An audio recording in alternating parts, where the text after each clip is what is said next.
Dun, dun, dun, dun, dun, dun, dun. Beep-doo-doo-doo. Always forgetting something. There you go. All right. We are set. Hello there, Twitch, and hello there, YouTube. Today, we're talking with the Great Ace Attorney. This will be a three-parter. So we're doing investigation part 1, then trial part 1, then trial part 2. And then we'll cut it off of there. So this is a 3-part in one thing. So today's going to be a long stream.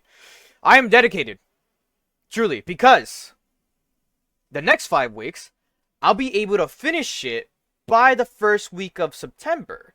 So, if I have it done on September, we're actually set. At least have how I estimated everything else. But yeah, this is a 6-part trial, like a gameplay or like episode. So, you know, we're in it for the long haul. We're doing 3 parts today, then we're doing 3 parts next week. Then we're up to episode 4 that has 4 parts. So we'll do 2. That should be like up to week 3 of August. And then we'll have the final episode, which is also 2, like so 4 parts in total. Then that part, it'll be the last week of August on the 1-2. And then the first week of September for the ending of all the Great Ace Attorney. Then we have fully completed Great Ace Attorney, besides, I guess, the Professor Layton game, if you want to count that. But, yes, I completed almost every game at this point. But, enough of me talking about the schedule. Let's move on to what we're doing. We have a big day today. A long day today, if anything, too. So, let me just real quick. Great, it doesn't say I'm live, or it doesn't say I'm live on my Twitch. Ah, leg itchy. Okay. Creator dashboard. There you go. Alright. We are good, and we're ready. Let's just jump right in. Obviously, I got my handy-dandy guide to really kind of guide us through, so we're okay. Load game. Yeah. Yeah.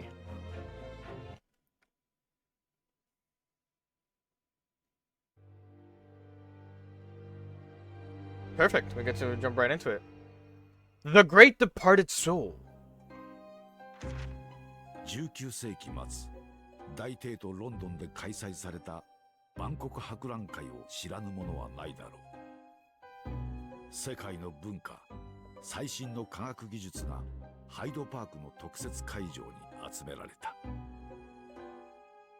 来場者総数5000万人を超えた今世紀最後にして最大の祭典は、全世界の人々に強烈な印象を刻み込み、大成功のうちに終わったのだっ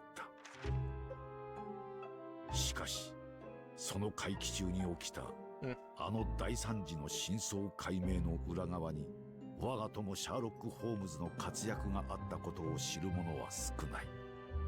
彼はあの大事故の裏に幾重にも隠された真実を暴き出したのである。ハイドパークにそびえ立ったロンドン万国博覧会の象徴ともいえるあの水晶塔のごとき孤高にして凍結した名推理によって。Fancy. Alright. Oh, there's more. 万国博覧会会場は溢れんばかりの人だかり。 Oh, this is like part of the thing. ロンドンには珍しい晴天のもと、驚異の科学実験が行われようとしています。 Oh. 来たるべき20世紀、蒸気機関と電気技術は世界を制する。馬車は姿を消し、自動車が行き交う。海を渡る船は羽を持ち、大空を飛ぶ。本日は皆様にさらに遠い未来の実験をお目にかけましょう。超電気式瞬間移動 I like this guy's hair. The 世界 fro. で初めての実験であります。 That 人体を looks like a 巨大 weapon. な電気エネルギーで瞬時に分解して別の場所へ転送。そしてその組成情報を計算して元の姿に合成する驚くべき技術。 Oh, he's gotta die.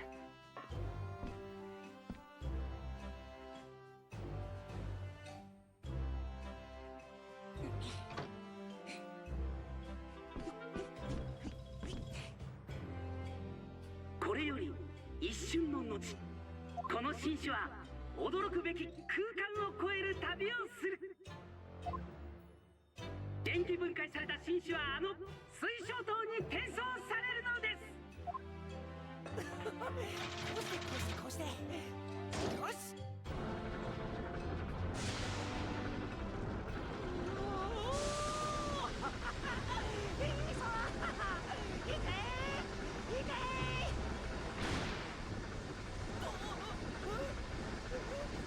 Hmm.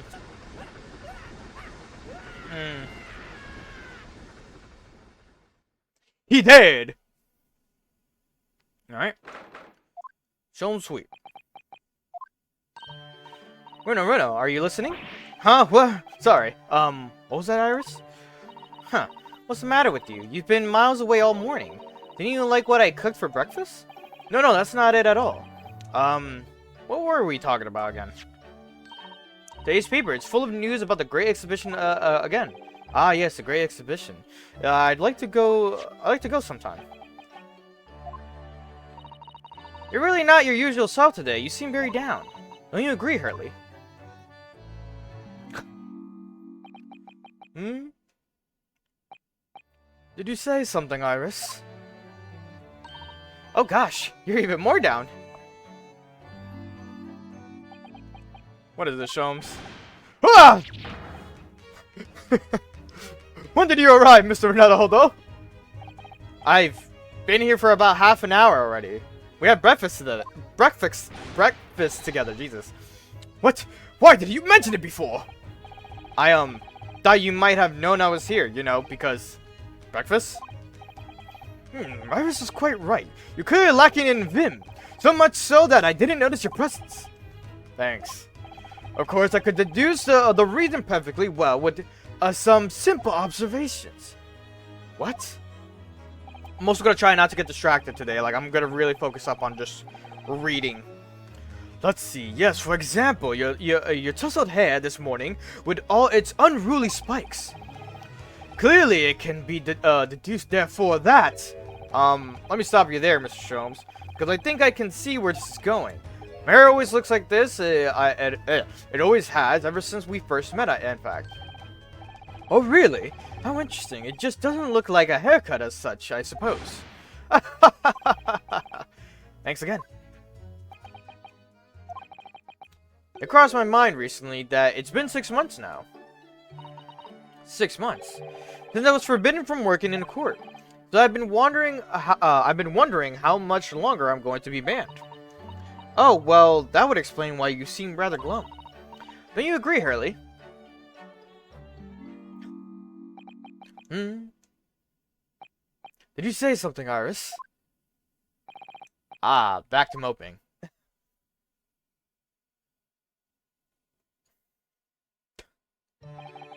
What's the matter with Mr. Sholmes today? He seems even more down in the dumps than me. I know, and the Great Exhibition has opened. You'd think he'd be excited. Oh, why don't we all go and see it together? I want to, of course I do, but I can't! Not for the time being! Why not? Why not? Why not? Because I'm a great detective after all! So you're embroiled in some trickery case that you can't be distracted from, is that it? I don't remember hearing that you're working on a case, Hurley. Suppose I should try to find out what's going on. Alright, buddy. Been 6 months ago. Half a year ago now, I took on the defense of a young girl in the trial In a trial heard at the Old Bailey, yes. What at first seemed like a simple case of murder that took place in the London pawnbrokery turned out to be one part of a much more far-reaching plot that involved the British government. During the course of the trial, it was found that I made an unavoidable, yet at the same time unforgivable mistake. Words fail me, the situation is utterly deplorable, Mr. Naruhodo. Yes, my lord, I wasn't wearing this before. I would decide upon your fate following the conclusion of the trial. Of course, my lord. In the end, I had my right to represent people in court revoked.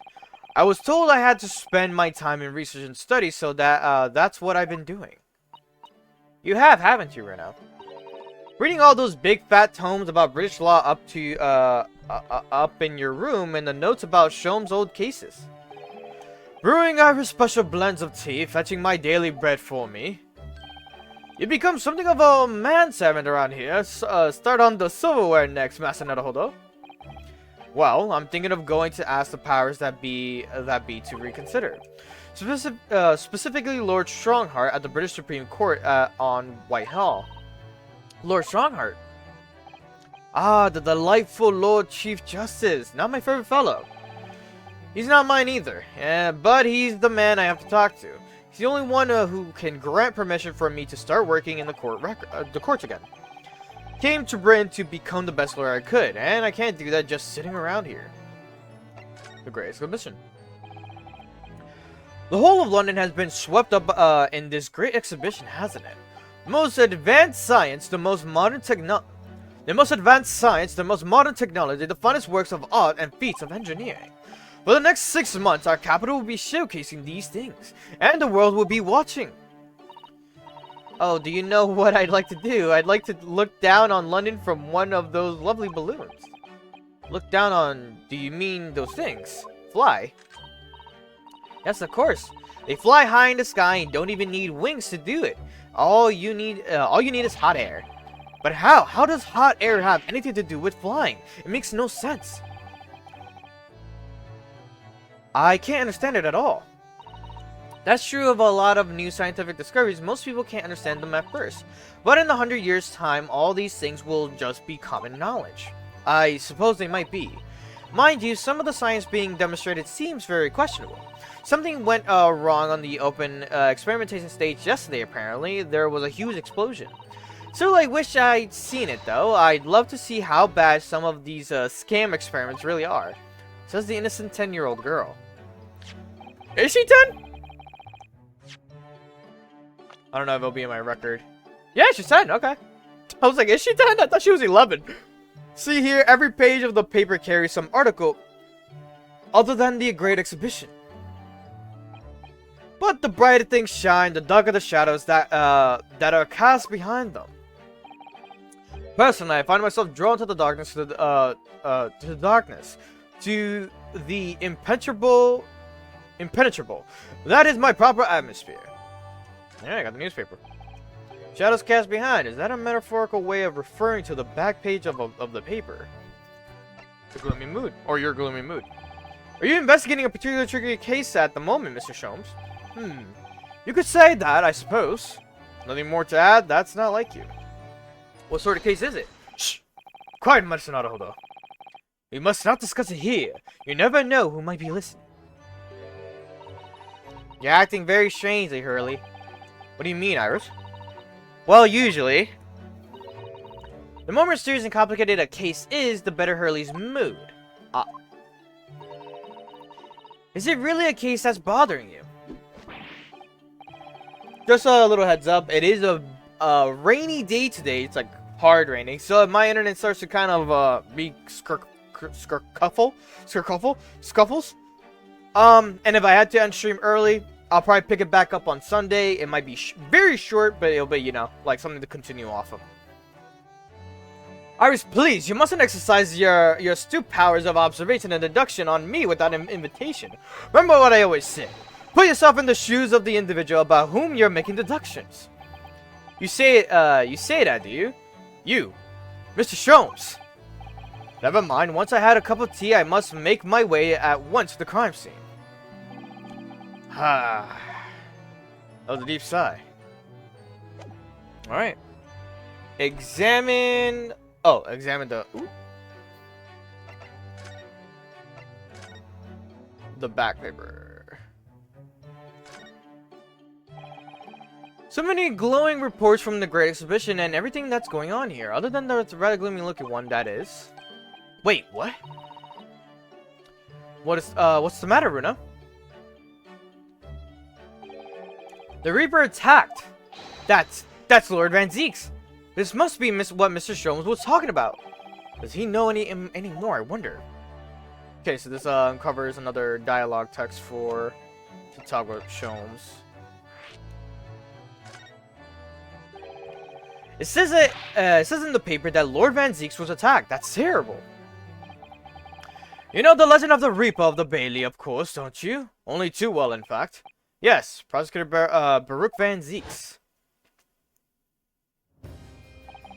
They say that if the Reaper is the prosecutor in a case, there's no salvation for whoever's in the dock.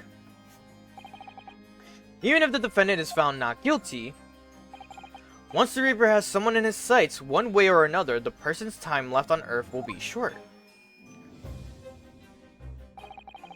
London's finest rogues always find ways around the law. They'll stop at nothing to secure an acquittal at trial. Falsifying evidence, paying sham witnesses, threatening jurors, bribing judges. But even such devious tactics as these cannot save them from the hand of the Reaper. As you've experienced yourself, haven't you, Mr. Nutholder? Yes, I've seen the Reaper's retribution at work. Only once, though. Many of these criminal rogues are reckless and quite unafraid to die. If a leader among their fraternity is seen to have been taken by the Reaper, retaliation like this does occur. Really, the capital has a never-ending supply of such scoundrels. So, do you mean Lord Van Zieks has been attacked like this before? This isn't the first time. He's quite an accomplished combatant, you know. He doesn't take these attacks lying down, although it seems that his assailants were armed with guns this time. Oh my goodness. Is he alright then? Is Lord Van Zieks hurt? My dear fellow, how on earth would I know? Well, the article here says, as to what of Lord Van Zieks and his condition, all will be revealed in tomorrow's morning edition. Ah, I see. Well, we shall have to be patient then. No, I can't wait until tomorrow. In that case, you shall have to inquire with somebody in the know. But who? Lord Strongheart, perhaps. Let me fix my headset. It feels weirdly loose on me. Might have, like, adjusted it without realizing. Well, I must be leaving now. Yes, understood. See you tomorrow, Mr. Sholmes. Ha! You really are a shameless liar sometimes, my dear fellow. What? You seek to put me off my guard and follow me, don't you? Well, you would be wasting your time. The thought hadn't crossed my mind, but now I'm wondering where you're going. Well then, see you later indeed. Alright. Listen to him, he's still laughing on his way out of the door. Oh! Love the outfit! Alright then, Bruno, let's get going. Oh, Iris, what are you wearing? Looking like Mickey Mouse. I got changed to go to the Great Exhibition. You're going to take me. What? But I was just about to go to the Supreme Court. Oh, well, that sounds fun too. You're going to take me there? Take me there then. He's holding me at a gunpoint. Right, fine. Just lower that weapon, would you? Of course. And after the Supreme Court, then we'll go to see the Great Exhibition. Anything for you, Iris. Anything for you. Alright, let's move on. Yep. What you gotta say? What should I make for breakfast tomorrow? Why don't I surprise you, Bruno? It's been 6 months now, hasn't it, since Susie went back to Japan? You know, I think a visit to this place could be a good idea. I always forget to check the little, like, quips that they have for, like, the locations you're changing to. So I'm gonna try to, like, pay mind to that. Alright. It's been about 6 months now since I was last here. But some things never change, like the sense of foreboding I always seem to feel in this place. She's so adorable. Doesn't seem to be bothering Iris at all, though. She's happily reading over there. She's chilling. Oh, I love this place. I always find so many interesting books here. Of course, I was forgetting that you've been here before. The time we came here 6 months ago. She wasn't wearing that outfit, but I remember her with this outfit. When Sato-san was given the news that she was to return to Japan. Ah. Understand you wish to speak with me. Hello, Strongheart. Oh, Lord Strongheart. I trust you've been keeping well. Let's see. Since you arrived on Ragosa Naudins, it's been 4 hours, 32 minutes, and 26 seconds. I've kept you waiting a while. My apologies. Oh, no, not at all. I like nothing more than standing around staring into space. Good to know. Good to know that doesn't appear to bother him at all. Mayo Strongheart, Lord Chief Justice of London. He's the man who allowed me to start practicing as a defense lawyer when I arrived in Britain as a student. You need only savor the air for a moment in this grand office to understand his preeminent status. As you will be aware, the Great Exhibition of London is now underway at last. We're extremely busy as a result, policing the grounds, guarding the new technologies, dealing with petty crimes. And furthermore, as of next month, we shall open the International Forensic Science, SIPIM, whatever. Oh, I've not heard about that. Investigating authorities from 40 countries around the globe will be taking part, including from your own land. Forensic science is the future. The world must embrace it. As for the hosting nation, I have much to do. And it is my highest priority. If others must wait for my attention as a result, so be it. Well, it's nice to know where I stand. So you wish to consult with me? Of course, I can very well imagine what this is about. Thank you for agreeing to this meeting, my lord. I want to be allowed to start working as a defense lawyer again in court. That's what brought me here today. But actually, there's something else playing on my mind as it happens. Bruno, just take a deep breath and come out with it.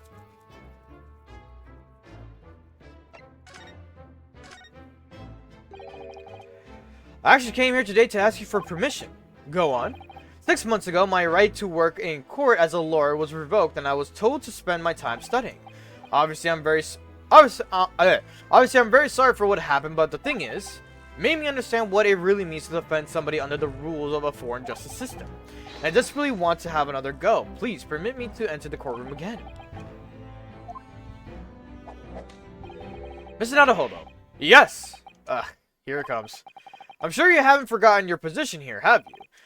At best, you are a substitute for your compatriot. This was never your intended role. Well, that's true. Japanese government actually sent my best friend on the study tour, not me. It should have been Cosmo. He was so determined to bring change to our own justice system at home. That was his calling. If that tragic accident hadn't happened, I wouldn't be here in this office now. Mr. Asogi was my best friend, you see. That's why I can't leave it unfinished. I have to fulfill his calling for him. His calling, you say? Has it never occurred to you that perhaps you know nothing of his true calling? Sorry? The mission with which the young law student was charged. What do you suppose it really was? What do you mean, mission? He's not making any sense. Never mind. I've read all your reports you've submitted over the past 6 months. It's clear to me that you regret your actions and have been studiously obeying your revised instructions. Do you mean? Great that you love food. As of this moment, I reinstate your license to practice law here in Great Britain. Sly, I will not be able to read chat often. I'll try my best to, but I'm really trying to focus up on reading this, so that way, or not reading this, but like playing the game, so that we don't waste too much time. Considering that I am limited to 5 weeks after this, and I want to finish this by September. Thank you so much. That's wonderful news, Bruno. In fact, I believe I have the perfect case to mark your comeback. Curious affair. Wait, what? I'm curious afraid? Oh no, curious affair. You'll consider it, I hope. Of course, please, wait, what? Please tell me more. You described it as a curious affair. Yes, that's right. I believe it was reported in the press. Are you aware that there was a serious accident at the Great Exhibition yesterday? Oh, no. Yes, I read about it. The president from Germany tried to carry out a crazy experiment. Let me see, how was it described? Super high voltage instantaneous kinesis, I think. Instantaneous kinesis? As in, moving things with the click of your the fingers? That's right. It's just what my herbal blends need. A dash of Devil May Care. It was very close to Devil May Cry. Very close. Whatever the serious accident whatever the serious accident was exactly, it's clearly captured Iris's imagination. It's an unfortunate business. A large explosion engulfed in the public experimentation stage, and a man lost his life. A certain Mr. Odie Asman. Odie Asman.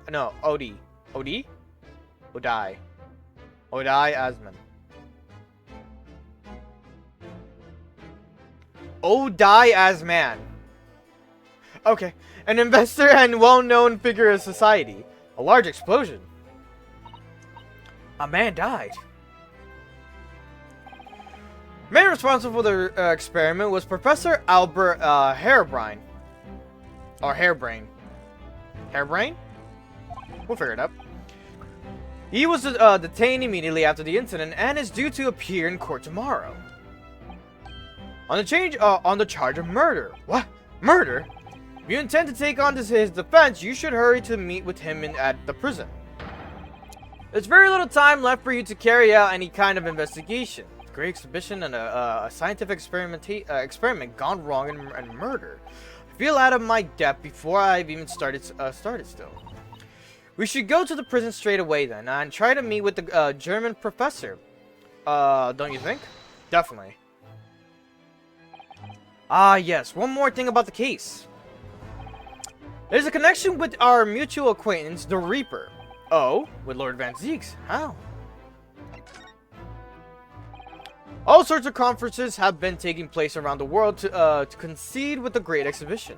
And next month, the largest and most important of them all will take place at last. The International Forensic Science Symposium. Sure. Does seem as though criminal investigation needs to embrace scientific methods, doesn't it? Exactly. London, the global epicenter of culture, science, and wealth, now has a population exceeding 6 million. Sadly, crime in the capital is growing at a similarly startling rate. So it's imperative that we use the latest scientific methods to investigate and resolve cases as effectively as possible. Which is what's known as forensic science, isn't it? Exactly, the future of policing.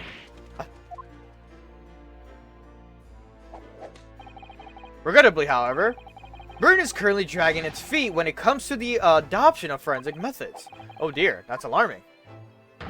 Exactly, it's extremely alarming.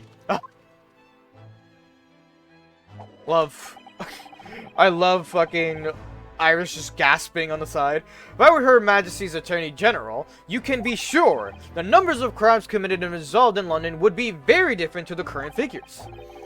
And I can cite 12 solid arguments and 223 individual reasons to support my claim. Sorry?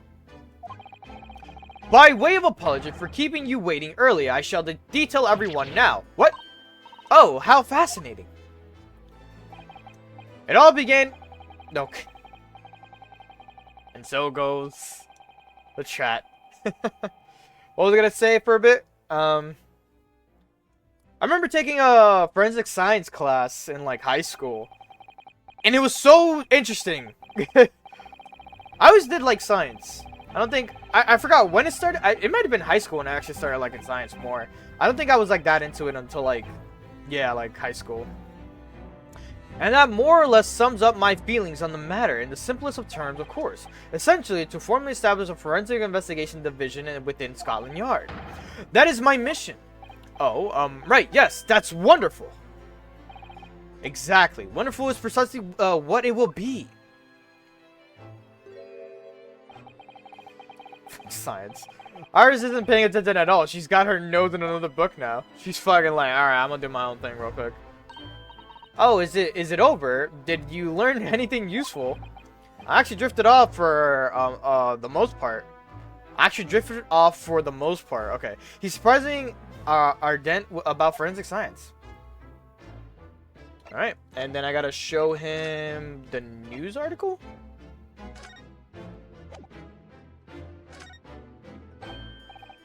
Oh, that reminds me. Have you seen this? The reports of the overwhelming success of a great exhibition, of course. No, not that. The story on the back page. What story? The Reaper attacked. Ah, that. You've enjoyed some victories in court against my #1 prosecutor, have you not? Poor Mr. Reaper. What happened to him? He wasn't killed, was he? There's no need for concern. Lord Van Zieks would not be so easily dispatched, I assure you. Can you tell us what happened? I'd really love to know. Very well. If it interests you. It does, strangely. What did the killer do? What are you talking about? Fortunately, Lord Van Zieks emerged from an attack unscathed. Street ruffians are no match for that man. He's a very capable fighter. But that's incredible. They were armed with guns. Why was he attacked though? Do we know? It's related to events that occurred a month ago. A leader of one of the capital's criminal organizations was indicated and prosecuted by Van Zieks.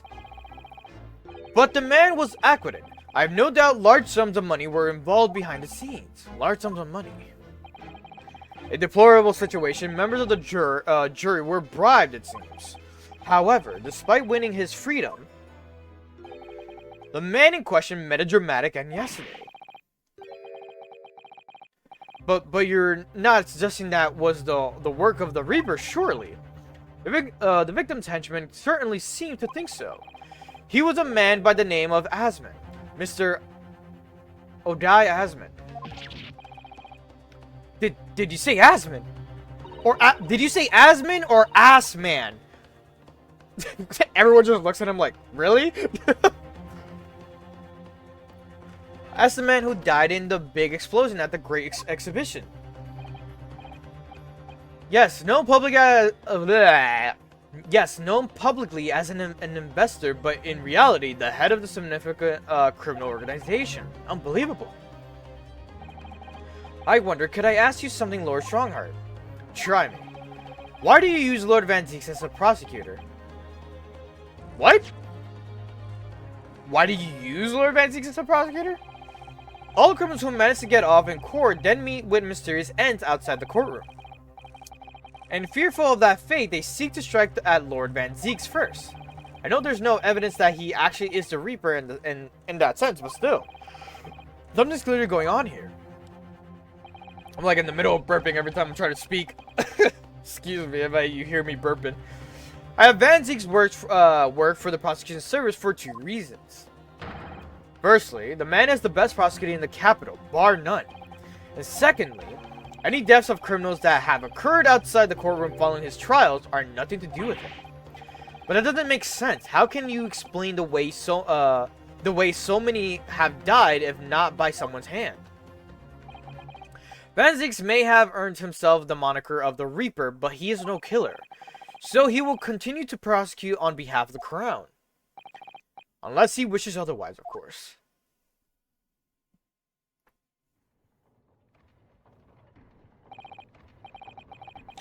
Well, I must be leaving for my next engagement. I'm already 11 hours and 16 minutes late. My colleagues may be starting to fidget. 11 hours late? That's quite something. That meeting had already started when I arrived back here for this engagement with you. So lateness was inevitable. Time stops for no one. I'm sure it stopped for me during those 12 solid arguments and 223 reasons. Oh yes, where would I find Lord Van Zeeks now? I would assume he's I would assume he's at his office. Right, I'll go and ask him about the attack in person. I want to get this straight from the horse's mouth. Away with you now. I'm leaving Professor Hairbrain's Okay, I got it. Hairbrain's defense entirely in your hands. Did you put Abba or Abat? Hairbrain. Of course, yes. Thank you very much, my lord. Alright. Move. What a fun place. Oh, I'd love to strip that big clock apart, you know? Let's see where your client is. This is where your client is, isn't it? Let's find out what the story is. We don't go to them yet. We actually go to Van Zeeks first. You haven't been to this place yet. Don't forget to take me with you when you go. I will, Iris. I will. It hit sent.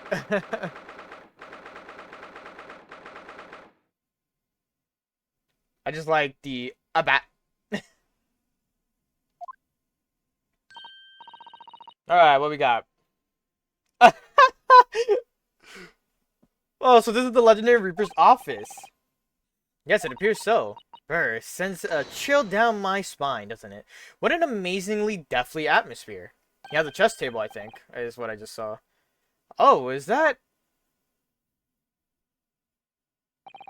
That hooded figure was so still, I hadn't noticed his or her presence. I wonder who it is. What are you doing here? Ah. He's as unwelcoming as I thought he'd be.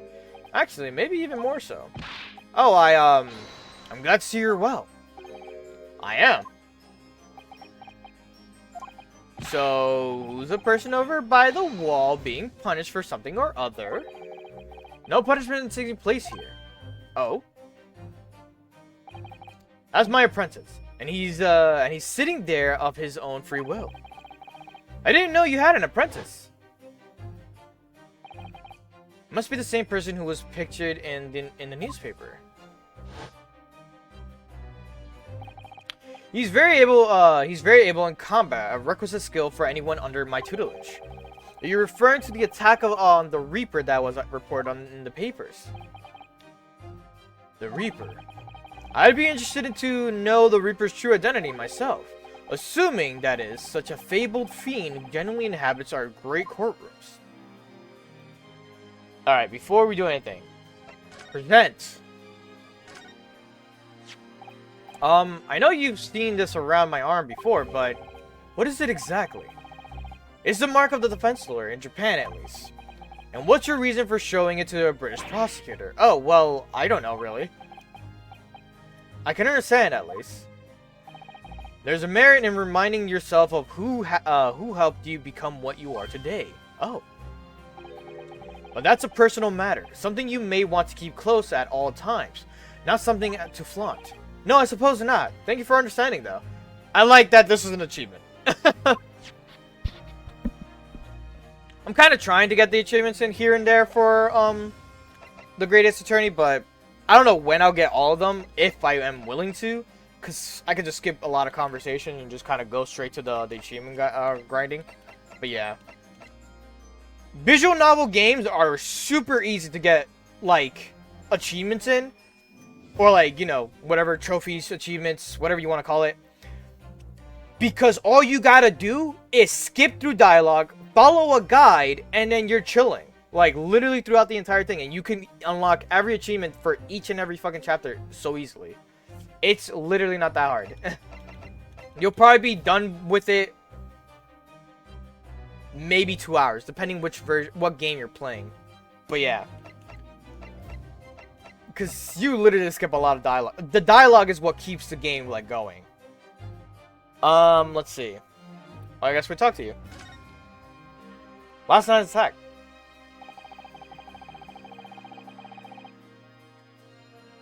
That's on me, I should have done that. Lord Strongheart said that the assault last night was some sort of revenge attack. True, carried out by the henchmen of Odai Asman's criminal organization. Investigation meant their arrests were imminent, presumably some hope to kill me before that happened. I fucking thought that was Dracula. Odai Asman. If anything, he looks more like Alucard. He's always masqueraded as one of London's most powerful financiers, a global investor, but his enormous wealth came to him by underhand means via his criminal activities. And he used that money to buy himself a verdict of not guilty when he found himself in court, didn't he? Being prosecuted by you, Mr. Reaper. But the man got his comeuppance in the end. Yesterday, in fact, in extraordinary circumstances, it was a most unusual cause of death.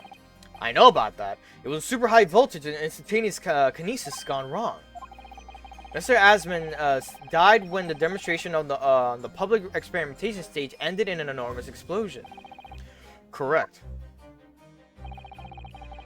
And you think I have some kind of divine ability to cause an accident like that to happen, do you? Well, no. That does seem a little far-fetched. This man really is the fabled Reaper, then he has to be innocent of this particular death at least. It's strange how this has worked out, isn't it, Bruno? I mean, what with you taking on the professor's defense for the trial tomorrow? What? You're going to be defending him? Oh yes, that's right, though I barely know the man's name yet, to be honest. Albert. Albert Harebrained. That's right. Do you know him by any chance? Of course. He's a contemporary of mine. We were in a university together. Your what? Compatriot, or whatever. No, it's contemporary. Okay. I need to look up what the word contemporary means. Also, present this. Lord Van Zeeks, about the article in this newspaper. Ah, yes. It seems there was a reporter nearby when the little skirmish took place. I had no idea I'd been photographed. It was careless of me. It's a Stormin. It looks as though it was taken apart after the people who attacked you had run away, though. Rest assured, the police have already apprehended every last one of them. But there's someone else fighting alongside you, it seems. His apprentice. And I think it's the same man who's sitting over there as we speak, isn't it? As I mentioned already, he's my apprentice. I would like to see his face. Perhaps you could tell us a little more about it. He's like, I guess. Alright. We got that last conversation I needed. You gotta do the apprentice one first, apparently. Interesting. He's in my tutelage to become a prosecutor, so you could say he's my apprentice, I suppose. Ah, like you are to Hurley then, Bruno. I don't remember taking an apprenticeship with a great detective. He's currently compiling a report about last night's attack.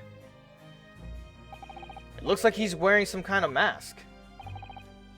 On Lord Strongheart's orders, nobody knows the man's face or indeed his identity. Well, why would you agree to take on such a clearly suspicious individual? Lord Strongheart's orders again. He's not one for meaningless follies. There will be a good reason for his actions. I hope you're right. Oh, is he going to... Oh, hello. Ah! The task is complete. Good. In that case, you can collate all the briefs. Or collate? Collate. Just collate. Yes, how may I help you? Nice to meet you. I want to see his face so bad. Back to work again. That was really strange, though. I've never met the man before. I didn't even know he existed, and yet... somehow I didn't feel like our first encounter. Don't bother trying to converse with him. He says nothing to anybody from outside this office. Lord Strongheart has strictly forbidden it. Oh, I see. Why are you so interested in my apprentice anyway? Oh no, I mean, sorry, I didn't mean to. The way he stood there so casually, yet with that flawless posture. It couldn't be. No, it's now. I already did Apprentice, and I did the Reaper's identity. Here you go. What do you mean by what you said before? If you'd like to know the Reaper's true identity, does that mean? I'm a crown prosecutor in a mortal like any other. I'm no demigod. But they've all died, haven't they? The people you prosecuted, I mean. Whether or not the trial ended in conviction or in acquittal. Oh. Those are prosecuted the vilest wretches of our society. People who, without question, deserve to be found guilty. The world is a better place without them. But that's not true for Mr. Natsumi, for example. He wasn't a vile wretch at all. Nor was Jeannie. In fact, she's ever so hard-working now. I can't deny that since I encountered you, things have taken a turn. But the point is this. If any of those vile wretches that escaped justice subsequently died in mysterious circumstances, it was at the hand of their own kind. It's not my work. Lord Strongheart said the same. He believes you're not involved in any way. But you were attacked by those ruffians because they believe it's true.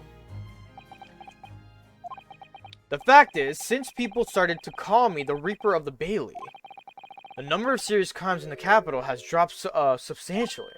Oh. It would appear that even the most hardened criminals can be made fearful for their lives. This is the most, like, relaxed, kind of, like, chill way talking to Van Zieks. Like, he doesn't feel like he's being antagonist in a way, or, like, being, like, he's, like, belittling you in the court like he normally does. Like, in the court, he's a different person.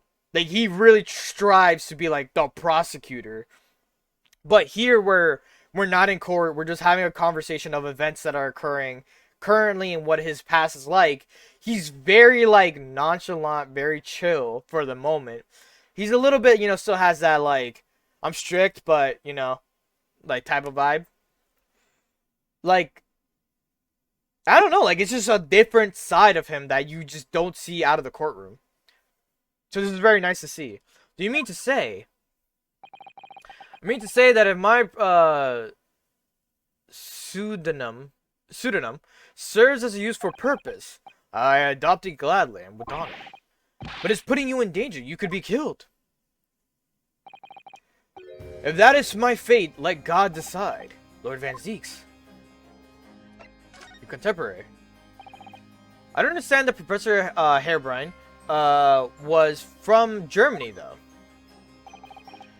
Heerbrand's from a respectable British family. After graduating from the University of London, he moved to Germany to carry out research, that's all.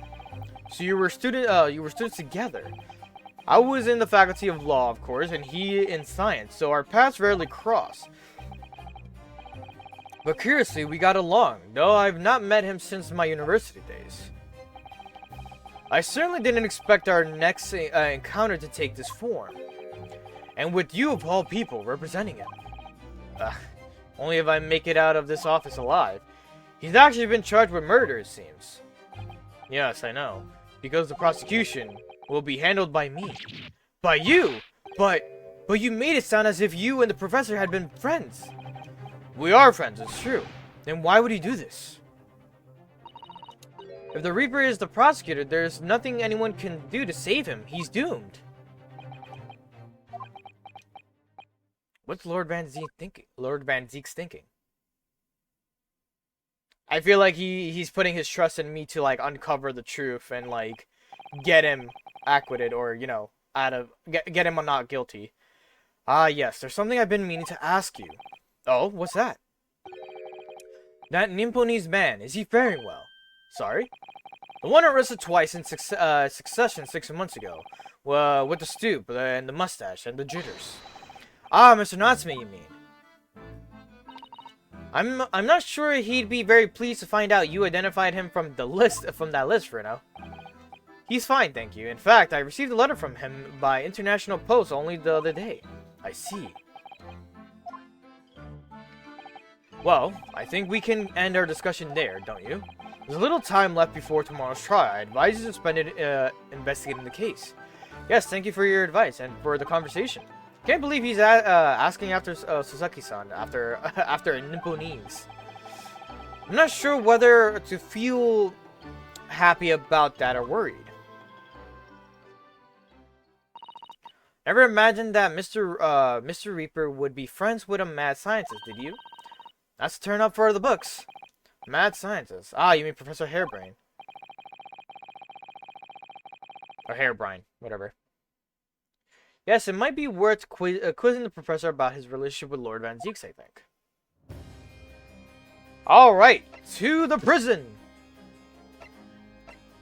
Yeah, this room is so dark, Mr. Reaper's eyesight will suffer terribly if he's not careful.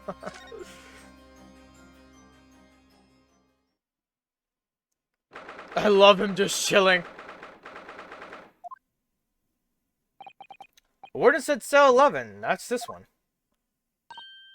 Oh, there's someone curled up in a ball in the back corner. Look. What's his name again? Professor Albert Harebrain? Wasn't it? Excuse me, Professor Harebrain.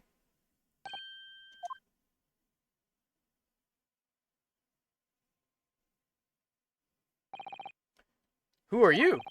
I'm Ryunosuke Naruhodo. I'm a defense lawyer. A lawyer! Was something I said? A lawyer, you say? Will you be here about the experiment? Are you going to defend my hypothesis? Your hypothesis? Sorry, I didn't... Yes, it's a demonstration. The demonstration, that magnificent demonstration was... It was an out-and-out success by anyone's calculations. But despite that, no one listens. No lawyer believes in the science when it's explained. They all leave at high velocity. Huh. Now's probably not a good time to mention that your zeal made my concentration leave for a while, too. Alright, buddy boy. Let's talk. Yesterday's demonstration. You mentioned the demonstration yesterday. The papers have called it a spectacular failure. After all, a man died in the explosion, didn't he? Yes, you could interpret the results that way if you really wanted to. Well, I suppose the strictest sense. The experiment was a failure, but at the same time, it was a great success. You've lost me. I saw it with my own eyes, right there in front of me. Mr. Asman was spontaneously disassembled. Until then, everything was going exactly as my calculation had predicted. At that point, he should have been beamed to the Crystal Tower by instantaneous kinesis. However, the machine exploded and Mr. Asman in fact perished. Yes, I can't deny that part of the experiment was a failure. So what you're really saying is the large explosion that killed Mr. Asman was an accident, correct? But the bigwigs had you arrested on suspicion of murder. I was responsible for the man's death. That is that is the immutable truth here. And for that I wish to be punished. At once. But... murder! Never in a million years! It was an accident! Simply an accident! I see. Harley and I were talking this morning, you know. He said the situation would change completely depending on whether it was treated as an accident or a murder. How exactly? Well, if it really was an accident, then the professor's machine would be kept in protective custody. On what grounds? Ah, yes, it's newly established here in Britain. The special dispensation for Scientific Equipment Act. That one passed me by. But in the case it treated as murder, then they'll say my machine was the murder weapon, and they'll be able to pour over it as much as they like. If they examine it in detail, they'll find out how it's made, and then they'll be able to copy my idea. My precious hypothesis will be stolen. The machine must be protected from that at all costs. That's why it's imperative that's why it's imperative this whole incident is shown to have been an accident in tomorrow's trial. Ah, I see now.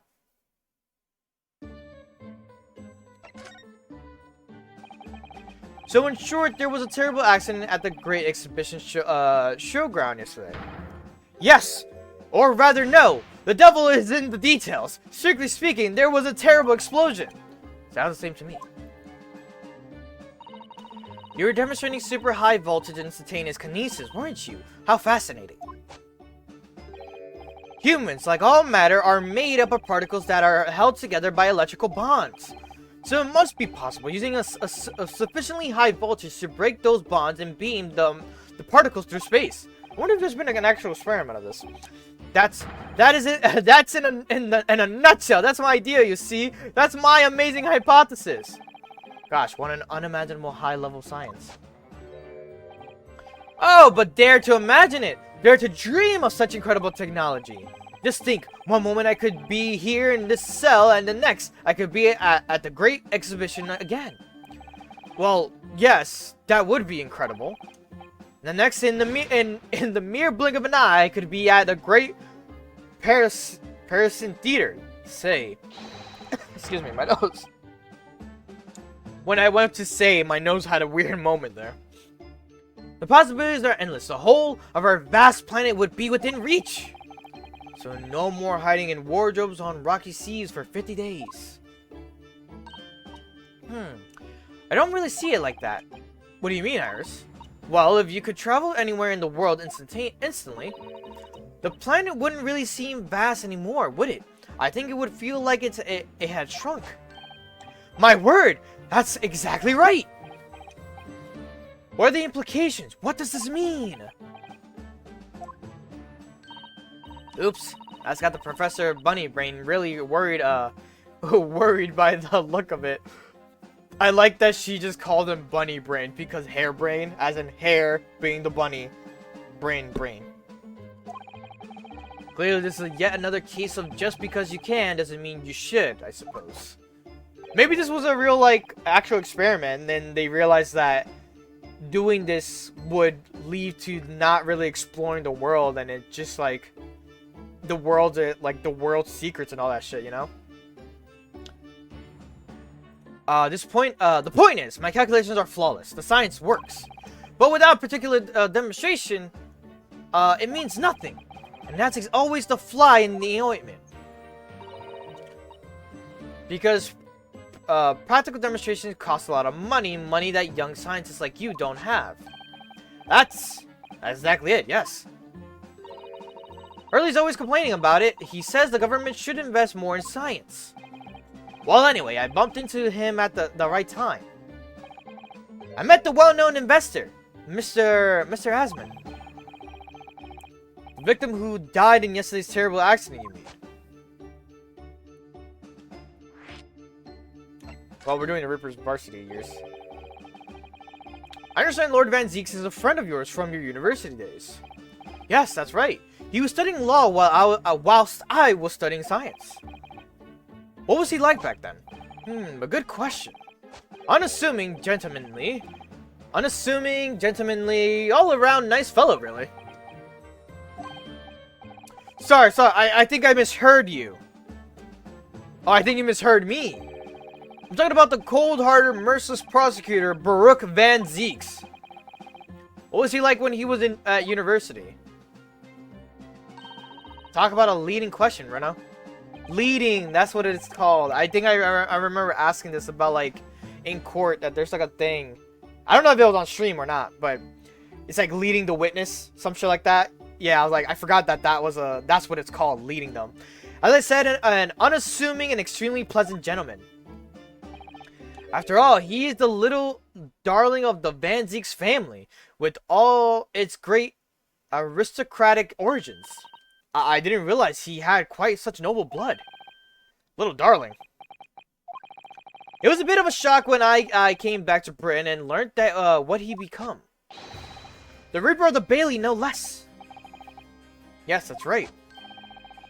I did hear, though, that there was a very big event in his life that completely changed him after graduation. Really? What sort of event? I'm sorry, but I don't know anymore. I wasn't in the country at the time. I was in Germany already. Oh, yes, of course. If he's heard all about the Reaper, I really don't have the heart to tell him that Lord Van Zieks will be the prosecutor in court tomorrow. Alright, last but not least, the victim. Then we're done with you. And we got one more area, and that's gonna be Herlock Sholmes being there. The full name of the man who died in yesterday's accident was Mr. Odie Asman. Or Odai Asman. Odai Asman. What exactly was your relationship with the man?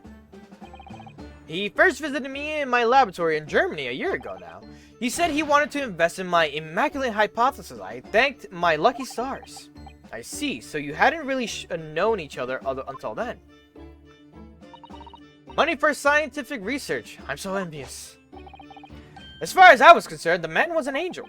Oh, really? An archangel, even. He was prepared to fund a practical demonstration of my hypothesis for presentation at the Great Exhibition. And if that went well, I could expect additional financial support for my research from the British government. Mr. Hasman provided me with money and an exceptional engineer. He produced a machine to be precise, to my precise specifications. But then, your dreams were blown to dust in one enormous explosion. The engineer is now a suspect. As you can see, I owed everything to Mr. Asman. I would never, ever have have thought of taking the man's life. Well, it seems genuine enough to, he seems genuine enough. I don't think he's lying.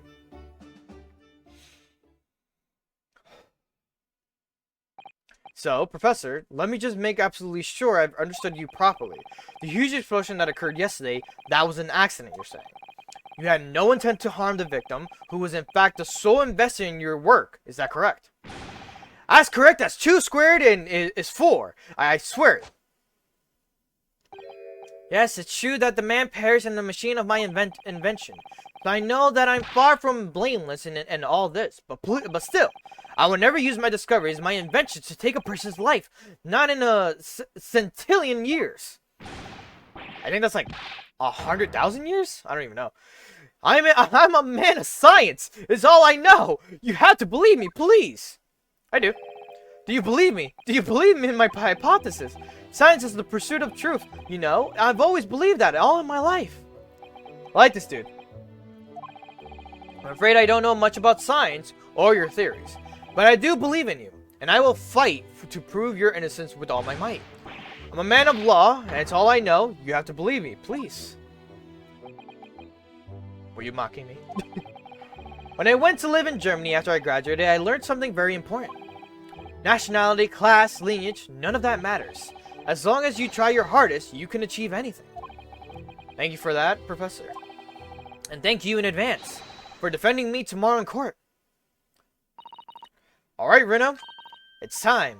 Time to visit the Great Exhibition. Is he Swiss? No, he's European. He just went to Germany to study there. Or do his work there. Sorry.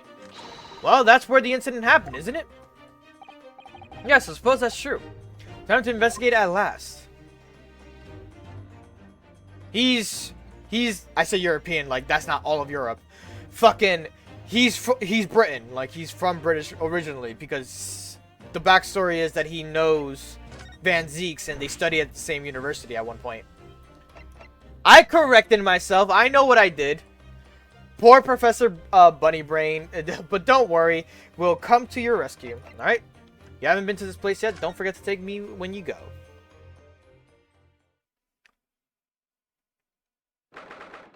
All right, the Great Exhibition. The showgrounds are a little too big for my liking. We've been walking around in dense crowds for 2 hours now, and I felt myself swooning 3 times.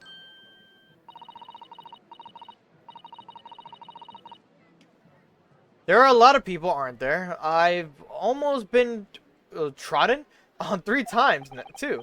Be careful, won't you, Iris? Don't let go of my hand.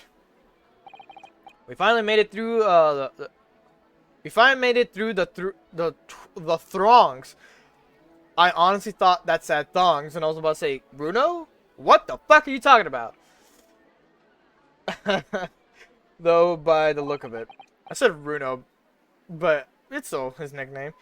Here we are underneath the public experimentation stage where the explosion happened yesterday. Okay, so we do talking first. What's that? I can hear voices from up on the stage. It sounds like an argument.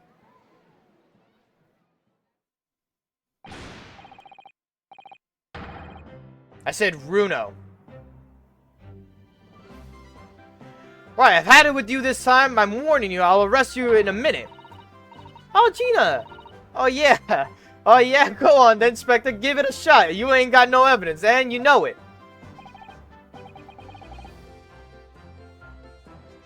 Wait, I know those voices.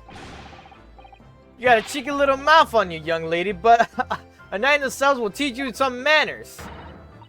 Just try it, I dare you, if you want the bag of chips rammed down your throat. Fuck at these two fighting. Yo, yo, Gregsy, what are you doing up there?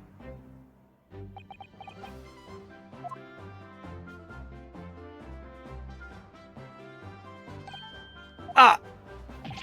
Have they been put into the record? Your ladyship! How are you today, your ladyship? I do hope you're well, your ladyship. Hey, Sly? Real quick. I don't know if she's here. Oh, she's not here yet.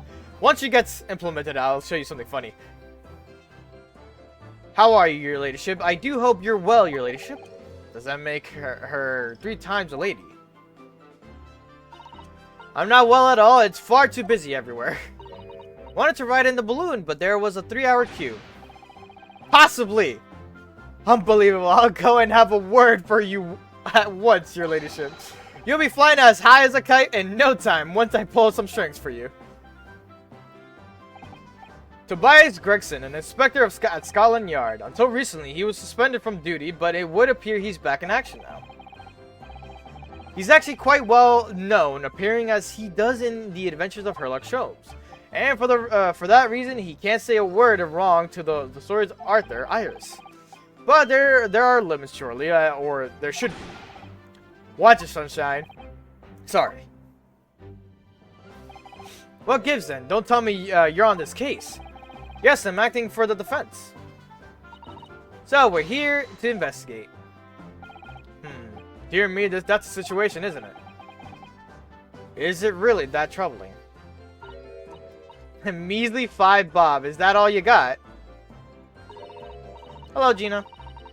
You're a lawyer, ain't you? You could stand to carry a bit more copper around in your pockets, Mr. Nadaodo. What? Hey! That's my last bit of spending money, that is. You can have it back, but I'll have to charge you for all the bob, 3 bob. This is Gina Lestrade, a pickpocket or diver born and bred in the East End of London.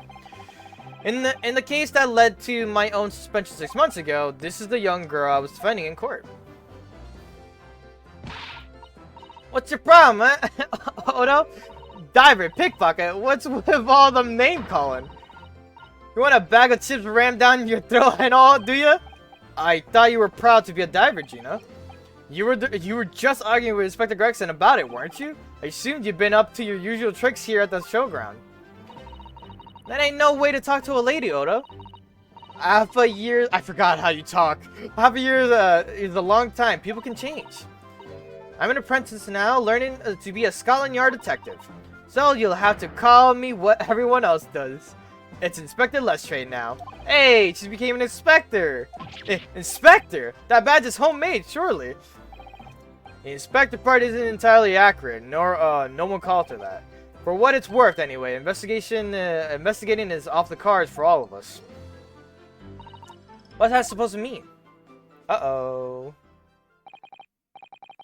Let's do this. Uh-oh. Whoopsie daisy. Not meant to do that. There you go. Okay. Right, well, I'll be back up top. You hold the fort down here, alright? Alright, sir.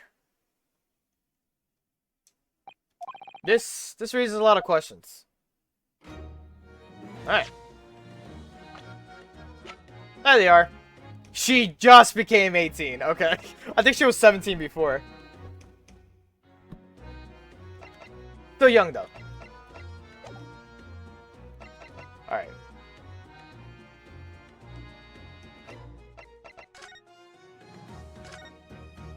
It's still sus, though. It was 8 months ago now that I first encountered Gina.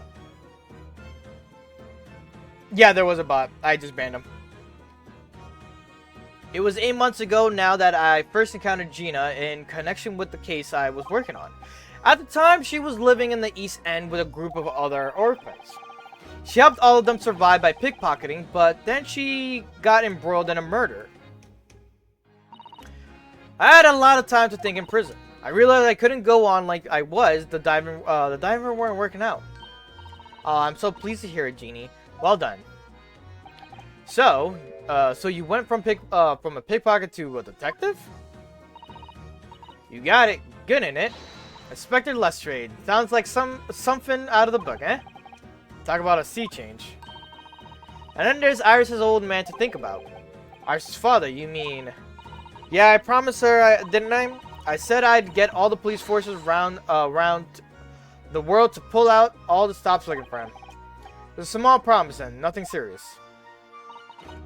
Oh, Jeannie, you're so sweet. So anyway, that's how come I had a go at the test for Scotland Yard. Only trouble is I don't read so well, do I? Just a small problem, nothing serious. And that's when Hurley approached Grexy and asked for help. So the inspector said he'd take full responsibility for Jeannie and made her a sort of apprentice. Why the broken heart if you think she likes you? It was very... But... Oh my gosh, sorry. That was very magnanimous of Inspector Gregson and brave. Well, you know Hurley, he enjoys finding ways to make people do what he wants. The great detective likes digging for dirt, in other words. So, the long and the short of it is, if you've got questions about the case, you can ask Inspector Lestrade. Right then, Inspector. Actually, there's still a big mystery surrounding Gina, isn't there? Oh, what, Runer, what? Well, 6 months ago, Gina was the defendant in the trials prosecuted by the Reaper. A trial in which she was found not guilty, and yet here she is still. Come on, you're not still on about that, are you? The Legend of the Reaper, or whatever it's called.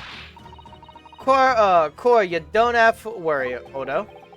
If I didn't have to worry, there probably wouldn't be a whole lot of you left. Like I told you before, innit? The Reaper's kinda like him upstairs, so he knows what I'm like on the inside. That I ain't really done nothing wrong. Nothing wrong. Might be a stretching point.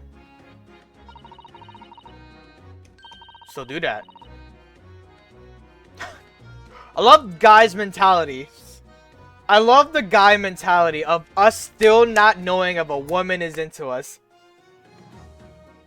Like, there's this girl, man. I think I'm really into her, and I think she's into me, but I just really can't tell. She says she wants to go on a date. She says she really misses me, and it's like, I don't know if she's into me. And I'm like, I am the same. I feel that. Like, I understand. It's real for every guy. We do not know if a woman is into us unless they blatantly say it out loud. What about Mr. Natsumi in Japan? He's perfectly fine, isn't he? Well, that's true. Perhaps the Reaper is more discerning than I thought. Exactly, so I ain't worried. I'm totally fine. Alright, yesterday's incident. Corey was out of this world, they was. The brainy bloke pulled a bunch of levers on its machine and he suddenly started blowing smoke. I'm a terrible wingman because I don't even get women. So it's no point of me becoming a wingman. If anything, I'm gonna be your downfall, bro. I'm gonna be the guy who clips your wing by accident. Like, oh fuck, and you're just falling. I'm like, I'm sorry, I tried. Then it just went pop. I ain't seen a better experiment here yet. Sorry? You mean you saw it, Jeannie, with your own eyes? Yeah, of course. The boss is in charge here, ain't he? And they're keeping everything running smooth, I mean. Trust me, it works. The boss being Inspector Gregson, I suppose that's going to take some getting used to. So all I have to say is that I'm on duty, and I can do whatever I want to. Get this, I was up in one of them flying balloons when it happened, watching it from above. No, you're so lucky, Jeannie.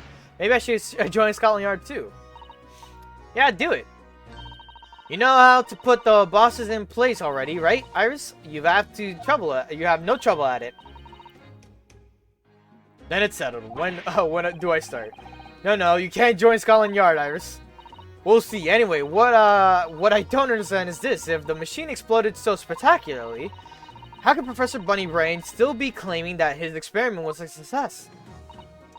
Oh, right. Well, it was a success in a way. It was. How can it have been? Ah, my damn hand.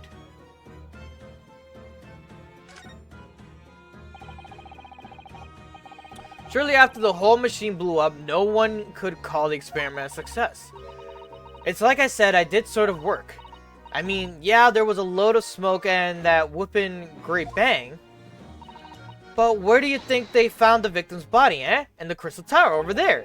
What? In the tower? You can see it for yourself, can't you? Up there above the scaffold. Oh, where all that glass is broken, you mean?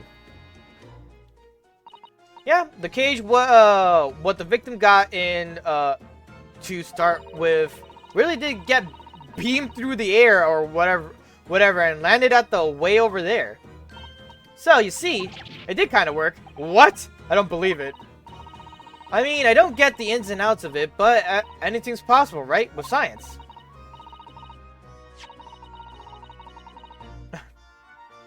Oh, I tell you what. Tell you what, you can have this. It's a plan of the experiment they drew up at the yard. Are you sure? Yeah, go on. And 3 bob off you before, so fair's fair. Yes, I didn't actually give that to you, did I? The sketch of the experiment has been entered in the courtyard. Something Inspector Gregson said before seemed a little strange. For what it's worth, anyway, investigating it is off the cards for all of us. And a new toothpaste? Cool. Yes, naughty old Gregsy ran off after that without explaining himself. Alright, that. The boss said no one's allowed to investigate that weird machine what blew up yesterday. Well, that's not fair. We're representing the defendant. In that case, could you at least tell us what you've learned from your investigations? Nah, you're not getting it. We ain't allowed to investigate either. Why? What did the boss call him again? The forensic investigation team, I think. Anyway, apart from them lot, no one's allowed to lay a finger on the scene. Bit funny, innit? So even Scotland Yard's own detectives can't investigate. Yes, I've never heard something like that before. I thought I could have a gander on the quiet though, but the boss caught me at it. You probably heard him giving me an earful about it before from down here, didn't you? It's not bleeding fair. I think you were giving him as much of an earful back as I remember it. Yeah, well, sometimes I think it's all them chips what make him so stubborn. You say something to him, Odo? Go on, see if you can get through to him. He's up at the platform above us, is he? Where the machine that exploded is. We can try, can't we, Bruno? Gregsy will listen to us. Well, alright, let's see. Let's do a little bit of examination. Examine the mysterious contraption. Where? Oh, over here. Ah, it looks as though somebody dropped something behind a tree just here. Dropped or hid. What is this? Some part of a machine that exploded. Maybe it could have fallen from the platform above in the blast, perhaps. What's going on here? Oh, nothing. I think I'll hang on to this just in case. The mysterious contraption has been added to the court record. Okay. Enter the court record. Examine the piece of green cloth. Oh, look. What's this? Ripped piece of cloth. It's not like any fabric I've ever seen before. And it's very thick and stiff. It looks extremely durable. It's canvas, I think, with some sort of rubber backing. And the edges appear to be a bit charred as well. Maybe that means it had something to do with the explosion. Let's make a note of it while Genie's mid-yawn. Secretly investigating. Okay. Pan up. That's kind of cool. That's where the cove ended up after its instant kinesis, or whatever they called it. Dead of course. And yet they're calling the experiment a success. What's the wooden scaffold there for? The coppers are lads. Set that up after the incident happened. To get the body down, I think. Don't know, really. Didn't you help to erect the scaffold then? Nah, lookout duty's more my thing. Wandering around the exhibition and keeping a lookout for the fun stuff. Mind Gregson doesn't hear you saying that, or he'll give you the boot. It's credible though, isn't it? I mean, could the victim really have bridged that gap by some sort of invisible kinesis? That shit got launched in there. What the fuck are you on about? Alright, let's see. Examine the wreckage. Examine the stairs. The stairs? Where do you see stairs? These?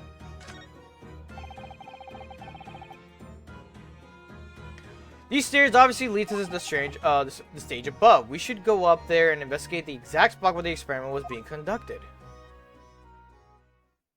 Oh, and it'll take us upstairs. Okay, that makes sense.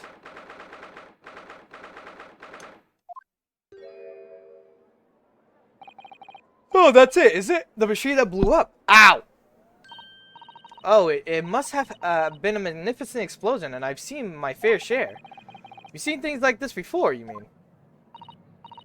Of course, Hurley's always doing experiments that end up in a bang. In fact, it's his own words. Explosion are the very essence of chemistry. Ah, that might explain the smell of burning that frequently comes wafting up in the stairs. One time, he made something that exploded with such force it took the roof off the building. I wish you'd been there to see it, Runo. It's hard to get too excited about that, given that I now live in the roof. Well, anyway, that's enough about that. It's time to investigate. Alright. Ah, look, Inspector Gregson is over there. He seems to be in deep in thought about something, whilst eyeing up the machine carefully. Really? He just looks confused to me. Examine the machine. Ripped itself apart magnificent, didn't it? Magnificently and mercilessly. So someone stands in the middle of the machine to be disassembled and then beamed through the air. Yes, beamed. Not blasted. That's the point. Yes, that part's crucial, really. Something like that, even possible, though, Iris. Oh, Runo, I'm just a child. How should I know? A child when it suits you, you mean? From what I could tell, I think... stop! Don't touch that! I was practically instantaneous kinesis, though, the way you flew over just now, Grexy. Please, your ladyship, I didn't mean to startle you, but I can't let you touch anything up here. So sorry, you can have some of my latest special blend to make up for it. Pinkies up, fellas, pinkies up. Ah, wonderful. This stuff really is wonderful. Just like old times, it is.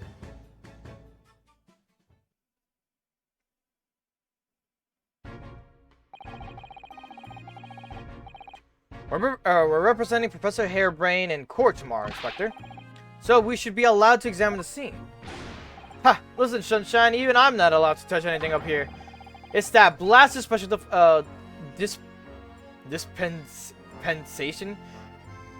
dispensation, whatever, for Scientific Equipment Act to blame. It's driving me potty. Oh yes, a special dispensation. Dispensation? I'm really trying to see if I'm saying it right. Dispensation. The more I say it, the more wrong it sounds. Professor mentioned that too. More red tape's all we need. I don't know what the government thinks it's playing at sometimes. But we're allowed to just look, aren't we? Surely that's alright, isn't it, Grexy? Of course, your ladyship. Anything you say, your ladyship. But please don't get your dainty hands dirty, will you? Don't worry. We wouldn't dream of touching anything, would we, Runo? She really knows how to get what she wants. Alright, let's converse. Government policy.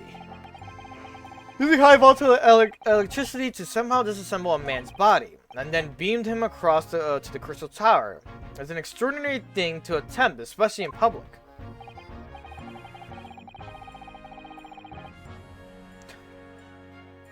True, it was by far the most unusual of the experiments planned for the exhibition mine. To be honest, I'm a bit surprised it was allowed. Carrying out something so dangerous with so many spectators present, I mean. The government's doing everything it can to promote new science and technology at the moment. They're more worried about being ahead of the game than the odd spot of public safety infringements. If they can be the first to develop some new technology, it makes Britain more powerful in the future, you see. Yes, I suppose that's true in a way.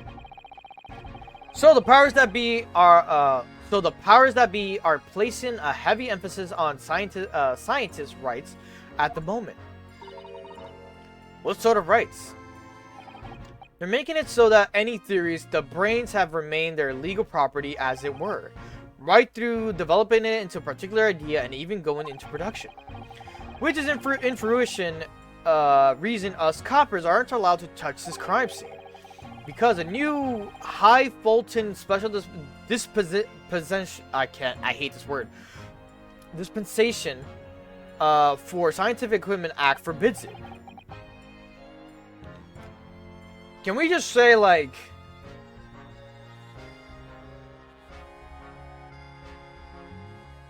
SDS or SDSE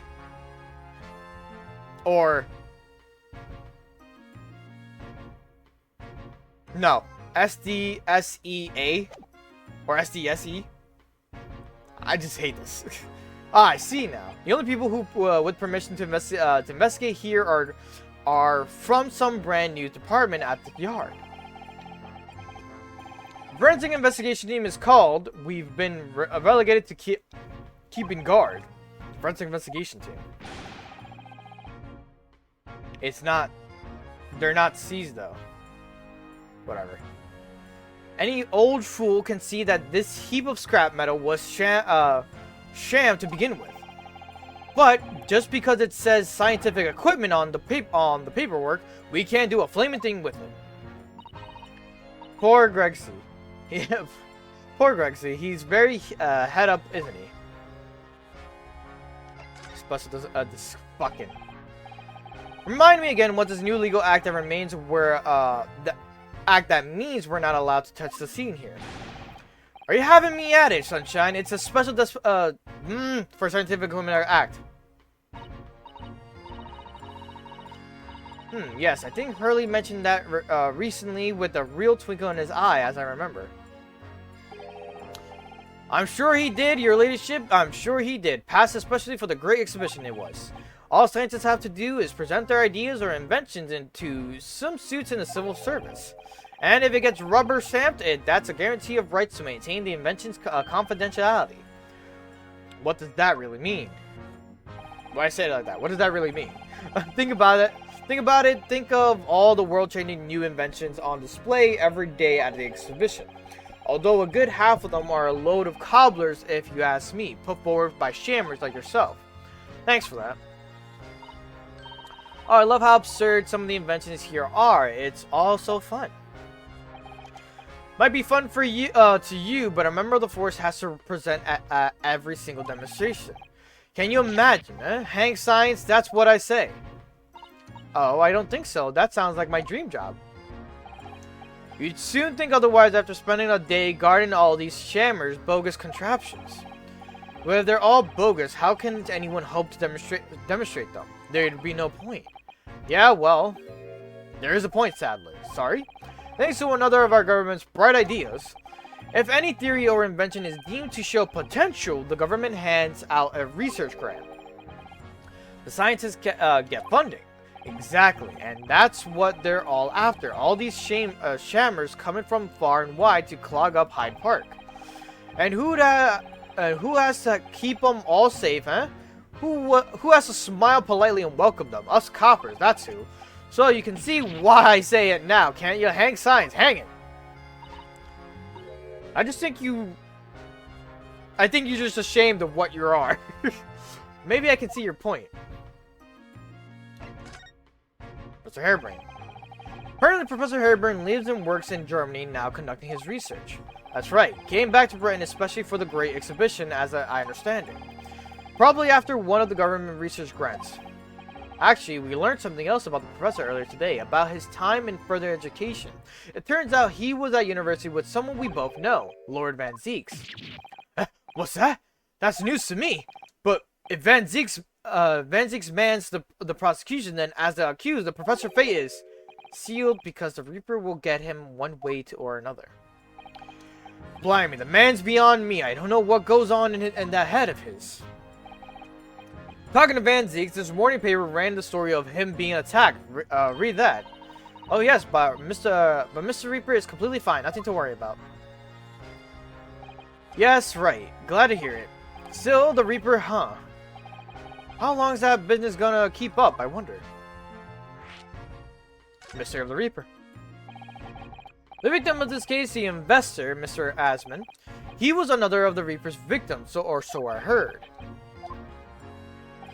Lord Baruch Van Zieks is a top-class prosecutor, but even he can't always push the right verdict through. Sometimes justice can't win. Yes, I've heard about jurors being bribed and evidence being falsified, and that's how the notion of the Reaper of the Bailey came about, isn't it?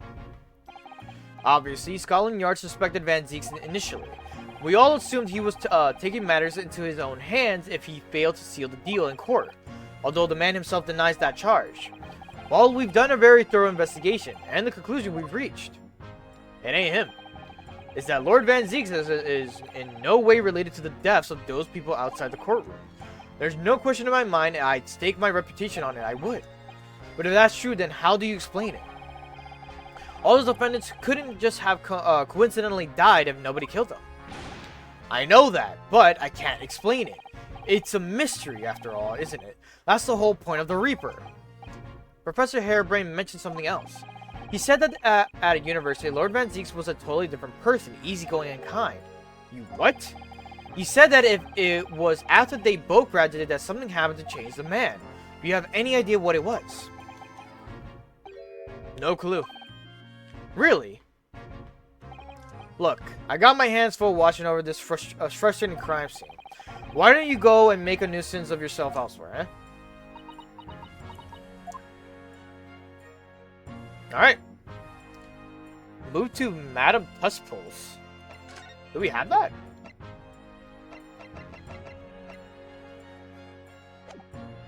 Since investigating here is restricted, it seems good to a time as ever to check on Sholmes, and Iris knows where he is. How do we check on him? Is she here? Unless I missed something. Hold up.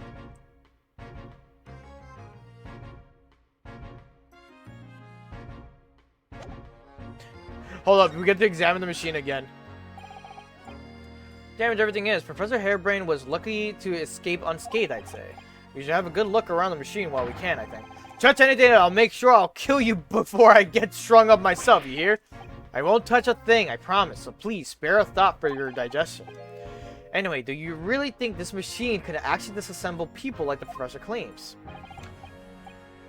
Yes, looking totally incredulous. Give it a rest, Sunshine. If we were allowed to examine all this bleeding scrap metal, maybe we could answer that question. But we can't, can we? Because of the annoying rules, you mean?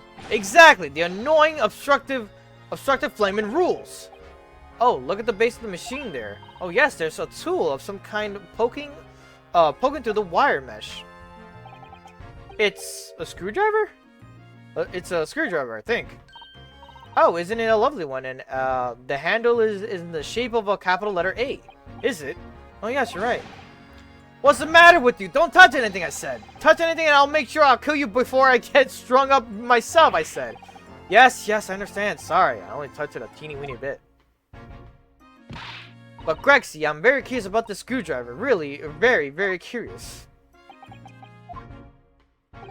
Of course, your ladyship, you're so clever, your ladyship. Fancy spying something like this.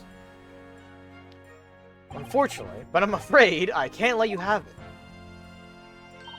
But Runa found it first. I assure you I'll investigate it thoroughly. He's gone off with it. That was very mean, I'm afraid. Inspector Gregson is going to make a very clumsy and embarrassing mistake in next month's installment now. Poor Gregsy. The fact that Iris has that power. She's like an artist. Where it's like, you fuck with that artist, they'll draw you pregnant. And you're just like, they have that power! Right, are you done here, Mr. Naruhodo? Sorry? Isn't it about time you were leaving? Or rather, it is about time you were leaving. That lot are here, the lot are here now. That lot? Oh, it is that lot. The forensic investigation team, they'll be giving me the heave-ho in a minute, too. Oh dear, poor Gregsy. Here, have another cup of my special blend to cheer you up.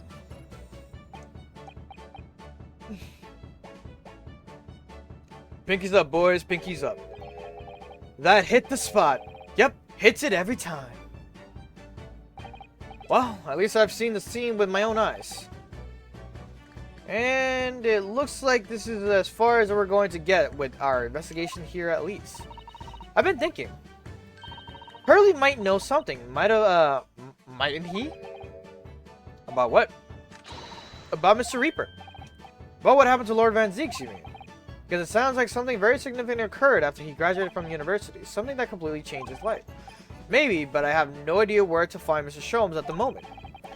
He's in the middle of some big case, isn't he? Here, this is what you need. What's this? Some kind of entrance ticket. Madame Tuspels. Or Tuspels. This is supposed to mean something to me.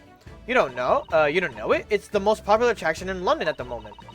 It's very close to Baker Street, actually. We could go now if you'd like.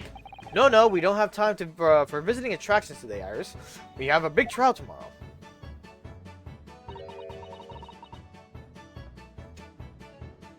But that's where Hurley is. What? At this popular London attraction? Yes.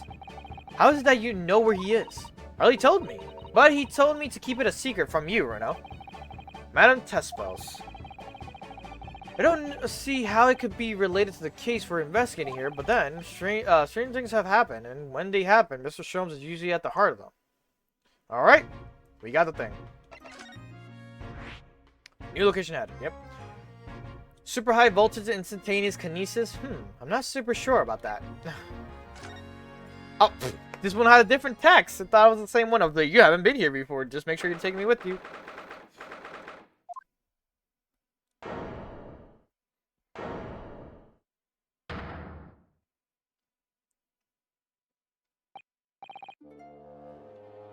What is this place? Look at all these terrifying scenes, but why are all the people still so still? Guillotines, ruthless murderers. I know what I'll be dreaming about tonight. They're all wax models. They're amazingly realistic, aren't they?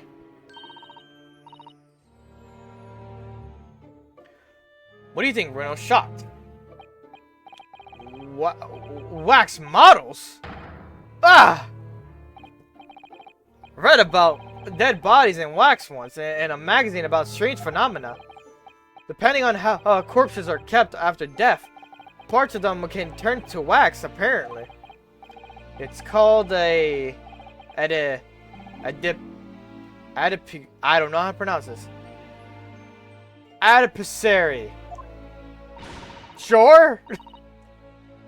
Stop talking about creepy things like that, Bruno. You're scaring me. Anyway, adipocere doesn't form readily. Ah! What now? I've just remembered something else I read in another magazine about a strange phenomena. There was an old lady, maybe a witch, who used to pour molten wax over corpses and put them on display. None of the exhibits in here are real. They're all entirely man-made replicas. They can't be. Do you really expect me to believe that? Just look at them. Oh? There's no way anybody could make models of people that are this realistic. And they're all such gruesome scenes. Wait. This fucking Joker. What is it? Oh, no. I must be seeing things. Alright. We first examine. Pan right. I am now right. Examine the ladder. The ladder shall be. Oh, that's a funny place for a little ladder. What is it? Is something wrong? No, it's just that in Japanese, we have a totally different word for a ladder that folds in half like that. We do in English too, you know. It's a step ladder or just steps. So be careful on making assumptions about other cultures, Bruno. That's how wars are started. I didn't realize step ladders were an intentional point of contention, but the writer makes an astute point. To be okay, so on the guide it says pan right to examine the ladder to begin working towards the accolade in the Chronicles version of the game, meaning this is returning the whole ladder and steps ladder debate again. That was originally in fucking Phoenix Wright, the first 3 games about that argument between him and Maya. That's so funny. The fact that this joke is still going. Alright, talk to Sholmes. Or examine Sholmes first. It's the great detective, Mr. Harlock Sholmes. Mr. Sholmes has his own wax statue in here, really? Well, he is a world famous after all. It's an uncanny resemblance, isn't it? It makes my skin crawl to look at it. It even has the new outfit he has on. I know. I love that the new outfit is just full on fledged there. But look, Bruno, you can kick this Hurley and he doesn't even move a muscle. The fact that they animated him moving... him in agonizing play like... Fuck! Can't go around kicking the exhibit's Iris. Wait. It just moved, I'm sure. And not just a little bit either. Really? Did it? And look closely. There are beads of sweat on his face of this waxwork model.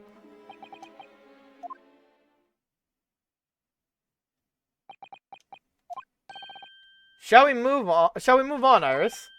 Over there, look, there's a great murder scene to enjoy, much more appealing. He said Mata, oh shit. My dear fellow, I take exception to your recalling at such a matter as if you've seen something truly apparent. Mr. Sholmes! I knew it. Iris, what possessed you? I strictly forbade you from divulging my temporary waxwork secret to Mr. Naruhodo. Temporary waxwork? What do you mean? And that kid, could you not have exercised a little more restraint? You winded me! Bruno has something he needs to ask you. Ah, question. And I thought you'd probably be getting bored too. So here we are. Well, I can't deny that your timing was impeccable. A mere 2 minutes more being stationary like that. My great brain, upon which all my success has been built, would have turned to wax. Thank goodness we arrived in time. Indeed, in many ways, the pair of you just saved the world from the unimaginable loss. Oh, Hurley, you do like to talk nonsense, don't you? You could know something is true about Lord Van Zieks and what happened in the past to change him. Now that you're here, let's take our time. How can I be of assistance? For you're in luck, I've suddenly quite taken with the idea of conversing. Oh, well, actually, I'm quite in a hurry. And if my eyes don't deceive me, I believe something is afoot within the walls of this very museum. Most fascinating case, if I'm not mistaken. Really? Moreover, I have a strong suspicion that it is related to the matter about which you've come to me now. But how could it be? You'll speak again presently, my dear fellow, but for now, I must return to my work. What? Back to being a temporary waxwork exhibit?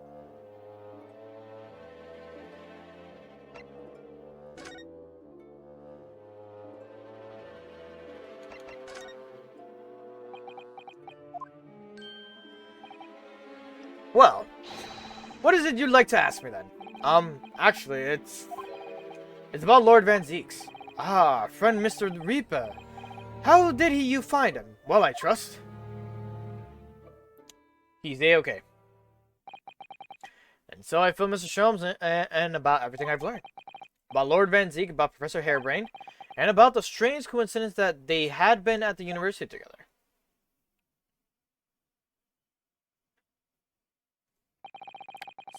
So I'm wondering what it was that happened to make Lord Van Zeek such a different person. I was sure that you'd know, Hurley. You said there was something going on here in this exhibit hall before. Something on the foot. Excuse me for yawning. And that you believe it was related to what I wanted to ask you about. Mr. Sholmes. He suddenly clammed up. Well, it seems we've reached an unavoidable... Greetings! Oh! Oh! I'm fucked! I'm so fucked! She's hot, without even revealing her full face. Oh, hello. Oh, hello. Where did she appear from? And what's she wearing? Could she look any more mysterious? I'm on the floor. I'm on the floor begging! I hope you are appreciating my museum. Sorry, have we...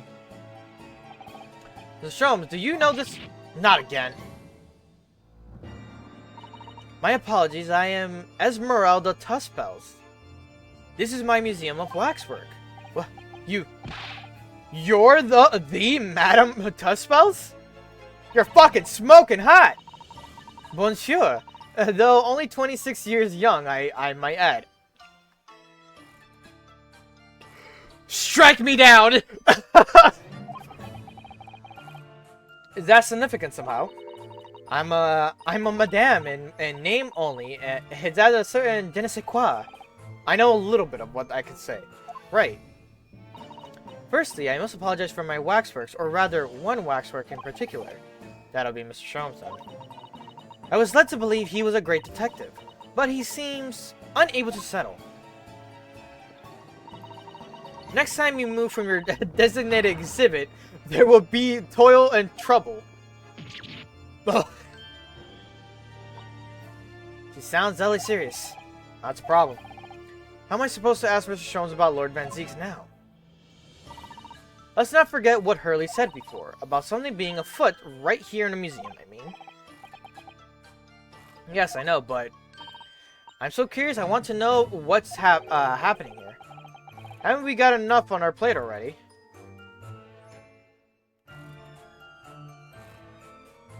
Smitten. I am smitten. Something afoot.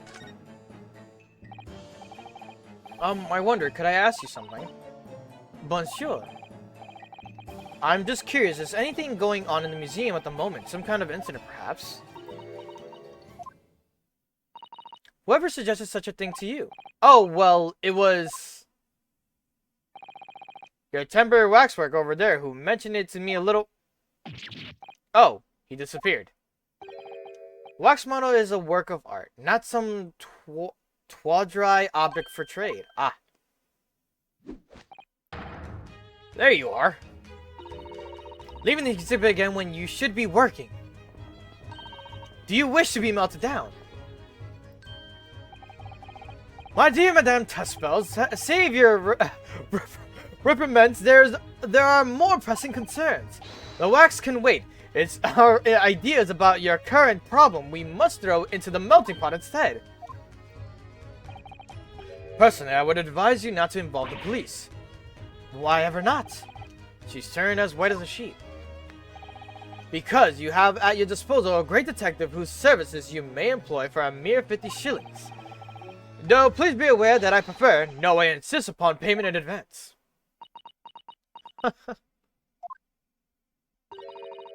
Very well. Let us see if the great detective is able to live up to his name, shall we?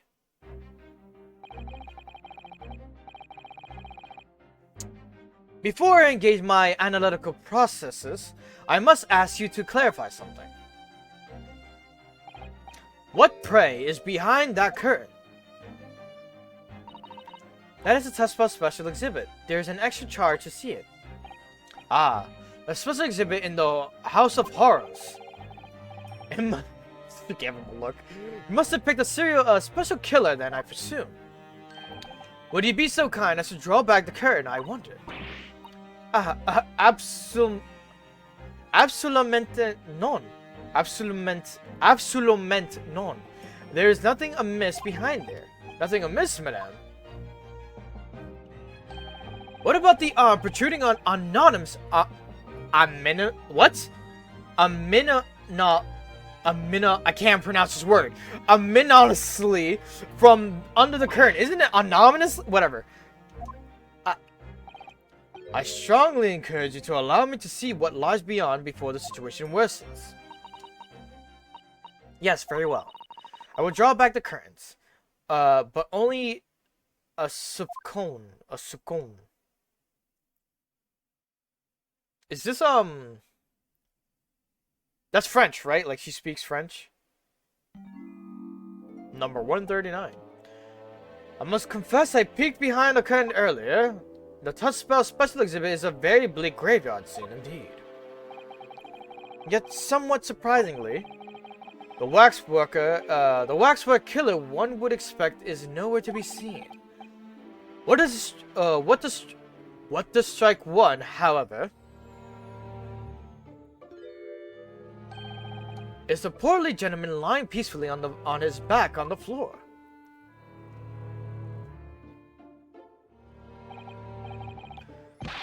Well then perhaps, Mr. Sholmes, that man on the floor is a ruthless killer himself. I'm afraid not, my dear fellow. He is perfectly ordinary London gentleman, not even a waxwork, in fact. What? As skillfully made as these waxworks are, they are always distinguishable from real humans. So allow me to present my two conclusions. The first is that a sizable business transaction has been taking place in this special exhibit. Why would you say that? And the second is that the aforementioned transaction is linked to a serious crime. She looks as pale as a candle wax. I don't understand. So, Madame Tespel, as you've agreed to my fee, you shall now have a pleasure of seeing this famously great detective and temporary exhibit at work. The Great Deduction. A game's afoot. Waxworks. Fate.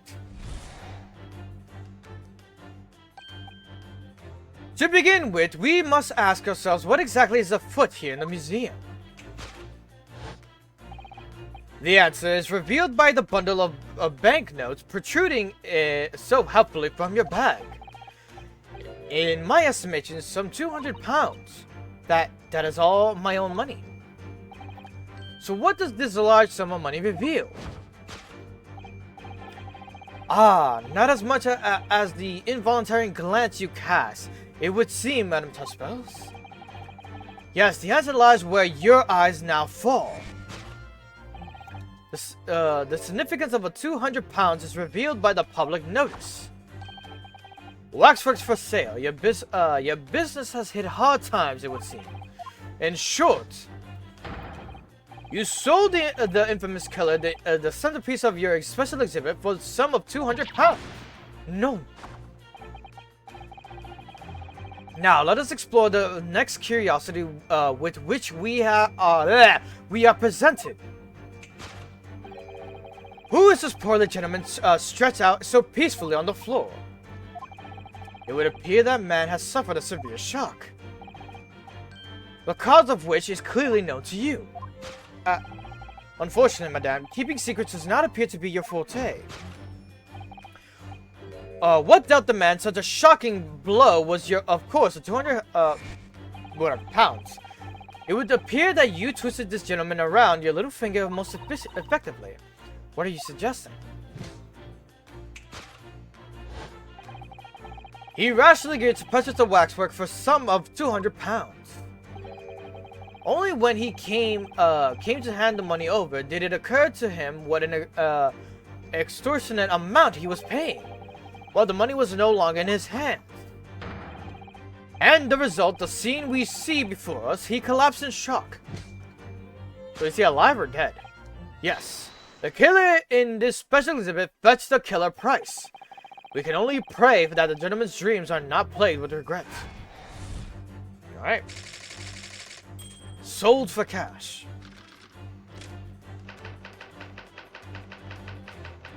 Waxwork location.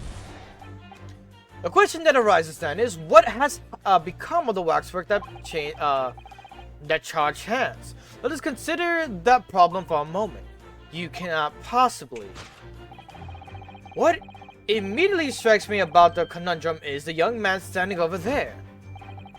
Who is this fellow? To find the answer, we need only observe his neckerchief. Such is worn by policemen as a secret sign to fellow members of the force that a crime is being perpetrated. Yes, this young man is undercover policeman currently investigating the museum. I know him well. In fact, it's Sergeant John Clay. What are you talking about? Man's quite a celebrity. He received triple accolades at last year's policing awards. But next, to turn our attention to the old man sat before him with a particular unsightly visage. I've been watching close, and he hasn't moved a muscle, almost in fact as if he were a waxwork. But your reaction only confirms my suspicion, madame. I noticed it at once, of course. Observe. A telltale sign that instantly proves whether or not this old man is a waxwork is the obvious price tag. Threepence, a tragically low price, you might say. Though perhaps the going rate for aging waxworks riddled with cracks. And yet you sold it to the portly gentleman for an exorbitant £200. A sort of plucky behavior that's sure to attract the attention of Scotland Yard, isn't that so, madame? I do not. Yes, the waxwork you sold has already been seized by the policemen and remains in their custody as we speak. Young man must be reunited with his grave in the special exhibit, and not a moment too soon. Alright.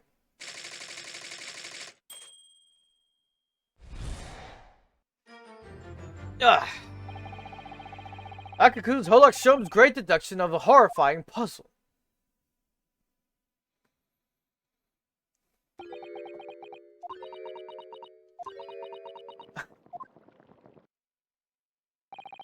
I see I've stunned you all into silence. You have, Hurley, you have.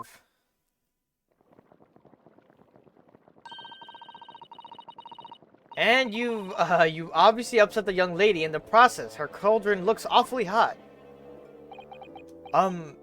If I could just bring up one point, Mr. Sholmes. The notorious Nadaholder 1 point. I'm all ears, my dear fellow. According to your deduction, then, the special exhibit featured this old policeman. So, that would mean that he's the particularly ruthless murderer, wouldn't it?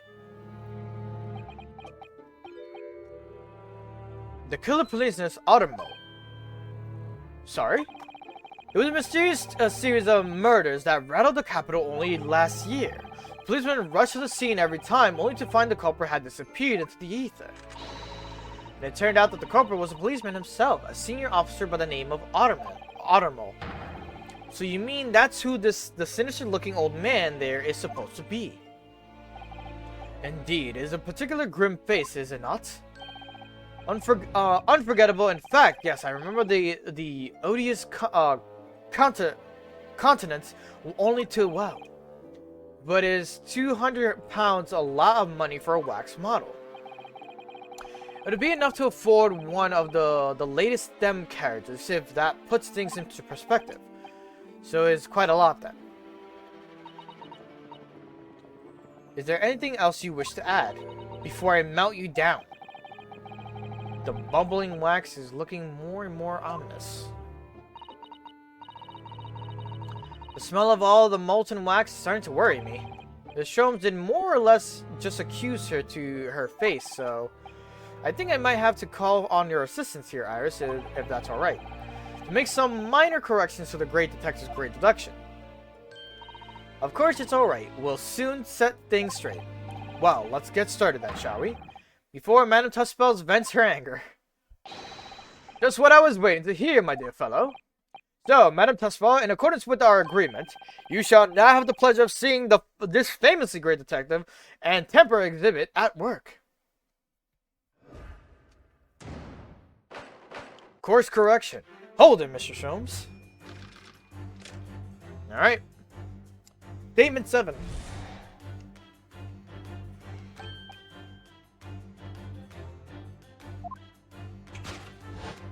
We can skip to 3, 4, 5, 6, and 7. Alright. Alright, examine the note on the wall to read the contents. She definitely looked in this direction, it's true.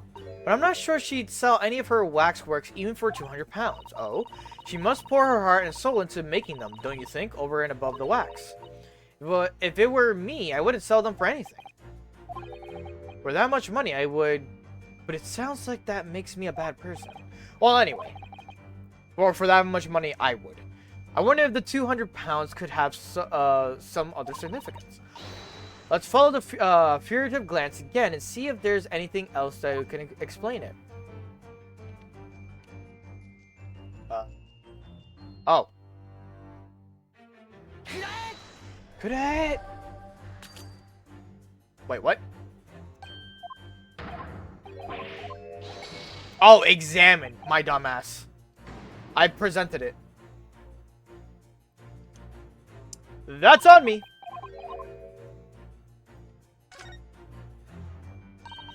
What's that note doing pinned on the wall there? Oh yes, let's see. Dear Madame Tussbells, we've taken the prisoner from this room. The price for his safe return is 200 pounds.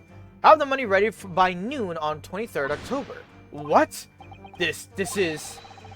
It's just like the sort of thing that's left behind when someone is kidnapped. Yes, it's a ransom note. Exactly. Okay, ransom note becomes that, then present the ransom note.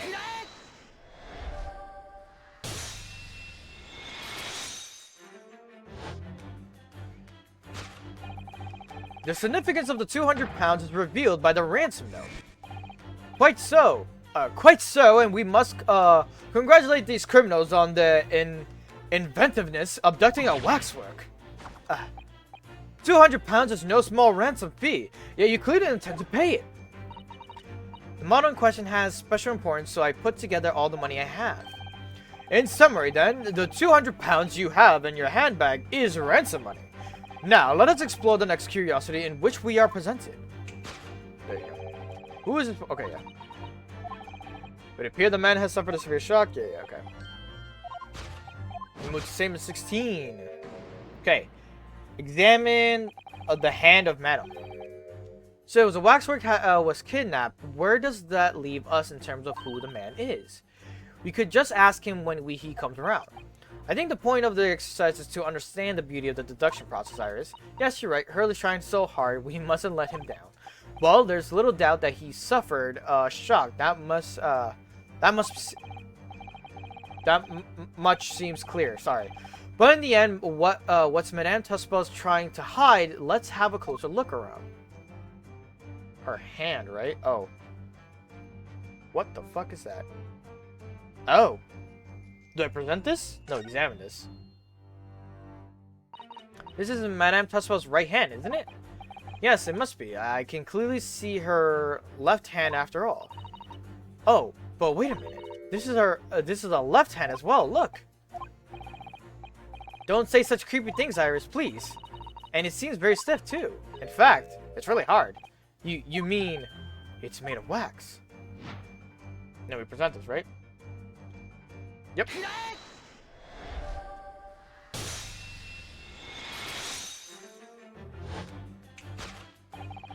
What dealt the man such a shocking blow was, of course, the waxwork hand. Indeed, with a solid waxwork limb, one could deliver a very substantial blow. How could you... The hand protruding from the bottom of your cape. It ought to be a right hand, but closer inspection reveals that it is in fact a left hand. And somewhat masculine as well. In other words, it does not belong to you, madame. It is the hand of waxwork model.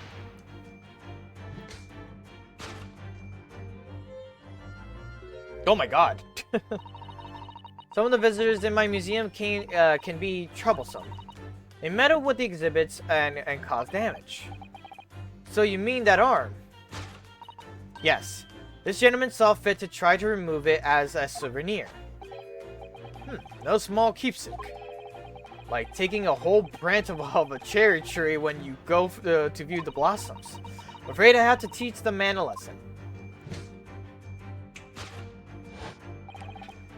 You confronted the man and tried to take the arm back. And the result, the scene we see before us, he was knocked unconscious. A point we may need to revisit later, but for the time being, we have our conclusion. Alright. Yes, the killer is in the special exhibit has been kidnapped.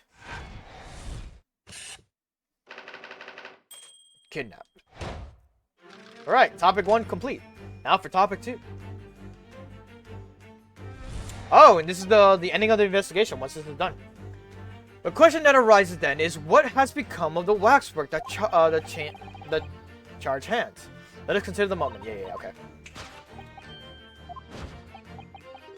Same before, okay. According to Mr. Sholmes, the yellow neckerchief is a sign of to other policemen that some crime is underway. A way of communicating with his colleagues without revealing his identity, yes? The secret that's closely guarded by Scotland Yard. That Mr. Sholmes didn't hesitate to give it away. While uncovering secrets is in the true detective's nature, of course. Right. Anyway, judging from Madame Tuspel's reaction, Mr. Sholmes' deduction, I think perhaps we might not have identified the man quite correctly. Whoop! His arm!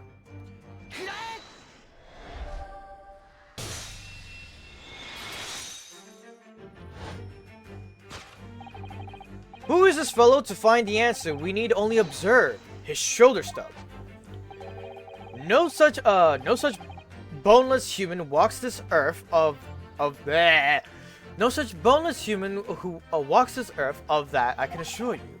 In other words, this man standing here, the young Sergeant John Clay, Sergeant, is in fact defying all odds a waxwork model. I seem to remember it was you who concluded he was a real person in the first place, Mr. Sholmes. He has become quite a celebrity in London, being the winner of no less than 3 policing awards last year. I simply had to make a model of the man. Naturally. What other explanation could there be? And it was the detective's arm that was pulled off by the man on the floor in a special exhibit, wasn't it? I like my little mouse buddy. Next we turn our attention to the old man sat before him with a particular unsightly visage.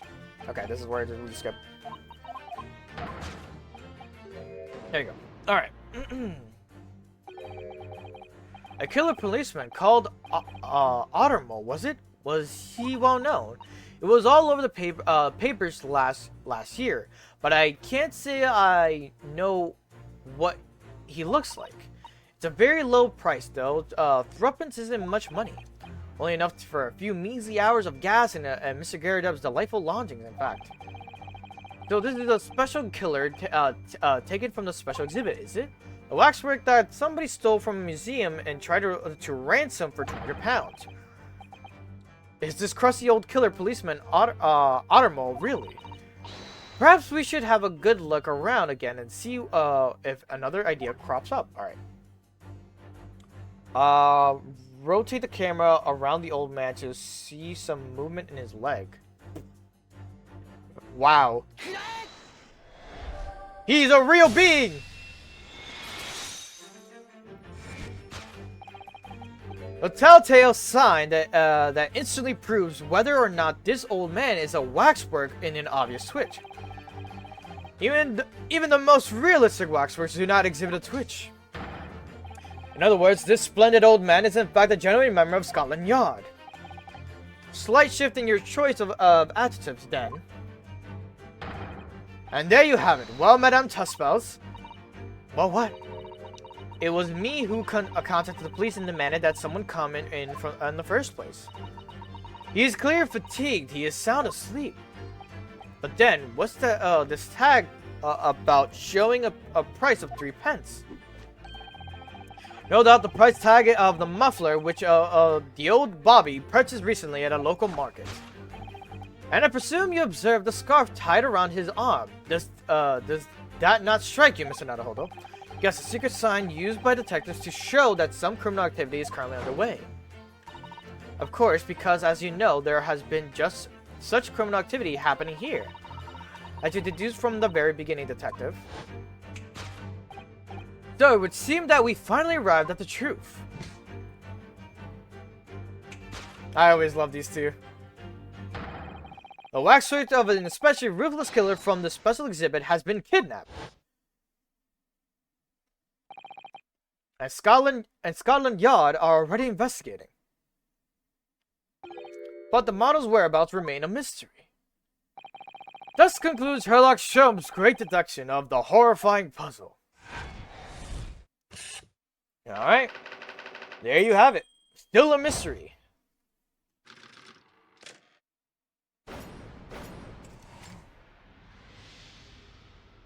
Okay. Deduction complete. Elementary. Also, people visit my museum here, men and women, young and old.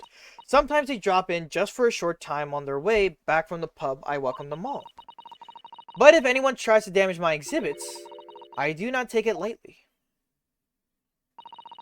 Anyway.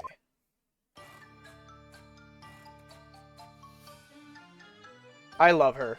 I truly do. Their great deduction was even more enchanting than I had been led to believe.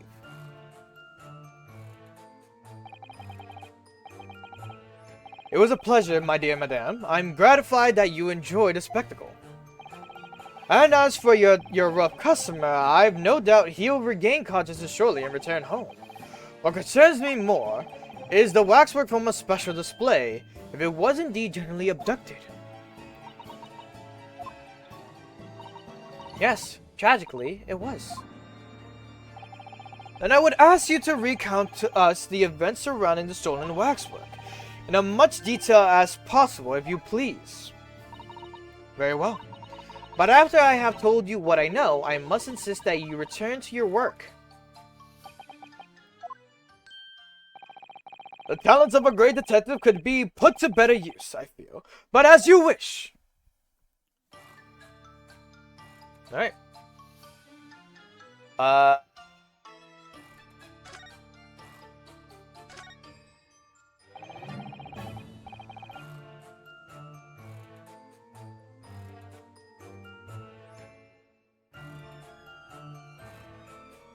Okay. It doesn't tell you what to do here, but it works, I guess. Did you make all these waxworks, Madame Tuspels? Indeed. I did. I am the 3rd generation of waxwork artisans, you know. Gosh. It was my grandmother who began the tradition in my family. Her fortunes were secured? I don't know. Living through the turbulent times of the French Revolution as she did. Though that is when she acquired the savoir-faire that leads to the astonishing likeness. Or whatever. All these waxworks really do look as though they're alive. In fact, they look more alive than Hurley. What you see exhibited here represents the most atrocious of London's criminal past. All the waxworks were created in the presence of the real people on which they were modeled, in the hours immediately following their executions. That is the secret to the extraordinary lifelessness. That sounds terrifying. All walks of life have similar challenges, I'm sure. To carry out one's trade par excellence, one must go to extraordinary lengths. My exhibits are a reflection of society. I create only that in which the public wishes to see. Ugh. Why couldn't the public have wished for something less horrifying? Do not fear. Sorry? This room is the only one in the museum with such a Maccabi theme. I do hope you'll explore. There are models of famous singers, actors, politicians, something for every taste, I hope. It was Iris who dragged me straight in here, come to think of it.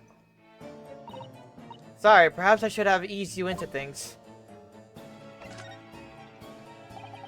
Tell us more about the stolen waxwork, please. It was some days ago now when I came in here one morning. I immediately noticed that the waxwork was missing from the special exhibit here. It was your most prominent display, so that's why the curtains were closed. And I found the ransom notes in its place.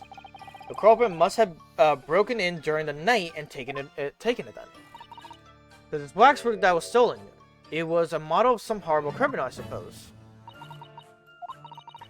Of a particular horrible criminal, in fact. The killer who left a more profound scar on society than any other. I would say, the Professor. Not a name I've heard of. So, Mr. Naruhodo, it seems the circle is complete. Sorry? The Professor case happened at around the time I was born, didn't it? Indeed it did, Iris. 10 years ago, a series of murders that rocked the capital. 10 years ago. Yes, at exactly the time that Baruch Van Zieks graduated from university, in fact. What? Surely he's not saying. The big event that changed Mr. Reaper's life. As you surmised, it was the Professor case. Who was the Professor then?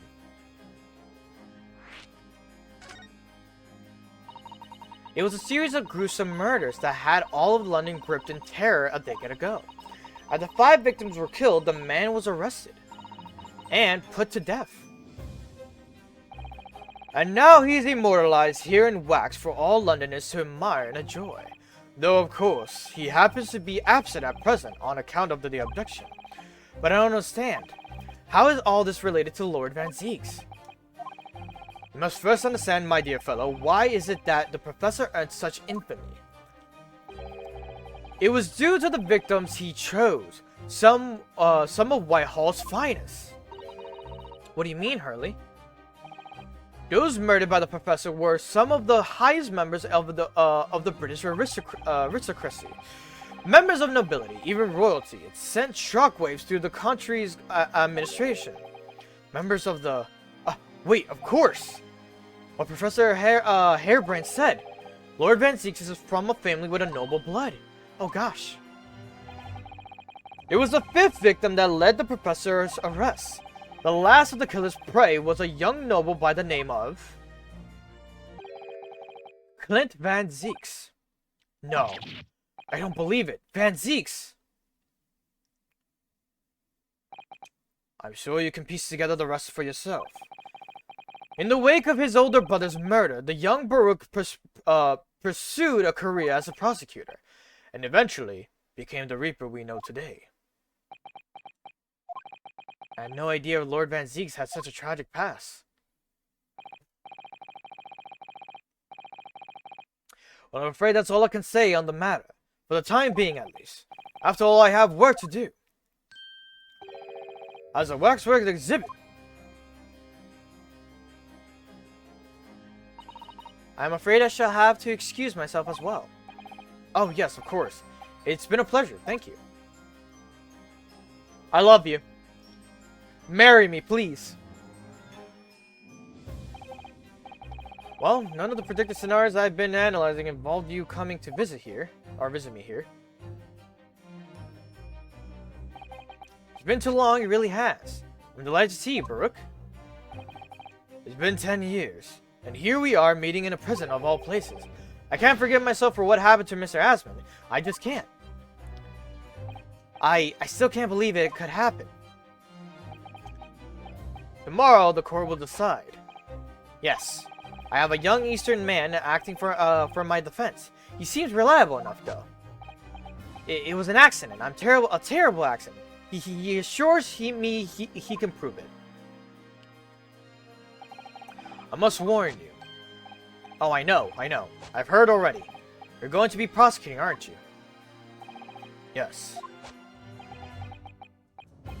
Since I returned to England, I've heard lots of stories. Brooke, are you really... What? Never mind. I know that you have my best interest at heart. My friend is on trial. I wouldn't entrust it to anybody else. Of course, I fully understand. Thank you, Brooke. Until tomorrow, then, I'll see you in court. Alright. This is a crazy beginning of a, like, investigation. We're going to continue while we still streaming. Let's go. Yes, please. We did a good 2 hours and a half about. It's like 2:20. Real quick though.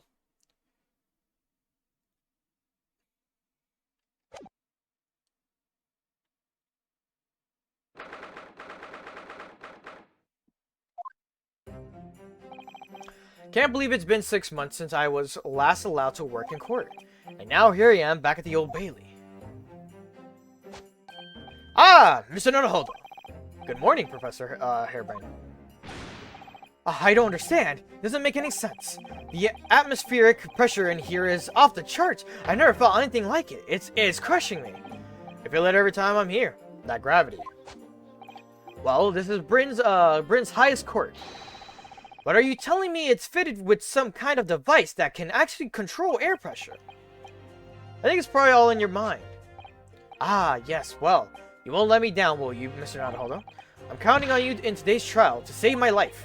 To save the secret of my super high voltage instantaneous kinesis machine from being made public. Yes, I understand. I know what I have to do. I have to establish that the explosion 2 days ago was nothing more than an unfortunate accident. Well, I'm sure there's nothing to worry about, really. Justice will prevail. My commemorization, Mr. Nodohodo, you appear to have been lumbered with the most tiresome case here.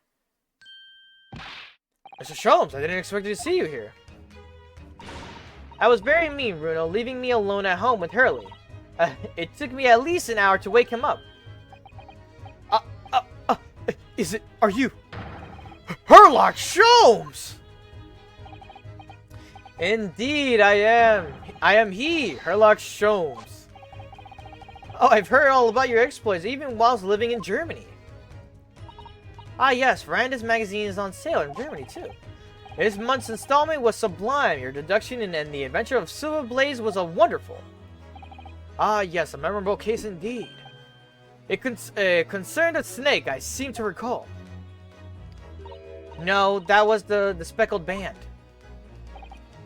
Well, thank you for coming. I do appreciate your support. I'm sorry to disappoint you, my dear fellow, but I'm afraid I can't stay. Oh? I have urgent business at Madame Tusfel's. You mean your waxwork job? No, the waxwork abduction, of course. Madame has engaged my services.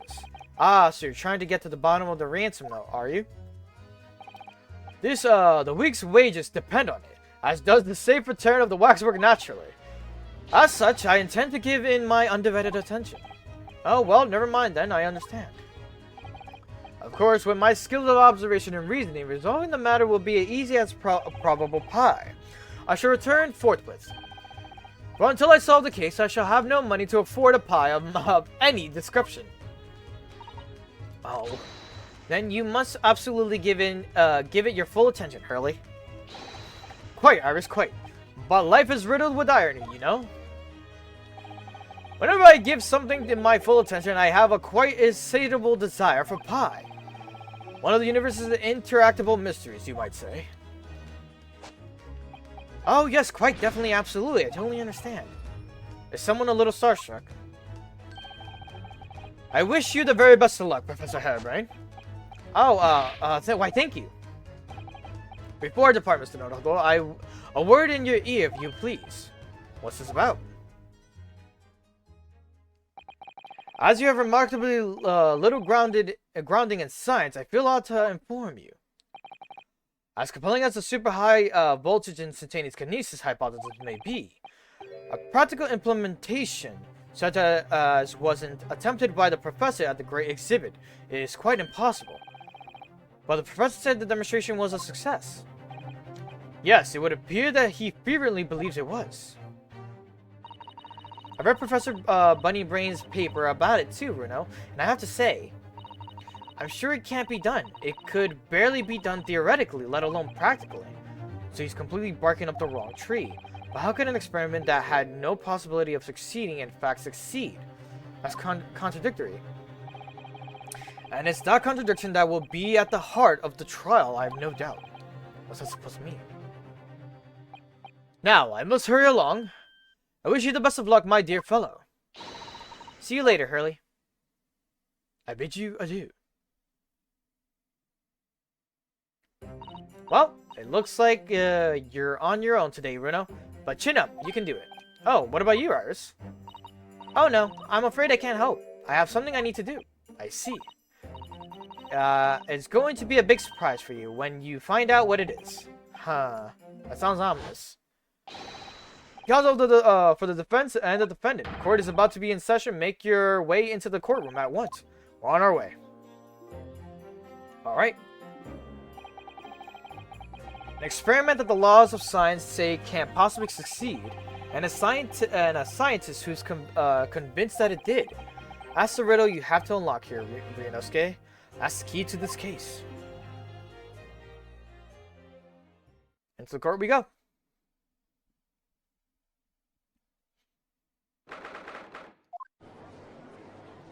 Now I have my table, haha!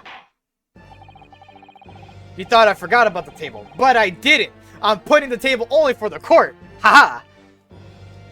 Now hopefully I can remember every time. In the name of Her Majesty the Queen, I hereby declare the court to be in session. We're sitting today for the public trial of Professor Albert Harebrant.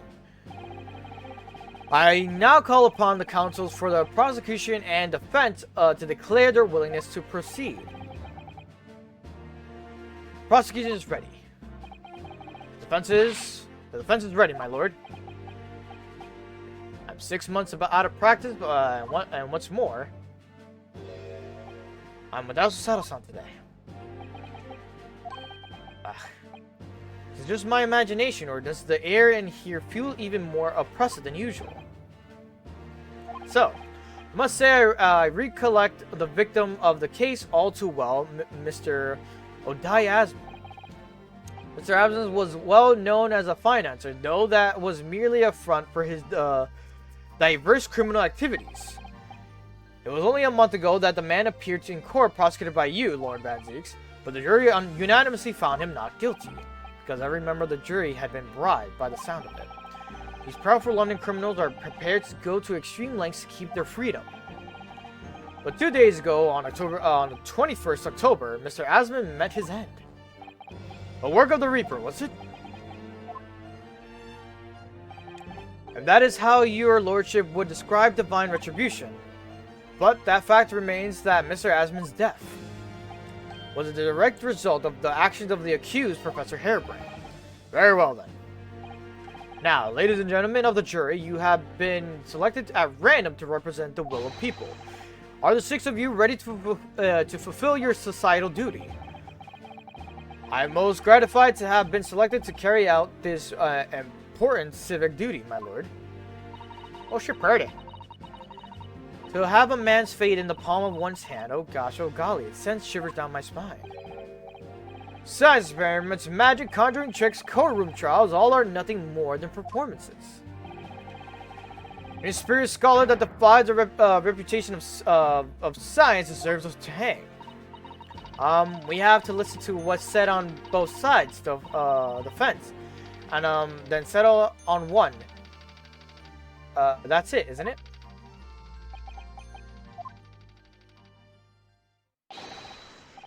Oh, wasn't like this in my day. Wasn't like this at all. That's the police killer Ottermole like look-alike again. He's as exhausted as ever, it seems. Now, as I'm sure you're all aware, the incident we are here to judge today tragically took place at the Great Exhibition shortly after its opening. Though the death toll could have been far worse, with the exception of a victim, no one was killed. Nevertheless, the dream of the science being exhibited rapidly turned into a nightmare for the spectators. A tragic turn of events, and as such, the eyes of all London, no, of the whole world, will be on this trial. It is our duty to reach a swift and just conclusion, I feel. So, your opening statement, please, Lord Van Zieks. At the heart of this incident is technology never before demonstrated anywhere in the world. One of the science's latest developments, I take it. The government is keen to capitalize on the Great Exhibition to improve Britain's technological advantage. The technology being demonstrated by the accused was described as a super high voltage instantaneous kinesis. Good lord. Designed to disassemble human subjects using extremely high voltage electricity and beam them instantly to another location where they are subsequently reassembled. Is such a thing even within the realms of possibility? I don't believe it, that's for sure. Disassemble people with electricity, my goodness, how shocking. The whole idea is absurd. The hypothesis would never stand up in security, whatever. Sir, I believe you are a fellow of the Royal Society, are you not? An expert in your field. I am, and my word on the matter that can be considered final. Instantaneous kinesis is poppycock. So, this experiment, Mr. Sholmes, are in agreement. It's impossible. What is the prosecution's view on the matter? Prosecution would assert that the accused's instantaneous kinesis demonstration was a success. What? What rot? Order. Present hypothesis is currently under investigation by the British government. If it is deemed to have merit, a substantial research grant would be made available. The accused made use of the invitation built on his new hypothesis to take Mr. Asmon's life, in order to be the sole benefactor of the grant. But this disastrous demonstration was no accident. It was carefully designed from the outset to end the life of the victim.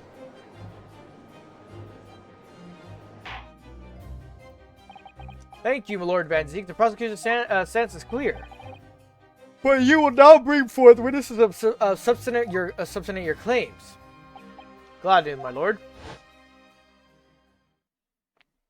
Off with the cape. Bailiff, show the first witness to the stand. Okay. Witnesses, state your names and occupations for the court.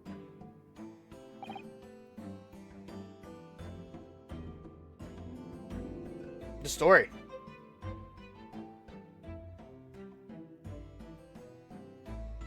I really just mostly go for the stories. The puzzles, they're not that crazy, but then again, I am using a guide to just kind of go through it real quickly. Alright. Yes, sir. Tobias Gregson, Detective Inspector at Scotland Yard's Homicide Division. I was on duty at the demonstration on the day in question and in charge of the following investigation.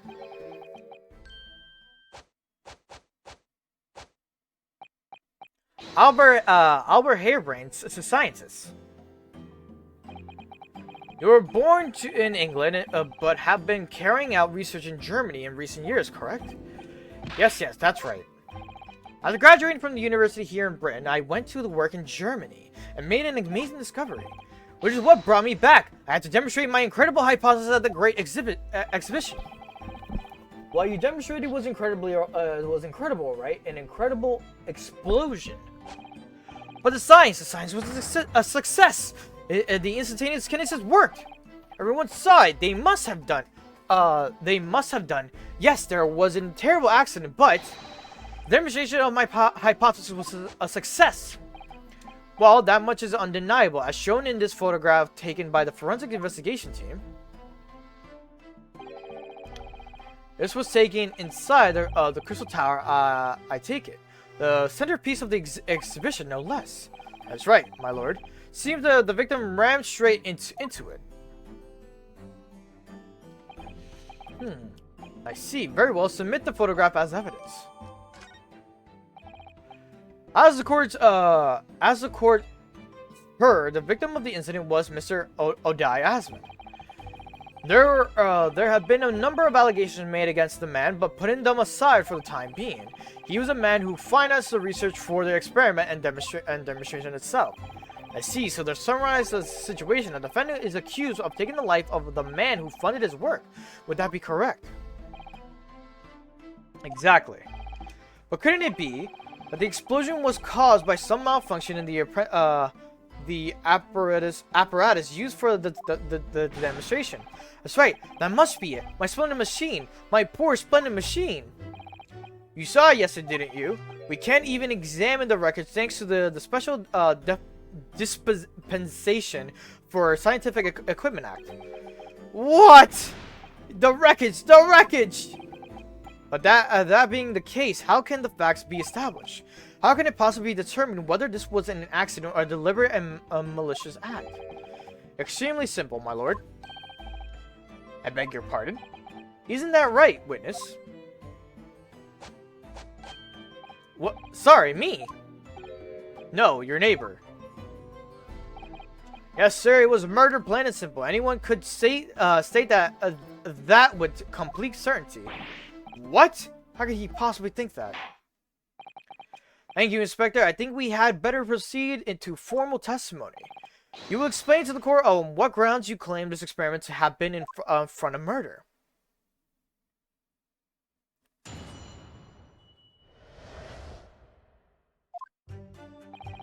The corpse that went crashing through the Crystal Tower had broken neck. I made a minor miscalculation in the angle of the beam projection. That's all. That was my mistake.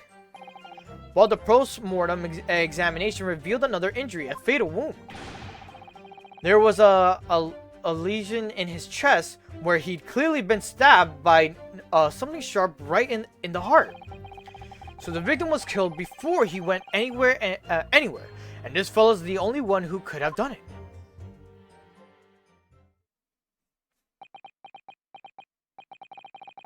Extraordinary business. In addition to suffering a broken neck, the victim was stabbed in the heart. Information I would really like to have heard from someone other than the judge.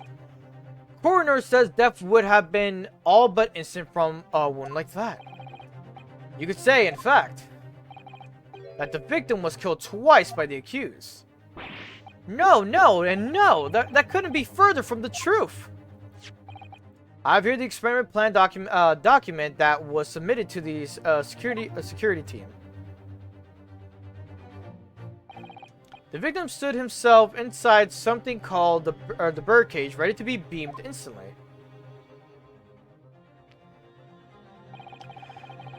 To the second level of the Crystal Tower, about 25 yards away. The experiment did not go according to plan, however. As the machine was put into operation, there was a large explosion.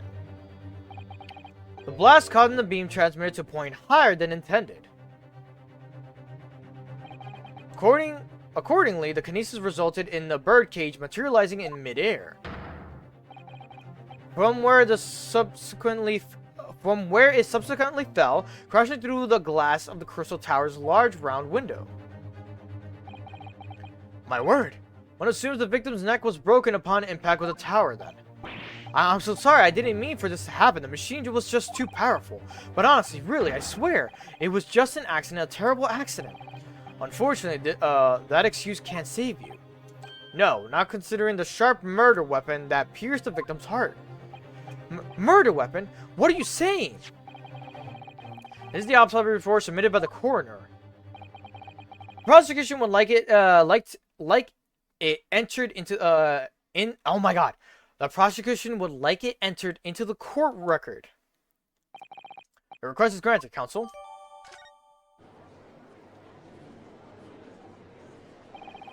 I was there in person, you know. I saw the whole ludicrous performance. And the only other person on the stage with Mr. Asman was the disgraceful excuse for a scientist. And really, by all counts, it must have been him. Huh. Hard to think otherwise, really. Very well, counsel for the defense, proceed with the... Okay. Ah, yes, my lord. I need to focus here. It's been a while. Alright. Press on statement 4. 2, 3. Whoa, whoa, whoa. Press. The defense knew nothing of this crucial information. The prosecution received this report from the forensic investigation team only this morning. That was the first we knew of it as well. I can only apologize for the impossibility of informing the defense.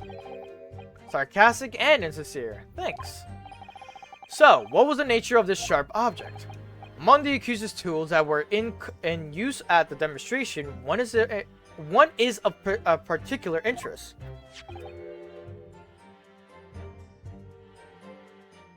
This. Ah, yes, that would appear... Aha! There he is!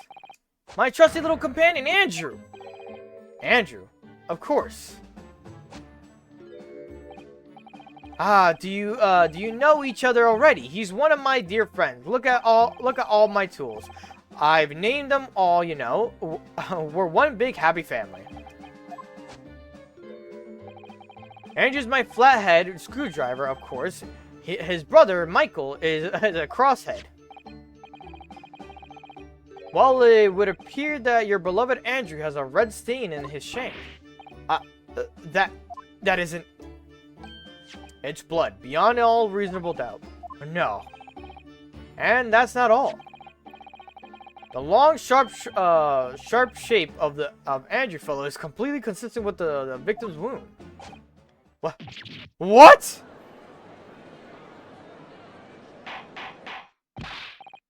Order. The court will enter this friend of the defendant as evidence. So one of the Professor Harebrand's tools is the murder weapon. Great. So the victim was killed before... Yeah. What grounds do you have for saying that? Ha. Do you really need to ask? There were only 2 people on the public experimentation stage in front of the whole crowd. The victim and Mr. Odai Asman and the accused Professor Harebrand. And we know for certain that that before the experiment, the victim was alive. Yeah, sorry, I had to burp. Excuse me. We know for certain that before the experiment, the victim was alive. That's right, I saw him with my own eyes. Furthermore, following the explosion and kinesis, nobody went anywhere near the body. In other words, only someone else on stage with the victim could possibly have done it.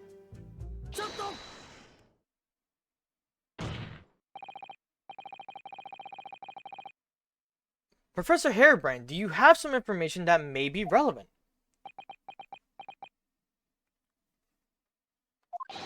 Professor? Ah, sorry. I was just calculating the optimum coefficient of electrolysis to separate molecules in the human body. And the witness stand is the best place for that. It seemed as though you might have something to say about Inspector Gregson's last remark. Yeah. Yes, that's right. Of course. He just said that nobody else could have done it, didn't he? Yeah, that's right. Who else could have stabbed the victim, huh? I don't know, but there's no way that I could possibly have stabbed Mr. Asman, as you say, huh? Explain, please, Professor. Of course, this cold-hearted policeman may not be aware, I suppose. But humans are warm-blooded mammals, with blood running continuously through their veins. I had heard. And surely you see, if I plunged something the size of Andrew into the man's chest, the whole stage would have been a bloodbath. No, a blood swimming pool. But thousands of Londoners were watching me at the time. And yet, not one of them claims to have seen a swimming pool of blood. Well, no, I suppose not. You see, not one. True, I didn't see anything like that. Well done, Professor. That was a great counter-argument.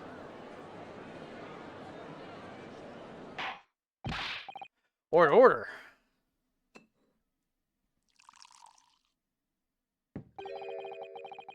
Pray forgive the discourtesy of if I savor a drop from my hollow chalice to accompany my old friends. A what?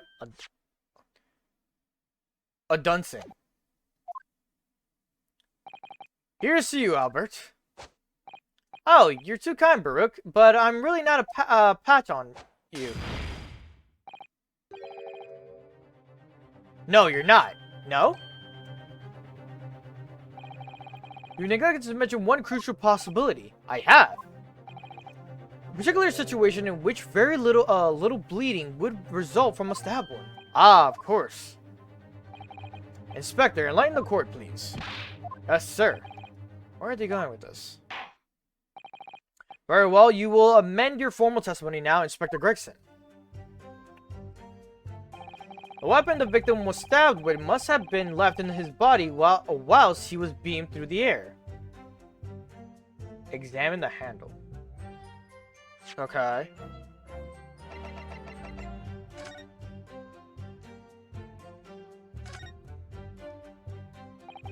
I've seen this unusually shaped handle before. It's the same screwdriver that was lodged in the grill on the floor of the kinesis machine, which would be important information, so I should definitely make a note of that.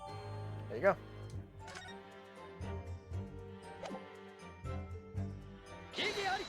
Igiari!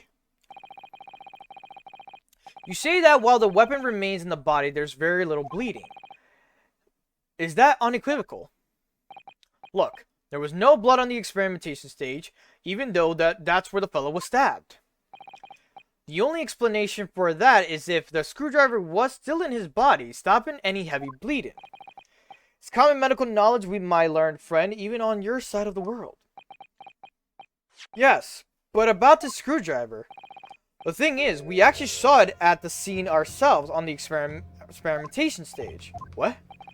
It was on the floor by the wreckage on the machine, poking through a metal grill. I went to pick it up, but the detective here stopped me. Isn't that right, Inspector Gregson?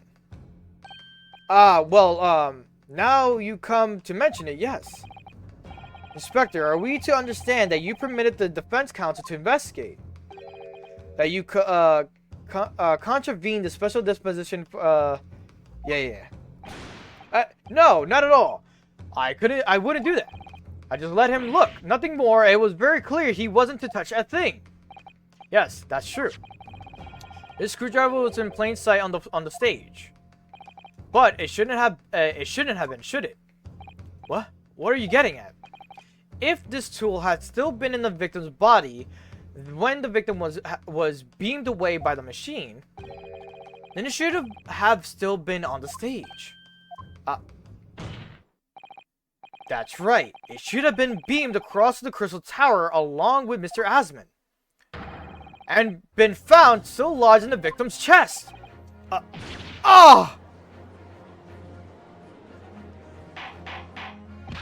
Order. How do you explain this, Inspector? I don't. It looks as though everything that the victim had on his person moved with him when he was beamed. If the screwdriver was still in his chest when the instantaneous kinesis occurred, obviously that should have been obviously that should have been beamed to the destination as well. This is a strange situation. Even though people are saying that the instantaneous kinesis is a scientific impossibility, we're still basing our arguments on the assumption that it did actually take place.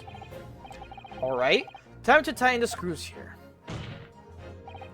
My lord, if the prosecutor is unable to explain the inconsistency in its argument, we can only conclude that the testimony given to support cannot be relied upon. Lord Van Zieg's... Oh, don't do this, harebrain. Do you have something to say, witness? Yes, I knew it. It bears out. The equations hold. Mr. Naruhodo, don't worry! About what? Without delving into the detail, there is no inconsistency. What? Even if Andrew had been lodged into Mr. Asman's chest, my trusty tool wouldn't have moved. Andrew remaining on stage is consistent with my calculations. What?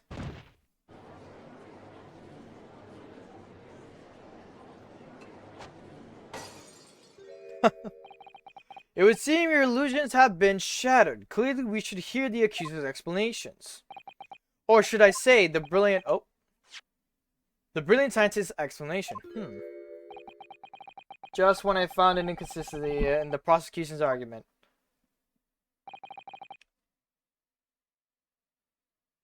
Scientists.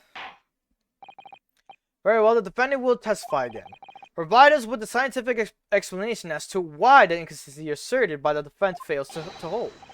In the name of Apollo, I will, my lord.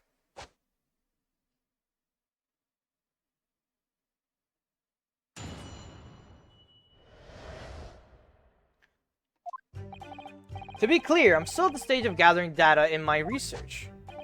My hypothesis states that kinesis cannot transport metal, though. Hence, the metal weapon would have stayed put. In other words, the point just raised by Mr. Naruto isn't in inconsistency at all. Mr. Asman was the patron of my research. Without him, my work wouldn't have been possible. Now I have a duty to protect the incredible machine that we built together. I will throw my goggles at you if I could. Or my little mouse buddy.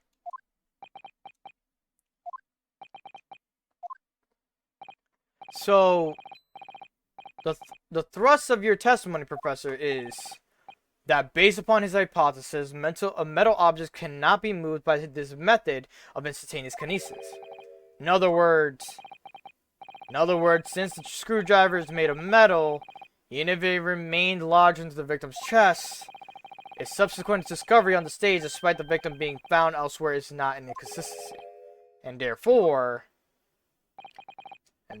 Professor Albert Harebrained could still have been the killer. My great hypothesis holds, you see?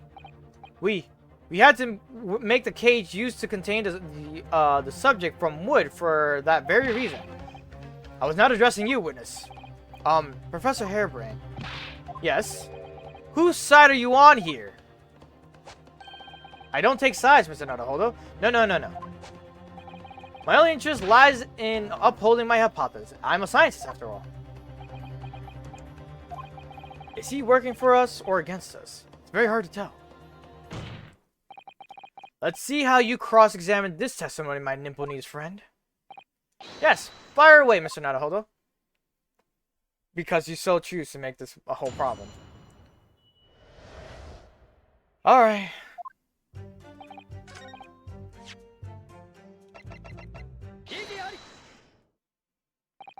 Professor Harebrained, you say that according to your hypothesis, nothing made of metal can be beamed by instantaneous kinesis using the machine you made. Is that right? Yes, that's right. Spot on. Exactly correct. In that case, I'd ask you to have a look at this photograph that was taken at the scene. In particular, I'd like to pay attention to the victim's face. You can clearly see that Mr. Asman is wearing a pair of spectacles with a metal rim. What? Metal? No! Metal can't... That's not... Metal? No! We've already established that the proposed murder weapon, the screwdriver, was found on the stage. However, if your hypothesis correctly predicted that outcome, it should have...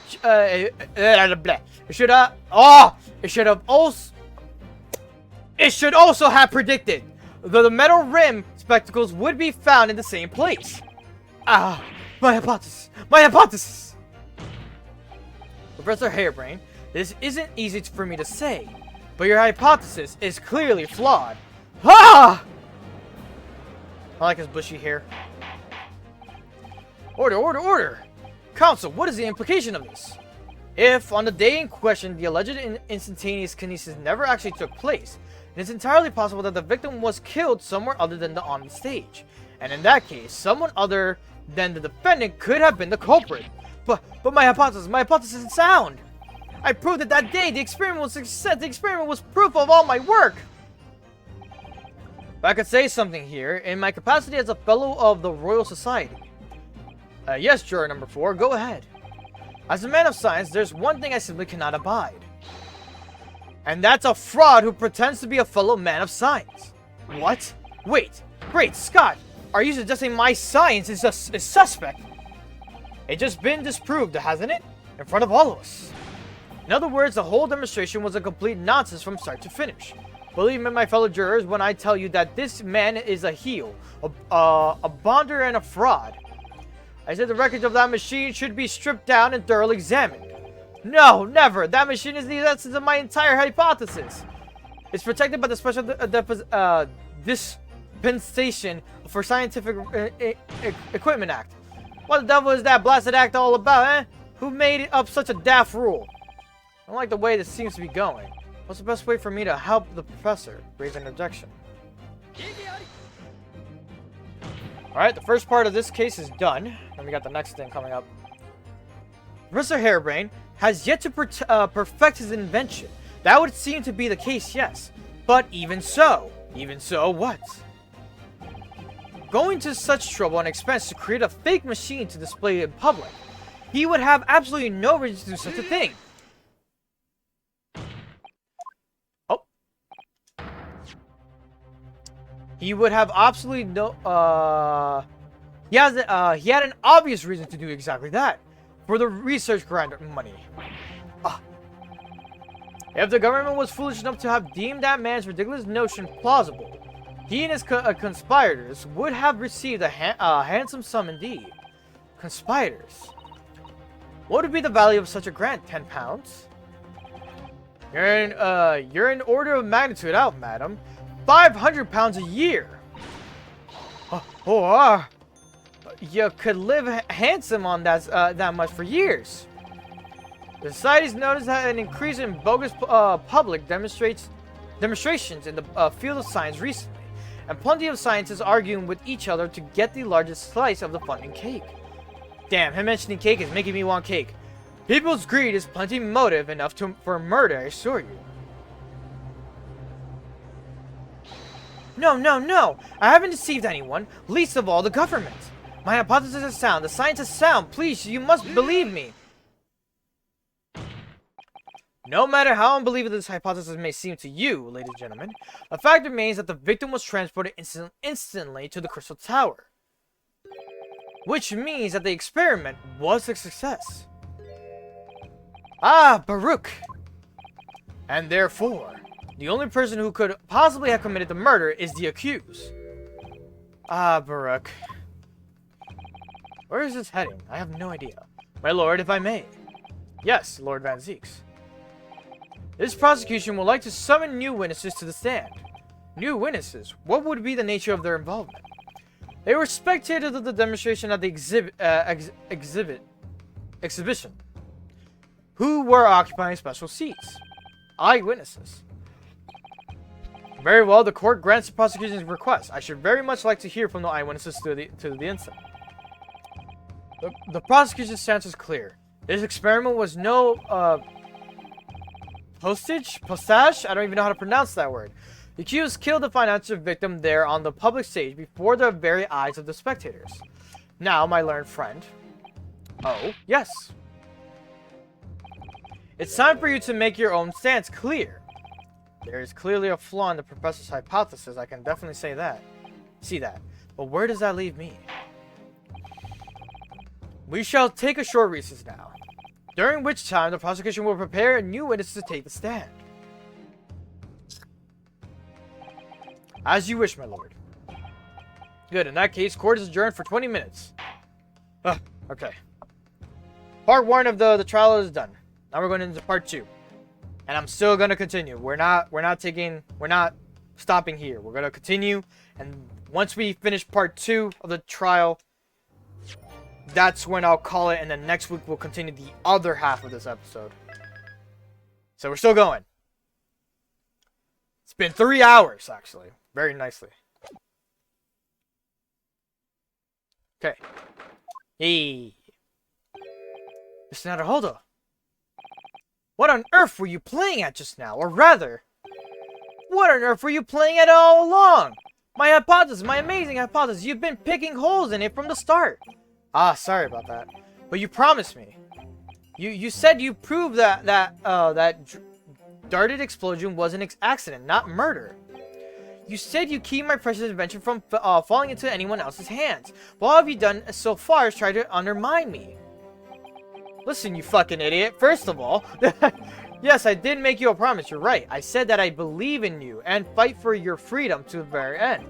But I also told you that I was no scientist. I don't understand your hypothesis. The fact is, there's an undeniable flaw in your logic, isn't there? But if I just run through some equations, yes, you see, it's because my work is incomplete. Perhaps it is. Nevertheless, a man died as a consequence, didn't he? Oh. Oh, no! You're right. You're so right. It's all my fault. I have no right to blame you for my failures. I'm a disaster. Not just a scientist, but as a human being. Well, that might be a little over the top. And while we're on the subject, what about Baruch? He's being awful. Claiming his old university friend to be a murderer, you mean? Oh, claims to be a blah, blah, blah. He's a disaster, not just a prosecutor, but as a human being. Oh, but no, wait. He's the Reaper, isn't he? Perhaps he's not classified as a Homo sapiens anymore. Glad that's cleared up. Can I double check something with you? Ah, yes, what? The machine and demonstration you prepared. They were based entirely on your hypothesis, I presume. There was no trickery involved. I drew the plans for the machine with my very own hands. Every line was painstakingly drawn with the firm belief that science is the only future. So yes, it's true that my hypothesis hasn't reached maturity yet, but please, Miss Naruto, you must believe in me. Believe in it. Alright, Professor, I understand. Counsel, defendant.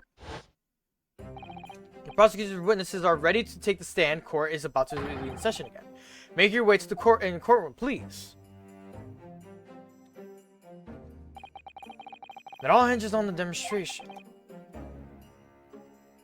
If the professor hypothesis is sound as he claims, believes him as the only person who could possibly have killed the victim. But on the other hand, Mr. Sholmes was adamant. Practical implementation, such as was attempted by the professor at the Great Exhibition, is quite impossible. So really, what should I be trying to prove here? We'll see, Ryunosuke, we'll see. Ryunosuke, Runo, and Ryu. That's what I call him. I just be changing it up sometimes. Alright, last part. My throat is becoming dreaded by this. In the name of Her Majesty the Queen, I hereby reconvene the proceedings of the court. Counsel for the defense and prosecution, are you ready for the new witnesses to testify? Prosecution, ready, my lord. As is the defense, my lord. So, Lord Van Zieks, I believe that these next witnesses saw the demonstration on the day in question with their own eyes. Indeed they did. And as luck would have it, one of them is a police detective. So the testimony we are about to hear can be considered highly reliable. Perfect. Detective of all people. Prosecution's stance remains unchanged, though it ended in tragedy. The demonstration on the day in question was scientifically sound. And consequently, the sole person with the opportunity to have committed the act of murder is the only other individual to have been present on the stage at the time, the accused. Thank you, counsel. The prosecution's position is clear. So bring forward the witnesses now. Bailiff, show the witnesses in. The witnesses whose proximity to the incident on the day in question will clarify the truth unequivocally.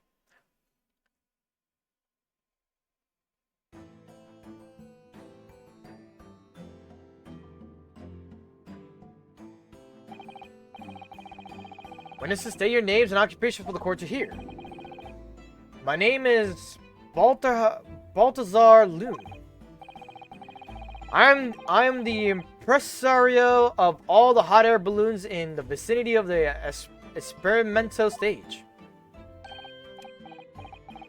My name is Wilhelm Gottfried Sigismund Ormstein. I have come to see the Great Exhibition all the way from my home in Bohemia.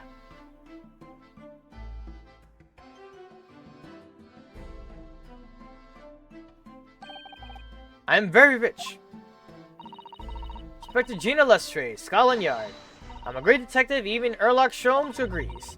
I was on security duty at the exhibition, and I got to go up in one of them balloons. It was amazing. Gina, Again? Well, she did mention that she'd seen the disaster from up in the balloon, actually, didn't she? And she clearly loved every minute of it. There were 3 balloons flying near the public experimentation stage when the incident occurred. 2 of these witnesses were in one such balloon at the time and saw events unfold from the skies above. You make it sound like they were in the clouds. It was only an altitude of circa 60 feet. It's very low. But you can't see nothing if you fly too high, can ya? 60 feet, about 80 meters then. Thank you for your introductions. Now you will give your formal testimony for the court. Kindly describe exactly what you witnessed, especially those of you who had the vantage point above the stage. Alright.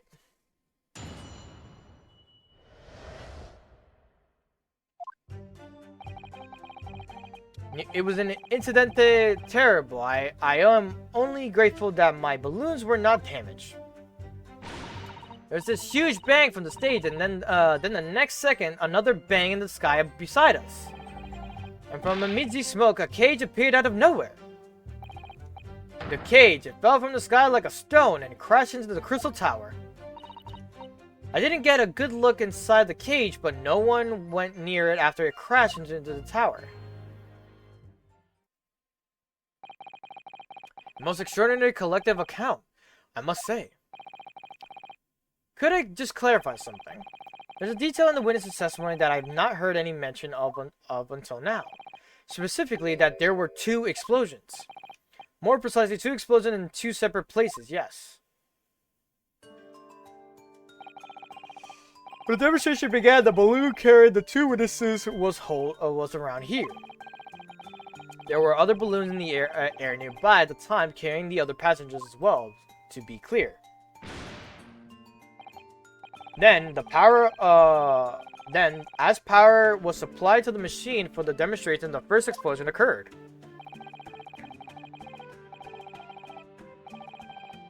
A so-called birdcage that contained the victim disappeared from the stage, and a moment later, the second explosion occurred directly adjacent to the balloon carrying the witnesses. Birdcage appeared at the site of the explosion, subsequently to plummet down the crystal tower. I was very surprised. Suddenly a cage appeared before my eyes with a person inside. The blast was so hot, but I didn't want to miss a thing, so I kept my eyes wide. I lost my balloon. Give me another one. Thank you. I still have lots of money. Precisely. Who is this curious infant? I'm told he is a young noble of Bohemian royalty. Apparently, he disguised himself in order to steal unannounced into the Great Exhibition. Yeah, I am here in London on the sightseeing trip with my elementary school. We will have the benefit of a child's point of view in the next testimony.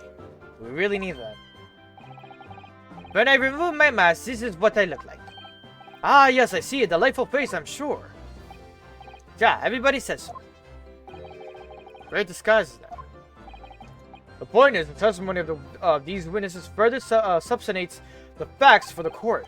Namely, that despite ending in an explosion, instantaneous kinesis was successfully demonstrated. And furthermore, that until the arrival of the police, no one approached the Crystal Tower where the victim fell. Therefore, only the accused who was with Mr. Asman on the stage would possibly have committed the murder. Yes, thank you, counsel. The prosecution's views on the matter are quite clear. So, the defense's cross-examination now, please. Yes, my lord. Ooh, boy. Alright. Press statement 2.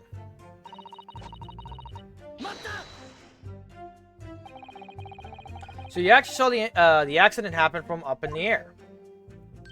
Yep, and it's amazing what a detective gets to do, eh? I'm telling you, Odo, being a lawyer is a mug's game. You should join the force and we can go flying together. You know me so well.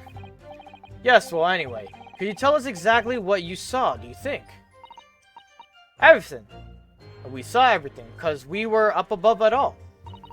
That dodgy cove climbing into the cage, and that dodgy professor pulling all them levers.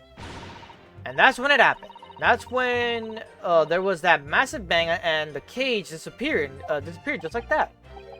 You're describing the moment the subject's body was decomposed by the electricity, I believe. I didn't know what to make of it, but then there was another bang right in my ear. Right in my ear. I looked around and there was a huge great fireball right next to us in the sky, and there was nothing there before. Master Gotts, does your memory of the day differ? My teacher at elementary school said that when you meet someone for the first time, you should always use their full name. Yes. What was it again? Wilhelm Gottfried Sigismund Olmstein. Just the 4 names, then. The point is, do you have something to say? Something to add to the response to Detective Gina Lestrade? Last remark, perhaps. Oi, get it right, Odo. It's Inspector Lestrade. Why does everyone have a problem with how I address them at the moment? That is not what I saw. Oh? Yeah. There was a second explosion and it was right beside our balloon. That is true. But I'm sure. Which is what I said. In it, 1 minute there was nothing. And there was next a massive explosion. My teacher at elementary school says that when someone else is speaking, if you are rude enough to interrupt, you will have the most awful life imaginable. Are all Bohemians brought up to be so full of joy? Not the balloon, my good sir. Thank you very much. Just before the second explosion happened next to our balloon, I clearly witnessed a green balloon flying into the sky. A green balloon? Hey, you what? I never saw nothing like that. Well, I did. I saw it, and you can't say I didn't. I will complain to the council. I will cry and scream. My testimony is this true, for I am Bohemian Prince. You cannot say it's a lie. That is not allowed. Playing the bleeding royalty card, are you? Typical. Says the orphan who likes to remind people she works for Her Majesty's police. In that case, young man, I must ask you to amend your formal testimony. In the interest of cordial national relations between Great Britain and Bohemia. Alright?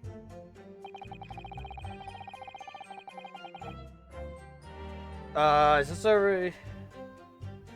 On statement 1.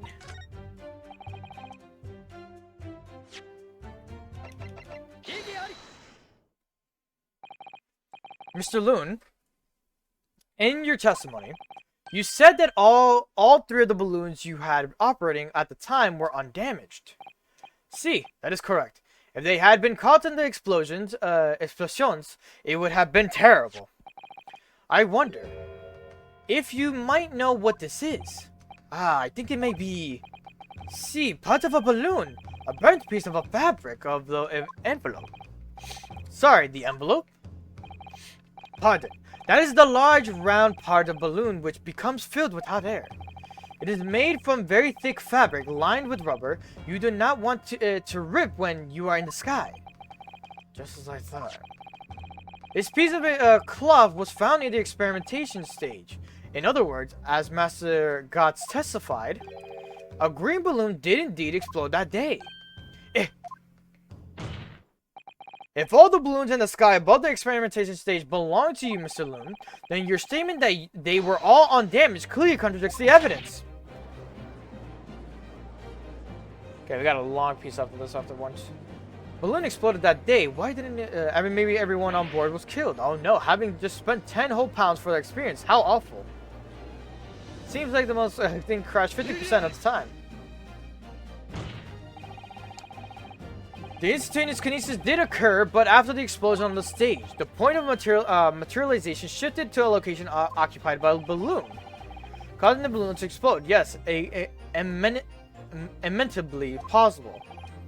An unfortunate traffic accident as it were, but it changes nothing about the permanent effects. This I cannot accept. Why not, Mr. Loon? You are suggesting that I am a liar. The person died in a balloon incident. There's no need to get fired up, Mr. Loon. The victim was the sole fatality that day. That's right, and I prove it. Balthazar Loon is not a liar. There was no such balloon in the sky. It is not plausible. You're saying it's impossible. Why? This court has more important matters to discuss than the number of balloons that were operating that day.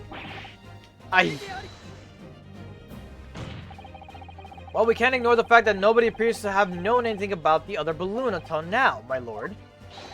The defense calls for the further testimony from Mr. Loon. I concur, there is clearly more to the truth here than it meets the eye. It's imperative that we clear up the issue of this phantom balloon, I feel. Witness, you will give supplementary testimony about the balloons you were operating in the exhibit. Ah, grazie, my lord.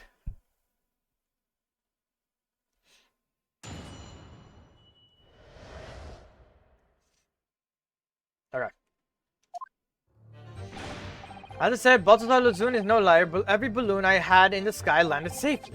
All 3 of my balloons were carrying passengers. If they fell to the ground in the explosion, what a catastrophe.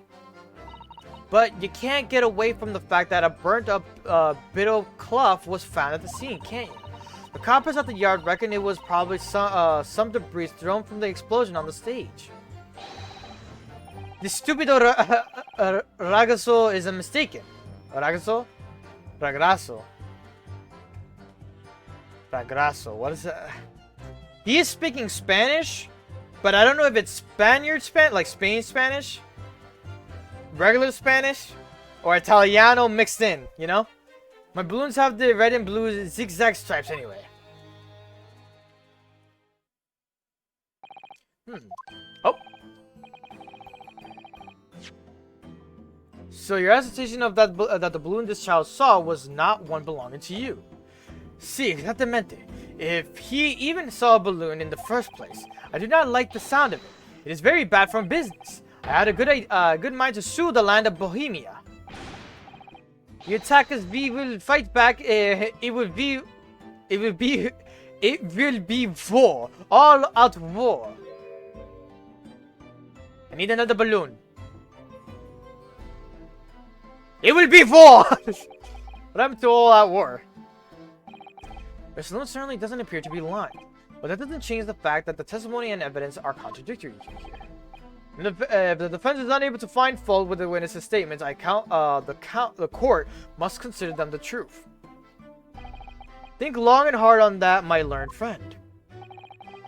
The situation has clearly changed now. I have to get to the bottom of what happened here, no matter what it takes. Counsel, you may now cross-examine the witness. Okay. Alright. First statement, press fight.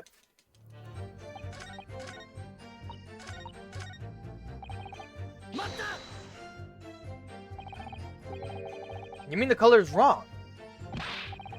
Signor. Signor?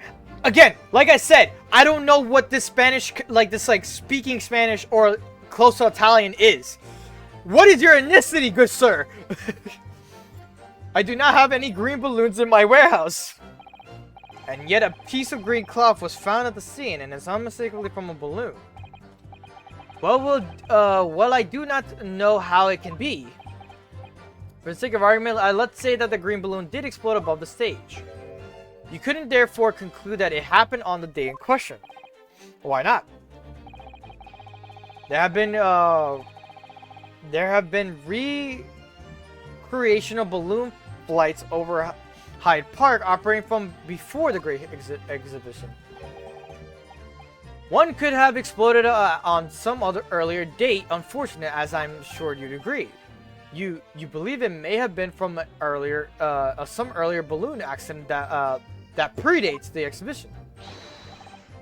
Sí, exactamente. As the Signor says, Signor, it's Signor, but whatever. It is not from one of my balloons. Clearly, this little ragazzo from Bohemia is mistaken about what he saw.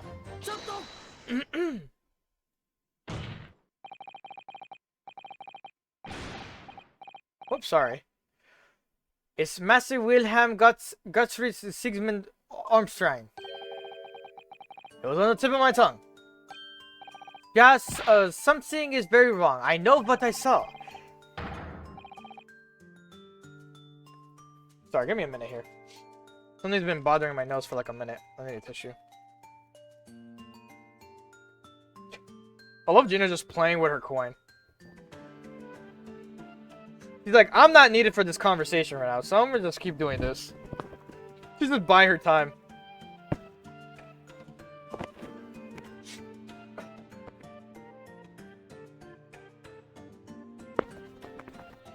Come on. There you go. Alright, back to this. There was a green balloon there. I swear it. I swear all over Bohemia. You can speak as much as bad language as you like, but it changes nothing. Balloon! We do not have evidence, Ragazzo. Then I must tell your parents to punish you. Perhaps we'll let the judge decide when it comes to punishments. Evidence? What is this evidence? To give a simple example, young man. A photograph, for instance. Some tangible proof of what you claim. Well, why did you say so soon? I have the photograph here.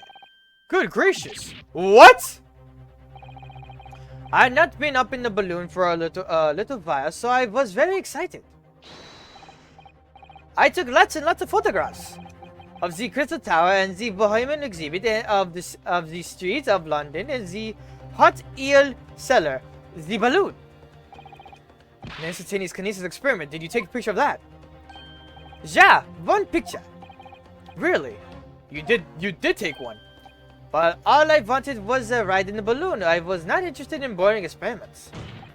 Never mind that. Can you show us that photograph? Of course. And then you will see. You will see that I am not lying. That I really did see a green balloon. I believe you, kid. Oh, is that the green balloon? If only it was in color. Well, I see you are all too shocked to speak. Yes, I think shocked is indeed the word, young man. Need another balloon. Yeah, perhaps you cannot see that it was a green balloon, but from this photograph, but that is not my fault. That is the fault of the stupid person who made the camera. Why is the A's different? As one very bohemian sounding crack. How do you pronounce that A part? Very well. The court will accept the photograph as evidence. It's not my fault. It's the fault of the person who made the camera. Well, never mind. It's sure you have plenty of wonderful memories to take home with. In any case, when exactly did you take a photograph? It's an O sound, like ah. So it'll be wah, whoa. I don't know how to do it. Well, it was on the day of the big explosion. You don't say. When I pressed the shutter release, there was this very loud bang, and a hot wind rushed over my face. That means this photograph was taken a split second before the explosion occurred. Well, if you ask me, this black and white photograph changes nothing. I cannot give a flying fig. Lovely language you picked up. As I thought, Mr. Loon's testimony just doesn't quite add up. Then the young Bohemian boy claims he has seen another fourth balloon, but Mr. Loon vehemently denies the possibility. It's hard to imagine the man in charge could be mistaken about the number. So this inconsistency must tell us something, I'm sure. Go to 2, present, new photograph. Igiari! We're almost there. We're almost to the home stretch. Fortunately, the photograph Mr. Gotts took can't tell us the color of the balloon, but it can tell us something else, something crucially important. What? It shows that the picture balloon wasn't carrying any passengers. Ah, my goodness, you're right. But surely all the balloons would have been carrying passengers. There would be no sense in it otherwise. See, they are for pleasure, for seeing the view. My balloons only fly with passengers. Which tells us that the pictured balloon isn't one of them. So when the incident occurred that day, there was a fourth balloon in the skies above the experimentation stage. This mysterious green balloon. I know nothing. Niet. Niet? I can only tell you one thing. If the balloon was not carrying passengers, then it was not one of mine. We weren't saying it was one of yours. There are illegal tradesmen everywhere you care to look. Clearly, one such entrepreneur decided to capitalize on the opportunity presented by the Great Exhibition, and managed to operate balloon flights on Mr. Loon's patch without him realizing. The competition, I don't know how to pronounce that, trying to steal my profits. I did not notice because of the experimental that went wrong on that stage. This fourth balloon exploded at the very same moment Mr. Asman was beamed from the stage below. Right, so them scraps that fell to the ground after and left them scorch marks, they didn't come from the stage at all. It's a bits of balloon railing down. But cause no one was in it, it didn't get no attention. Mystery's fourth balloon carrying no passengers, silently floating over the experimentation stage. This photograph shows us nothing more. A stray balloon carrying no one and operated by some rogue trader. Clearly it has nothing to do with the case. Its relevance does elude me, I must say. The court has seen sufficient evidence and heard ample testimony already. The prosecution calls for this trial to be concluded.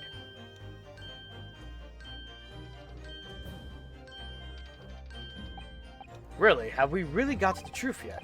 No, I can't let the opportunity slip away. The jurors' minds are made up, and not in our favor. What else can this photograph tell us? Is there nothing more we can learn from it? There's more!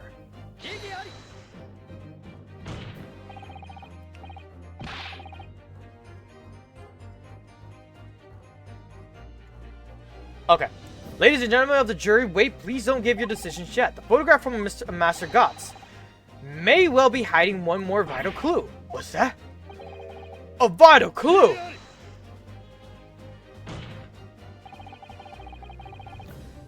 We're well past the point of mere possibilities. It's time for definitives now. Tell the court. What exactly did the alleged clue in the photograph prove? The cause of the explosion. We can reasonably assume that the pictured balloon was destroyed in the searing heat of the explosion. Yeah, that's right. It was not my fault. Evidently, because the bird cage from the kinesis machine materialized in the sky where it had been flying.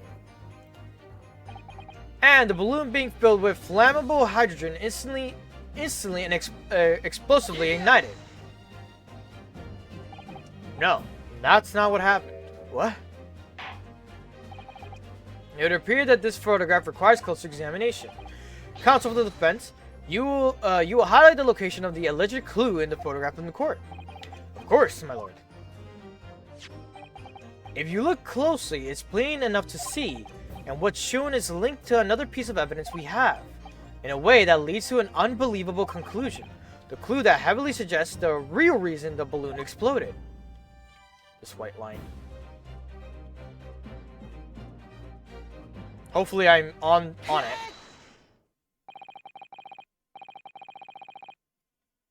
The timing of the photograph can only be described as miraculous.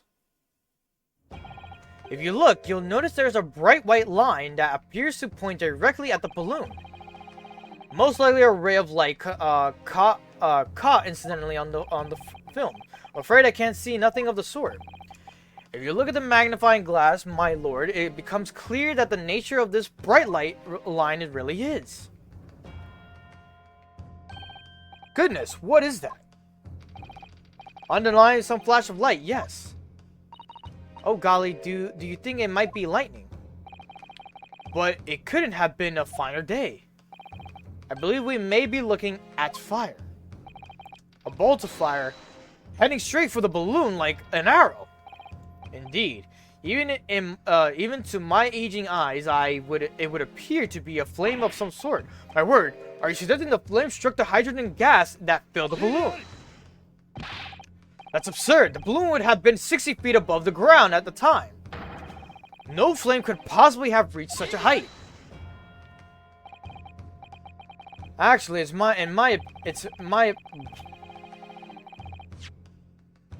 opinion.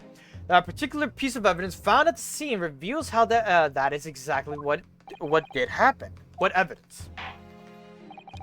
As such evidence exists, counsel, then for goodness sake, present it, man. Which evidence explains the mysterious streak of flame that appears to be headed straight for the balloon? We first have to look at this.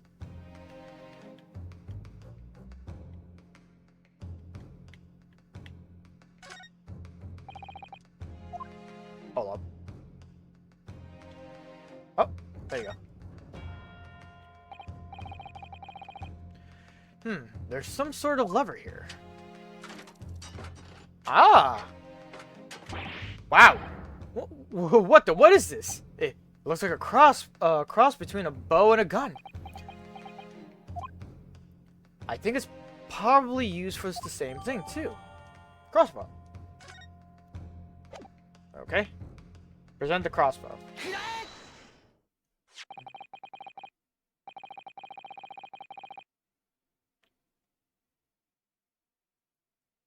Okay.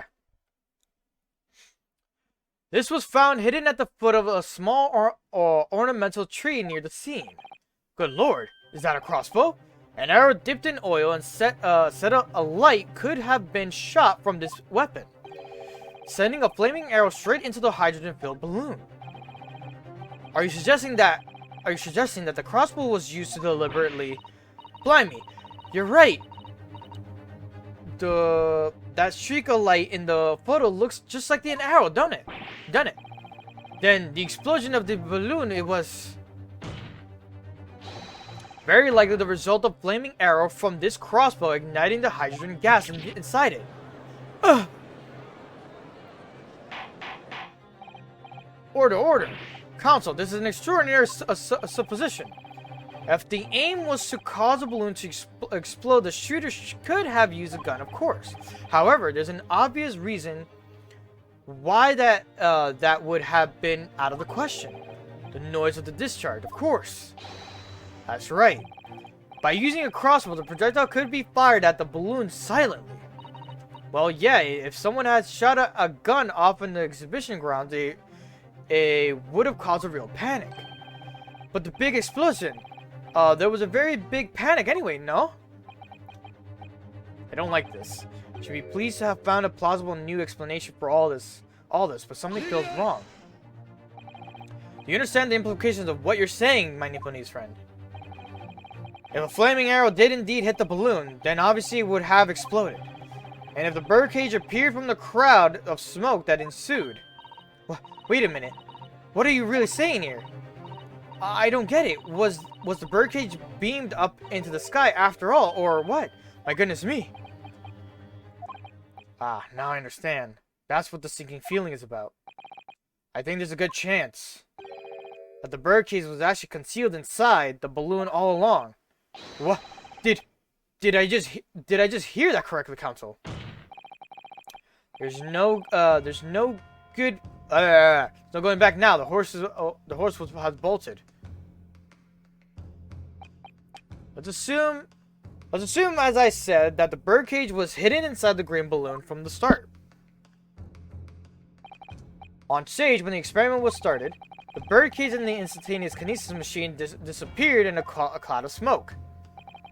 At the moment, the flaming arrow was fired from the ground, and causing the green balloon to explode and drawing the attention of the spectators to the sky above their heads. From amid the smoke, the hidden birdcage that appeared to fall down and crash into the Crystal Tower. I feel like the angle should be different there, but that's just me. I think you'll all agree entirely plausible that what I've just described is the real truth behind the miraculous experiment carried out that day. Good grief!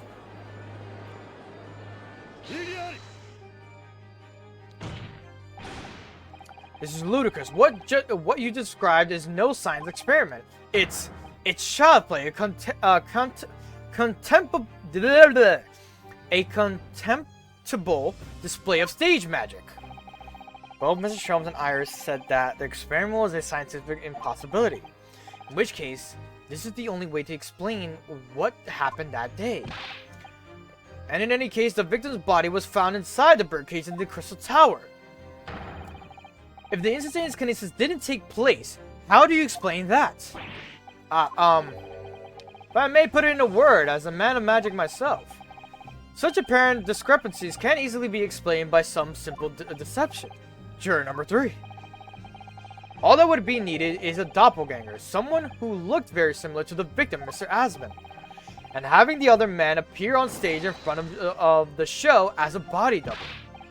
Yes, of course. So, in fact, Mr. Asman must have been inside the birdcage that was concealed inside the balloon right from the start. The balloon would have been filled with hydrogen. Anything hidden inside it would have been scattered to the four winds when it exploded. No one would ever have embarked in such a risky venture. Not necessarily. The explosive force of the balloon gas would very much depend upon the mixture ratio. Juror number 4. Flying balloons are rarely filled with pure hydrogen, but a mixture of other gases such as helium as well. Helium on its own doesn't explode, but by controlling the gas mixture ratio, the explosive force can be altered. The mixture ratio. Obviously, the victim's body would have suffered some burns. That would be unavoidable. But not to such an extent as to render the whole obscene charade impossible. So everything that happened can be explained logically and scientifically. The explosion that engulfed the stage at the start of the experiment was no accident. It was all part of an elaborate deception to make it appear that the instantaneous kinesis had occurred. Well, goodness me. And if we accept that this is what happened, it means that the victim, Mr. Asman, was never present on the public experimentation stage to begin with.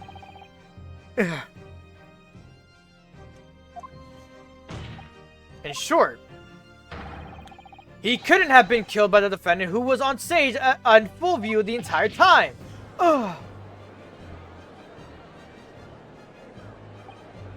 This would be very hard for the prosecutor to counter. Lord Van Zieks can't credibly maintain that Professor Harebrain is a suspect now. This motherfucker wants to speak. This motherfucker wants to speak. I know it's fucking him.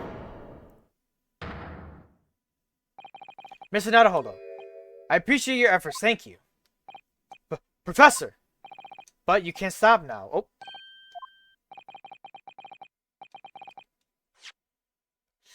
But you can stop now. Just keep your mouth shut, please. Sorry? What's all this about, Mr. Harebrain? I, Albert Harebrain, hereby confess that it was me who stabbed Mr. Odai Asman. Yes, it was me, and my faithful friend and partner, Andrew the Screwdriver. What are you doing?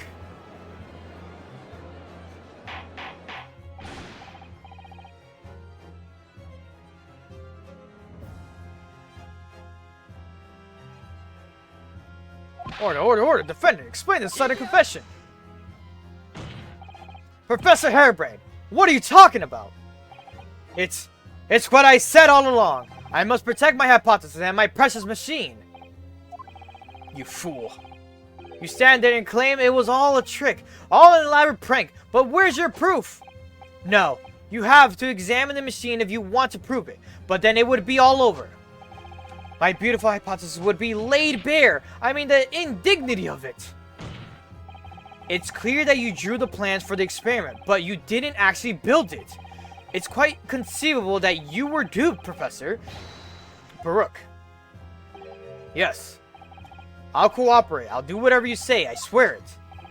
So please, ensure the special Dispensation for Scientific Equipment Act is adhere to and protect my creation. You fool of a man.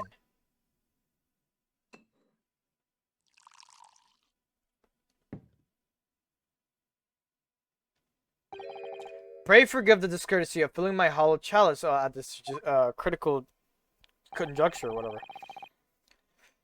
Here's to my learned Nipponese friend. What? And his upcoming attempt to clarify the defense's position in the light of the accuser's confession. Do you intend to formally assert that the experiment was nothing more than a conjuring trick?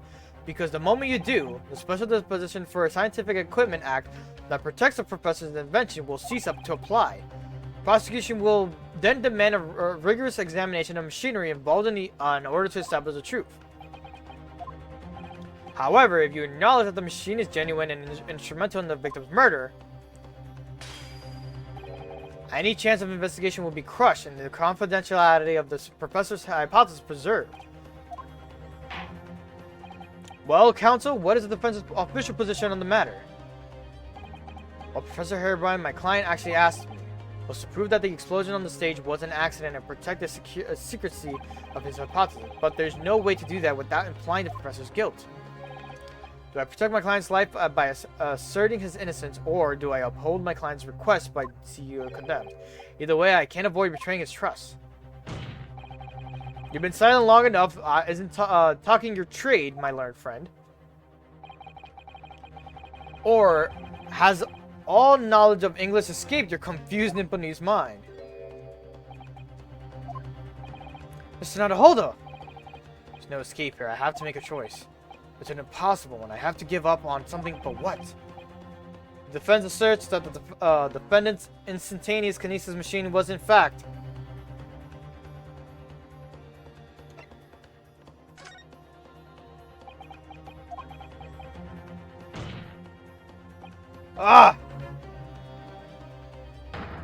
No, I can't say it. My client places faith in me. I can't just let him down. What must I give up? What must I give up on? It's not the question you have to ask yourself. It's what can I protect? Hello again, Mr. Nadahodo. It's been far too long. Sato-san! But what are you? Yeah! My first Sato takedown in 6 months. There'll be time to talk later, Mr. Nadahodo. For now, we must concentrate on the task at hand. Which is working out now that, Which is working out not what I have to give up on, but what can I protect? What I can protect.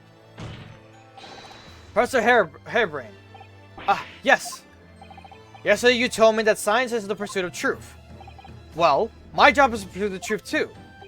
Yes, of course. And personally, I believe that you didn't stab Mr. Hasman. I think you've come to realize something yourself too, haven't you? That your experiment and the machine you built with that victim are questionable. The truth behind that is what we must both pursue now. Hooah! Woo! So, you finally opened your eyes. What? And as for you, Albert, you can't ignore this any longer. Having heard my learned friend's assertion, don't you have something to say? Baruch! Lord Van Zieks. Gosh, I've never heard him speak that way before. In truth, there is one thing. Something I've remembered that's of relevance. What? On the day it happened, just before I began the experiment, I saw a man near the stage. A man holding that crossbow. I beg your pardon? Professor! Did the man have any distinguishing features? What did he look like? Taller than me, and thinner than me, with straight hair, straighter, and whiter than mine. Let me see, one less lens than me to a monocle, a rather stylish black monocle. But one thing in particular will help you to positively identify the man, you see, I know him very well. After all, he's the engineer who built my invention. What? He built the machine. That's right. Mr. Hasman introduced him to me a year ago. He's a man by the name of Enoch Drebber. Enoch Drebber! Does the name mean something? Members of the jury seem flustered. Not a name any scientist wishes to hear. The man's an abomination. Not a name any conjurer wishes to hear either. Who on earth is he? I'm afraid this isn't the first tale of this nature that I've heard of scientific circles in connection with that name. There's talk of other flamboyant experiments that turned out to be nothing but stage trickery in the end. Obviously, the rascal is after the government's research grant money. When the magicians are in need of money, I've heard of them resorting to these underhand tactics. Some acquaintances of mine with experience of such things have mentioned Enoch Drebber's name before. The man is both an engineer and a magician. Yes, we're dealing with an unparalleled confidence trickster here. That's Enoch Drebber for you. The plot thickens! I was about to say, like, the engineer is the only person we have not talked about the entire time. Because he mentioned him earlier too. But, like, no one said anything about the engineer until now. So it's true then. My invention, my great machine, it was just a grand illusion. Consider what we've just heard about Mr. Drebber's character. I'm sorry to say that sounds increasingly likely. Even though no one else believed it, I wanted to. I wanted to believe that machine would function exactly as my hypothesis predicted, which is why you were so opposed to it being investigated, I presume. I knew that if the machine was examined in detail, its construction would give away my hypothesis. Obviously, I didn't want that to happen, but at the same time, I knew that if it was found to be nothing more than a trick, than a work of deception, then everything I worked towards, all my research, all my dreams, my whole life would be over. I was terrified of that prospect. So you really had no idea then, did you? About the true nature of the machine that was built, and the true nature of Mr. Drebber. I never questioned anything. I didn't want to question it. It's entirely possible that Mr. Asman and Mr. Drebber are working together to use you as a means of fraudulently acquiring the research grant money.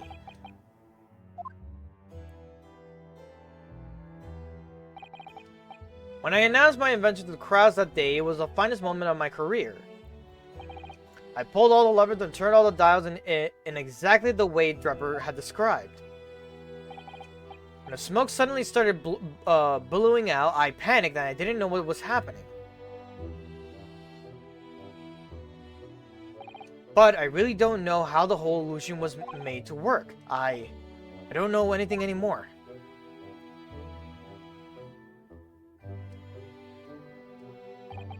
Let me confirm one final point with you, Professor.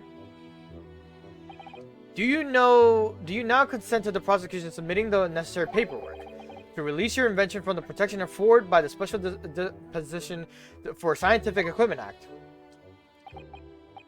Yes, please go ahead. I'm very sorry. Ooh boy. It would appear that we shall have to suspend proceedings for the remainder of the day now. Lord Venzeeks, my lord. The court has newly been made aware of another party whose involvement in the matter is critical. Yes, Mr. Drebber. Gather information about the man. If possible, I should like him served with a subpoena. With pleasure, my lord. Now, counsel for the defense. Yes, my lord. When we reconvene, I shall be looking for one thing and one thing alone from you. Evidence. That the defendant is innocent of the crime for which his presently stands accused. I understand. Good. In that case, this court is adjourned until tomorrow morning. Which is happening next week. Alrighty.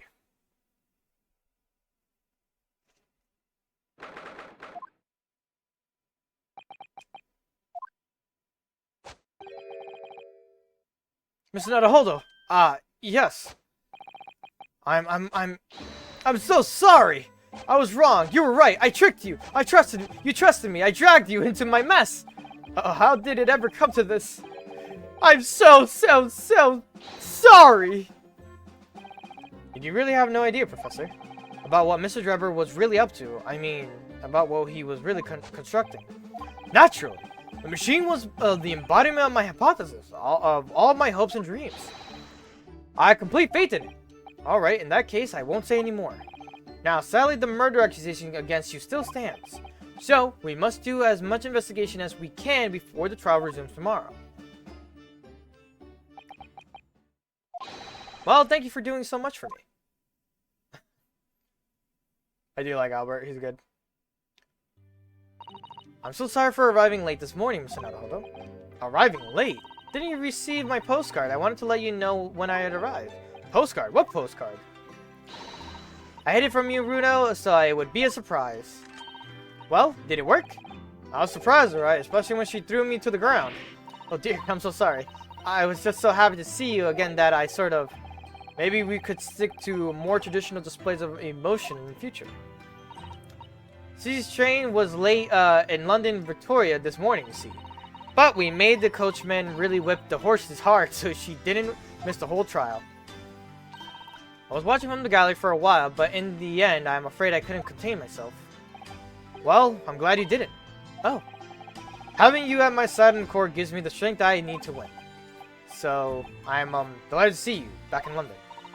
Oh, you're too kind, Mr. Naruhodo. I'm delighted to be here. I hope I can continue to be of service to you. Of course. So, what brought you back? The Professor Mikotoba would not protest. Let's save all the conversation for when you're back at home, shall we? You know, I made one of my most special blends ever for this special occasion. Oh, Iris, how wonderful. I can't wait. Ugh. Whew. So Sada-san was back in London. It's hard to describe how happy that made me feel at the time, but despite my elation, our tale was about to take yet another extraordinary turn.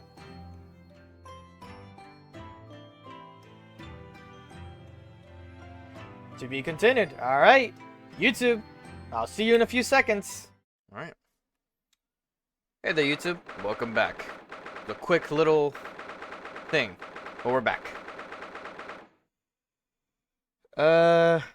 Today's title of the stream is I did not sleep. But I'm still gonna push this through like a lawyer. Because lawyers don't sleep, personally speaking. Drank coffee before this, and let's hope this goes smoothly and it is not as long as I think it's gonna be. Let's get back into the game. Alright. Oh, this room, it's been too long. It hasn't changed in the slightest though. And it's been some 6 months, hasn't it? That's a long time for things to stay so familiar. I didn't know when you might return, and I wanted everything to be as you left it. But it has been 6 months, it's true.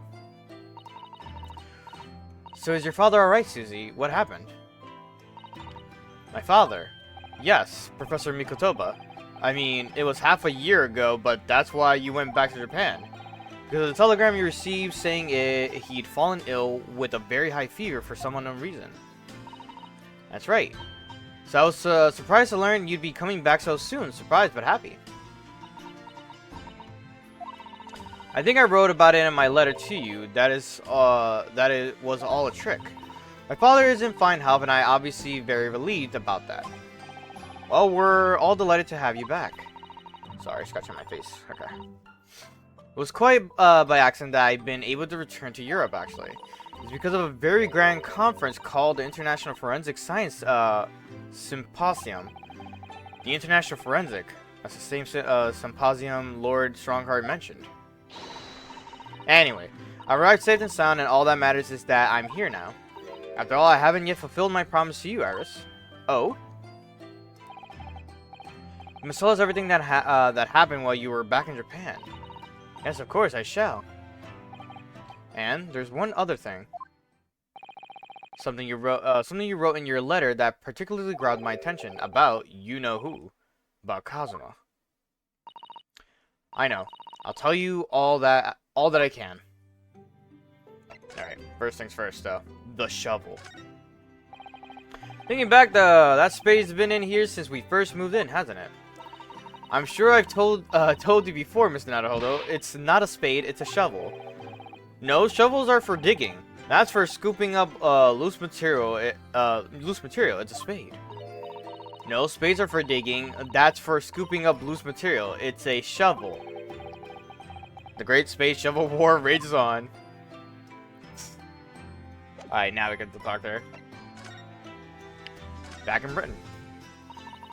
When I first arrived back in Japan, I really thought I'd never be allowed to return to Britain. Curiously, after that awful trial at the Supreme Court, oh my god, just like flung my phone across. After that awful trial in the Supreme Court, Father's mood changed entirely. The awful trial. Oh yes, for the murder of Josiah Brett. Oh, you dressed as a man then, didn't you, Susie? Oh, well, yes. Since women are forbidden in the courtroom, I had no choice. Wow, amazing. I wish I'd seen it. Don't you, Runa? Yes, I suppose so. I want to play at being a lawyer now. I could wear a false mustache. Maybe. Sorry, I'm trying to burp. I don't think any mustache could hide the fact that you're just 10 years old, Iris. There's something else I've been wanting to ask you, Mr. Sato. It's about the real reason why Professor Mikotoba summoned you back to Japan. You said in your letter it was something to do with that convict salute we found in Mr. Natsume's lodgings. That's right. The very large dog collar we found with a bee emblem on it. It seems Mr. Natsume included a drawing of the collar in the report he submitted about his time in Britain. Understand that when Father saw the report, he turned as white as a sheet. Why would that be then? Father came to Britain himself, of course, to study. It was some time ago now, but he stayed for 6 years. I can only imagine that something must have happened during that time. But if he refuses to tell me what it was, then I intend to find the answers for myself, and I decided that I, for one, won't keep any more secrets. Oh, Sissy. That's a very meaningful look Susato-san's giving Iris there. Forensic Science Symposium. I don't even know if I'm saying that word right. Lord Strongheart mentioned something about that symposium too. I think he said that investigation authorities from 40 different countries would attend. Yes, and from Japan, my father and Judge Jigoku have been invited. It's something of an honor, I believe. Well, Professor Mikotoba is the leading expert in forensic medicine in our country, after all. But who's the other person you mentioned? A judge? Did you say? Yes, His Excellency, Judge Seishiro Jigoku. You've met him, Mr. Naruhodo. Last year in the Supreme Court. You can't possibly have forgotten. That terrible trial of yours when you were accused of murder. Ah, yes, I tried to think of that as a positive turning point in my life these days. Well, it was Judge Jigoku who presided over the trial. If I'm perfectly honest, I'd be happy never to see that man's face again in my life. Oh, well, anyway, as father was invited to the symposium, he agreed to me returning to Britain, too. He won't actually arrive until next month, but, well, I couldn't wait. So I pleaded with him, and in the end, he agreed to, for me going, yeah, whatever. Yes, about the symposium, it seems as though Lord Strongheart has put an awful lot of work to make it happen. It's obviously very important.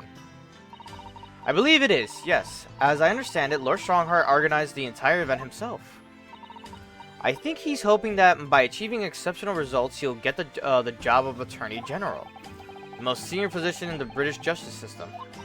He's hoping to use his power to create the world's finest policing institution. That's what Father said anyway. Apparently, it's Lord Strongheart's lifelong ambition. Does Professor Mikotoba know Lord Strongheart personally then? I wonder. Actually, Lord Strongheart gave me a long speech all about this very subject only yesterday. But I sort of lost the will to live early on and didn't really listen to it, much of it. How trying for you. Josiah Brett. Josiah Brett. A woman whose unforgivable actions ended in me being wrongly accused of a crime I didn't commit. The murder of Dr. John H. Wilson. Yes, Josiah Brett, that's a name I won't forget for as long as I live. Extraordinary thing is, though, it seems it's a name we should all forget.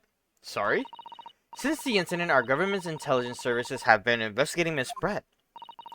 But it turns out that the Englishwoman by the name of Josiah Brett didn't actually exist. Didn't exist, but how can that be? It was a pseudonym. Her real name was Shin. Just Shin? Okay, her real name was Shin, and she wasn't a visiting student either. That was a front. A front? Who on earth was she then? Miss A. Shin. Her name is literally all our intelligence services have been able to ascertain about her. Nobody knows why or even how she came to be in Japan. It's a complete mystery. But that makes no sense. It's no easy task to be accepted as a foreign student anywhere. What could the woman have been up to? I'm afraid I really don't know. The only thing we can be sure of is that she had some business in our country that we don't yet understand. And now she's been killed, while all the questions surrounding her existence remain unanswered. I'm afraid so. A. Shin. Who on earth was she? And why do I feel as though I've heard the name before somewhere? Have we? I don't have real good recollection right now for that. After my friend Ray's trial, the reporter who actually killed Miss Brett said something very strange. I know the truth. I know you had a hand in what went on in that visiting student's fate. Nobody here in Japan knows anything about it. They don't know that the guy never made it to England, that he died on the steamship, and that he'll never... Obviously, I couldn't ask him to elaborate at that time. But later, I visited the man in his prison cell and asked him what he was going to say about Kazuma-sama. What did he learn? After he died on the voyage to Great Britain, his body should have been unladen at the port of Hong Kong and passed into the care of the consulate staff there. Should have been. Well, it turns out that his body never arrived. It just disappeared. What? Kazuma's body vanished. Our government tried to cover the fact up, it seems.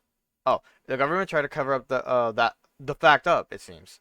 They erected a grave on the cliffs by our hometown, except Kazuma-sama isn't there. Did Professor Mikotoba know about this? Yes, it would seem that he did.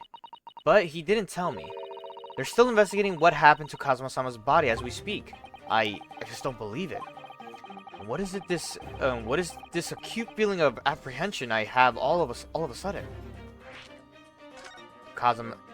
Tell me Kazuma is the mystery dude that is the apprentice to this Von Barrick, bro. That's his name, right? Barrick Von Zieks. Okay, yeah, Von Zieks. I said Von Barrick. Yeah.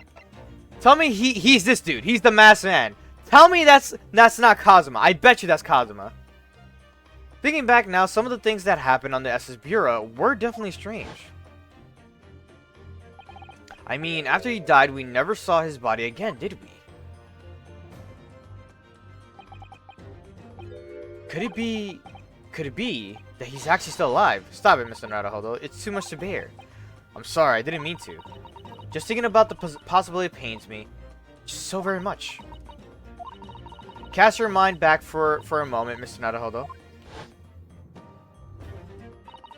When Kazuma-san was discovered, Mr. Sholmes was there, wasn't he? And he definitely examined the body. I remember it clearly. You're right. So if Kazuma hadn't actually been dead at all, it would mean that Mr. Sholmes had lied to us. But there's no reason why he would possibly have done such a thing. I suppose that's true, yes. The idea that he might still be alive somewhere, it wants to fill me with hope, but I can't let it. Because if it turned out not to be true, then I'd be back at the bottom of that awful pit of despair again. I'm terrified of what that might do to me. Oh, Mrs. Sato. I know she's given the idea the thought it deserves. It's Susato-san we're talking about after all, so I probably shouldn't push it now.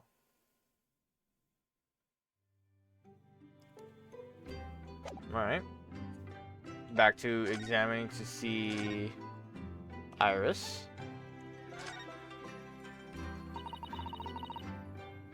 Must be about a year ago now. I wrote a really long story based on some of my father's old notes. It's about one of Hurley's great exploits. I called it The Hound of the Baskervilles. But then Mr. Sholmes forbade you from publishing it.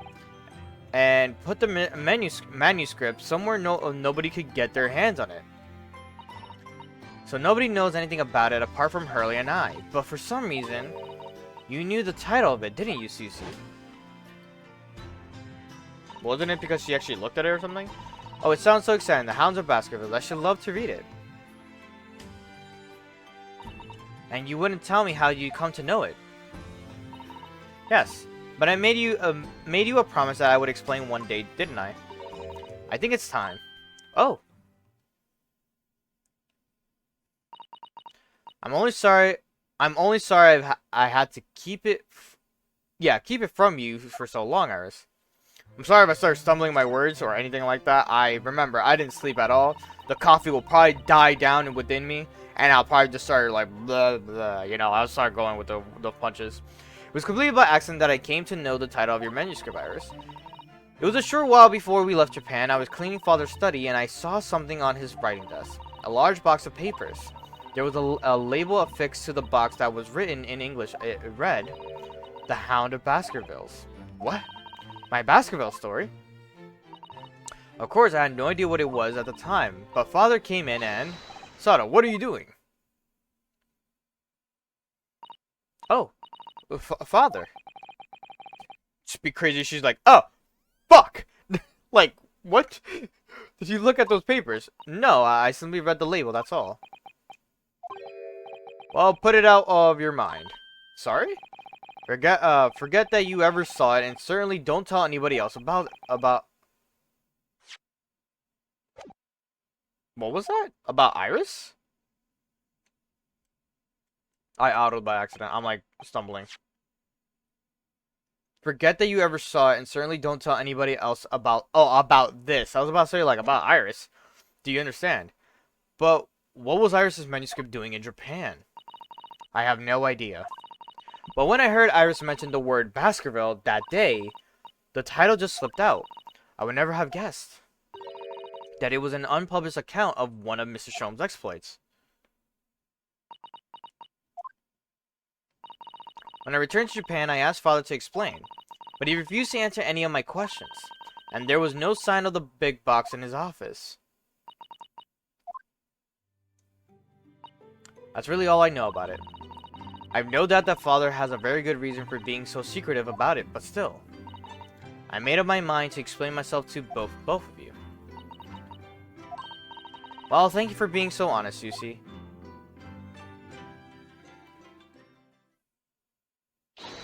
So, Mr. Naruto, I'm ready to start investigating if you are. I've committed every detail about the case to memory.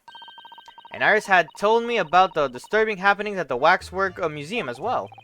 So you're fully abreast. So you're fully abreast of the situation already, Mr. Sato. I expect nothing less, to be honest. I would think our first port of call should be to investigate this Mr. Drebber. The engineer responsible for building the elaborate machine that was used to effect this extraordinary trick. It's a conjurer of sorts, but by the sound of it, well known in the fields of science and magic. And we need to go and arrest him. Oh, yes. He must know the truth behind the case, so I agree we really do need to find the man. Excuse me. Sounds like it's a case of tracking someone down. But it's a job for the police, or a great detective. Are we supposed to guess who she might be thinking of? We don't have much time, so we need to get started straight away, I think. Good idea. Well, best of luck then. Oh, you're not coming today? I'm going to Brixton Road shortly for a herb market. But let me know later how you got on, won't you? That was a little abrupt. The pull of the herb market must be strong. Alright. Move to the prison.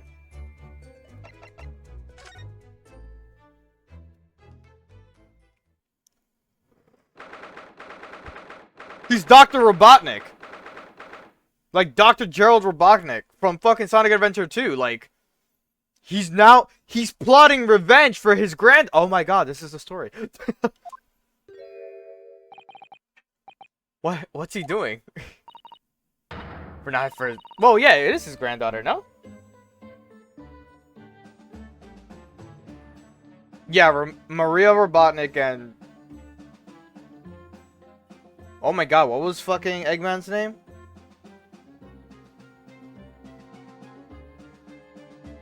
I can't remember Eggman's name. It's been so long. Well, Eggman, is grandfather. I know his last name is Robotnik, but I forgot what his first name was.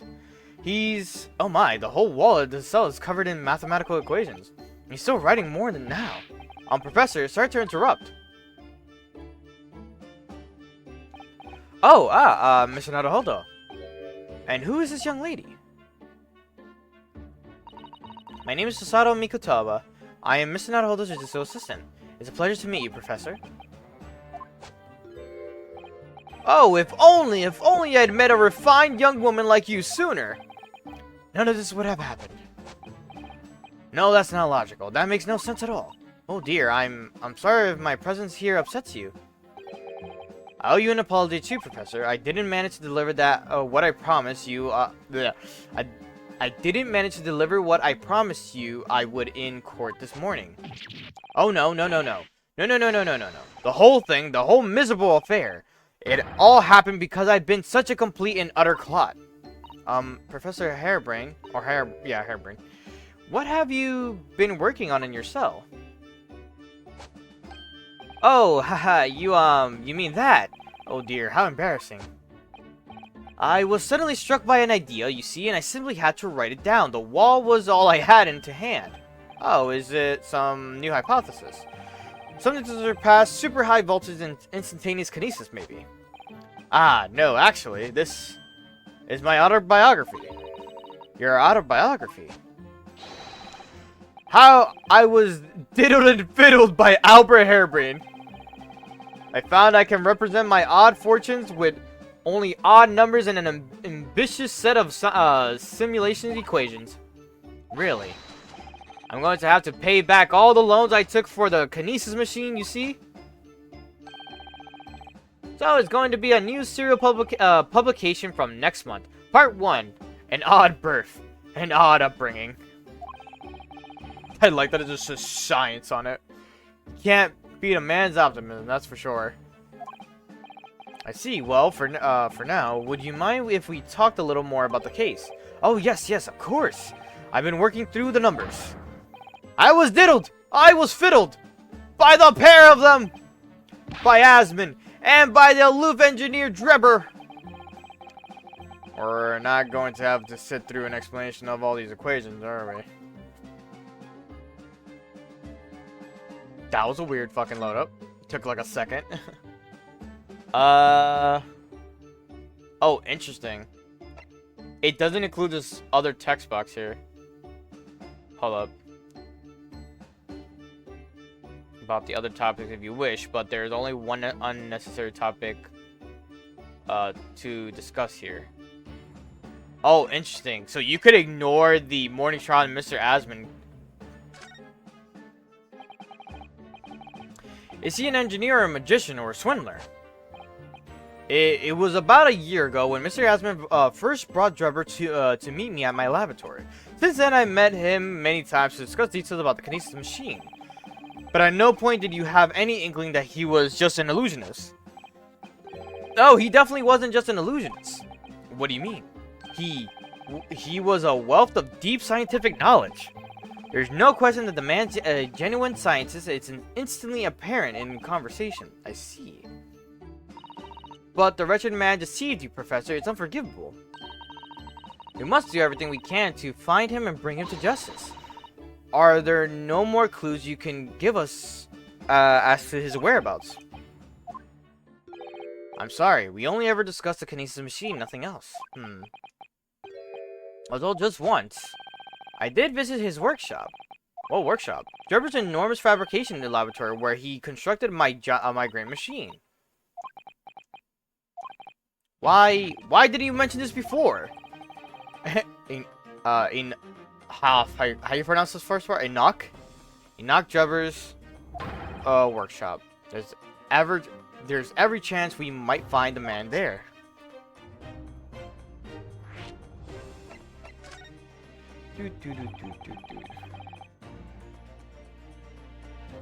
So you've been to Drebber's place of work then?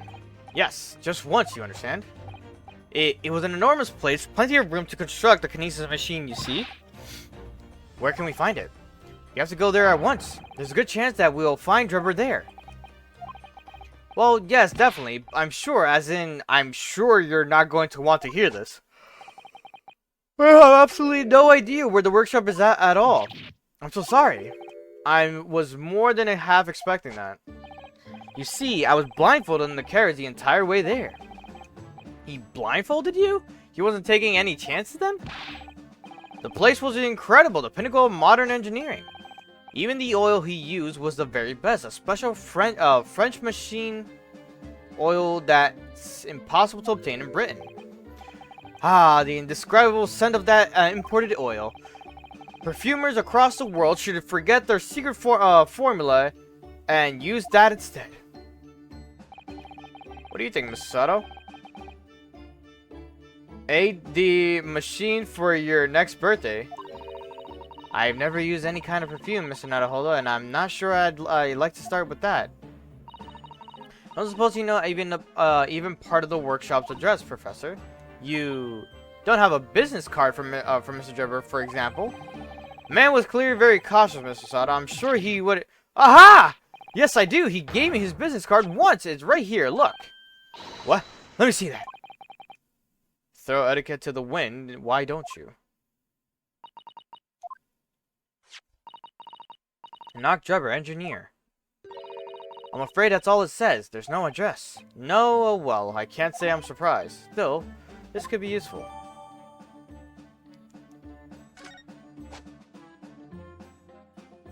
Alright, we're done with him. Move! Lord Chief Justice Office.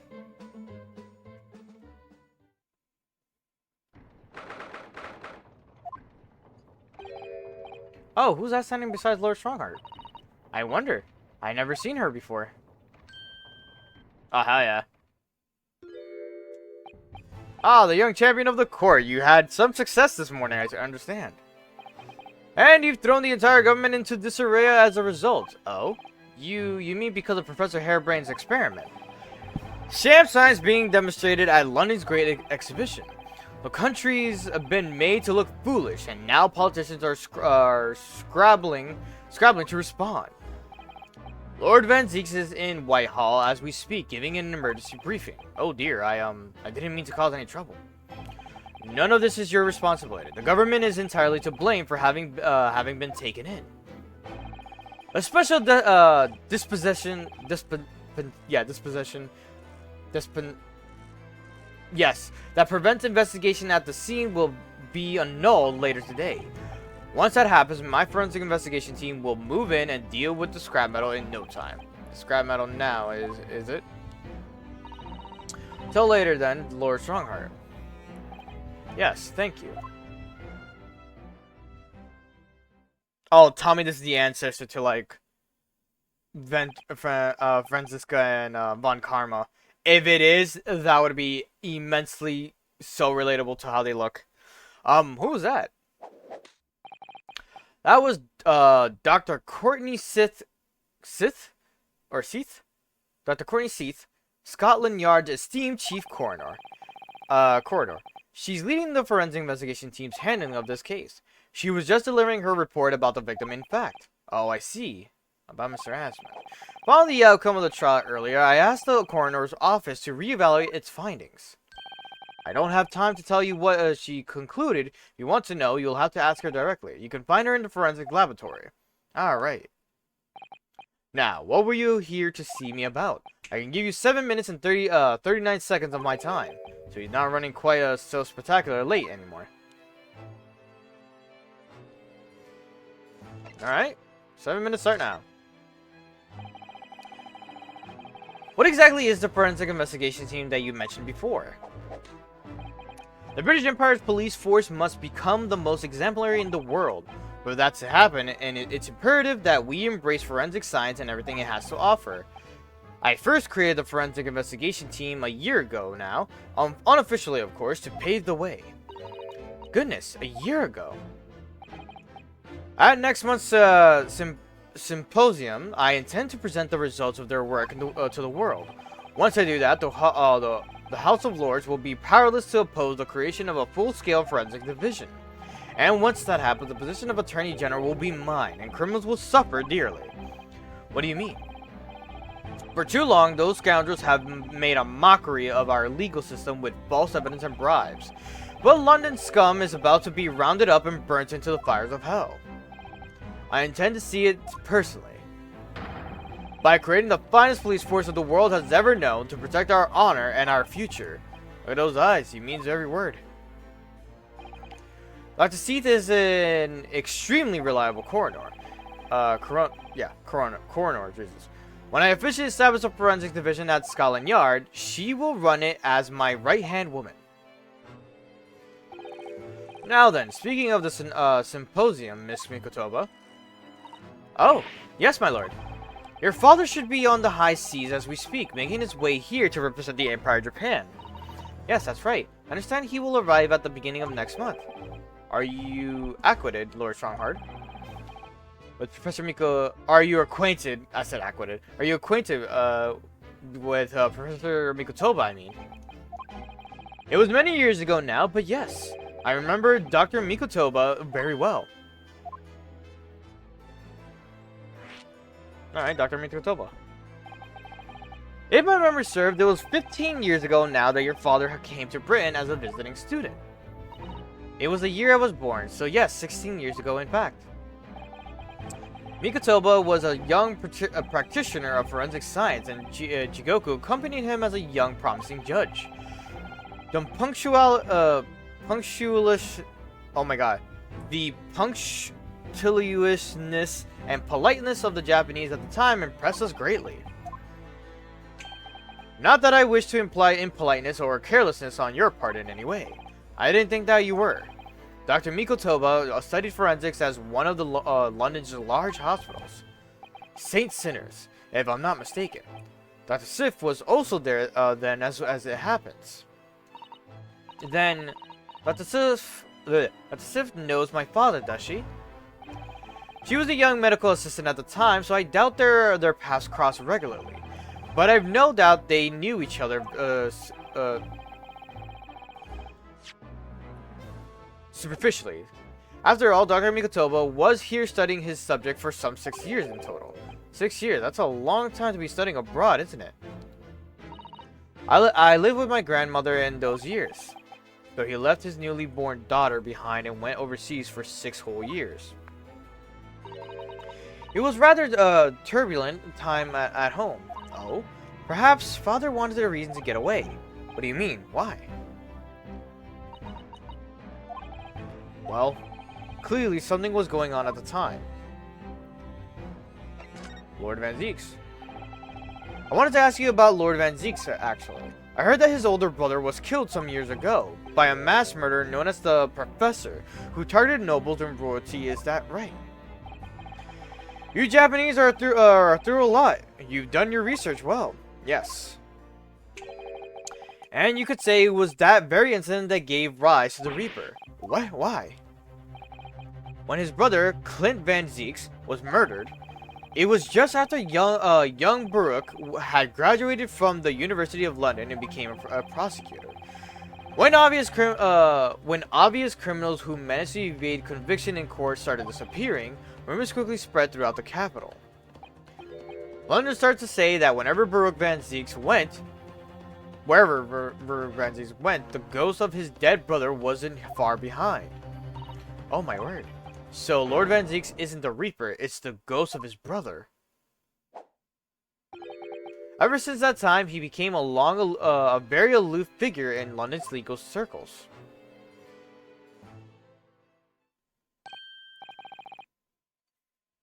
Oh yes, Lord Strongheart. Go ahead. It's about Professor Harebrain's experimental machine. We'd like your permission to examine the remains if possible. Oh. Are you well versed in science then? Not in the slightest. In fact, you could say I was barely aware of the subject at all until recently. While the special dispensation legally preventing investigation of the machine is currently being annulled. Within a few hours, Dr. Sif's team of forensic experts will begin their own investigation. But I suppose until then, there's no harm in you looking at the wreckage as long as you touch nothing. Thank you. Being able to look at it is better than nothing. I'll be able to see it too then. Your time is up. You have to excuse me now. I'm afraid my next engagement calls. We are extremely sorry to have troubled you when you are so busy, my lord. I have important matters to attend to in preparation for this symposium. You understand? Alright, move. New location added.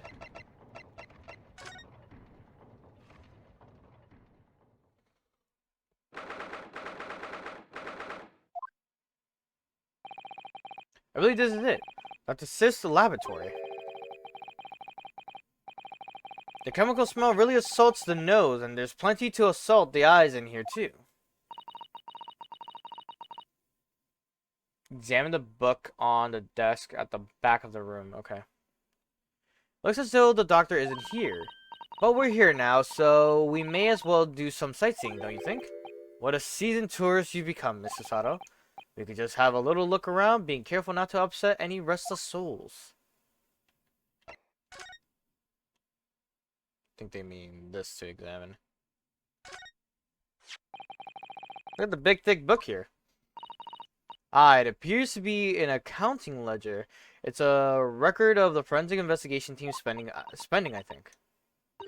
Oh, what is it? It's clear that the team purchases various equipment and supplies on a monthly basis, but, well, one entry seems rather strange. Really, in what way? They're buying 500 scalpels every month. 500? They must be working really hard on this dissecting corpses. I don't know. Judicial autopsies are only carried out in certain special circumstances. And scalpel blades can be sharpened too. It does seem a bit strange, you're right. 500 scalpels a month. What could they possibly be using all of them for? What are you doing? Ah! Hell yeah. Sorry, we had something we wanted to ask you, but you weren't here, so... So, you thought you'd snoop around. That's acceptable to you people from the East, is it? Well, what do you want? Lord Strongheart told us, you see, that it was you who examined the victim's body. Mr. Asmon's body, I mean. So we came to ask you about your findings, on Lord Strongheart's advice. Very well. If the Lord Chief Justice has given his consent, I'll tell you what our investigation revealed. But when we're done, you must leave immediately. Your findings.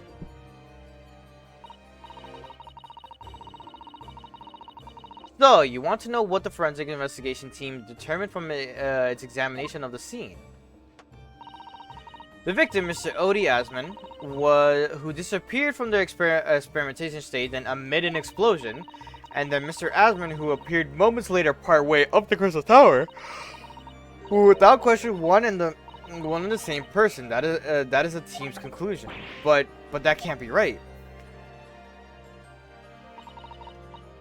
If it was an elaborate trick, we can only speculate about how it was carried out. Let's see. If two people who... Oh my god. There you go. If two people who looked very similar to each other were involved, they could have made it appear as if a single person had switched places, couldn't they?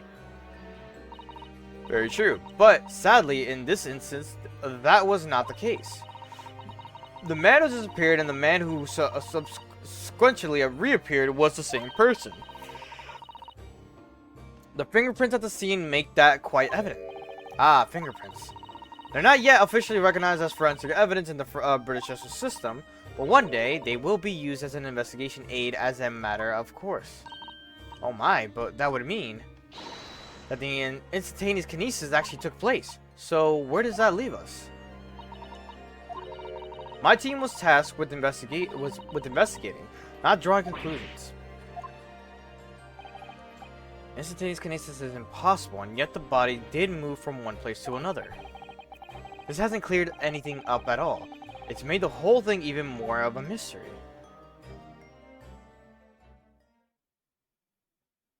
Oh? Mama, what is this? Where did she spring from? And did she just call the doctor Mama? This is a lawyer, dear. Oh. Hello. To meet you. Pleased to meet you. Yes, I'm a defense... Mama. Yes? Can I cut this one up? What? I've never seen inside an Eastern person before. I want to know what it looks like. Of course you can't. It's a live specimen, as you can very well see. Boring. I think I just had a near-death experience. Oh dear, Miss Naruhodo, you're as pale as a corpse. Then let's leave before I'm mistaken for one. I wonder if we get to see her later, like what she looks like. Experimentation stage.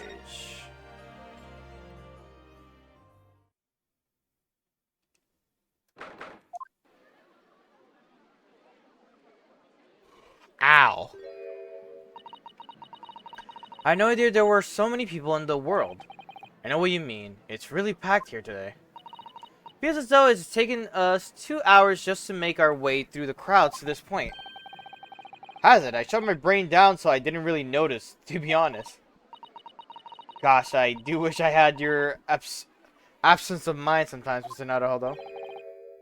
There you are. I had a feeling you lot would show up, show your mugs before long. Oh, Inspector Gregson. I see you're hard at work as usual. Warm greetings to you. I do hope you've been keeping well since last we met. What's with all the ceremony? We just saw each other like in court in the morning. Not you, Sunshine. The gentlewoman so loyally at your side. Oh. Why, thank you, Inspector. How good of you to notice. He might be a bit rough around the edges, but he's still a proper English gentleman at heart, I suppose. As you've probably guessed, we were hoping to investigate the scene some more. Right, well, that's the young trainee's domain. Oi! Get over here, Gina. Look, Laura's going crazy. She seems to be busy playing with a puppy, probably giving it a traditional East End training. Gina? Oh, right. She's a police officer now? Amazing, isn't it? She's a good kid, actually. Heart's in the right place, anyway. She's got the detection bug, if you ask me. Yep, I think she'll follow in my footsteps nicely. What do you mean? I'm being transferred. It's time for me to say toodaloo or toodaloo to London. Oh no, really? That's a bit sudden, isn't it? I had no idea. Where are you going to be posted then? We'll come to see how you're getting along. Ha, not likely, but you're welcome to try if you don't mind a trip to France, that is. To France? I'll be working in the Paris police prefecture. Should be right up my alley. But France, it's an entirely different country. I don't understand. Why would you be sent there? That's the way the adult world works, Sunshine. Now don't go poking your nose in where it's not wanted. I'm intending to take the kid with me when I go. What? You're taking Gina to Paris? Well, I can't leave her here in London. Who knows what'd become of her? I suppose he's worried she'd slip back into slipping her hands into people's pockets and purses. I don't think he's worried about her pickpocketing, Mr. Naruhodo. I think he's worried about the Reaper. Oh, of course. That's playing that on Inspector Gregson's mind too, is it? Anyway, I haven't mentioned any of this to Gina, so don't go blabbing, you hear me? No, of course not. Gotta keep the Diamond Diva safe and sound until all this is over, at least. Oi! Did you just call me a blooming Diamond Diva again? So, you heard that, did you? Right, well. Any questions about the scene, you can put them to my capable Detective Diva here. Alright, you're the boss. Inspector Lestrade's in charge here now. I suppose I'd better keep my word and not mention anything about Paris. So, Gina. Oh. That's cute. So, Gina, you've got a new dog, have you? Isn't he great? Toby's his name. Oh, how delightful. He's absolutely adorable. Yes, the dog does seem lovely. But it's not so lovely Inspector Gregson that's playing on my mind, to be honest. Alright, let's talk, Gina. Investigating the scene. I like that changed. Gina, we were actually hoping that we could investigate the scene again. Yeah, alright. If it's around here, you can do what you like. Oh, that's alright. That's alright, is it? I'm gonna be playing with my new friend here. Ah, yes, Toby. A machine that exploded must be at the top of those stairs, I presume. I haven't actually seen it yet, so if you don't mind. Sorry, you can't go up there. Can't go up there, Suze. Oh? It's like the old. I told Otto yesterday. Even I ain't allowed near the wreck. What's it called again? The reason we can't supposed to touch it is the special Dispensation for Scientific Equipment Act. Is that what you're thinking of? That's the one. That's why only them are allowed to investigate it. What are they called again? The forensic something? The forensic investigation team. Is that what you're thinking of? That's the one, yeah. But isn't it the case that the special disposition has been lifted? I think so. I don't really get it, but to be truthful with you, you're still supposed to get permission from some bigwig or other, as far as I know. What was his name again? Lord Strong something.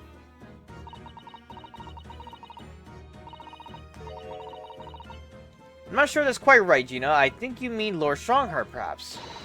That's the one, yeah. Apparently he's always watching the time or something. Actually, we've just recently been to see Lord Strongheart. Eh? You what? You met him? Last time the boss was called to go and see him. But he waited for 3 hours at the Cove's office and came back sniveling. Tragic. Well, Lord Strongheart has given us permission to examine the scene as long as we touch nothing. Oh yeah? Honestly. Alright then, go ahead. But if it turns out you're lying, it'll be the boss who gets it. He'll never eat another chip again in his life. So, you're still saying all this is above board, are you? I'm sure everything will be fine. I really would be tragic.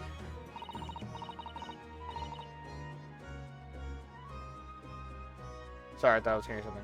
Alright then, down the stairs, off you go. Well, thank you, Gina.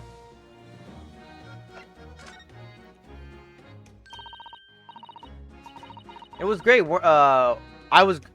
It was great, weren't it? I had a right laugh. It was a new one on me, that. You know, being in court and not spending the whole time worrying, I'm about to found out. What? You did keep an awful lot of secrets in all your previous court appearances, didn't you? Yeah, and Odo's made things hard for me every single time and all. Just doing my job, Gina.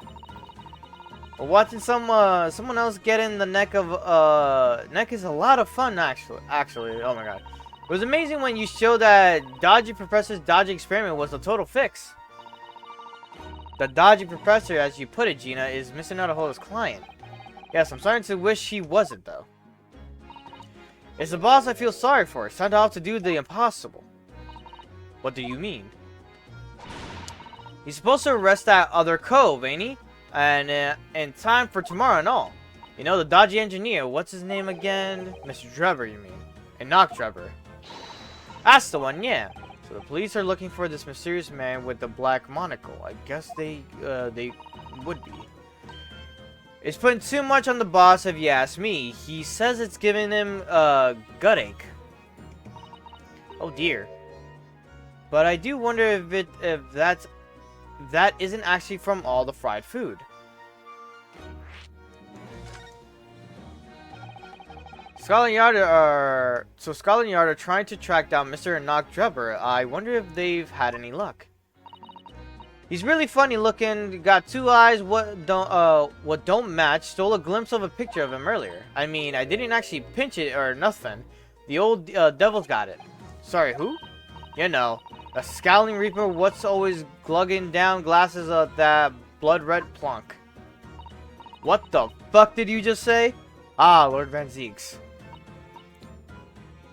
He's always had it in for me, that cove. Don't know what he's always growling about mine. Probably would have been a pretty good boss as it goes. She'd rather be the Reaper's apprentice than a detective's trainee. The way I see it, if the choice is between a chip-guzzling detective and a chalice-guzzling demigod, you're equally badly off with both. I suppose you're right. I hadn't thought of it like that. Glad we've put that one to bed. Anyway, the point is, everyone at the yard's dead set on finding the fishy engineer. But there don't seem to be no clues to go on, so they're stuck. There's nothing that can lead us to Drebber at all. Toby the dog. Where did you find the little mutt then, Gina? Oi, don't be flaming rude. Don't be so flaming rude, Odo. Slight overreaction, don't you think? You ain't no mutt, alright? Toby's, how they put it? Oh yeah, a bona fide detective. Sorry?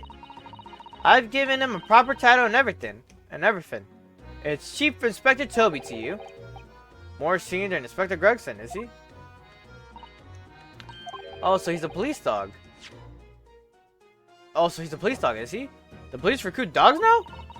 I've heard that they're already being used officially in Germany as part of their city policing. They'd use for chasing criminals and such like. They have a wonderful sense of smell after all. I have a fairly good sense of smell myself, as it happens. I can tell that. Wait, what? I can tell undergarments that have been freshly laundered from undergarments that haven't. Ha! That's nothing compared to this little fellow, Odo. Oh, really? According to what the boss said, once Toby's here's got a good whiff of your drawers, he could chase that scent to the other side of the world. What? To the other side of the world? You mean he could swim? That's not a hobo. I think you may have missed the point, but by rather a wide margin. I just can't believe this little dog has such an incredible skill. I'm telling you, Odo, there's gonna be more dogs doing their bit for the police in the future. Yes, I agree. Right. One of these days, they'll be barking orders at us lot, and not the other way around. Oh dear. Sorry, Gina, I don't think I agree with your vision quite that much. Well, anyway, whatever you think about that, Toby here is Bryn's first police dog. I found him down at the East End the other day. Someone had just chucked him out on the street. There you go. I knew she'd lifted him from somewhere. Oh, Gina, you're such a kind-hearted soul, aren't you? To children and to animals. Alright. We are done. Oh, no, we're not. Examine the back of Drebber's car to find an oil stain.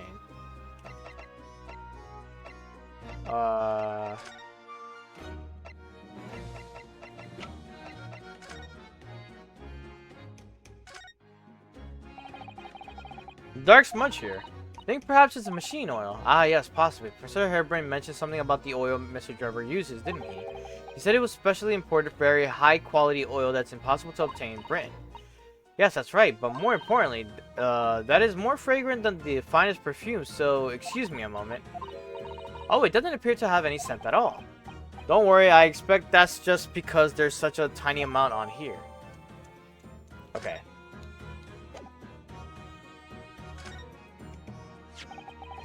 About this, you know. Yeah, I'm still learning my letters at the moment. I only know A to E, so if it ain't too much bleeding trouble. Ah, actually, Gina, it's the back of the card that's important. Huh? How come? There's just a dirty old smudge on the back, that's all. It turns out that this is a very high quality French machine oil. It has a very particular scent, apparently. You don't say. Let's have a whiff, then. You sure? I don't smell nothing. Or nothing. No, we didn't mean that you should smell it. Oh, right. You mean Toby. His sense of smell is so good, he can track people over the oceans, can he? Professor Harebrine informs us that this oil is unique to Mr. Drebber's workshop.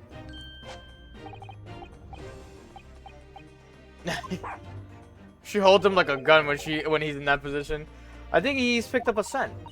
So you mean if he follows a scent of this oil, Toby could lead us to the Dodgy Cove's workshop. That's right. That's exactly what we're hoping. Alright then, we'll give it a go. I'll just borrow that. What? Wait, when did you... Oh, once a pickpocket. If I can lead everyone to the driver's workshop, I'll be the boss's boss before next week. Oh yes, Gina. I'm sure you'll be promoted. Poor Gregson. Alright. Alright then, Odo, leave it to me. Sorry? We're gonna go get going after the Dodgy Engineer Cove right this way. Or right this minute. Oh, but if anything, but hang on. Someone's supposed to be on guard duty here at all time. I'm afraid we can't help. We need to get on with our investigation as well, Gina. Alright. Oh well, never mind. It ain't gonna be me what gets in the neck. It'll be the boss. Poor Gregson again.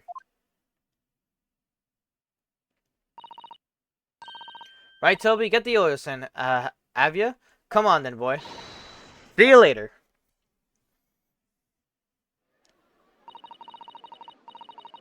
I do hope the scent of oil leads them to that swindler's workshop. Yes, I hope so too. Ideally before the dog swims across the Channel of France.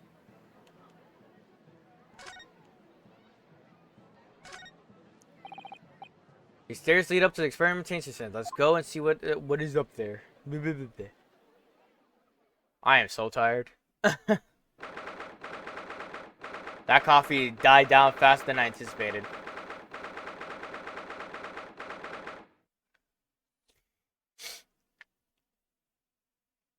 The Great Exhibition Grounds experimental stage. Oh my, so this is the machine. I was used to see people into thinking instantaneous kinesis had taken place. Yes, that's right. Or rather, it was a machine. It's a little worse for wear at the moment. What extraordinary lengths Professor Harebrain went to obtain the research. No, the professor was tricked as well. He didn't know anything about it. Excuse me. Yes, of course. It is amazing, though, isn't it? The scale of the whole affair is so very British. You're right about that. You never see such a grand deception in Japan, that's for sure. Oh, look, is that Lord Van Zeeks?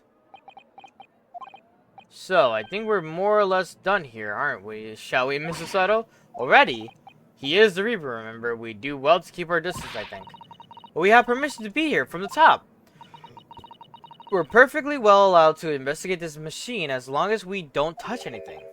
From the top? Do you mean Lord Strongheart? Exactly. So we can stay here and stare at this wreckage for as long as we like. She could have been at the center of the explosion here, and it wouldn't have bent her steel will. Alright, let's see. Examine birdcage. What a terrible explosion it has been. Even the steel gritters have buckled and twisted in the blast. And what they call the birdcage was right in the middle of its just whatever. But look, Mr. Naruto, the metal grill on the floor looks as though it's designed to open. It does, doesn't it? If the floor had opened at the precise moment the explosion occurred, birdcage could have dropped through and disappeared from the site. I don't think there's any doubt that this was a very elaborate hoax, is there? Examine machine.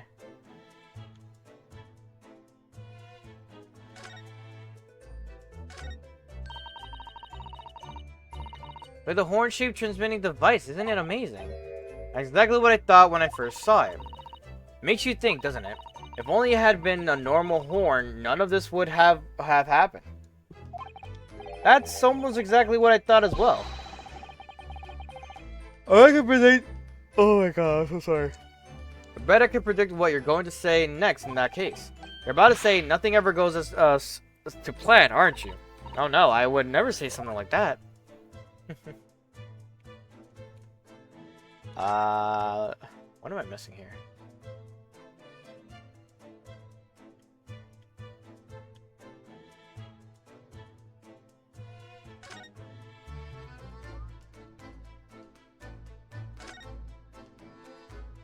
Oh, this. This wasn't here yesterday. Really? But if I'm not mistaken, it's the cage in which the victim was standing before he was apparently beamed through the air. That's right, the bird cage. According to what Professor Harebrain said in court, it's made of wood. Or more precisely, Japanese cypress, I think. Despite having been in the explosion and falling from a great height, it's relatively unharmed. What wonderfully durable construction, wouldn't you say, Mr. Naruhodo? I understand that the forensics investigation team had taken it away yesterday to examine it. Suppose they must have brought it back here when they finished their work. But sadly, not with the body inside it. No, that's right.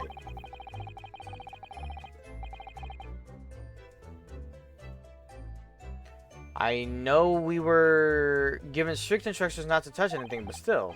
It's too important a piece of evidence to overlook. We might need to go to trial. Okay.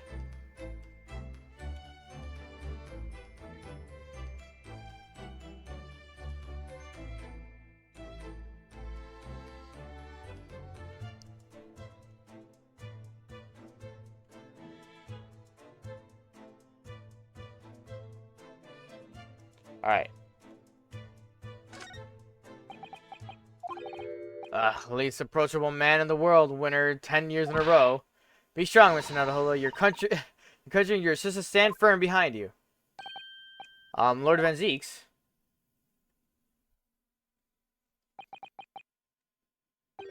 What? Well, beautiful weather we're having, isn't it?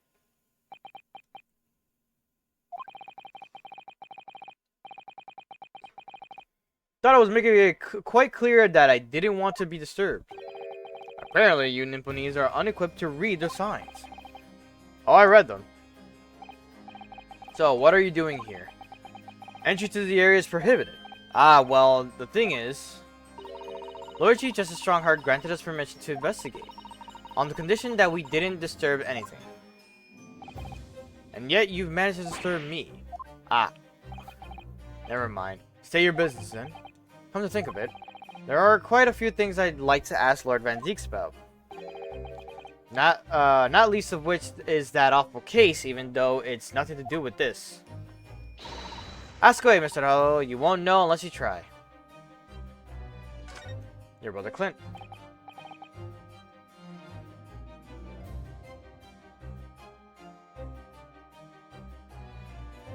So, Clint. Was the name of your older brother, I understand, Lord Van Zieks. You Nipponese, or I always have to be on guard whenever you're around. So, you've been investigating me, have you? Oh, no, it's not like that. Well, alright, it is a bit like that. My older brother was also a prosecutor. He was the pride of the Van Zieks family. But tragically, a vicious killer took him from us. Professor, you mean?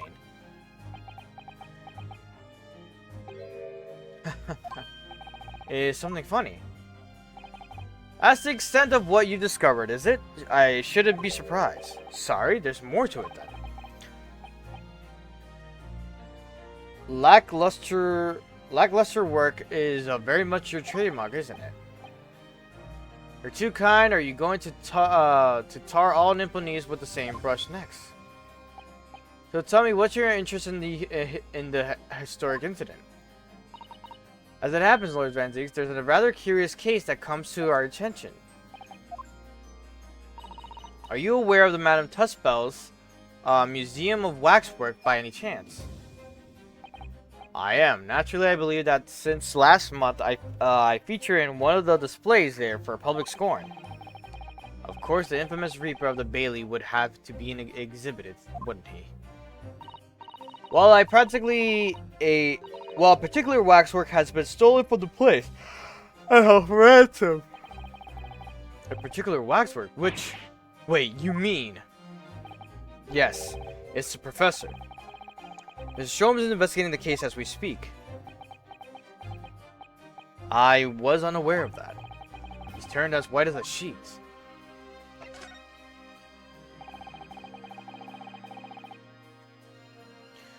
Are the police trying to locate the engineer, Mr. Drebber already? Surely that goes without saying. We're very keen to see him found as well. The trouble is, we don't have much to go on aside from the description of the man we heard in court earlier, which, according to Professor Harebrain, was of a tall, thin gentleman who has straight white hair and wears a black monocle. So I was just wondering. I mean, I realize it's probably not possible, but we'd very much appreciate any more clues you can give us. Wow, Sato really knows how to take the bull by the horns. Fine, why not? A photograph of a man here from the investigation 10 years ago. Though it appears he already had the black monocle at the time. What? Oh, no, nothing. I was just surprised that you shared that with us. We'll all need the man's testimony in court tomorrow, which means we have to do everything we possibly can to track him down in the short time available. So why wouldn't I show you the photograph? What is it about Lord Van Zieks? Sometimes I just can't work him out at all.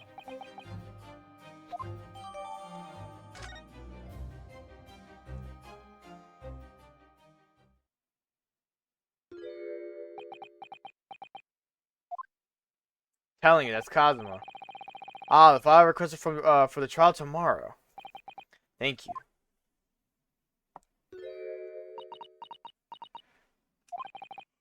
Are you alright? Who is this man, Mr. Naruhodo? Lord Van Zieks' apprentice, apparently. I'm not the only one. Sato-san can see it too. Lord Van Zieks? May we speak with your apprentice for a moment? With him? Why?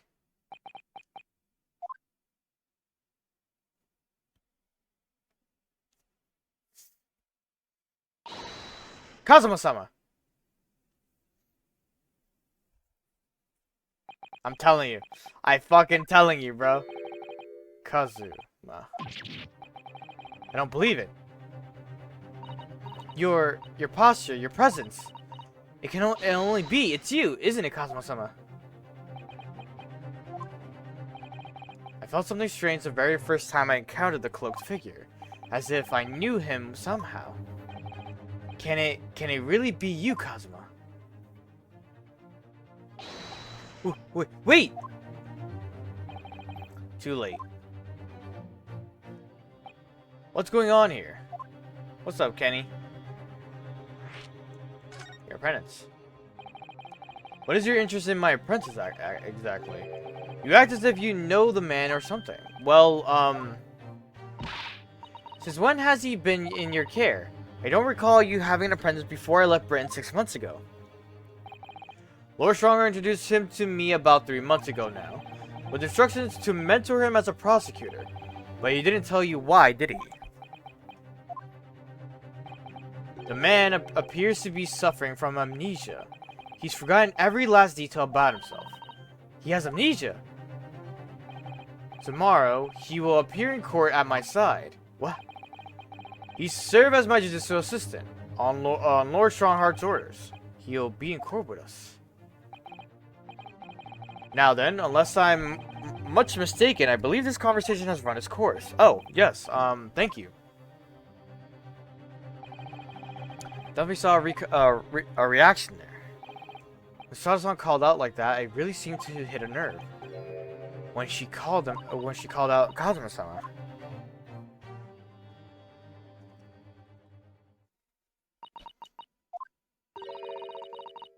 You'd already met the masked man, hadn't you, Mr. Naruhodo? Yes, yesterday, in fact, at Lord Van Zeek's office. I see.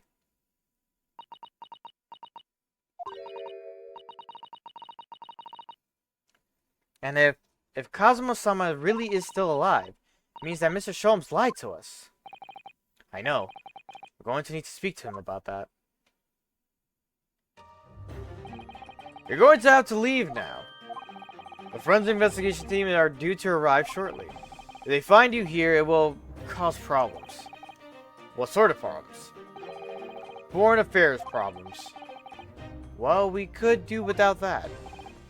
Alright, we'll be on our way. Let's go, Mrs. Sato. Of course. I'm so tired. I might just do investigation today, and then tomorrow I'll just do the trials.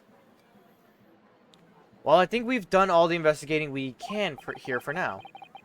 If we could just determine the whereabouts of Mr. Drebber, I'm sure Gina and little Toby won't let us down. Now then, do you think we ought to try to speak with Mr. Sholmes at this point? We have things to discuss, and I'm dying to meet him again after all these months. Yet it's quite possible he might know something useful. You're right. We ought to find him at Madame Tuspel's.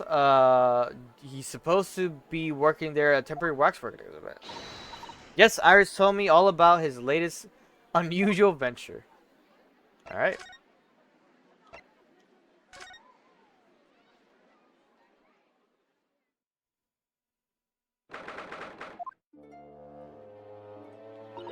Oh my. No wonder it's called the House of Horrors. I like to turn on my heels and go straight home via the confectionery. Being scared makes you you crave sweets. I can understand that. But you know, there's something about that waxwork over there. It looks exactly like Mr. Sholmes, down to the very last detail. Aha! What is it? Oh, sorry. I think you'll find that the temporary waxwork himself. Ah, the friend of my dedicated employee. Oh yes, hello again. It's Ryunosuke Naruhobo. I must say I am quite spellbound by the great detective. He is a marvel. My precious waxwork is already back where it belongs. You don't mean... But yes, the mystery is solved already. Wow, Mr. Sholmes can really engage his brain when he's hungry enough. So as you can see, he has returned to his habitual duties. Yes. His habitual duties. Allures. Do not disturb.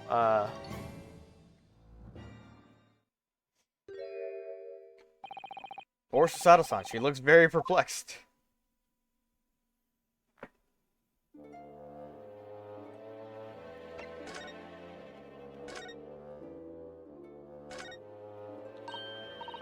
Ah, there's a stepladder. There's a stepladder there. Look. Oh yes, a stepladder. I think perhaps we should let the portress know that someone's left it out. The stepladder, I mean. Something wrong? Why do I feel as though I just managed to sidestep an argument? The top rung. The top rung. Hold up, I gotta see what this is. Oops, I forgot.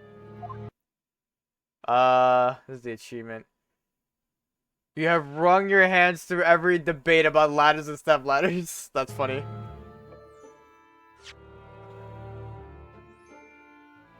Why do I feel as though I just managed to... Yeah. Alright, Examiner Herlock Sholmes.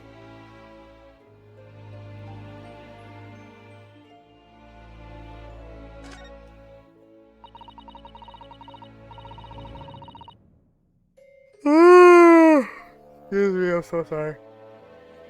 Really do need to speak with Mr. Sholmes, and I'm longing to say hello again. But where is he? I think you might find that he's quite nearby, actually. Oh?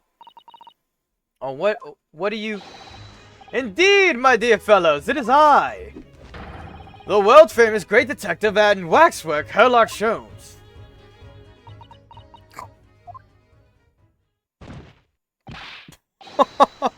Stop! He just fucking faded.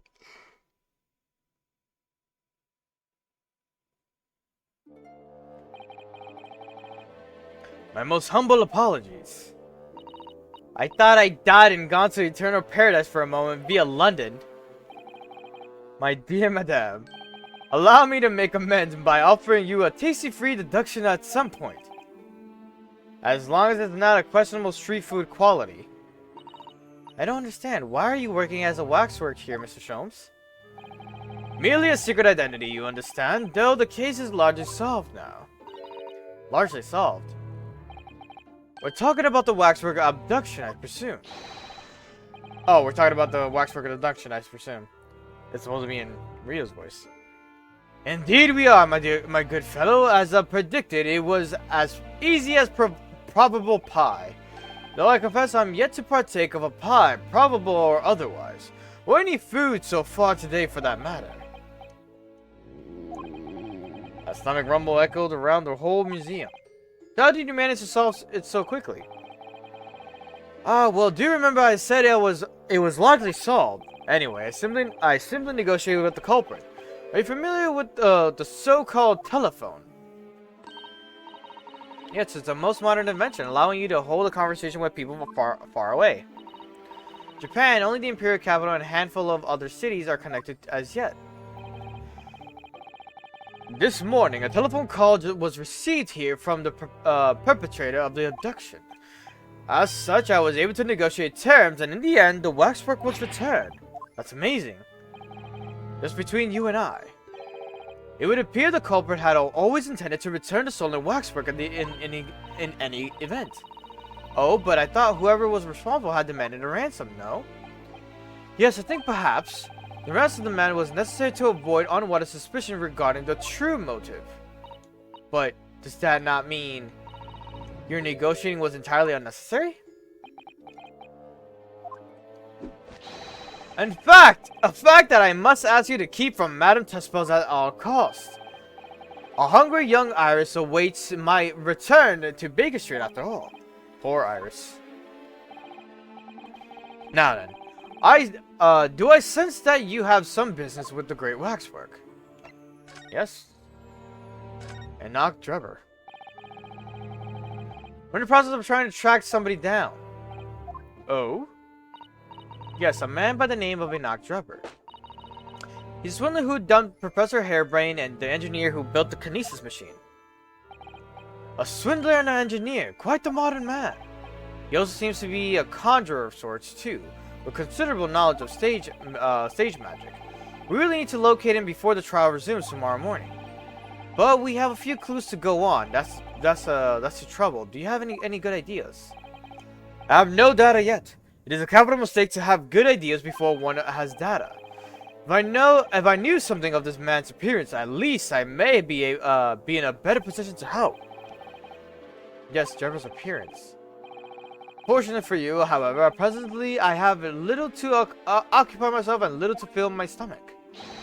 As soon as you find any clue, no matter how small, I should gladly give you my thoughts on it. Cosmos F. Mr. Sholmes, did you lie to us? My dear Mr. Naruhodo, stay that piercing stare. What is this about? Last winter, when we were first on our way to Britain aboard the steamship, your words were very clear, so then let us unravel this mystery and discover what events led to this curious murder. You told us that it was a murder, and you examined Kazuma-sama's body. Indeed, and wherein lies the problem? We met him earlier today, the victim, Kazuma Asogi. You're quite sure? He was wearing some sort of mask and was apparently suffering from amnesia, but yes, I'm quite sure it was Kazuma-sama.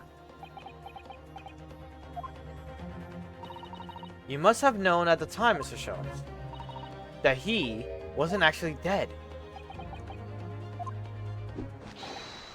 Well, I can only assume I was swept up in the murderous atmosphere of the moment. But the fellow wasn't dead at all. Priceless!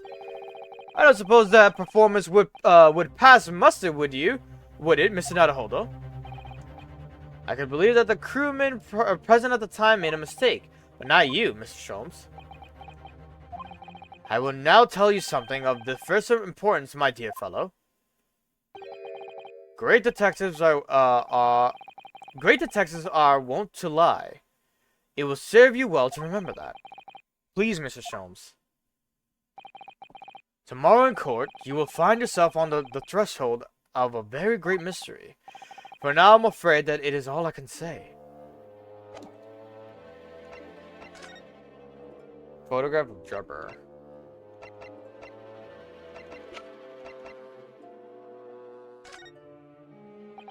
Miss Sholmes, would you cast your eyes over this photograph or print?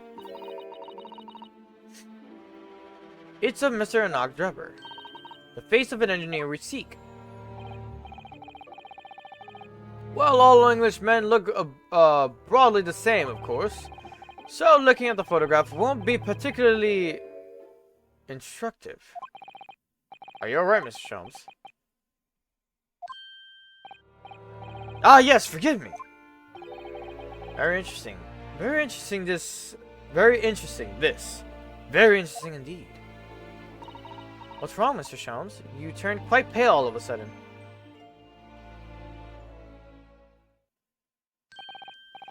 I have a suggestion, Mr. Nuthuddle. Will you indulge me? Oh, well, what is it? As I explained to you when you arrived, the missing waxwork has been returned, and I personally reinstalled it into the exhibit from which it was taken, behind those thick curtains. Oh yes, the Professor exhibit, isn't it? Would you like to see it? For a mere 5 shillings, that's a special, one-time only price, you understand? What?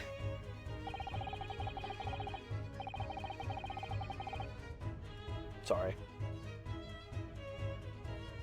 The opportunity will come again, I might add. Wouldn't you like to see the fruits of my labor? Oh well, we do have a rather pressing investigation to carry on. Perhaps we could postpone. The price is a very reasonable 5 shillings. I think you'll find it well worth it. Are you being quite serious, Mr. Sholmes? Surely need only look at my expression as to ascertain if this is serious or silliness. I can never tell with you. That's the point. Well, very well, it couldn't hurt. Here's your 5 shillings. Gratefully received. So, the special exhibit awaits behind the curtain. I invite you to pursue it at your leisure.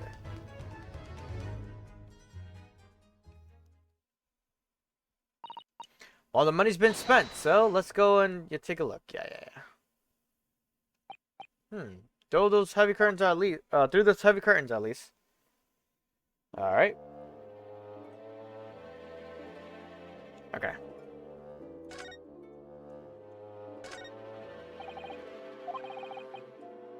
$5 shillings I have to pay. It doesn't seem right somehow that Mr. Sholmes slipped the money into his own pocket, does it? No. Ah! We could ask Sheena to retrieve it for us using her special skills. Pickpocketing police officer and diddling detectives. Diddling is crazy. This is what makes Britain great. Not to mention, demigod prosecutors taking the law into their own hand and chip-loving inspectors. Inspector Gregson comes off rather well in that list, I think.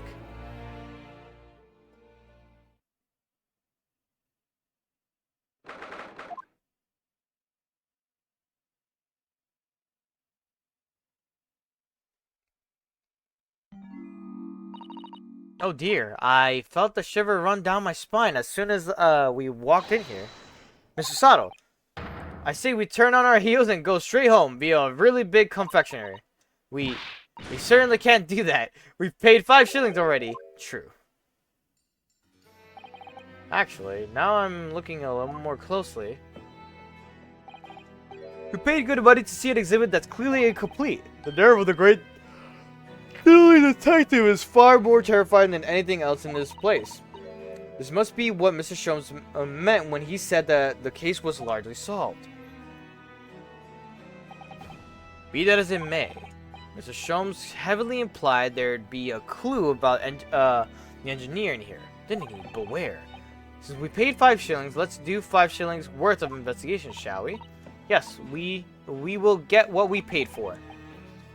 Is that fear or frustration that makes Sada-san's voice tremble? Examine the man with the lantern. This part of the exhibit is just as disturbing as the rest of the rest. Looks so real. Seems to be a young man in a white overcoat, and he has a large shovel in his hand too. Look. Perhaps we should investigate a little more detail. Examine the shovel.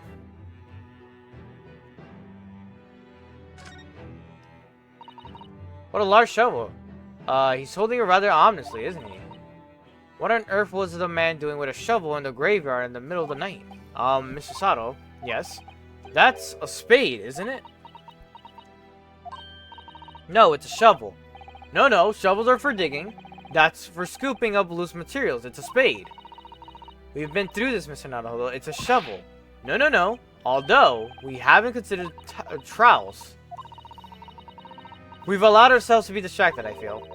Perhaps we should concentrate on what the man was doing with the imprint.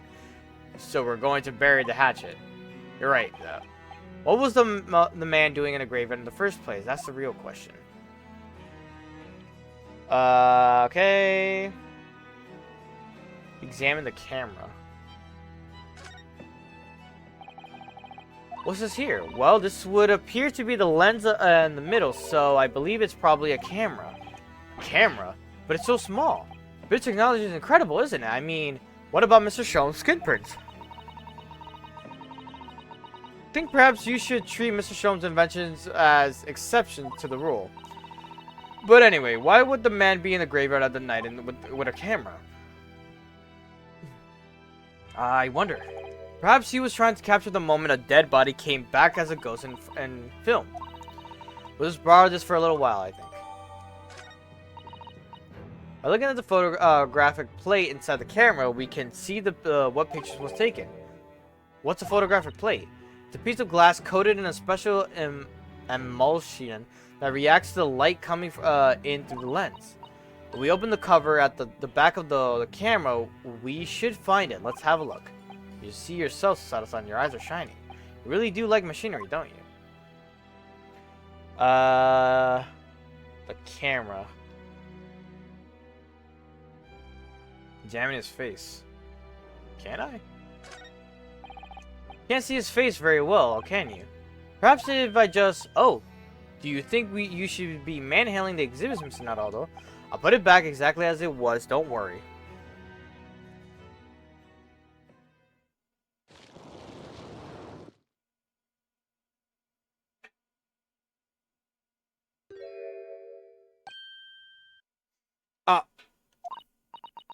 What on earth? How can... I don't believe it. A black monocle! Bleh. It's not all... Is it possible that this man is... Yes.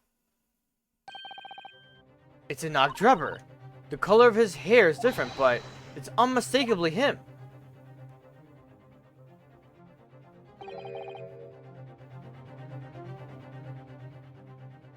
Indeed it is. It's Sholmes. This man is the subject of your present hunt, I believe. Yes, that's right. Just who is this man? Why is he here in this exhibit? And why does the convict behind him have no head? The head was missing when the model was returned by the thief who stole it. What a surprise. So then the case isn't yet solved, is it?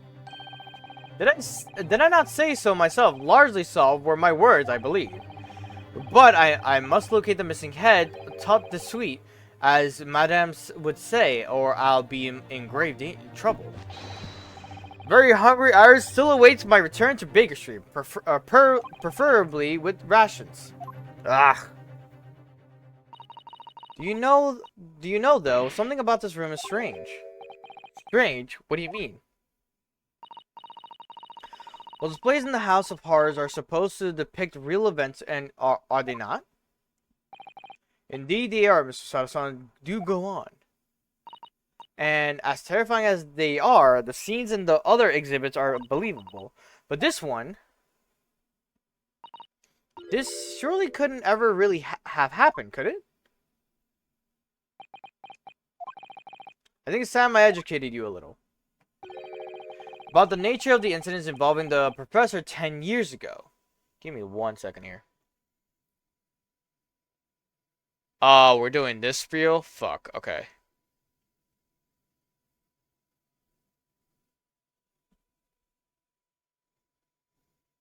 Okay. About the nature of the incidents involving the professor 10 years ago.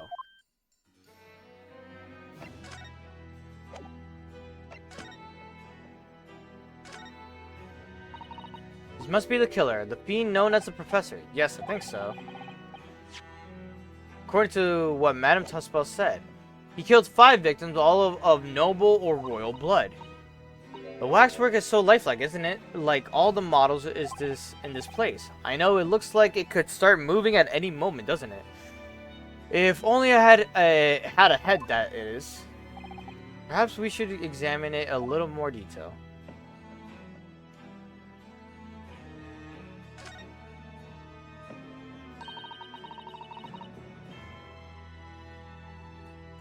This is the a condemned man. Yes, there's the so-called professor. Then perhaps his head was chopped off by a guillotine. But unable to find peace, he emerged from his grave as a headless ghost. Do we have to entertain such terrifying ideas, Mr. Sato? Anyway, I'm sure the model had a head once. There's a metal fitting for it. See?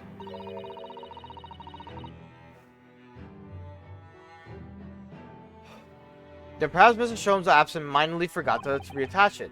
That's an extremely absent-minded detective. That's an extremely absent-minded detective you're describing, isn't it?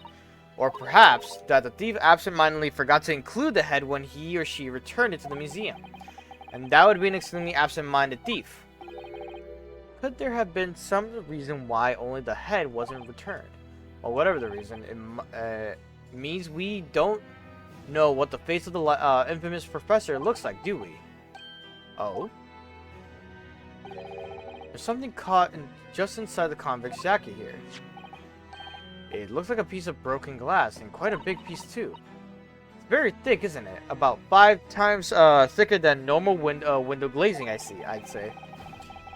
Where could such a thick piece of glass have come from, I wonder? I suppose it must have been made thick to increase its strength. But why? Or perhaps because the glass had a span of a particularly wide area, such as in the big building, for example. Ah, well, we've seen a large glass building recently, haven't we? And oh my god, and some of the glass was broken too. You don't mean exactly the Crystal Tower at the Great Exhibit? But why would glass from the Crystal Tower be lodged inside the waxwork's jacket? It makes you think, doesn't it? I'm so tired. Earlier in Crow, we established that Kinesis' experiment was a trick.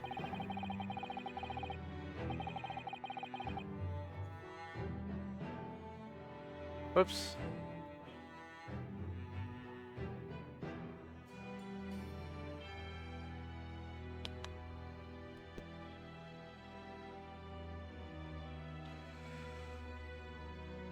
Give me like a second.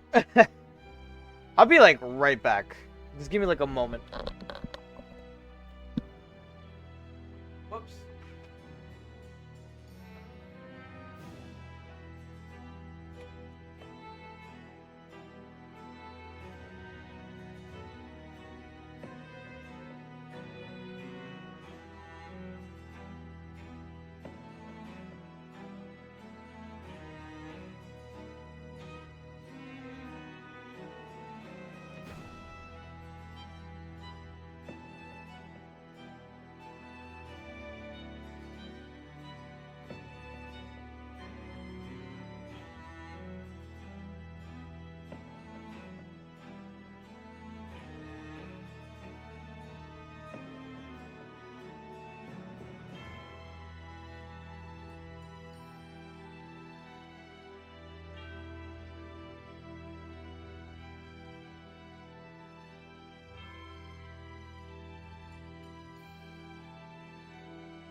Alright. My bad. I went to go get something to, like, give me caffeine. Because I really need it. So now I have my emergency caffeine on the side over here. Now we discovered the fragment of glass here in this waxwork. It is just a coincidence. Talk to Sholmes. Wait, what? Oh, we have to back out all the way. The resurrecting convict.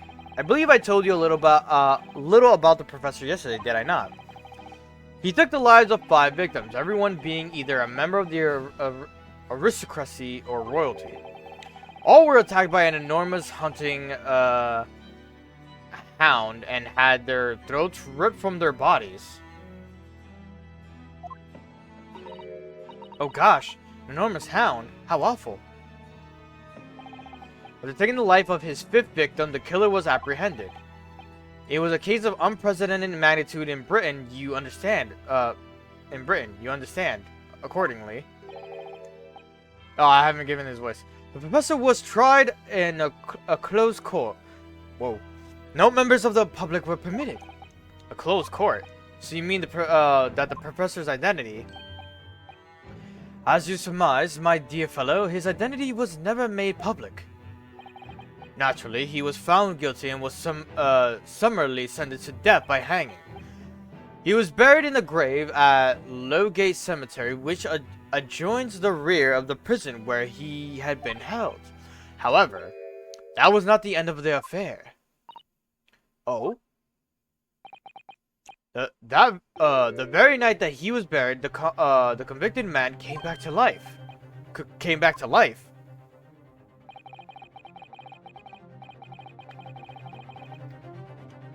He clawed his way out of the ground and emerged into the moonlit graveyard. The exhibit here, it depicts the very scene as described by the sole witness of those chilling events. There was a witness, but of course, my dear fellow, it was none other than the young man in the white overcoat, Enoch Drebber. The young witness. So, this is a waxwork model of Enoch Drebber. 10 years ago, the convicted professor, having been gibbeted and buried, emerged from his grave in the dead of night. The sole witness to the unimaginable scene was this young man. From appearances, I would say he was about 20 years old. It's so horrifying. Scared out of its wits, young Drebber ran to a nearby police station to report the incident. And the sheer terror of what he's seen is said to have turned his hair white overnight. Yes, as shown in the photograph we have of him, his hair is completely white. For the following few days, the story of what he'd seen was on every front page in the capital. The public was frantic for every last detail about the killer who'd come back to life. As you've seen, the exhibit was even created here at Madame Tuspel's. I can quite understand why the man's hair turned white, certainly. But what I don't understand is what Mr. Drebber was doing in the first place, in a lonely graveyard in the middle of the night. Yes, what was he up to?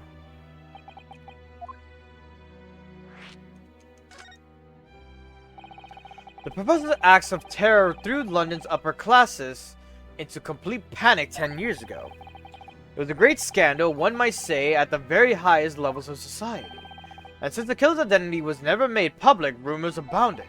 After all, no killer had ever been, before, systematically employed a dog as a weapon of murder. Yes, I can imagine the impact that the case must have had. But in time, of course, the rumors abated. So too did the talk of the shocking witness's account of the convict who came back to life. It was forgotten, dismissed as a dubious ghost story, as a preposterous parlor tale. But why did the people stop believing it? Why? Simply because there was no resurrection to speak of, as was established in fact. What do you mean by no resurrection? The police investigated the grave in Lowgate Cemetery and published their findings. The convict's body was found to be buried exactly where it had been following the execution. No. But that would mean Mr. Drebber must have lied to the police and the newspaper. That would appear to be the only logical explanation, yes. The young man subsequently vanished from society and nothing has been heard of him since. It's rather striking, then, that he should resurface now, don't you think? Of course, the convicted murderer couldn't really have come back to life. That's not possible. But Drebber's hair is unusually white, and if that really did happen overnight as a result of shock, it's hard to believe the incident was an out-and-out lie.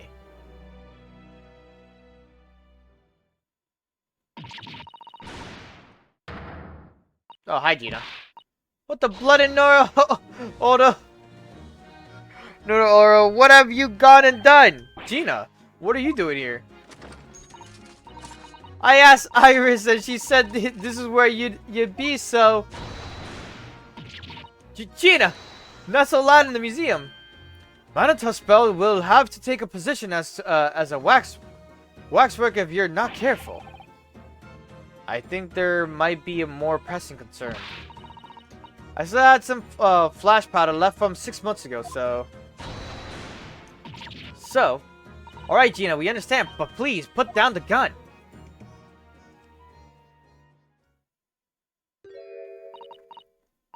Sorry, I got scared.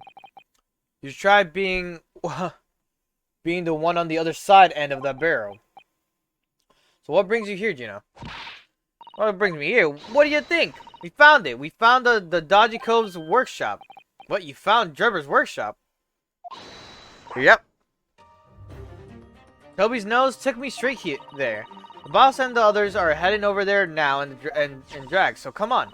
Here's the address. I got the boss to write it out. Thank you, Gina. We'll make our way there at once. All right then. See you there.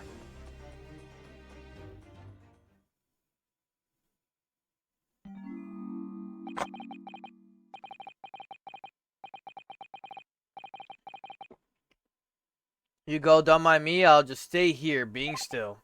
What? I know my place, in the exhibit over there. Oh dear, someone is feeling sorry for himself. Let's go, Mr. Sholmes, you're coming. Your words hurt me, I must say, but... but if I were to shrink my duties here, Madam would... Forget that, I'll pay for everything. Then there's not a moment to lose, my dear fellows. I shall hail a carriage at once. No offer to share the cost from Mr. Sholmes, then. I shall gladly pay half, Mr. Naruhodo. Thank you, Mr. Sato. Alright, let's go.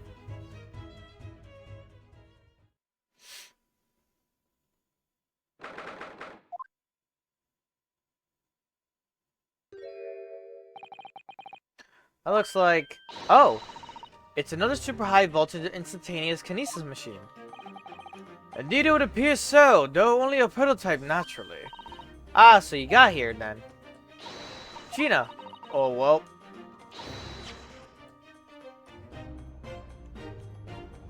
Gina, well done for finding a place in such little time. You really worked miracles. It's Toby here who's the miracle worker. I thought you lot would show up before long. Hello, Inspector. That's one knitted brow. It looks like he's eating a lemon, not a bag of fish and chips. So, Inspector, is there any sign of the engineer? Sadly not. We didn't find a soul in here. Oh, what a shame. Well, thank you for letting us know about this place and giving us the chance to investigate. According to what Gina tells me, we only found it thanks to the clue that you lot turned up. I wouldn't want to say go to Paris with a debt of gratitude unpaid now, would I? Thank you. Anyway, if you're hoping to snoop around in here, I'd get cracking. Lord Van Zeeks and the forensic investigation team are on their way here as we speak. them again. Imagine you got the picture by now. They don't take too kindly to lawyer types, right? So then, my dear fellow, let's turn this place upside down whilst we have the chance. And you, Sholmes. Pardon?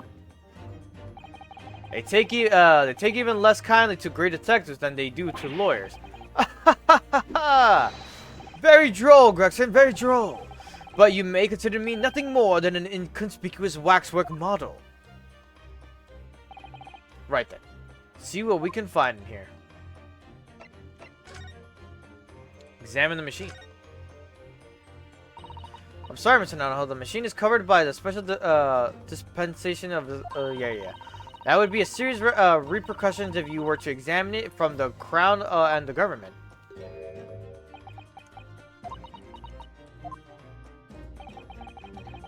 Well, those two don't seem to be holding back. It's quite hollow inside. Now, no working parts or devices of deception to be seen, my dear fellow. No loose change dropped on the floor or nothing. Not even a bone for Toby here, my dear fella. British people are very much ruled by their own ideals, aren't they? I think that's just these two, Mr. Sato. Okay. Examine the trophy. Ah, this appears to be most interesting. Yes, most interesting indeed, wouldn't you say? It's an impressive looking back massager, that's for sure. There's no doubt that if you hit your shoulders a few times with that, your aches and pains would soon go away. It's a Royal Society trophy for excellence in science. A young scientist could wish for no higher honor. Ah. Would you like a massage? No, I'm fine. Thank you. I had no idea it was such a grand thing. I think it's becoming increasingly clear that there's much more to this Mr. Enoch Drebber than the conjuring tricks. I couldn't agree more, my dear madame. And how about you, Mr. Nuthull? Wouldn't you like to take it with you? For your tired shoulders, of course. He's not going to let that go, is he? It's curious, though, isn't it? You would expect such an important trophy to be proudly on display. Sorry. My cheek was just itchy. You would expect such an important trophy to be proudly on display somewhere not hazardly cast aside. English gentlemen can be quite a mystery at times. Alright, examine the door. I should this door. This door doesn't want to open. Yeah, it looks like it's got a pretty hefty lock on it. There's a specialist locksmith on his way over from the yard, so hands off till he gets here. With permission, Inspector, I could have the lock open in less than a minute. Well, you don't have permission, and no one's giving it to you. Doesn't look as though he really enjoyed that. Well, there's no sound of anybody on the other side. No, Drebber must have fled at the first sign of danger. This is European-style quiver of arrows with steel bolts inside. Oh, do you suppose? Crossbows bolts, these? And just the right size for the bow you lot turned at the exhibition grounds. In other words... Yep, that's more evidence to support your theory. It'll also show that Drebber was the one pulling the strings behind the scenes of the whole scam.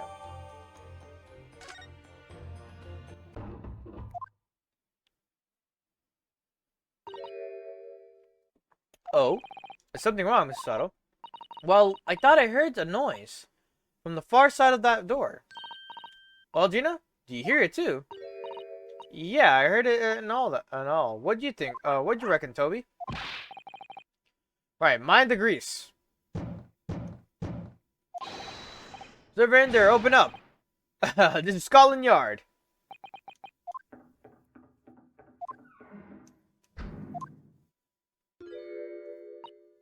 Oh my, someone is in there. Ah, this rotten bleeding lock. My dear Gregson, as I said only minutes ago, If only if we were content. Oh my god, I can't say this word. I could unlock that door in less than a minute. Fine, I'll take the rap for it. Just get us through that blasted. There, you may enter at will.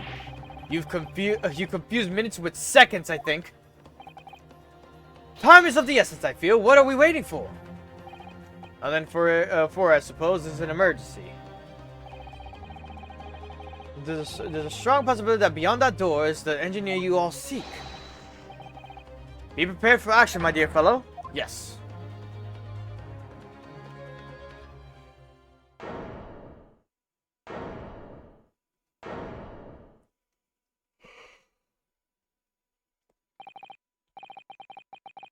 What happened here? Why is everything upside down?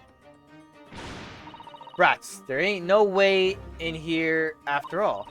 But there must be. It was only moments ago that we heard those noises. Maybe that was the sound of Drebber running away. But there's only one door in this room. And no windows that could afford an escape route.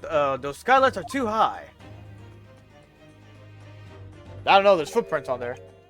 What is up there? Are they footprints on the ceiling?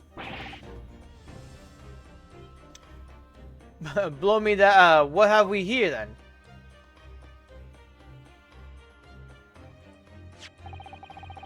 Looks like someone was trying to burn something in a hurry. Oh, that looks like a set of blueprints. To what? To that Professor Harebrain's, Barmy's machine, is it? Blimey, if we'd had these, there'd have been no need to muck around trying to investigate all the scrap metal. There's something of great interest in here, too. This rope was lying on the floor at the foot of that pillar. A rope? What's significant about that? Never mind.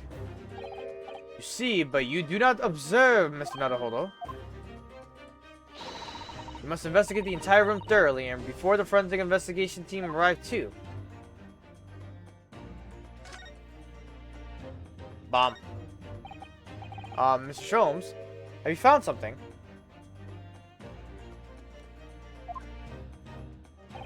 Mr. Naruhodo, yes, in point of fact, something rather fascinating. What do you make of this? Let's see.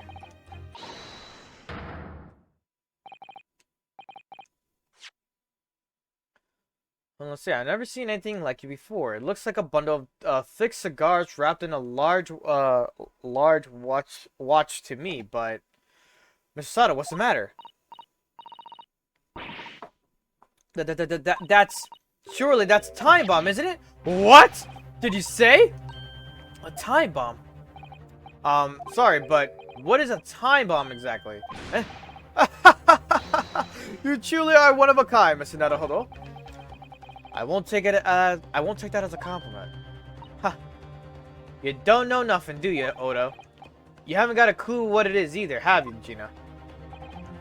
I invite you to consult the dictionary, dictionary later, Mr. Naruhodo. But this particular specimen is no time bomb, though I confess it has a very similar appearance. Oh, well, thank goodness, but then what is it? It's a bomb that has a timer. I see. So that's it. The bomb that has a timer is the stupidest shit I said. Goodness, Mr. Sholmes, have you seen to the heart of the matter? There are times when I consider my lot most unfair, but I'm fated never to know how it feels to flounder as you do when a puzzle presents itself. But I have learned to accept the hardships that come with being a great detective, Mr. Sato. Here we go. I feel a great deduction coming. Once again, I can draw two conclusions from the scene we see before us. The first is the inverted nature of the furniture in the room is the work of Drebber himself. What? But how could you?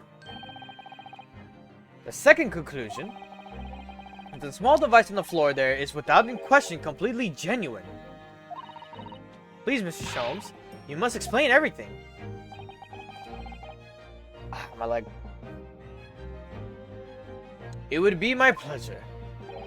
After all, it's the great detective's civic duty to teach Scotland Yard the finer points of the trade.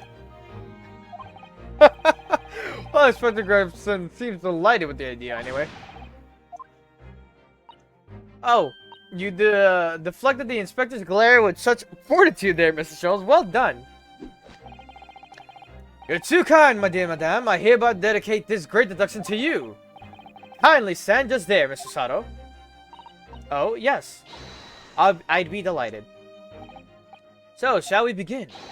Once again, Herlock Sholmes is proud to present his logic and reasoning spectacular. The Great Deduction. A game was afoot. Flipped furniture. It's plain to see that this room is in complete disarray. The bed, the table, the chairs, the lamp, everything is upside down. Almost as if every item in the room had until recently been happily positioned on the ceiling, before falling straight down onto the floor. Every item in the room was on the ceiling. Are you suggesting that indeed the key here is gravity? It appears that technology has at last succeeded in freeing us from the great pull of the earth.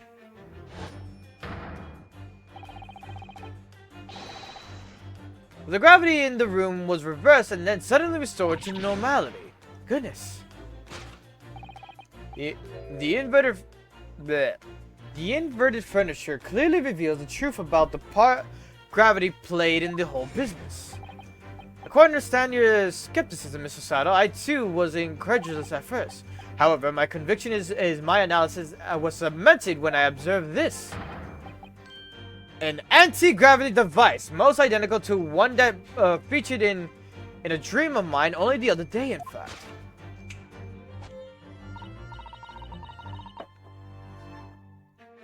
But then why does it have a clock on it? A most relevant question indeed. That is the timing device that controls when the gravity direction will change or switch. There was clearly a requirement for the engineer to be able to restore normal gravity automatically. The commotion we heard earlier from the other side of the door was the moment that the restoration occurred. Yes, the reason why everything is in here has been turned upside down is because of the anti-gravity device. So you see, we need look no further to explain the state in which we now find this room. The direction in which gravity acts in here was reversed by Mr. Drebber, before being restored to normality in an automatic fashion sometime later by the timer device. I have witnessed precisely this scene in a dream I once had when I fell out of bed. Alright, second up. Because gravity was reversed. Miss Sato. Our missing engineer. Now, let us consider the next conundrum. What was our engineer friend's aim? Indubitably, the greatest clue we have to explain his actions is above our heads. Yes, how is it possible that there are footprints all the way up there on the ceiling? A question whose answer will lead us neatly to the truth, my dear madame. The reason there are footprints on the ceiling is because of a nearby skylight. Of course, the driver's aim was singularly to escape. However, there is but one way into this room,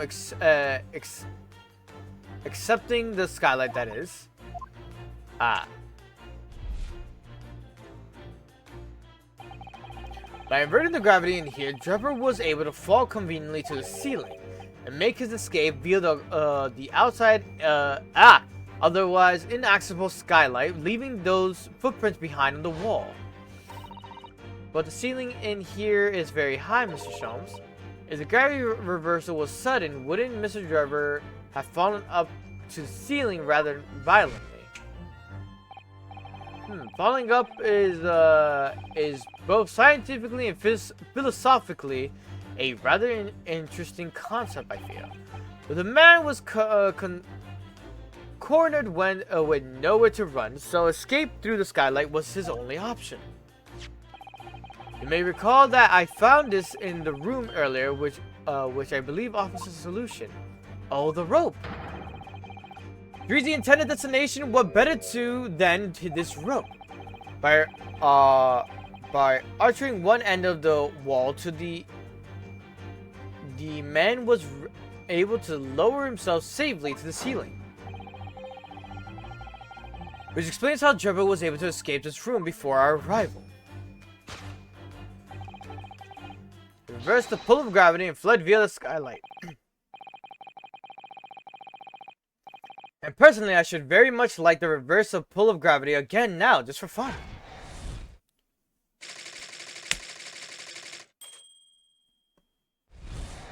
Alright, let's get these deductions out the way. Thus concludes Sherlock Sholmes' great deduction of this topsy-turvy puzzle.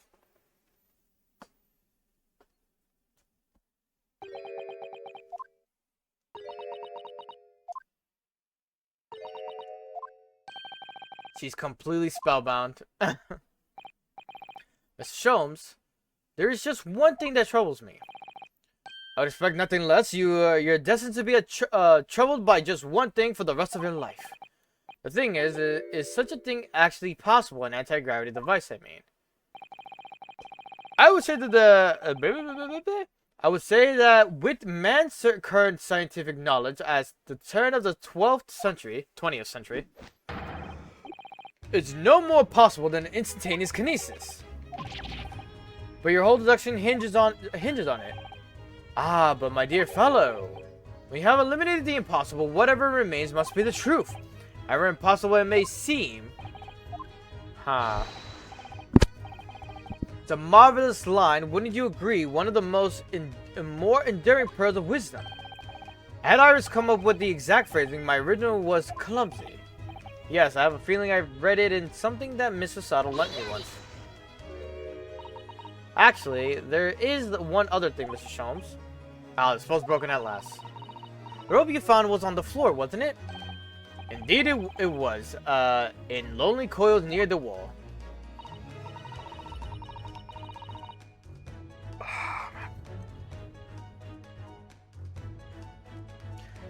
But if Mr. Trevor had used it to escape in the way you described, would it still be tied to the wall?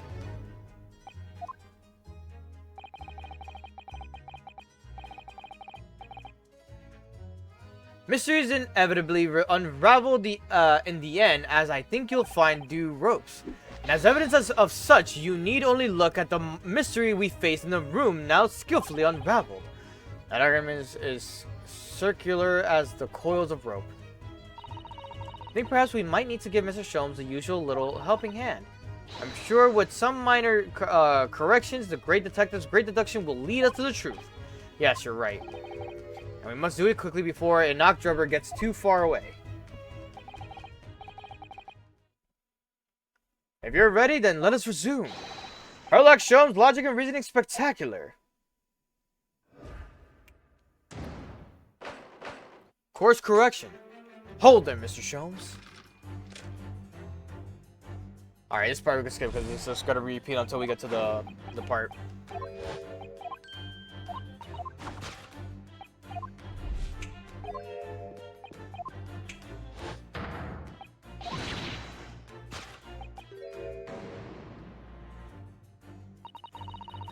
To think gravity would have been reversed in this very room, I find the whole idea utterly enthralling.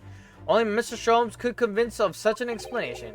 The man himself admitted it was a scientific impossibility, so yes, you're quite right. We must completely discount the idea at once. Oh, then that's unusually merciless of you, Mr. Sato. When you have eliminated the impossible, whatever remains must be the truth. The great detective himself said so, didn't he? While refusing to part with his dream of anti-gravity devices. Yes, I suppose so. Well, let's see if examining this topsy-turvy scene a little more closely reveals some proof that shows exactly what the gravity in this room was and wasn't doing.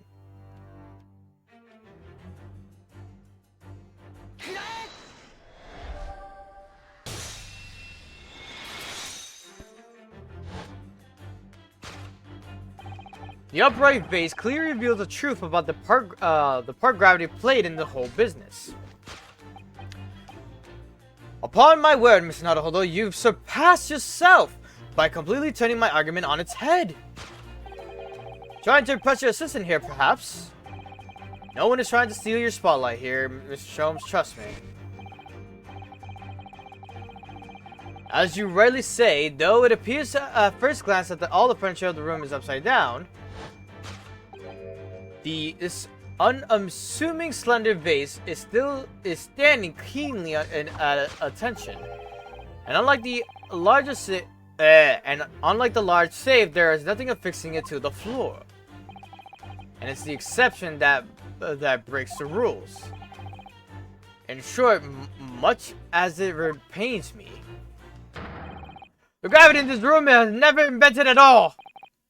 My deepest sympathies for your loss. Oh, poor Mr. Sholmes.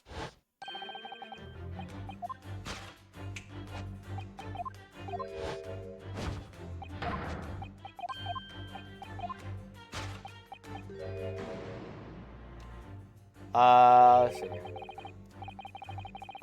Figure out the cause. Why was the furniture in the room really turned upside down? Rotate the camera left and okay. Excuse me. Definitely determined that this device must have something to do with it, isn't he? I'm afraid the lure of exciting scientific explanation is too strong. Well, there's no doubt that somebody did this. Somebody turned all this furniture over. So whoever it was must have had a reason. I'm afraid nothing comes to mind at all, though. Well, let's look around to see the answer for itself. Give me a second.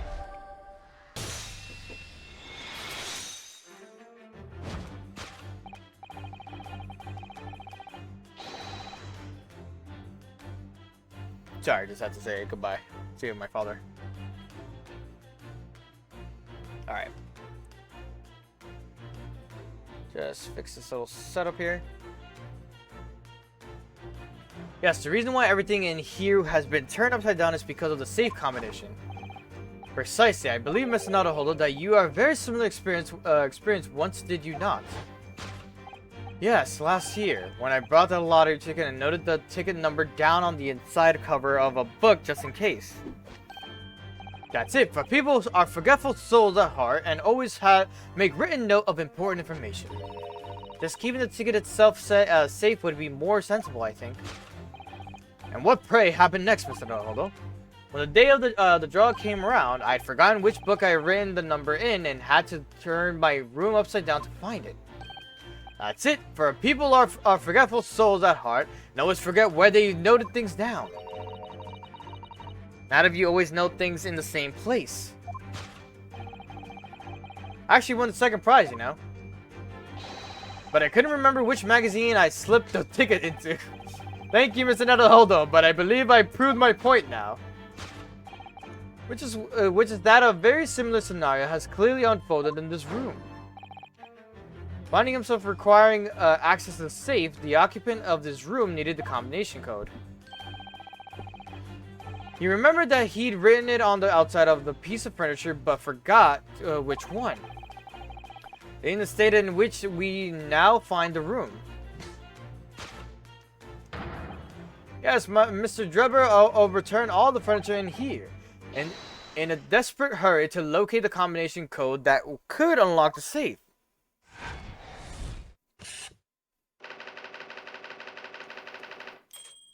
There you go. We're almost done. I could finally get some sleep soon. I've been nodding here and there, like I've been actually like nodding off a little bit here and there. The soda has been, you know, helping a bit, but it's only doing so much. Now let us consider the next conundrum. Oh yeah, we got that. Let's just go to skip statement 6. Skylight, okay. Well, if a change in the direction of gravity can't explain it, then how did these footprints get there? Because I feel as though this particular part has just become even harder to solve. I can't think of another way to explain it at all. Oh, life was so much simpler in those halcyon days when gravity could be reversed. It was minutes ago, and those halcyon days never existed in the first place. Well, I suppose we must simply put our faith in Mr. Sholmes and observe the area more and more detail. Putting our faith in Mr. Sholmes is what gets us into these situations in the first place. Alright, so what am I looking for? The shoe. Wait, am I tagging the shoe or the balloon? The shoe.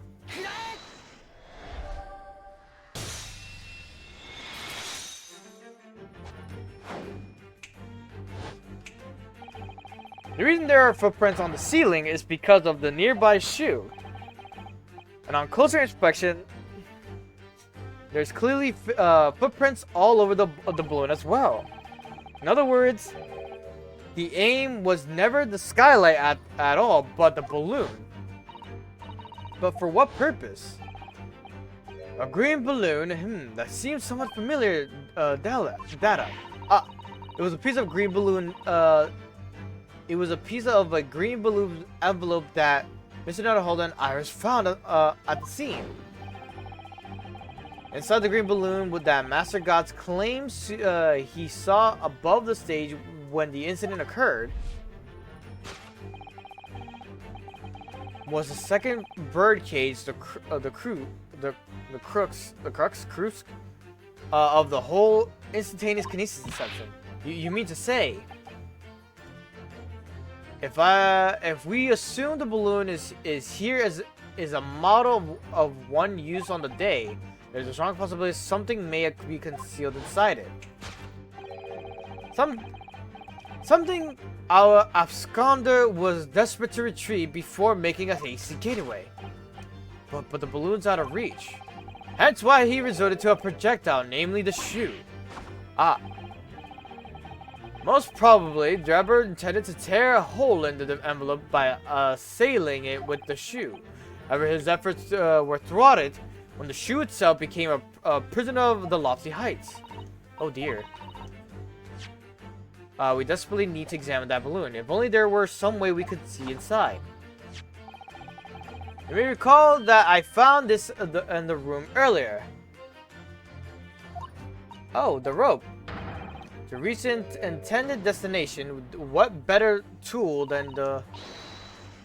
Ms. Sholmes has managed to bring the deduction back to the rope. Alright, I have to admit, that was clever. So, we just throw the rope up to the balloon and then pull it down to us on the ground. It's much easier said than done. And could take us a very long time as well. True. Perhaps we need a more surefire method. In fact, we already have one, of course, don't we? Present the crossbow.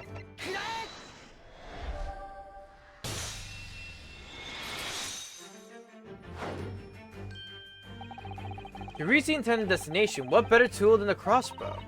That was found at the scene, in fact, and in all likelihood belongs to Mr. Drebber. If the man had only brought it away with him that day, he could have avoided losing a shoe at such a critical time as this. Look for a man who is shoeless. So, shall we? Our curiosity is deeply stirred by no doubt, my dear fellows. What is that Enoch Drebber has hidden inside that balloon?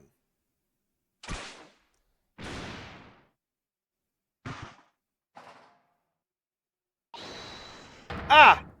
What the? A waxwork? Indeed it is. Waxwork head inside a metal mask. A mask that is shut tight and fastened with a strong and quite impenetrable lock. So we can't see the face inside. That means... Just a moment. This is the head of the waxwork model. Does that mean... Oh goodness. I see you joined the dots, Mr. Sato. Excellent. Ah, of course, the Hellas Waxwork model. The case that they abducted Madame Tuspel's model that you largely solved. It was only the head of the killer that was still missing. Indeed it was, but I believe Madame Tuspel's will now have to settle her sizable account with me. This, as you have now surmised, this is the head of the infamous professor. Yes? Yes. But why is it here? This conclusively confirms my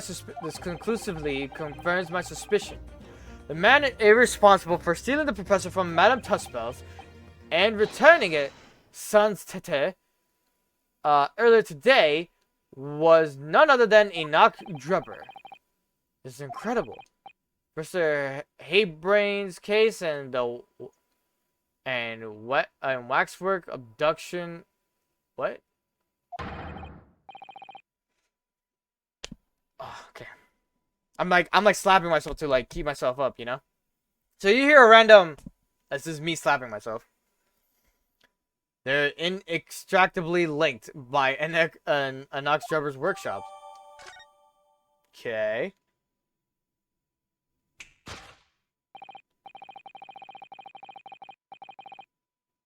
Alright, we're almost done. Well, it appears our logical pleasure cruise has come to an end, my dear fellows. All that remains is to speak of what artifact of this adventure. The architect. You mean Mr. Drebber? As it seems quite impossible that he escaped via one of the skylights, obviously the man must still be here in the room. What? And his location should be abundantly clear. If you simply reflect on the journey we've made throughout during the deduction. Enoch Drebber is right here somewhere in this room. So, Mr. Naruhodo, will you do the honors? Yes, of course.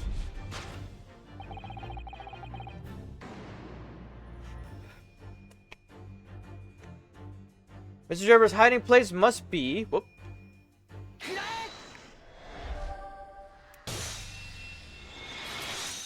Alright. Before we gain access to this back room, we heard noises from in here, which tells us that the engineer was still in the building at this point in time.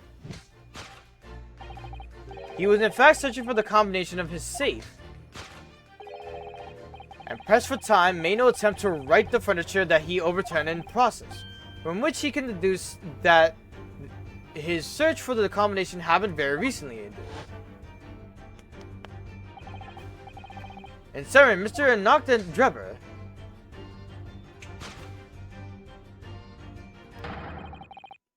is at the very moment inside the safe.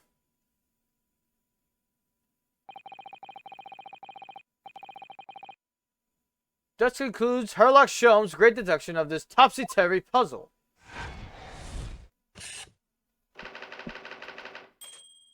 Inside the safe. Deduction complete. Elementary.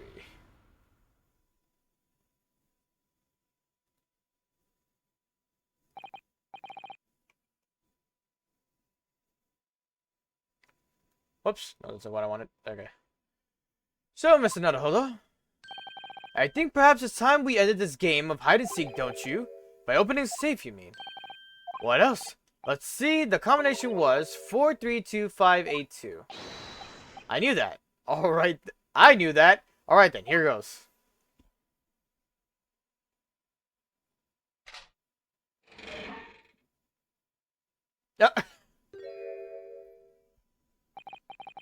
You found me.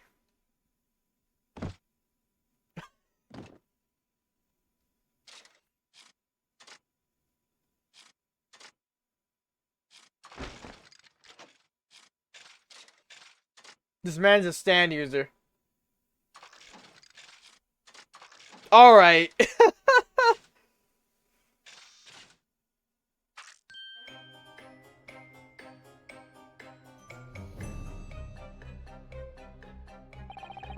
Right then, sir. Mr. Enoch Drebber, I presume? Correct. You better start talking. You tricked Professor Harebrain with the bogus machine you built. And you shall have to explain the theft of the waxwork from Madame Tussauds as well. While I would be delighted to answer your many questions. Personally, I would advise that you deactivate my little parcel first. Deactivate your parcel. I refer, of course, to the time bomb. I left it in the most prominent position. Ha ha ha, I see. Stunned silent. You're all gearing up to die with me then. No.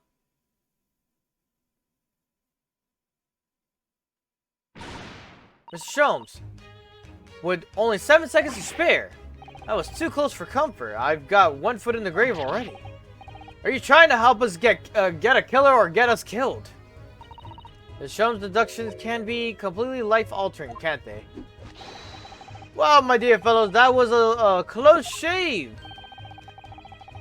The resemblance to an anti-gravity device is really quite startling, I must say.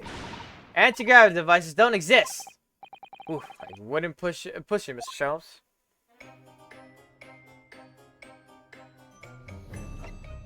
I mean, what happened here?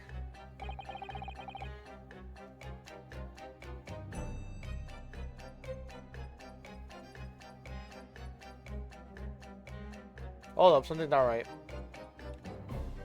Well, after this, get ready for wait. The one of the experiences regarding explodes instead, leaving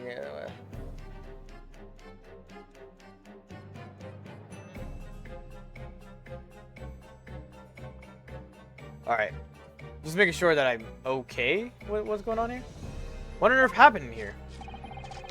You found me, haven't you? No need to screw me down any further. Everything in here is precisely what it seems. Yeah, well, we're giving it a thorough going over. Don't you worry, Trevor. What fails to click with me is how you were able to locate my workshop that I was not expecting. When I heard whistling from the other room, I knew it was time to bolt. Whistling. Ah, that would have been me. Oh. For some reason, I woke in fine fettle today.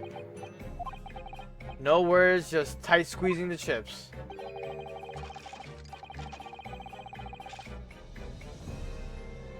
Believe that I must have a screw loose though, as I couldn't remember the combination of this for the safe. Another one loose as I couldn't remember on which piece of furniture I'd written it down. We also found a rope over by the wall. Yes, I had hoped to exit through the skylight, but sadly the rope was too short. So I then set about searching for a combination code for to open the safe. Oh my god. And burning the incriminating blueprints, don't forget. Regrettably though, you failed to retrieve the head from the balloon among the rafters. After that, you hid yourself inside the safe, having first set the parcel ticking. Well, I have no intention of being nailed by the police. Hey, yo. Got a death witch, have ya? Hiding right beside a ticking time bomb. Please, why do you suppose I chose to hide inside of a safe? It's no ordinary safe, it's specially designed. A dynamite explosion wouldn't leave a scratch on it. So in fact, the safe was the only safe place. Precisely. But once you climbed inside, you wouldn't have been able to get out again. I invite you to look more closely. The safe is fitted with a handle on the inside to allow the door to unlock from within. Ah, so it is. I've always intended to blow this place to smithereens in any case. I just wasn't expecting anybody else to come along and screw up my plans. And yeah.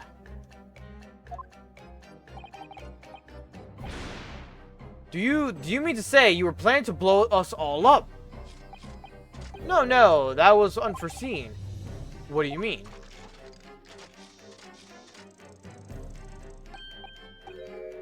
Most people run, you see, when they see a ticking time bomb at their feet. Ah, I calculated the time required to for retreat to a safe distance and set the device recording accordingly. Well, you seemingly end this discourse in here through a spanner in the works. Something wrong, Gregson? Do I have something on my face besides the usual eyes, ears, and nose and mouth? I think we have a fairly good idea of what's been going on here now.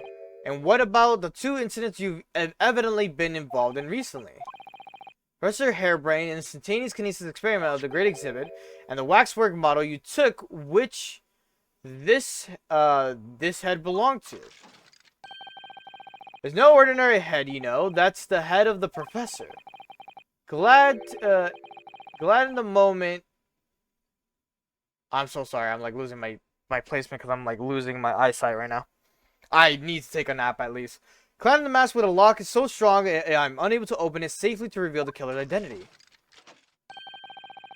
I've been considering carrying it around as protection. After all, that's enough.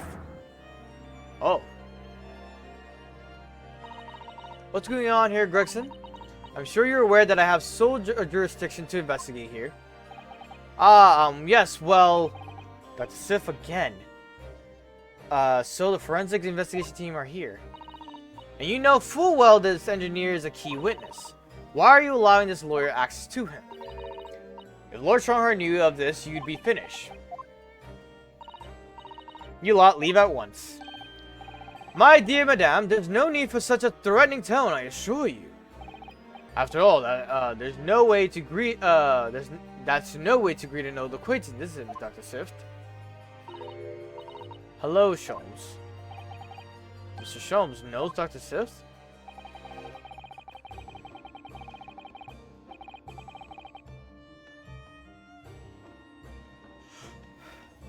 If it's protecting the machine next door that's causing such a sour expression on your face, you are quite misguided. It's really nothing more than a shell. Get out! But of course, we'll show ourselves the door. I see you haven't softened at all. Mr. Nadahodo? Yes. It would appear that our delightful and entertaining investigations have run their course for today. But Mr. Sholmes, let us leave this place in the doctor's capable hands. I said get out now. Your presence here is not required either, Gregson. Understood. But I'll just say one thing before I head off. If it wasn't for this lawyer and his companions, we never have found this place, and the whole workshop would have been blown to bits. There was a time bomb set in here this lot disarmed. Spectre.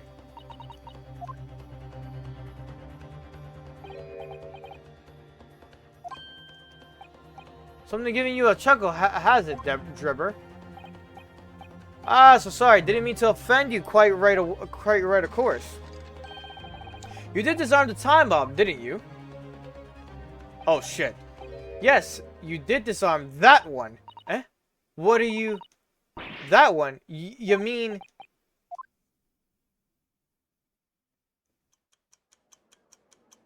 Where's the other one? Oh my god.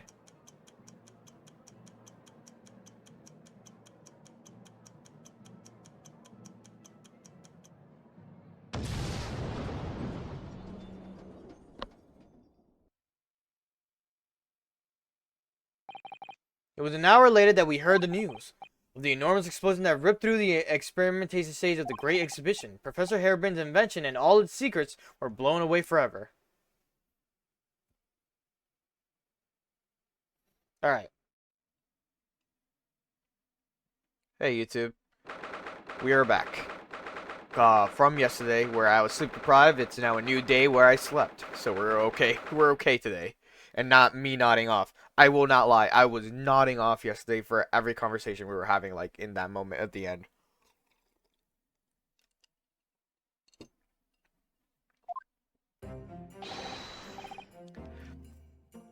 Good morning to you, Mr. Naruhodo. Ah, good morning, Professor. Ready for today's proceedings? I hope so. I should be. Good morning, my dear fellows. Oh, Mr. Sholmes. You're here. Why, naturally, a true gentleman stands shoulder to shoulder with his friends in battle at all times. Thank you, I really appreciate it. I'll see you later then? I did just wake up, so I'm like, voicey. Now, Professor, we really need you to remain calm in the courtroom today. Yes, do you try your hardest not to enter the witness stand uninvited again? Yes, I will. I realize it was a mistake, but my dear fellows, I must interject. Oh, you're still here, Mr. Sholmes. What's the matter? Surely you've overlooked some praise, have you not, to be cast in my direction? Hmm? Sorry, I don't follow. Must I spell it out?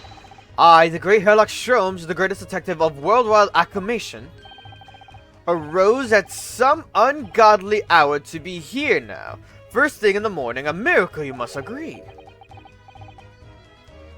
Well, if I must agree, then...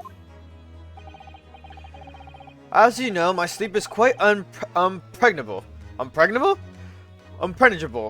I don't know. Iris had to employ her full gamut of tactics. She pulled the covers off, shook me, poked both cheeks, punched me, and kicked me from the bed. And she poured a boiling cup of her latest experimental blend on my face, and at last I was bestirred. Oh my, Iris has been busy. Iris doesn't have it in her to go that far. She's too nice. Ah, I sent the spirit of fellow scientist, one who relishes the infinite possibilities of blending tea. I'm the one worthy of praise here, not Iris. This is my victory. Sorry to cut in. Oh, hey, man. Oh, Inspector Gregson. Good morning. Gregson, my dear fellow. Why the grim expression at the delightfully early hour? Oh, I don't know. Maybe because I've been confronted with the grimmer expression? Nah. Dear me, are you going to take that until lying down, Professor? What? I don't know! Poor Professor.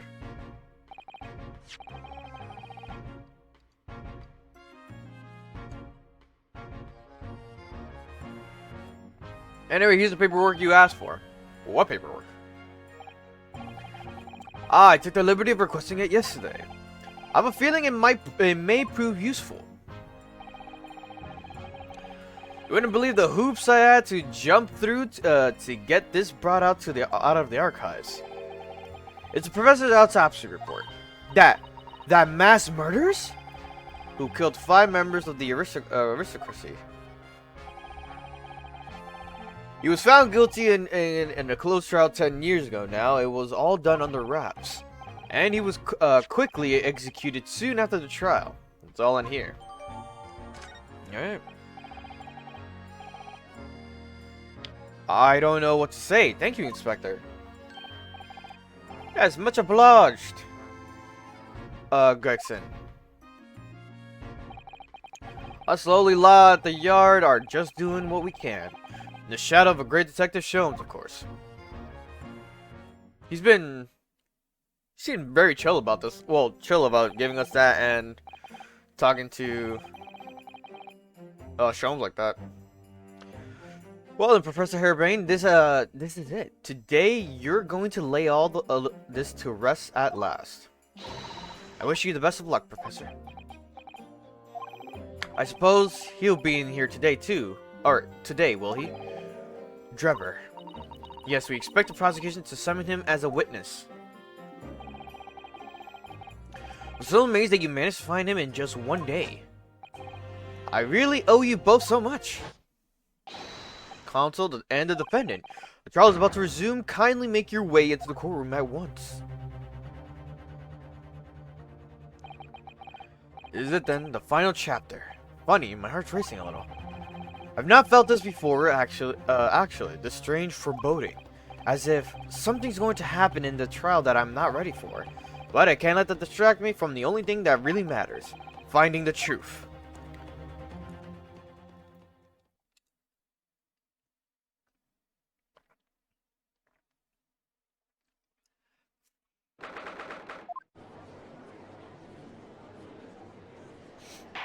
Oh, he's here too. I forgot too. Like he was gonna be my bad. Joining him for this. In the name of Her Majesty the Queen, I hereby declare the court to be in session again. We resume the public hearing of Albert Harebrain, here present, who stands accused of murder. Are the counsel for the prosecution and defense ready to proceed? Prosecution is ready, my lord. The defense is ready, my lord. As promised, Lord Van Zieks has his apprentice with him. His apprentice with memory loss. If I may, Lord Van Zieks. Yes, my lord. There appears to be someone standing at your side. Ah, yes, my apprentice and assistant. The prosecution believes today's proceedings will see the complexity of this case rise considerably.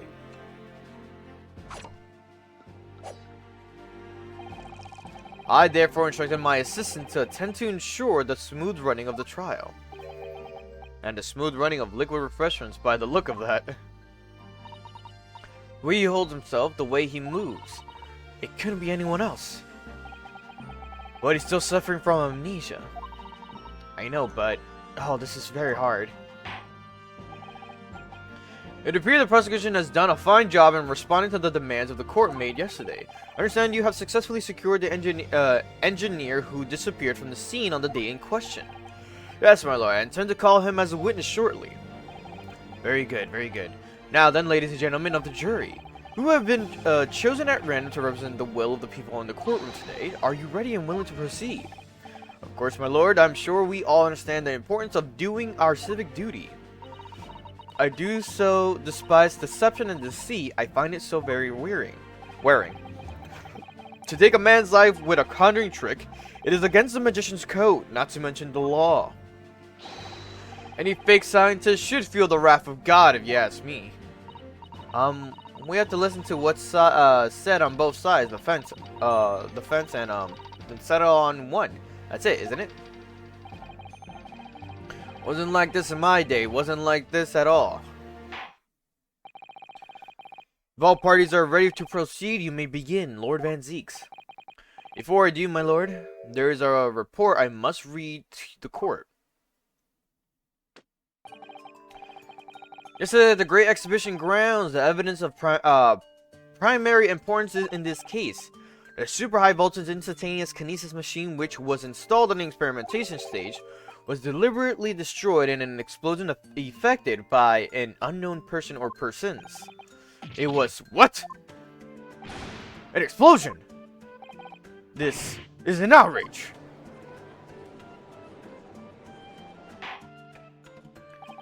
Yes, I heard the grave news yesterday. Scotland Yard submitted a report to my office in the morning. Whether the machine was blasted to smithers, then the smithereens, whatever, smithers, and the records reduced to ashes in the flames. I have here a photographic print of the scene taken in the wake of the explosion. Ooh, the bottom's open. It shows what little remains of the machine. Yes, a terrible business. Don't worry, guys, I did sleep, I promise. He did it to destroy the evidence, did he? That Enoch Drebber. The court will take the print as evidence, counsel.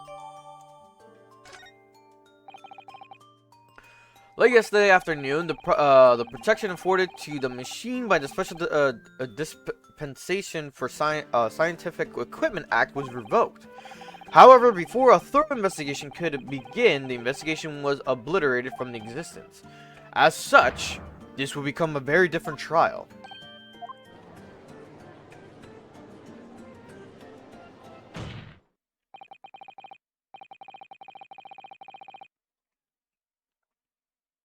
As it stands now, with no evidence on which to draw meaningful conclusions, the authenticity of the kinesis machine will remain forever in obscurity. Indeed, a most unfortunate state of affairs. However, one thing remains clear: the victim's death was the result of the actions of the accused. Of that we can be certain. For it was the accused himself who was operating the machine and who ultimately caused its loss of control. As Lord Van Seeks rightfully says, this is a very different trial now. The accused accepts responsibility for his part in the event that transpired. He acknowledged that Mr. Asman died as a result of the accident caused by his machine's malfunction. However, unbeknownst to the professor, he was being deliberately deceived by a pair of very clever fraudsters. Names, counsel, if you please. The engineer, Mr. Enoch Drebber, and the victim himself, Mr. Odie Asman. So what exactly were these two men up to behind the defendant's back? The defense intends to expose that information, thus establishing the unequivocal innocence of the defendant. Unequivocal. Thank you, counsel. The position of the prosecution defense have been clearly stated. Lord Van Zeek, summon your first witness, please. At once, my lord. The prosecutor called and the engineer, Mr. Enoch Drebber, to the stand.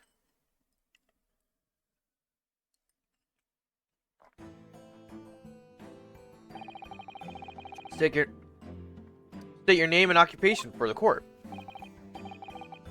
Name, Enoch Drebber. Occupation. Hard to pin down. I would say... hard to pin down, I would say. Yes, why do I have to feel as though... oh, you too. I had exactly the same feeling myself. Your file indicates that you are currently being investigated in connection with yet another case. The death of a waxwork model, is it? A most extraordinary sounding business. But that has no bearing on this trial, I assure you. Cleave it from your mind. You're familiar with the public experiment carried out at the Great Exhibition some days ago. The accused super high voltage instantaneous kinesis demonstration. Yes, you could say that I am aware of it. There was a terrible accident, wasn't there? It was you, Mr. Drebber, who constructed the vast machine used in the experiment, or so our investigation indicate. Can you confirm your involvement? Yes, I constructed it, in precise accordance with the blueprints, but that's all. And the court would be very interested to hear your thoughts about the machine, I'm sure.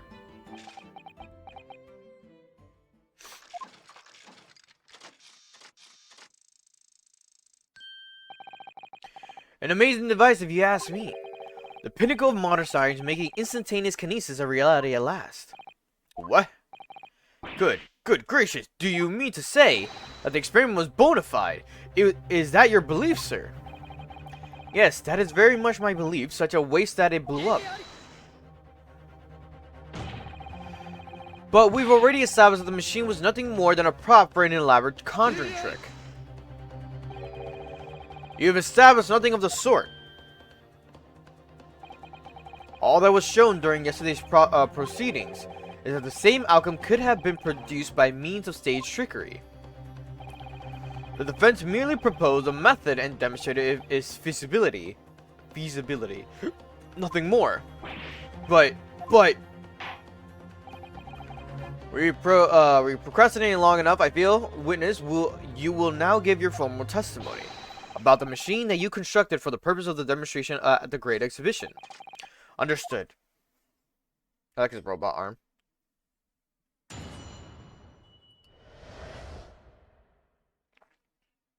The kinesis machine. I met the young professor approximately 1 year ago, through Mr. Asman's introduction. He provided me with the blueprints and I constructed the machine to his precise specification. It was no trick. If the whole show was a fraud, it would have required a body double. Tell me, did the victim have a twin? All the spectators saw that the birdcage appear above their heads and then crashed headfirst into the Crystal Tower. A terrible accident, I grant you. Perhaps the science on which the machine was built was flawed somehow.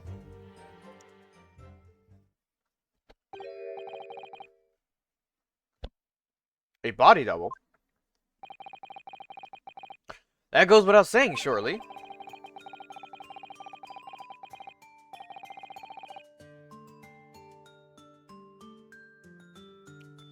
to give the impression that something has moved when in reality it hasn't. It's a basic conjuring principle. The deception cannot be achieved without substituting the original with a fake at some point in the performance. But would I be right in saying you haven't managed to establish anything along those lines? Incidentally, the prosecution has already confirmed that Mr. Asmund had no twin siblings. It's my understanding that the witness is well versed in conjuring artfulness, but such challenges do not indicate that he was actually able to accomplish what he claims, namely the construction of what, by all accounts, must have been an extremely complex scientific machine. Whatever do you mean? Yes, this proceedings brought the true nature of your past exploits to light, Mr. Drover. Indeed it did, my lord. As a swindler who preys on innocent scientists to elicit government grant money through conjuring know-how. Yes, it's true that I possess a considerable knowledge of stage magic. But crucially, my scientific knowledge more than matches that of any academic in the field. Investigation of the witness's workshop attests to that claim, my lord. As evidence, the police found a Royal Society trophy for young talent in science there. Yes, that's true. We spotted it there ourselves. If a hypothesis is sound, it can always be forged into a physical manifestation with sufficient skill. Though I may have sold the secrets of some deceptive wiles to sniveling, talentless scientists in the past, would you therefore assert that the explosion of the machine was an unfortunate accident, or, of course, a deliberate act of murder carried out by my misuse of the science?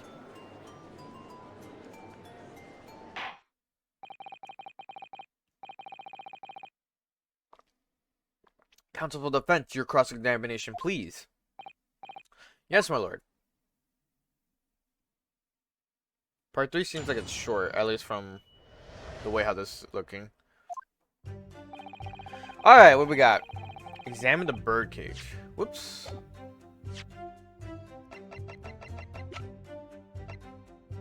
The wooden birdcage? Okay. Examine. What am I looking for here? Weird crack? The bottom of it. Okay. Ah, look here, Mr. Soto. Oh, yeah, oh yes, the wood's cracked and it's broken a little. I suppose because it fell from such a height. Yes, from the height I wish that the balloon was flying down into the crystal tower below. A fall of about 30 feet, or 9 meters. Leaving the man inside tragically dead. Okay, we got that updated.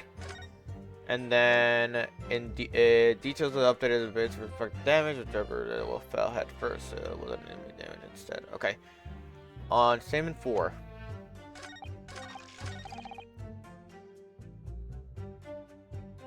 Head first, yeah. Higi-hadi! We examined the birdcage that crashed into the crystal tower ourselves. As you can see, the cage, which is a wooden construction, has sustained damage in one particular spot. Following the explosion, it fell from some 30 feet into the glass of the crystal tower. That level of damage is to be expected, surely. I agree. The damage itself is entirely understandable. What doesn't make sense is the location of that damage. All the breakers in the wood are at the base of the birdcage, not the top. What are you saying? That's the opposite of where they should be. That's right, my lord. The birdcage that was at the at the scene is damaged at its base. There are reports of the birdcage falling headlong into the crystal tower, yet the damage is at the bottom. The only way to reconcile these two facts is to accept that there were two bird cages in play that day, which were at some point switched. Switched during what wasn't a scientific experiment at all, but an elaborate piece of stage trickery. Gah.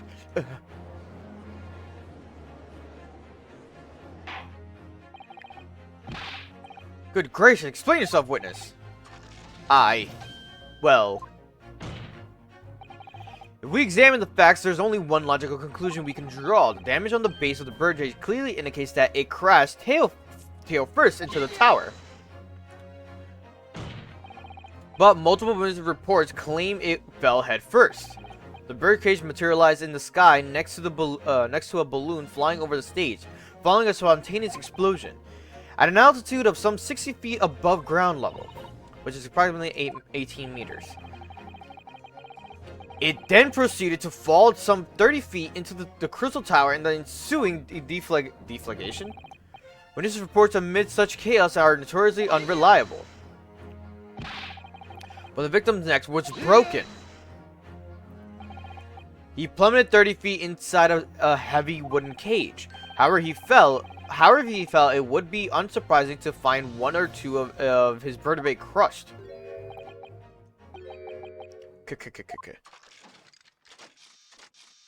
Oh, he's so good at doing the robot. A riveting scientific analysis of events from the prosecution there. Though to be even more rigorous, you would have to say it was only one vertebrae, actually. He wasn't quiet for long. I find it hard to see what's motivating Lord Van Zieks. This witness is clearly a swindler and one who deceived a personal friend of his. If you're going to establish this deception, do it right. Sorry? I feel like that's the undertone here. Ah yes, and there's one more point. The defense appears to have forgotten. It obviously wasn't a trick, as a certain truth very plainly demonstrates. What? It seems to me that the cross-examination had better continue until we resolve this matter. Mr. Drebber, you will amend your testimony with details of this truth. Of course, we must treat the matter scientifically, after all. I nearly had him there. Oh, he's doing the robot. Alright. This is number 4, right? The kinesis clearly took place because there's nowhere else 30 feet high for a birdcage to have fallen from. Experiment sketch.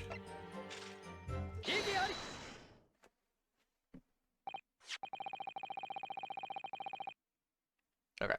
This is a diagram of the experimentation stage and its surrounding.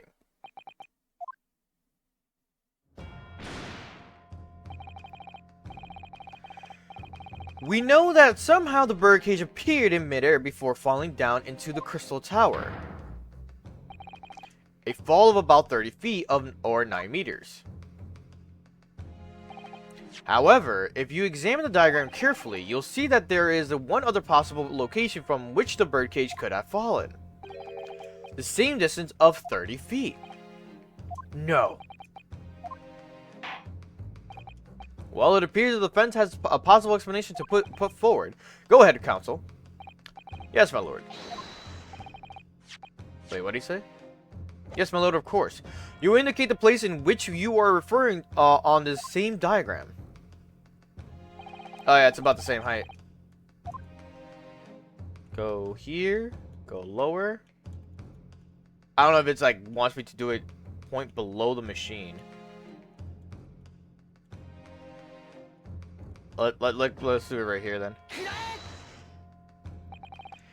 If it had fallen from here, the birdcage would have plummeted a 30-foot distance. If that's my learned friend's claim, I suggest he demonstrates for the court personally.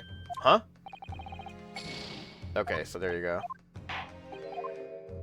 Point below the machine where it would start at.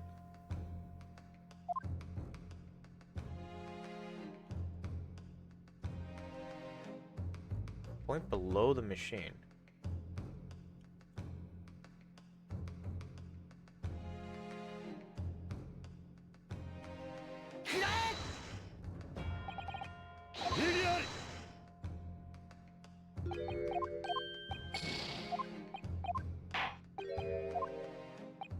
I'm losing all my lives because of this.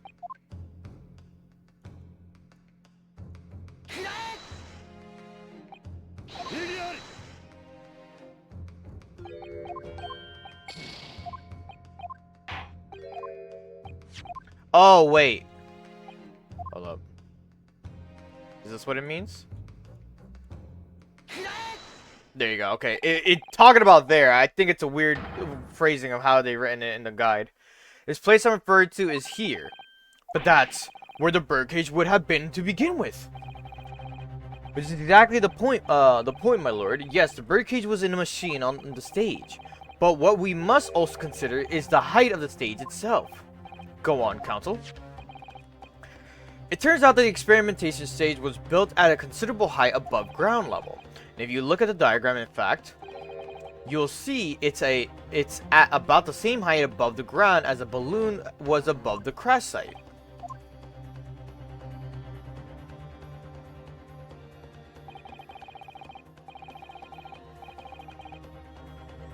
An experiment got underway. The machine and the birdcage were engulfed in the steam.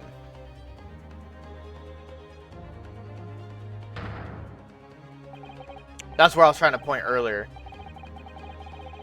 That moment, the floor of the stage gave way, and we assumed there to be a void underneath. This birdcage and the one seen by the audience would have fallen almost exactly at the same distance.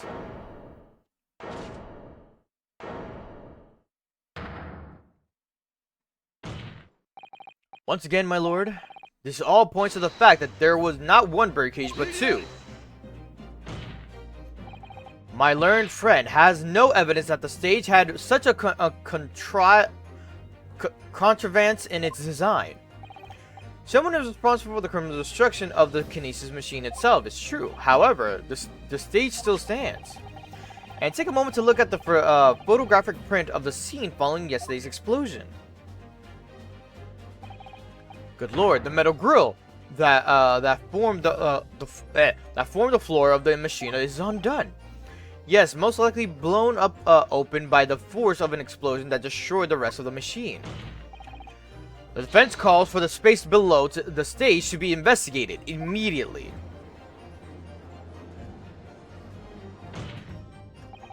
Mr. Drebber, it was you who built the kinesis machine, which means that it was you who built the two bird cages that were used to carry out this deception. Whether Professor Harebrain's hypothesis is sound or not makes no difference, because it's the construction of this machine that matters, a machine designed to take Mr. Asmon's life. And lay the blame firmly at the professor's door, something that could only have been carried out by you, Mr. Enoch Drebber.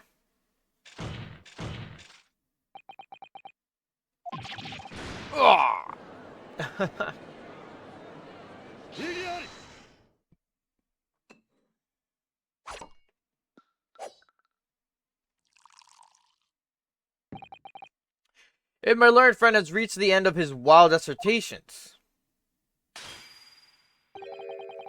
the prosecution would like to crush the defense's argument slowly but surely. Well, your argument fails to hold water on two counts. Firstly, before and after the experiment, this witness went nowhere near the kinesis machine. Every relevant member of staff from the exhibition has attested to that. And I believe members of Scotland Yard have also been on watch duty at every public experiment. In other words, Mr. Drebber had no opportunity to switch the alleged pair of bird cages. But I've already explained why he wouldn't have needed to. The nonsense with the crossbow, that doesn't bolster your case at all. The man who disappeared from the stage and the man who crashed into the tower are one and the same. The forensic investigation team's report is unequivocal on that point. And the second flaw in your assertion is a distinct lack of motive. Why would the man have wanted to take the victim's life? He had no reason to do so. Motive. I have here a contract provided by the witness. What contract is it, Lord Van Zieks? A contract into which Mr. Drebber entered with the victim, Mr. Asmon. It reads, Mr. Drebber is to receive 30% of all remunerations from government grants or other income. 30%, certainly very favorable contractual conditions. But there was one very important provision bolted onto the clause. What provision? Mr. Drebber may only uphold this right on condition that both contracting parties are alive. In other words, if either of us were to die, the contract would become null and void. So you see, I had nothing to gain from Mr. Asmon's death. The diametric opposite, in fact. Ugh. Need I say more? The witness had neither an opportunity nor a reason to commit the alleged crime. In short, the possibility of Mr. Drebber having done as you suggest is nil.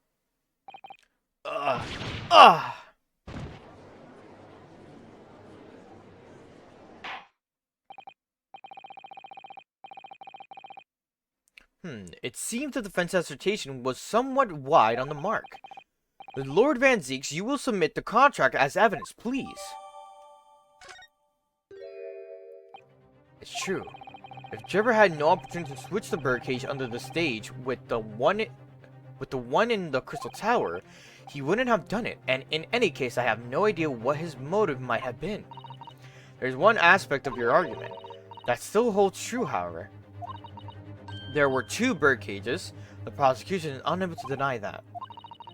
So I'm sure you're on the right lines, Mr. Naruhodo, and I've no doubt there are other aspects of your assertion that are undeniable truths too.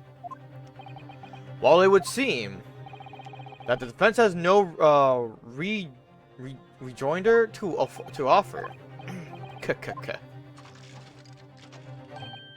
Well, I must say I'm a little surprised. I came here to testify about the machine I built, and instead my reputation is defiled. But the prosecution's counter has set the record straight, I think. It's impossible that I'm the culprit. Igiari!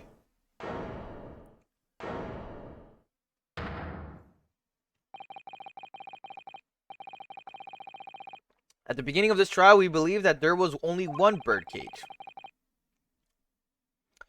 Yet, now we know there must have been 2. In other words, there was more than to the demonstration than we realized at first. I think it's abundantly clear that the same applies to the culprit. Get to the point.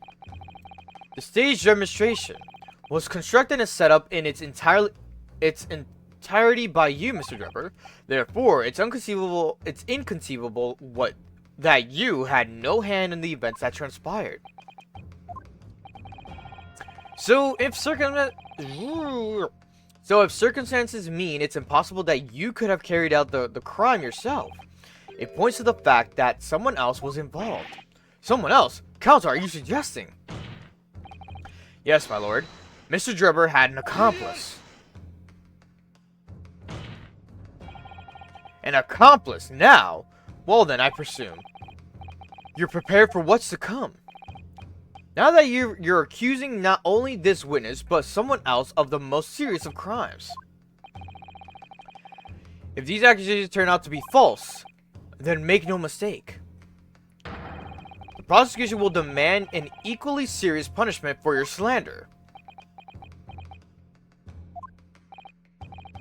Well, counsel, do you intend to pursue this course and formally accuse another party of involvement in this matter?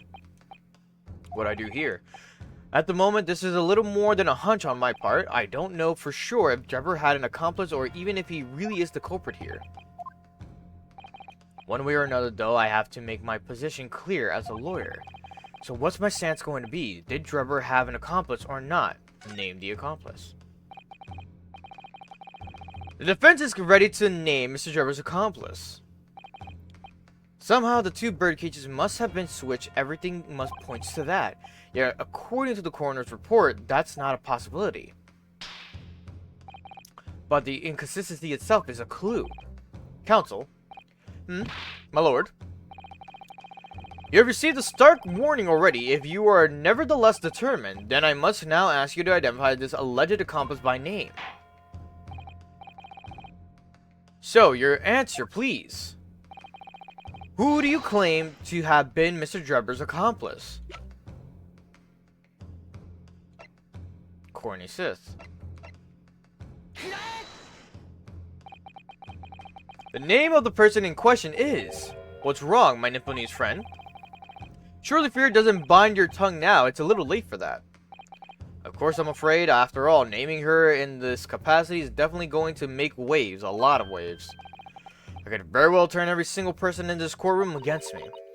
I'm sure it will be alright, Mr. Naruhodo. Thank you, Mr. Sato.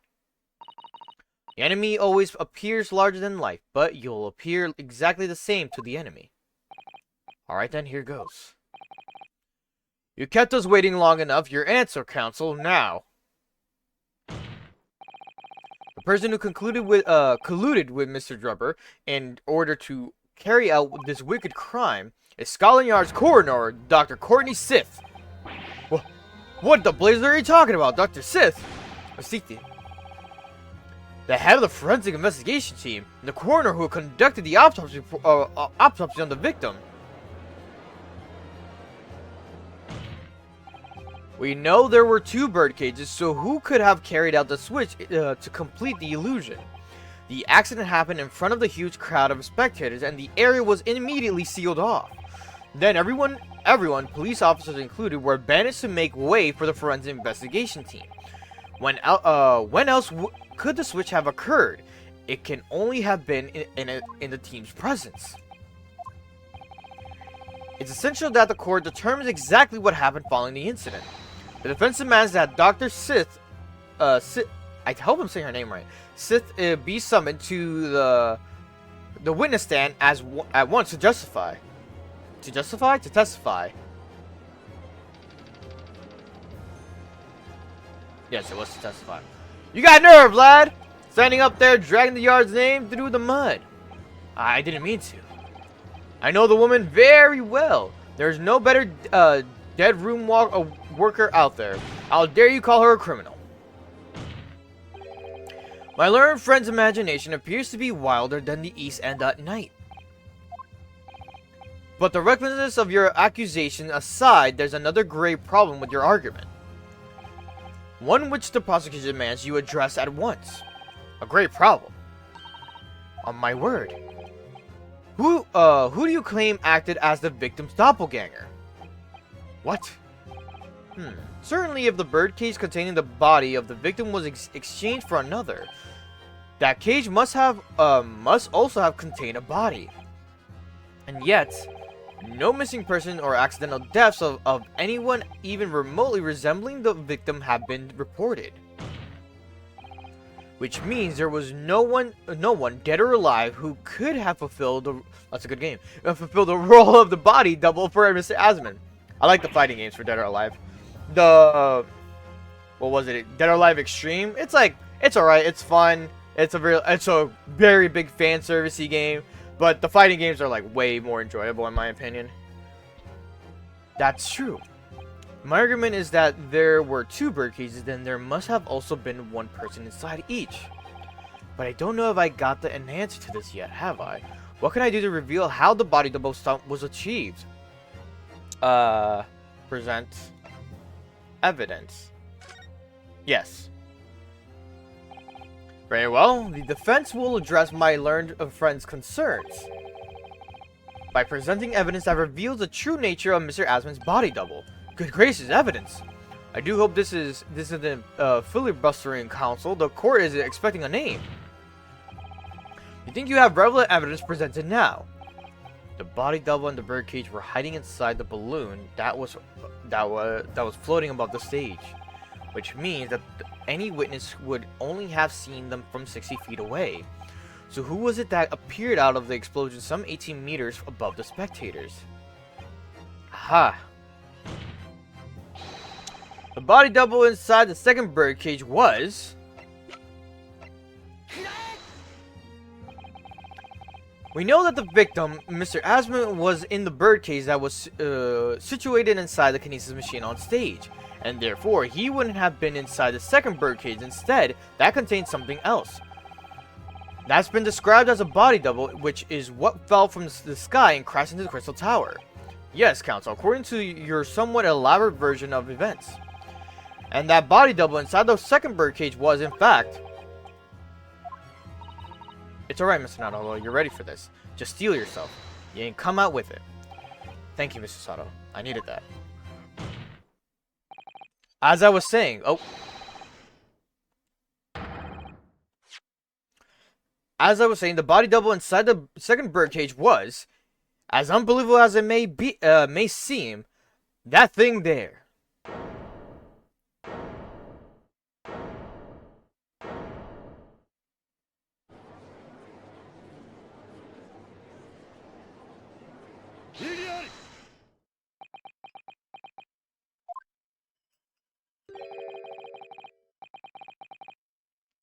Open your eyes and look into mine, my Japanese friend.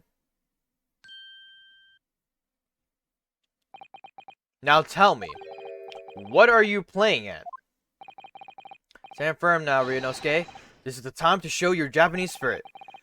As the court will observe, this is a waxwork model. A model, in fact, of an infamous London murderer from 10 years ago, the Professor.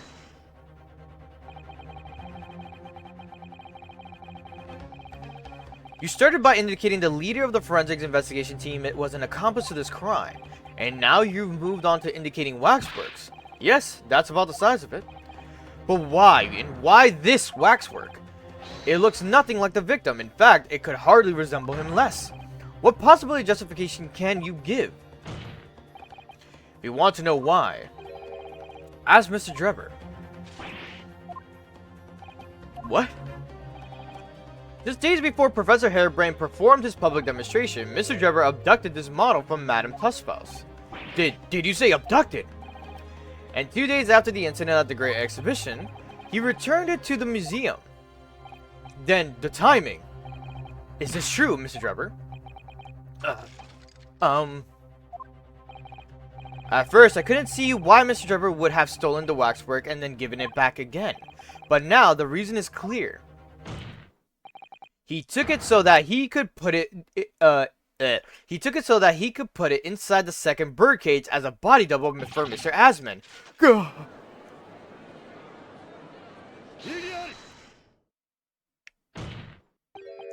Are you hearing this, ladies and gentlemen of the jury? Are you hearing the defense's astonishing proposal?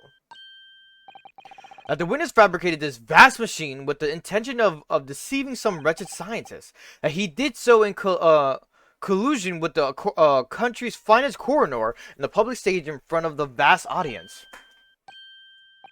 And that, to the effect of the deception, he used a waxwork model that in no way resembles a victim. And are we really to believe this far-fetched tale? What do you decide? Wait. Yes, if you put it like that, of course it sounds implausible. My lord, I need to speak if you please. Go ahead, Mr. Foreman. Myself and my colleagues have reached an agreement. You've been lead to reach a unanimous agreement, huh? Sounds about right. Very good. In that case, ladies and gentlemen of the jury, you will state your leanings for the court to hear now. 有罪 有罪有罪有罪有罪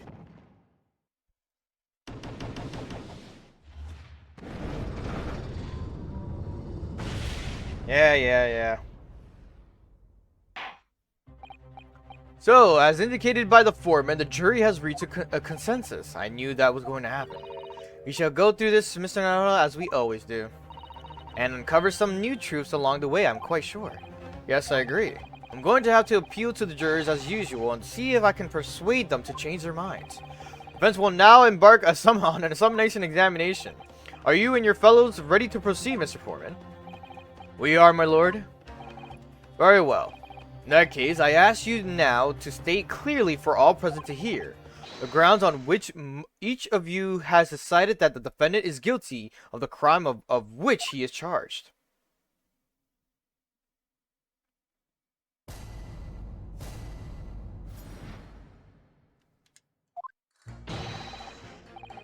I known that woman for years. She never be an accomplice to anything. It's utter nonsense to think that those two would ever be conniving with one another. Oh dear, this is most troubling. But surely the waxwork the man stole is nothing to do with the coroner, is it? I have had my own troubles with members of the police. I do not trust them much. I see no rigorous proof that this waxwork was ever inside the birdcage. It's conjecture. See, someone with that right evidences, he's not a I don't know what the first word is supposed to be. Not a proper job, is it? Is it supposed to be it? I won't have it. Alright. Somewhat unsurprisingly, it seems the introduction of this waxwork model to the proceedings have polarized option. Given that its face is obscured and its build in no way resembles that of the victim. I can only applaud my learned friend's temerity at suggesting it as Mr. Asmon's body double. Yes, the applause is deafening, and yes, I know it seems extraordinary. But that's the point. That's why I have a strong feeling it's actually a greater clue than anyone yet realizes. What are you thinking, Mr. Naruto? I can't explain why at the moment, but I feel as though there's a specific reason why it was used. Why it had to be this model. Really? A reason why nothing else would do, you mean? Yes, and I'm convinced. It's something far more significant than whether or not the model looked like the victim.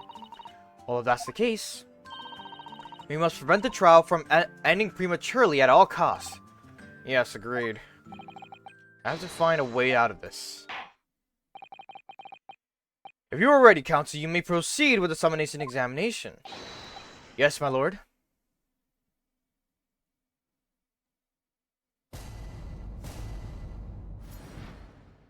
Alright.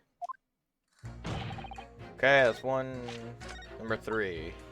Where are you, number 3? Oh, you can just do it like this. Well, it works.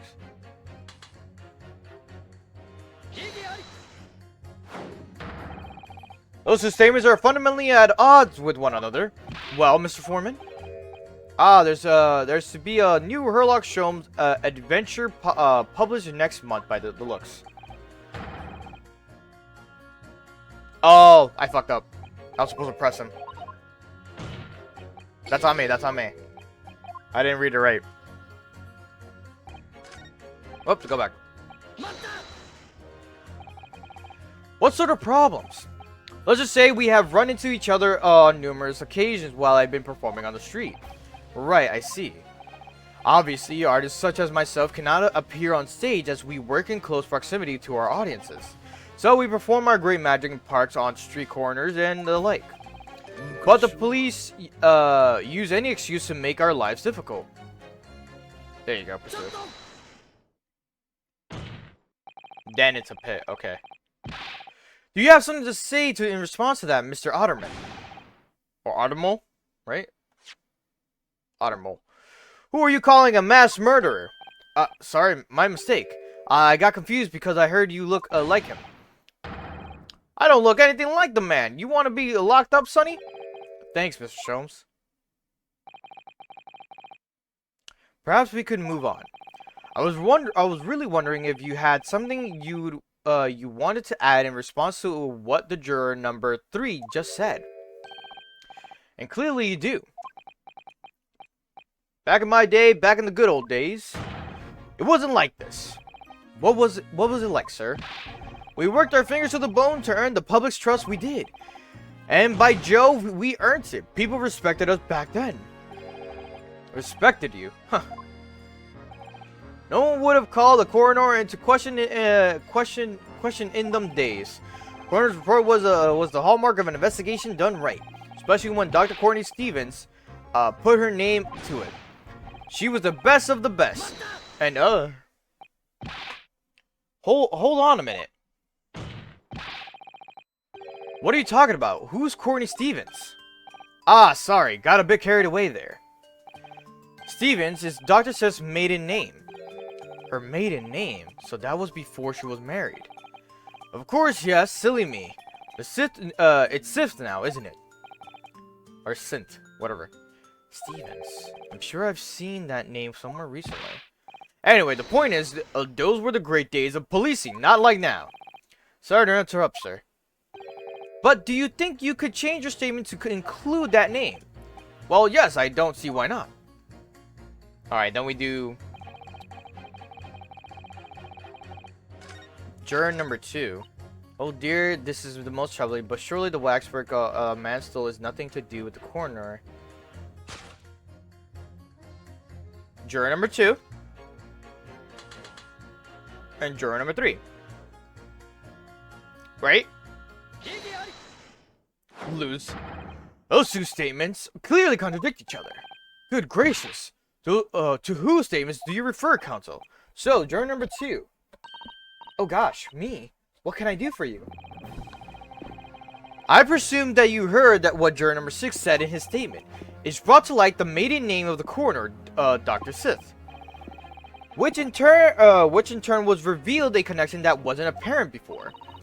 Well, naturally, it's as a woman of society, I find such connections and relationships irresistible.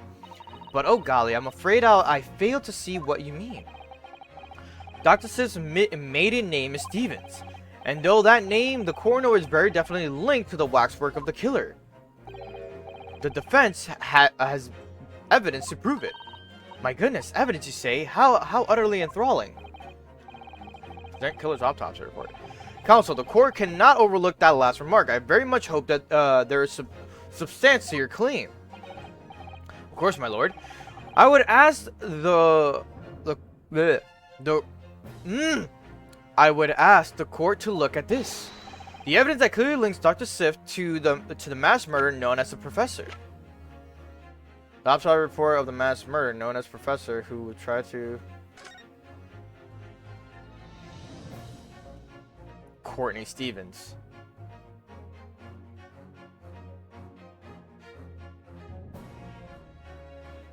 Oh, that's a crazy pick. All right, I have here a certain autopsy report from 10 years ago. A 10-year-old autopsy report. Oh, what relevance does this have, or does that have? It is, of course, from the autopsy of a person portrayed in the waxwork, the killer known as the Professor. The Professors, but the man was a capital offender, so... That's right. This is a certification of death that was drawn up after the convict's execution. The identity of the killer was never made public, so the report gives few details. But what's important is the name of the coroner who wrote it. Courtney Stevens. Oh my, Courtney Stevens. Strike a light! It appears that the professor's autopsy was conducted by Dr. Sith 10 years ago. And a few days ago, Mr. Trevor very deliberately stole a waxwork out of the professor from Madame Tuspel's. A waxwork that doesn't in fact resemble the victim, Mr. Asman, at all. And do you suppose there's some unsavory relationship between those events? Absolutely. I'm sure of it. There's no doubt in my mind that the professor case is at the heart of a link that we have yet to uncover between Dr. Courtney Sith and Mr. Enoch Trevor. Hidden links, mysterious connections, secret relationships. This is all most extraordinary. We're surely obliged now to explore this further. Yo, she's like, oh fuck, I need to know the tea. Quite right, we can't let the trial come to an end now. Not while there's a cloud of suspicion hanging over the yard's best coroner. It wasn't like this in my day, but we're still here to uphold justice in the end. He's definitely those old people like, back in my day, and it's like, ah, here we go. Okay. So, now we have to press on juror number 4. I've seen no rigorous proof that the waxwork was ever inside the birdcage. But you claimed that the whole instantaneous kinesis demonstration was a trick. That I did, but there's more than one way to pull a rabbit out of a hat, isn't there? Is there? Sorry? I grant you, given that the cage appeared from a mist and an explosion, there'd have been no need to use a real person. But if a waxwork had been used, the culprit... Sorry, I saw something flying right by me, but it was like weird. But if a waxwork had been used, the culprit could at least have had the decency to make it look like the victim. I'm not sure exactly how much criminals are governed by decency. The point is, if you're going to make a claim about that waxwork being inside the birdcage, you need to give us some evidence. Without that, it's just not science. I suppose we should expect nothing less than a logical argument from the fellow of a royal society. But that perhaps means his mind could be changed if we manage to present suitable evidence. Evidence that the Professor Waxwork was inside that birdcage. Can I produce that or not? I have evidence. Actually, I have something I'd like you to see, sir. Oh? I must warn you that I firmly believe it's only wise to trust men in white coats. So given your jet black outfit, well, it's a little bit blue, but go on. I don't mind admitting to a sense of trepidation here. So you don't trust anyone in black. Looking in the mirror must be very trying. I do have some evidence that proves the waxwork was inside the birdcage, namely a piece of broken glass. Was that a piece of glass? Though it's unusually thick for glass. Yes, it's a piece of broken glass that we found inside a jacket on the waxwork. That was inside the head hole or whatever. As you say, it's not ordinary glass, though. It's very thick and clearly made for extra strength. Much like a special glass that was developed for the construction of the Crystal Tower. Holy smoke! Every time I'm hearing the Crystal Tower, I'm thinking of fucking Final Fantasy III's Crystal Tower and Final Fantasy XIV's Crystal Tower Raid, bro. I keep thinking of that so much. Exactly, the centerpiece of the Great Exhibition where the very incident we're taking about took place. On the day in question, the birdcage fell from above and smashed through the window of that special glass. But once the small piece originated, is that it? Precisely. So, what do you say? Now that clear evidence is in support of the assertion has been placed before you. Well, as I said, I only trust men in white coats as a rule. However, the reasoning is sound. It's fair to say color shouldn't come into it. In light of what you've shown me here, yes, I feel obliged to change my position on the matter. In that case, juror number 4, you will amend your statement now, please.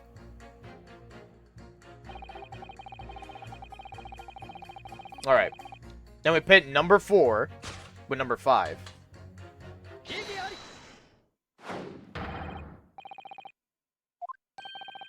Good gracious. To whose statement do you refer, counsel? I could put down your corn for a moment, juror number 5. Oh, you mean me. You pointed out that it's wrong to make an accusation without evidence, but the accusation that the waxwork model was inside the second birdcage on the day in question is not without supporting evidence, as the defense demonstrated to the juror sitting beside you. Oh, is that right? Would it be fair to say you didn't follow the argument? I don't understand much besides Colonial Cobb, to be honest. Of course you don't. If I could interject here. Please do, sir. Now that the assertion of yours about the waxwork has been backed up by some solid evidence, it would be wrong of me as a man of science not to pursue the matter further. Not the tiebreaker. Alright. Sorry, let me just look at some things here. Okay. Well, me too then. Sorry? If this brainy gentleman says it's right, then it must be right. See, I wouldn't dream of going against Colonial Cobb or anyone who's got stuff in between the ears. Oh, it's 4-2. Success, if you could call it that.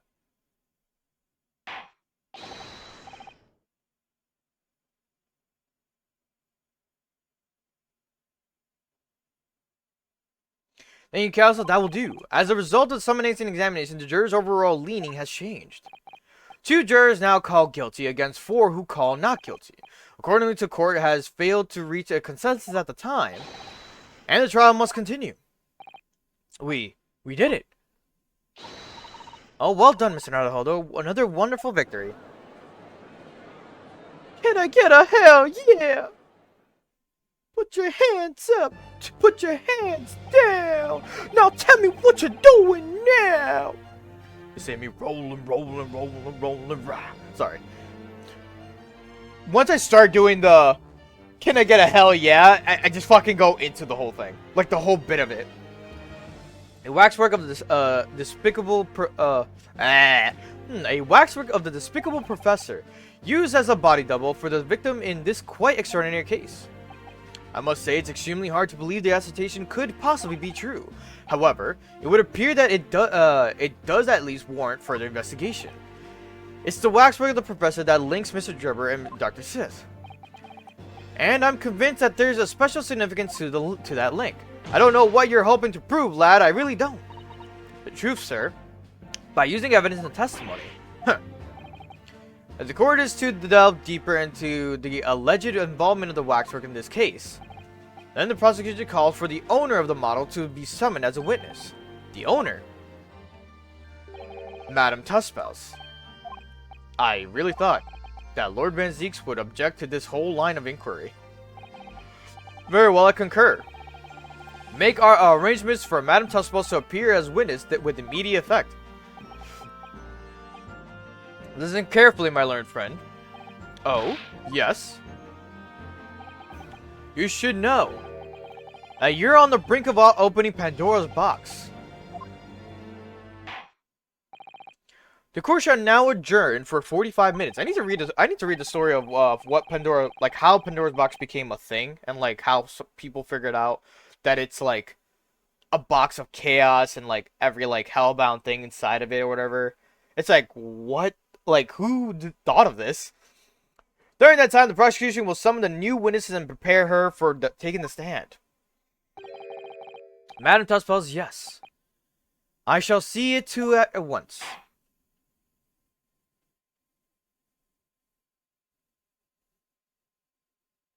To be continued, which is now. Alright, how long have I been streaming for? That section was at least an hour. This might be like an hour and a half, the next section that comes up. Might be, being the big word. Just depends how much dialogue text comes through.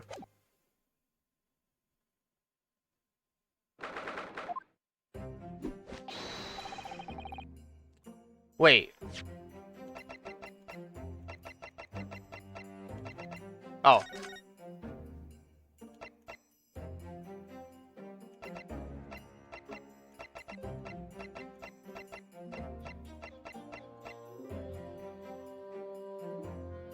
This is the most recent save, and okay.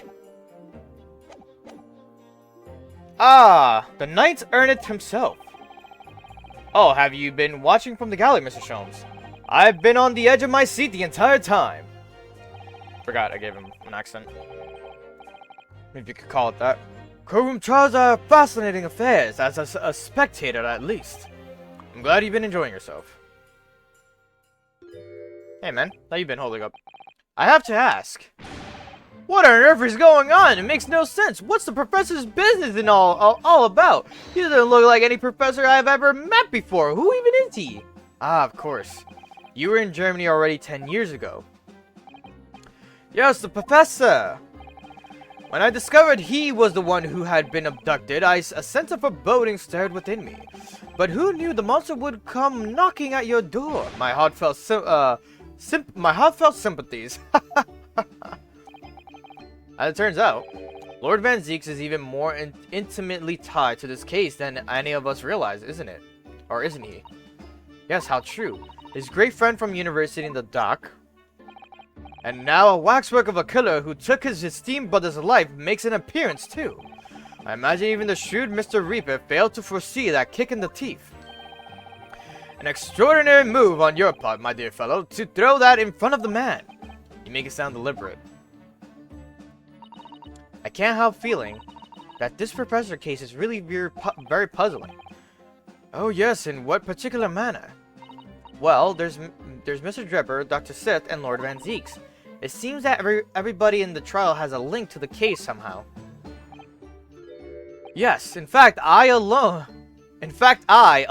am not a member of the set.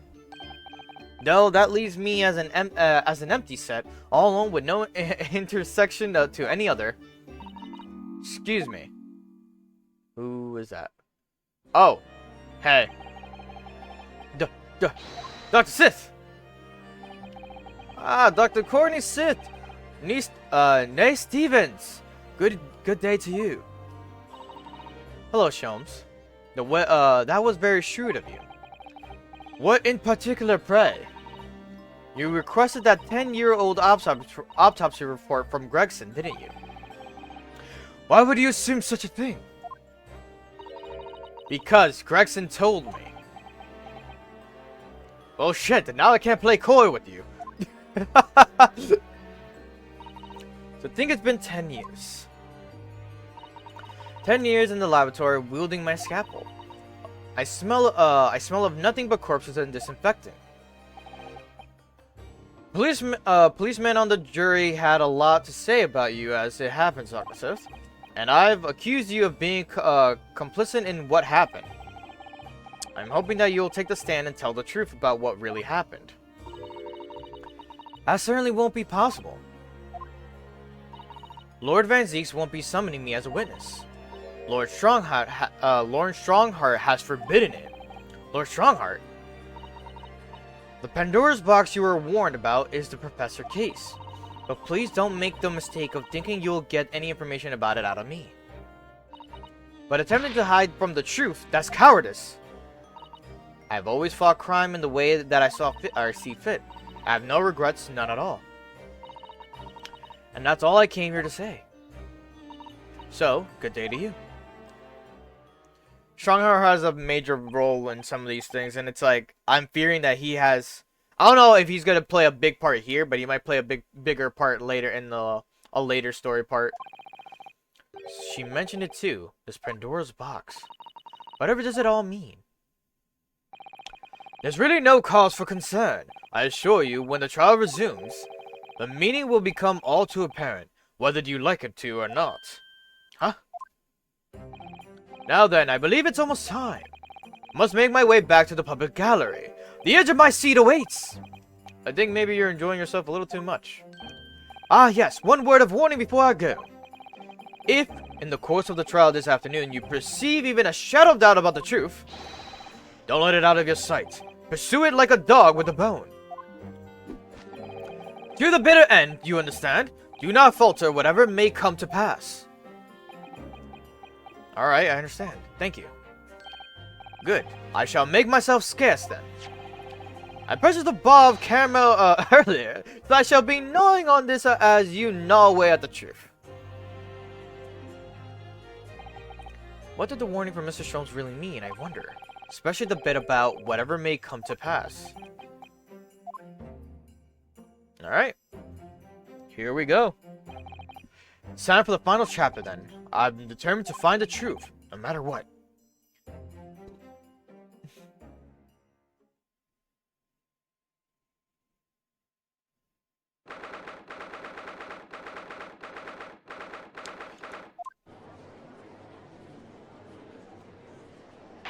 Oh, Waxwork just being in the middle.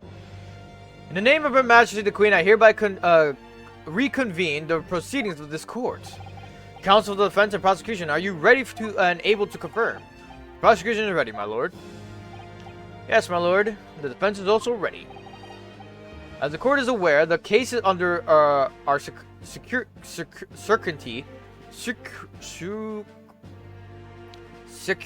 I can't say this word. Begin the damaging incident at the exhibit. Hold up.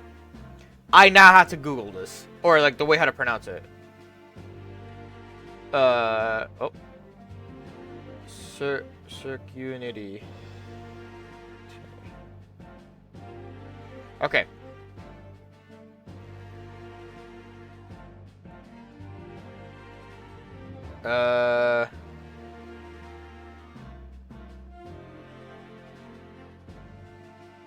How does one pronounce it? Oh, it's right there. Scrutiny. Okay, is that how you say that? Scrutiny. Yet we now find ourselves embroiled in the details of a convicted felon who was sent to the gallows a decade ago. Trying to get to the 4th grade, guys. My 3rd grade reading level is gonna level up. His trial has certainly defied all expectation. That whole bit. It seems to be the fate of all trials in which this Nipponese is involved, my lord. So then, let us begin our exploration of the defense's assertion that the waxwork was cardinally involved in this matter. Lord Van Zieks, my lord. Are we still awaiting the arrival of Madame Tussfels? Not at all. She is in the antechamber as we speak and ready to be summoned. Very well. Bring the witness. At once, my lord. Bailiff, show Madame Tussfels to the stand. Things are about to become a lot more intense. If Trevor is responsible, and as I'm sure he is, it means he must have an accomplice in Dr. Sift. What connects the pair of them is the waxwork. Yes, the model of the professor. It's a key to the link between these otherwise unrelated individuals. The teeniest link, admittedly, but at present, it's all we have to go on. Plus, this is one of the longest episodes in all this entire game. Say your name and occupation for the court, please. My name is Madame Esmeralda Tussfels. Esmeralda. I am a waxwork artisan, and the properties of the Madame Tussfels Museum of Waxwork. You will have to pardon me for working as I testify. My new exhibit must open very soon. Oh, so he finally gets a statue, does he? Now there are two of them in the world. Oh my, what expression is she carving into that face? A number of days ago, a particular waxwork model was stolen from your museum. Can you confirm this? Oui, that is true. At first, we believed it had been kidnapped. A waxwork model kidnapped?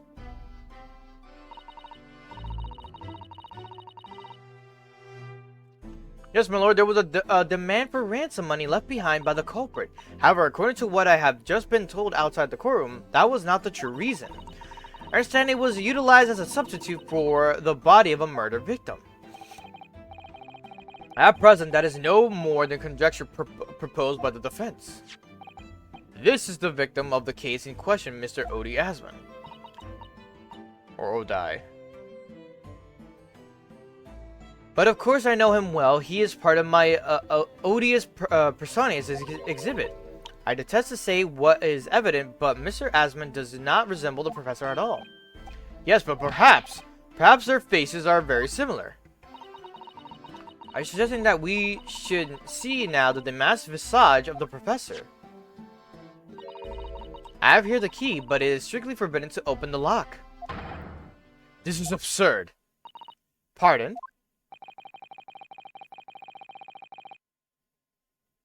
I don't know what face you carved into the fancy figure beneath the mask, but clearly it won't be that of an actual killer. Indeed, the man's identity was never made public after all. The trial took place in a closed court. The proceedings were strictly confidential. The condemned man was summarily executed. His identity remains a closely guarded national secret. There is no possible way that a respiratory of tawdry exhibits could get its hand on that information. Quel dommage. It would seem you were unaware of Tussfels' principles. What principles? The family Tussfels has always prided itself on sculpting its models à la perfection. Every detail, including the visage, is fashioned with complete fidelity. Et voila, our principles. There is a well-known legend about the Tussfels waxworks from the time of the French Revolution. A member of the Tussfels family is said to have made a waxwork of the queen who was executed. Oui, that is true. It was a century ago now. I believe the queen's face was carved in the minutes following her death, actually at the guillotine site. You are correct. The model is on display still today in the House of Horrors. We Tussfels will stop at nothing to obtain a faithful replica of our subjects. Dear me, a somewhat disturbing tenacity of purpose. It is the only way to obtain truly lifelike representation of the subject. and it has been my family's secret for generations. Do you mean to say that beneath that mask? Oui, the true visage of the killer is there. This is ludicrous. It's out of the question. The professor spread terror throughout Great Britain. As a result, the Madame Tussbell special exhibit remains extremely popular even today.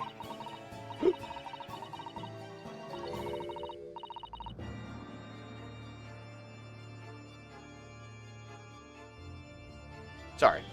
The killer emerging from his own grave is a sight to behold. You should come. I think, madam, it would be beneficial to hear your formal testimony on this matter. You will explain every detail of this Macrobay model and your personal involvement in its creation. With pleasure. I'm just saying, Miss Tussbell. Is there a Mr. Tussbell's in the picture? The special exhibit in the House of Horrors is based on the rumor that shocked society in London. An impression of the visage was taken directly from the corpse in accordance with Tussbell's family principles. Excuse me. Enlisted the aid of the gravedigger and created a mold for the head of the cemetery in the I enlisted the aid of a gravedigger and created a mold for the head in the cemetery just before the interment. I hid myself until he gave me a signal. I was there for a very long time that night. As dawn approached, I was very worried that I could be discovered. Interesting. The gravedigger, the man sanctioned this. I will do all that is necessary to achieve the true resemblance my family is celebrated for. Nobody else knew. Only the gravedigger. What harm did it do? So you truly saw it, the face of that monster. Naturally, I was aware at the time that his identity was a secret.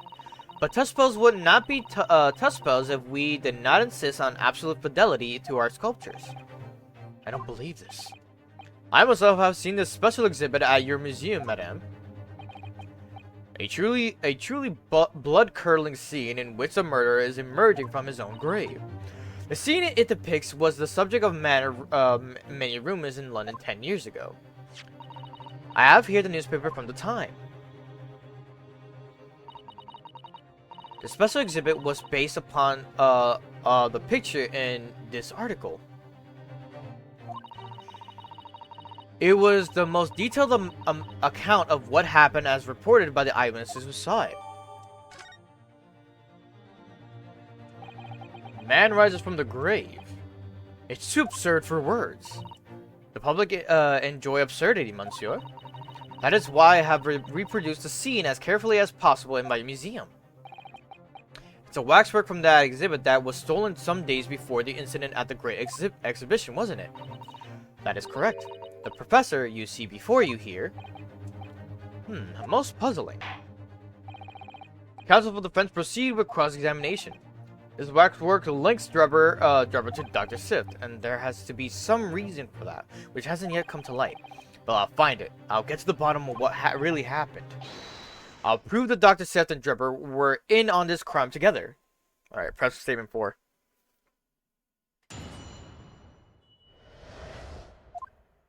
No, all my life is back.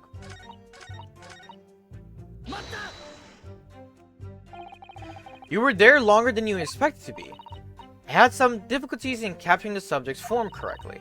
As I removed the mask, the mouth of the cadaver fell open, and I had some problems with the chin. Dare I say, the man has been dead for a short while already. You see, his muscles were relaxing, and consequently, his chin would not align itself correctly.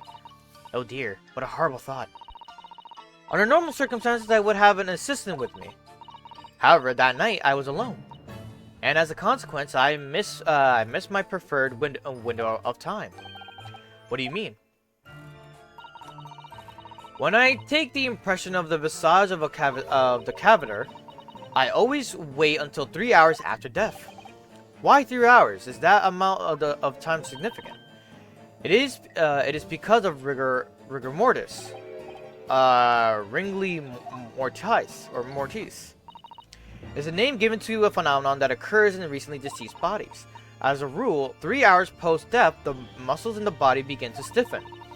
By approximately 10 hours post-death, the entire body is completely rigid and inflexible. And then from the point on, the muscles slowly start to revert to their relaxed state. The effect is often used to estimate the time of death when a body is discovered.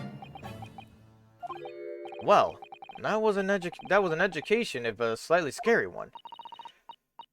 As the Mademoiselle says, rigor mortis commences 3 hours after death, and it starts in the jaw. I see, so that's why you ate.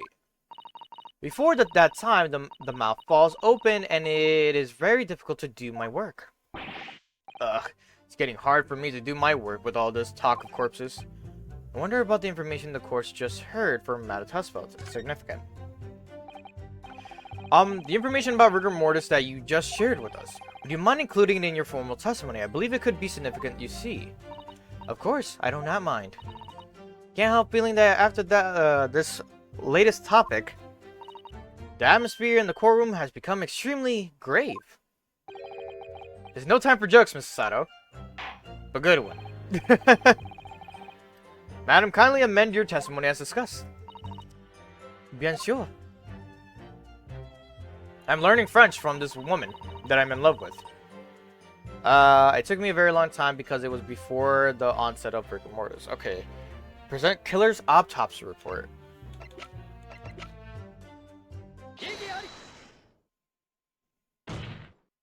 Madam Tussfeld, I have here an autopsy report that was filed 10 years ago now.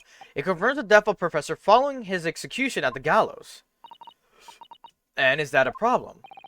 I believe it is, because your testimony and a particular detail in the report completely contradict one another. Quoi? Are you going to explain yourself, my Nipponese friend? According to her testimony, Madame Tussfeld was creating her wax impression just before dawn, and at the time, rigor mortis had not yet set in. Am I correct so far, madam? You are, yes. As I said, the stiffening of the jaw is the first sign of rigor mortis, 2 to 3 hours after death. But the man's chin was limp, so he cannot have been dead for a long time.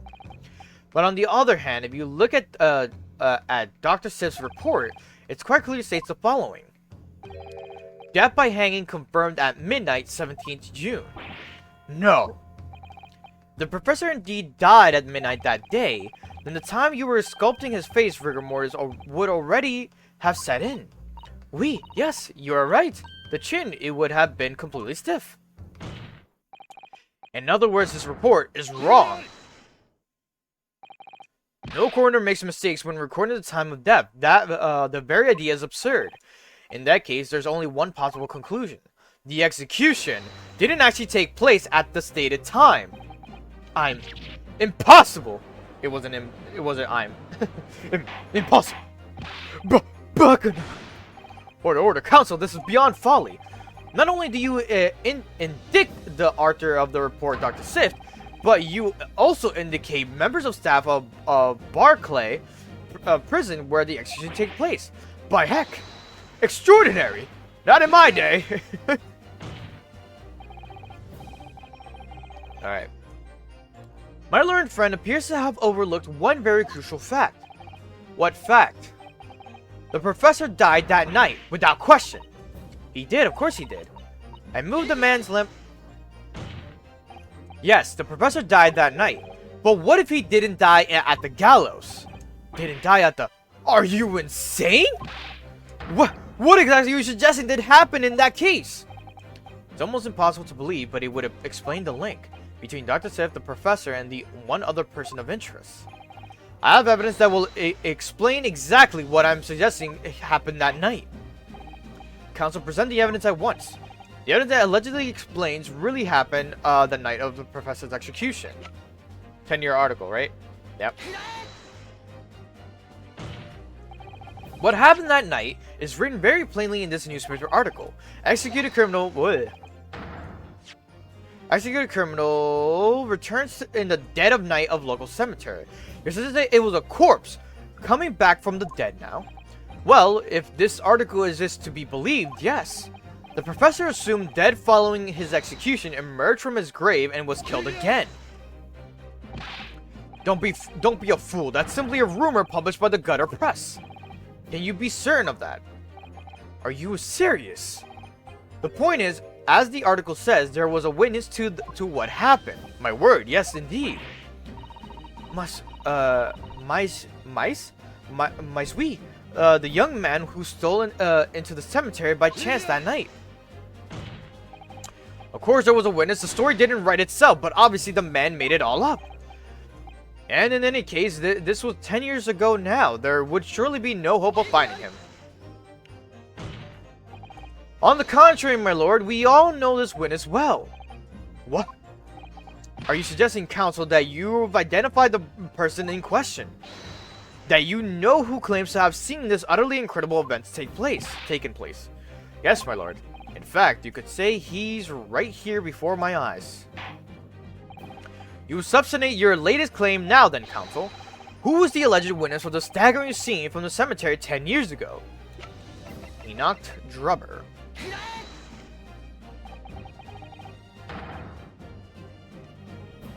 The man in question is Mr. Enoch Drubber. Drubber. The previous witness.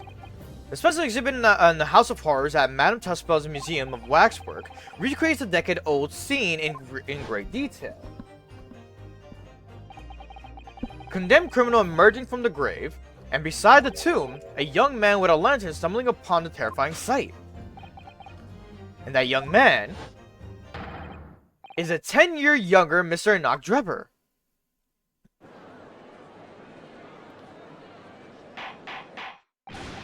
Order, order, order! Surely not, counsel. Drubber was there. In Lowgate Cemetery. What is all this talk about Mr. Drubber? Wait, what? Is the name that significant? Of course, Madame Tussauds doesn't know, does she? Yes, it seems significant, madam, and to your situation as well, in fact. What situation? The theft of the Professor Waxwork from your museum some days ago was perpetrated by the very same man. No, but that would mean... Madame Tussauds, it would appear you knew the name Enoch Drubber. Oui, yes I know it. But from long ago in the past. What? Oh my. Good gracious. Explain yourself. Tell us everything you know. Yes, well, yes, of course.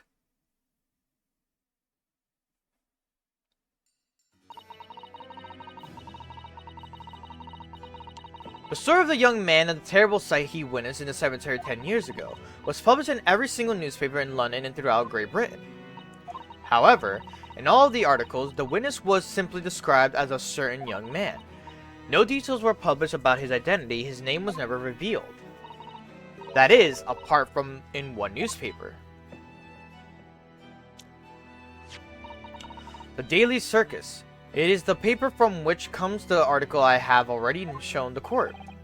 You're saying that his full name was only publicized in that article. Goodness me, yes, here it is. The university student who experienced this shocking event is Mr. Enoch Drubber, a disciple of science at the University of London and a resident of its student dorms. Unbelievable. When I read the article, I went to meet with the man. Oh, look at the bottom right. Oh, Asman. Oh, Asman. Oh, shit. His discovery of the condemned criminal of the picture, I should say. A criminal coming back to life in the cemetery in the dead of night would make a perfect exhibit from my House of Horrors, whether it was true or not. I see. So you went to meet Mr. Drubber in order to sculpt the waxwork of a man, did you?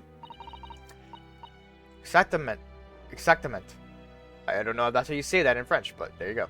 He was studying science at the University of London in those days. He was just a poor student. I paid him £5 to model for our waxwork, And since that day, at that time, it has been in my museum to recreate the scene of terror from the cemetery.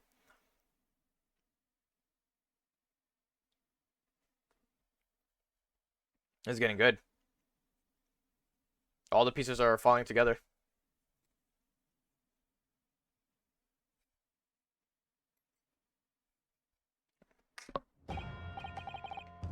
So 10 years ago, a young man appealed to the public about an extraordinary event he witnessed.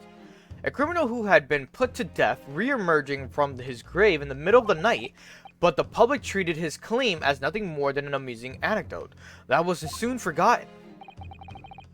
10 years later, the same man steals a waxwork model of the executed criminal, ostensibly to use as a body double for the victim in the case we're discussing here today, even though the waxwork's build is a poor match for the victim and its face is obscured by a mask. So the question is, why would the man do such a thing? Which brings us to 3 days ago, when the birdcage crashed into the Crystal Tower. If the birdcage had in fact contained not the body of Mr. Asmund, but the same waxwork, the coroner from Scotland Yard who investigated Dr. Swift would have noticed immediately. And yet, she submitted an autopsy report for the victim which the court has seen earlier.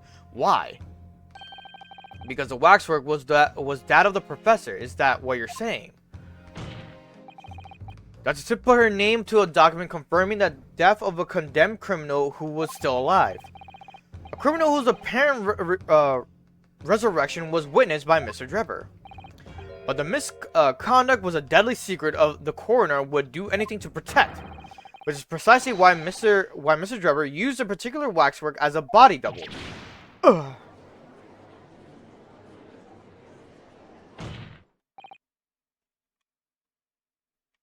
My lord, this court must summon Dr. Swift to the stand. The defense is determined to find out exactly how the coroner and Mr. Drebber are connected.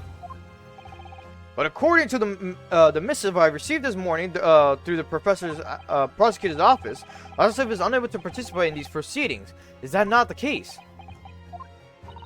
She told us so herself, didn't she? Lord Strongheart. Lord Van Zieks won't be summoning me as a witness. Lord Strongheart has forbidden it. Lord Strongheart. The Pandora's box you were warned about is the professor's case. But please don't make the mistake thinking you'll get any information out of me. Something happened on the night of the killer's execution 10 years ago, and surely nobody would want to get to the bottom of that more than Lord Van Zieks. The prosecution calls for the instructions in that missive to be scrapped.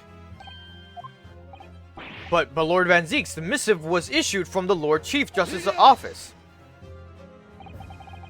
The assigned prosecutor has the final say on policy in any particular trial. In other words, me. Yes. Let Enoch Drebber and Dr. Swift both take the stand together. Order, order. Very well, I will uphold your request. Bailiff, send a subpoena with immediate effect addressed to Dr. Swift of the Forensic Investigation Team. The woman is compelled to attend on Her Majesty's orders. Alright then, Enoch Drebber and Dr. Swift. If they weren't colluding with one another, this crime could never have been committed. I'm just a stone's throw away, I can feel it. The truth behind all of this is about to come out.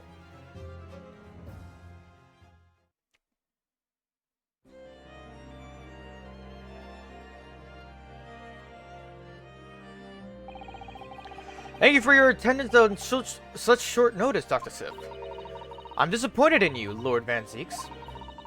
You've completely betrayed the agreed policy of both Scotland Yard and the prosecutor's office. Betrayal is not in my nature, as long as the truth isn't compromised.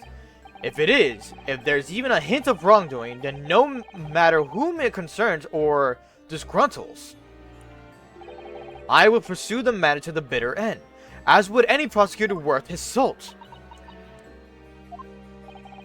Mr. Drebber, you took the victim's life by means of a machine that you constructed in your workshop. And Dr. Swift, as the investigating coroner, you were the first on the scene to examine the victim's body. It is the belief of the defense that you collaborated with each other and were both complicit in the crime. And where's your evidence? At present, we have no definite evidence, but we do have a very significant clue. What are you talking about?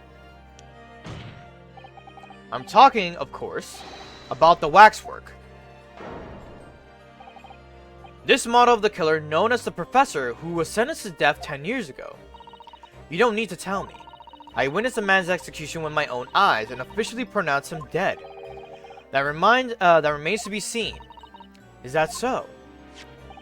According to the newspaper reports from the time, on the night following his execution, the killer came back to life. Don't waste my time. And the sole witness to that mysterious event was you, Mr. Drebber, wasn't it? If what you saw in the graveyard that night 10 years ago wasn't some chilling fiction, but reality, it would make you privy to a very great secret of Dr. Sif's. A secret so profound it could compel the coroner to agree to collaborate in your evil scheme, in fact. Mr. Drebber, tell the court, tell everyone the truth of what you saw that night in Lowgate Cemetery. So he was the student who saw it. You can see the resemblance actually, can't you? With the man in Madame Tussauds, I mean. Surely he's not going to claim that's really what he saw, especially not after all these years. He was a research student at the University of London, was he? A bit too clever. He has that laugh. What an interesting twist. When at the time, not one person would take me seriously. Yet now here we are 10 years later and suddenly my story matters. And in a court of law, too.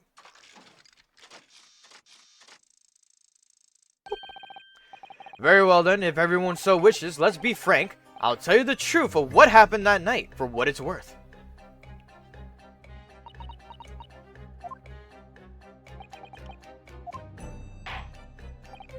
So, Mr. Drebber, your testimony, please, about the events of that night 10 years ago. You will tell the court exactly what you stumbled across in Lowgate Cemetery. Yes, of course, as you wish.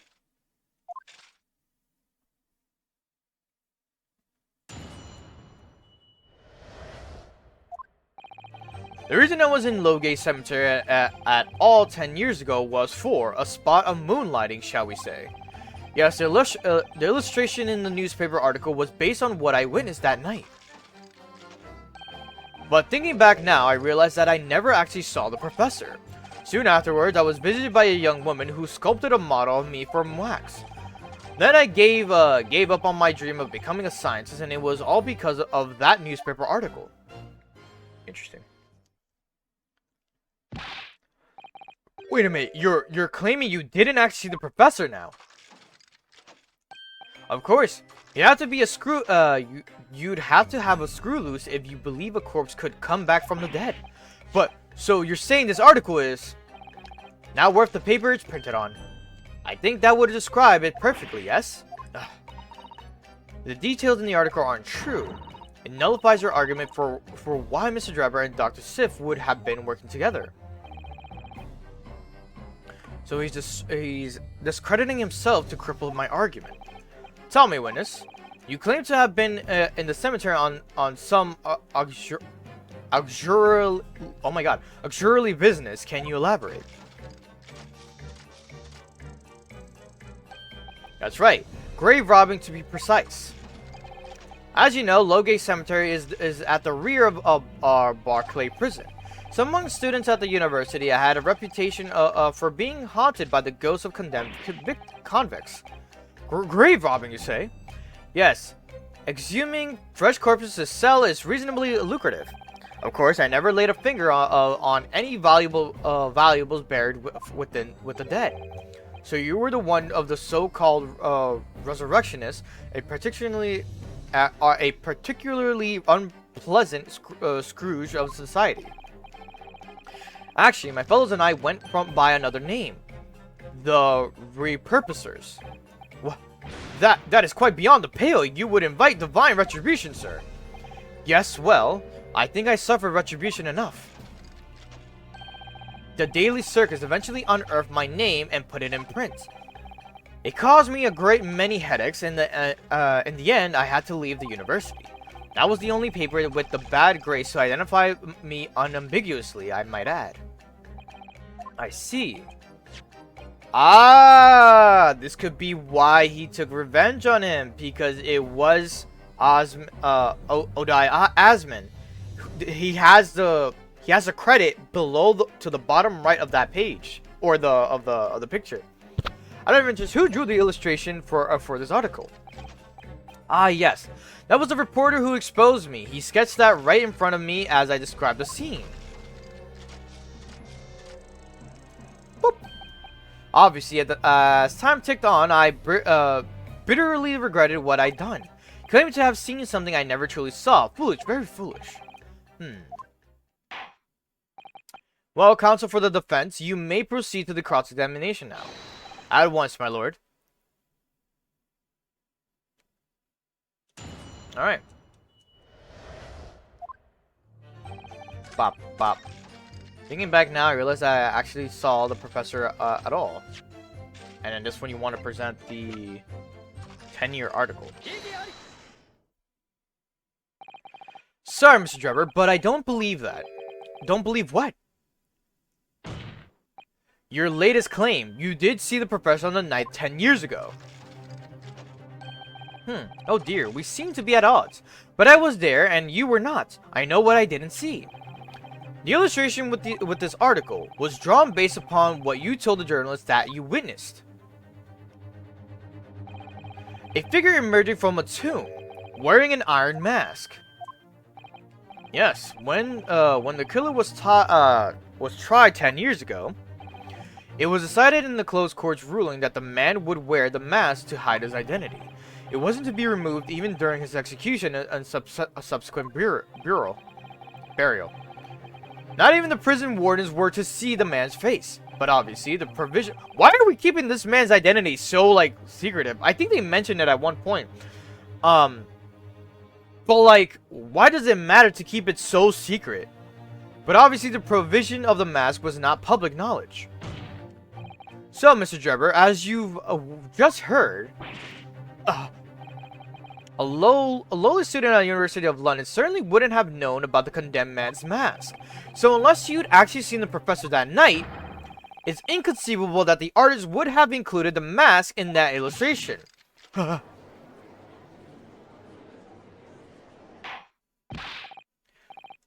Mr. Drebber?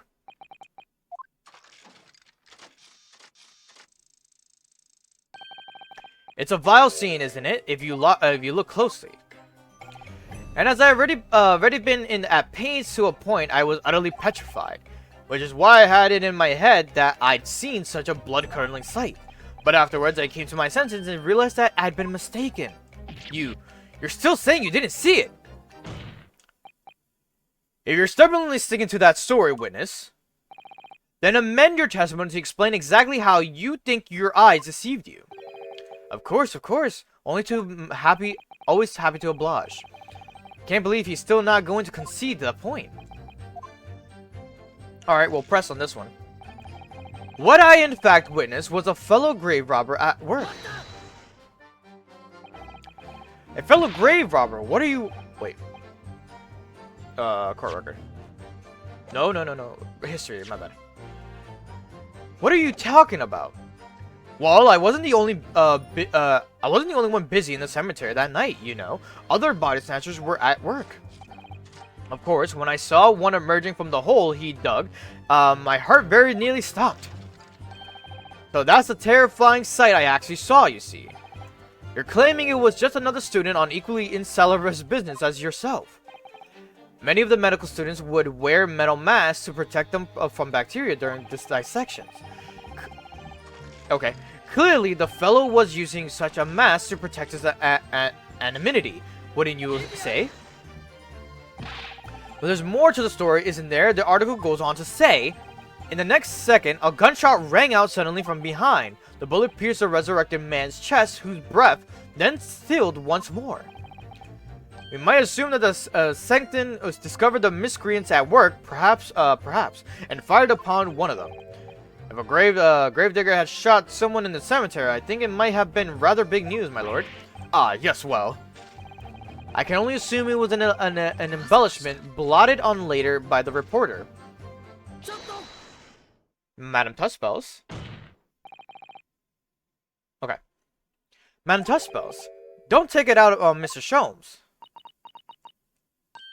Oh, ooh la la, pardon. I was lost in my thoughts. Would it be fair to say that Mr. Drebber's last remark was significant to you in some way? I thought it was a little strange, that is all, how Monsieur Drebber could claim this now. If you don't mind me saying, madame, what are you talking about? Well, when I met you 10 years ago at your university dormitory, you recounted to me about your adventures in the cemetery, non? Including the gunshot. Stop. You might want to watch your tongue, you know. Have a care, Drebber. That's no way to speak to a lady. Ugh. Please, Madame Tussbells, carry on. Of course. According to what Monsieur Drebber told me at the time, he did hear a gunshot from behind him, and the bullet hit the condemned man. I said nothing of the sort.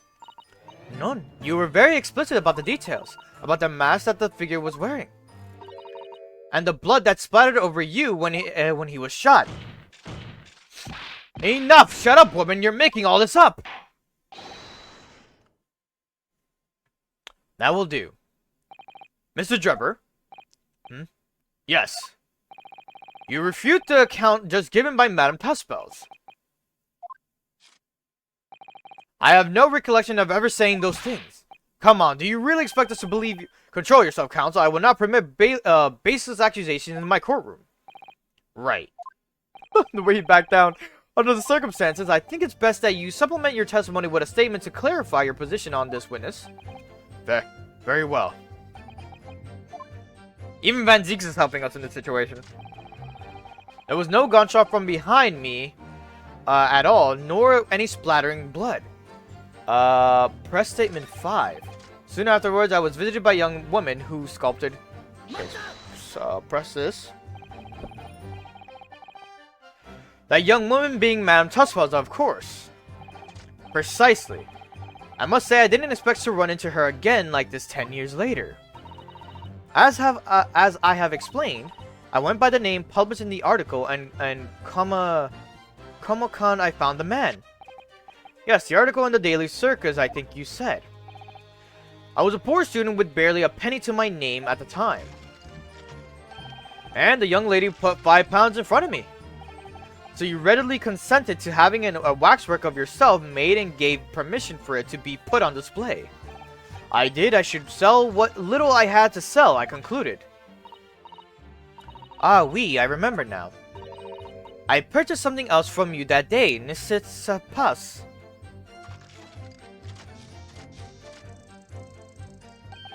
Did you? I can't say I remember.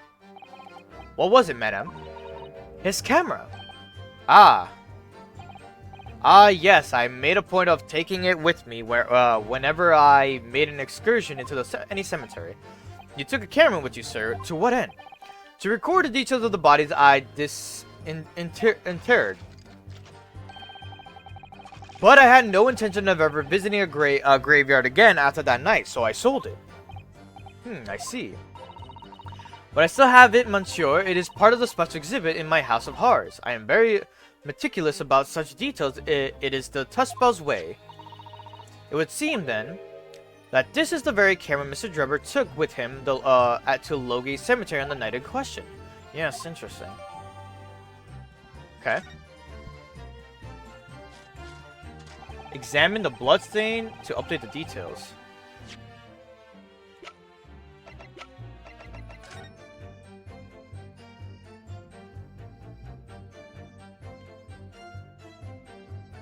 Wait, what? Oh, examine the camera on the front. Oh! What a wonderful machine. You really love contraptions like this, don't you? Oh yes, anything mechanical I find absolutely irresistible. Almost irresistible, surely. Well, whenever I see a pocket watch, for example, I can't help myself. I simply have to take it apart. That's worrying. Yes, father tells the time by the rumblings of his stomach now. He's given up having a watch. Poor Professor Mikotoba. Look, Mr. Naruhodo. What is it? On the bellows just here, there seem to be some very dark red stains. Yes, you're right. Looks like blood, actually. Oh my. I'm sure it's not what you're thinking. Alright.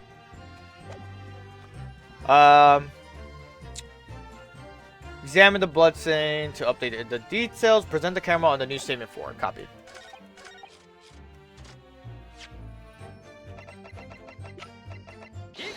Igiari! Mr. Jubber, do you remember this camera? But that is a camera from the Fateful Night. Yes, we borrowed it from the House of Horrors. It's the camera you took with you to the cemetery that night, Mr. Jubber. And is that supposed to be significant? This kind of camera is rarely seen in our homeland, so my colleague and I were keen to examine it closely. We noticed that the lens extends forwards on the end of the sun bellows. Like this. What's that? There, just on the bellows.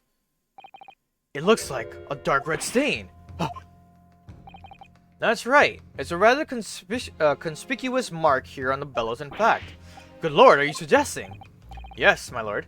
It would appear to be a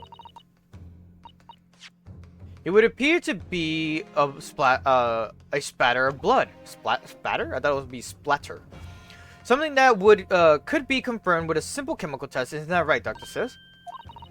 It would be difficult to determine if it was human blood and not the blood of some animal. But yes, the test whether or not it's blood at all is simple enough. I propose that Madame Tespel's testimony was correct, and that on the night in question 10 years ago, you were splattered with blood from the gunshot wound. Well, and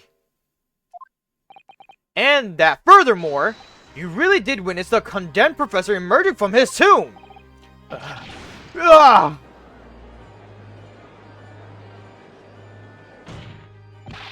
There's simply no way you could have forgotten such a traumatic experience. In other words, the only explanation is that you're trying to hide the fact that you saw the professor that night. But why? Why would he want to do that? Well, not for his own gain, I would seem. For whose then? Who could benefit? Mr. Trevor is obviously lying in order to protect somebody. My goodness, he's shielding somebody. Okay. Yes, my lord. And clearly, it's someone who doesn't want the truth about the professor's coming back to life to be exposed. Well, counsel, who is it then? Who is this witness trying to protect by lying what he saw that night?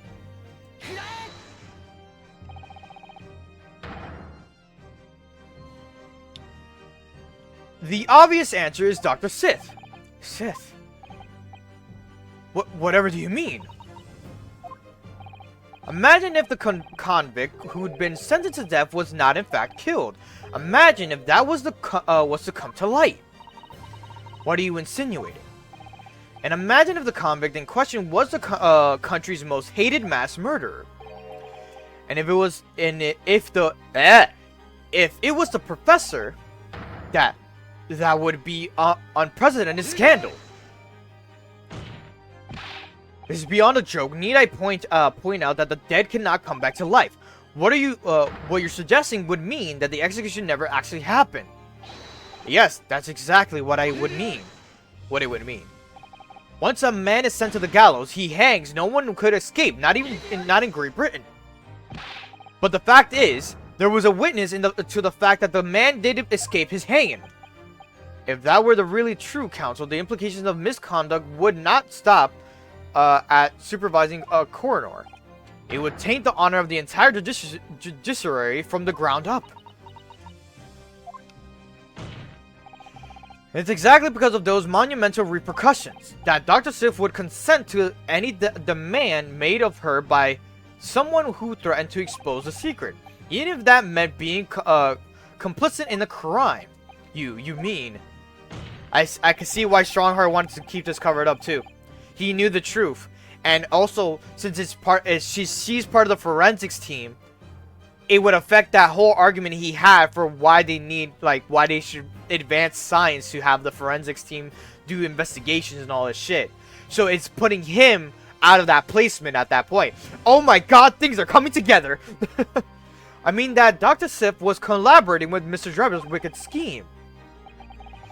She was coerced into collaborating in order to protect her decade-old secret. She switched the dead body to Mr. Asman with the waxwork model and fabricated an autopsy report.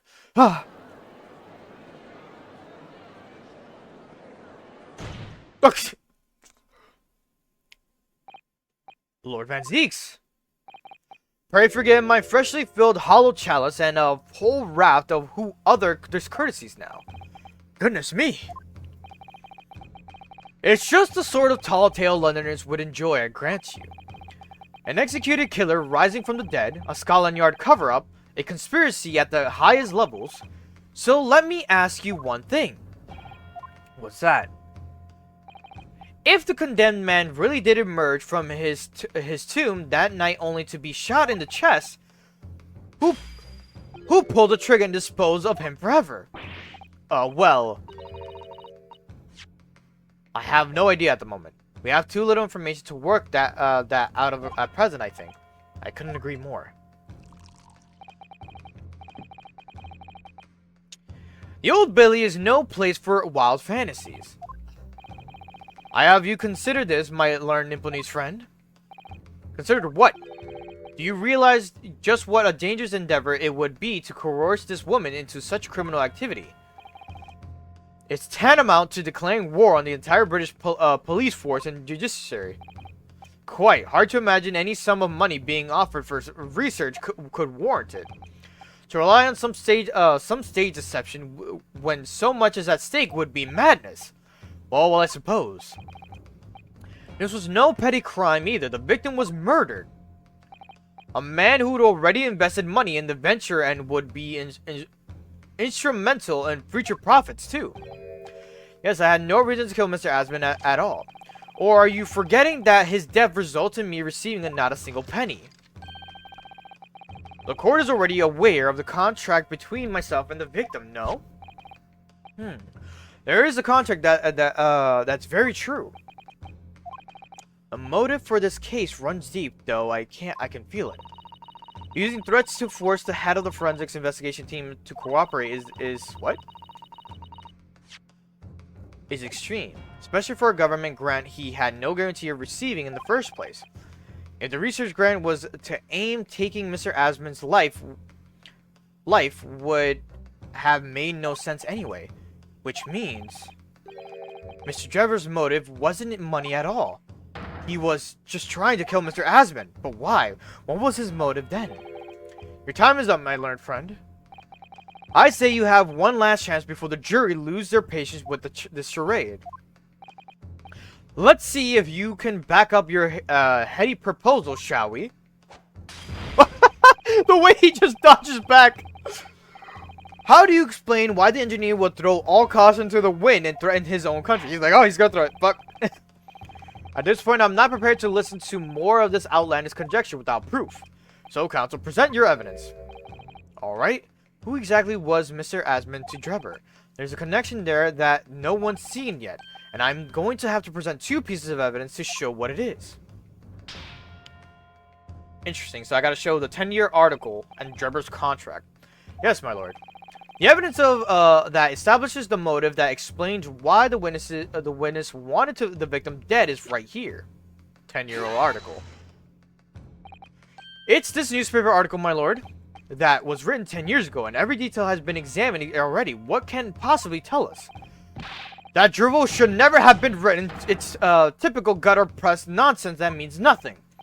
Yes, on its own, it isn't practically sufficient, and however, when considered alongside another piece of evidence, it will completely explain your motive for wanting Mr. Asman dead.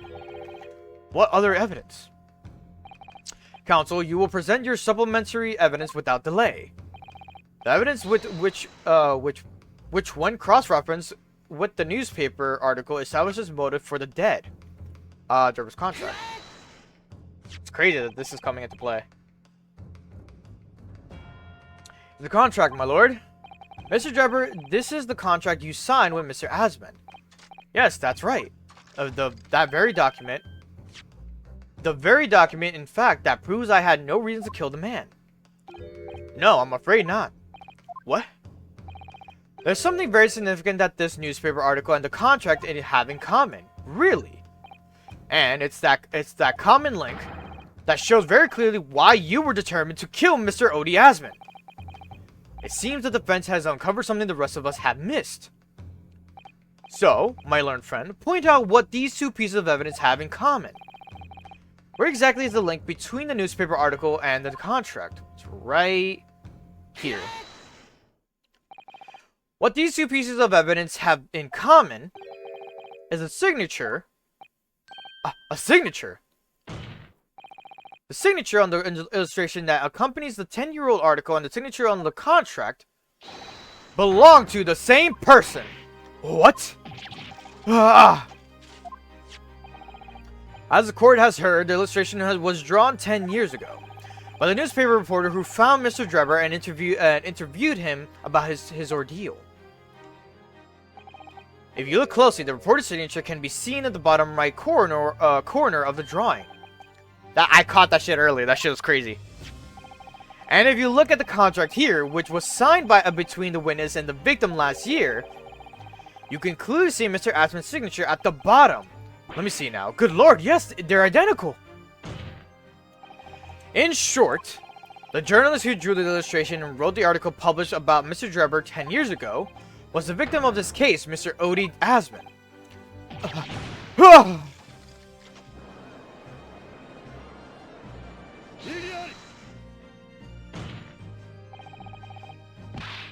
But explains to the court why. Why would that constitute a motive for the witness to murder Asmund? Well, if you think back, you'll remember that Mr. Drebber talked about the article in his testimony. Grave robbing, you say? Yes. Exhuming fresh corpses to sell is reasonably lucrative. That is quite beyond the pale you would... Okay, yeah, we get it. We read this.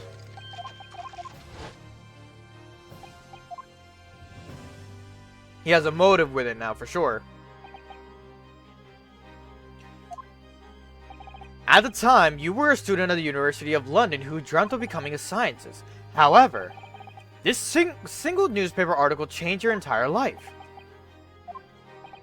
So, Mr. Asmund, you used to be a newspaper journalist, did he? He did, my lord. In fact, it's a wildly held belief that that Asmund managed to position himself at the heart of a criminal network, thanks to the many dubious connections he made during his newspaper, the news to the reporter. So you had to give up on your dream and leave university, so you lost everything. Eventually, you found yourself working in the field of science, but only in the shadows, not because of that article written by Mr. Asmund. Enough! Alright.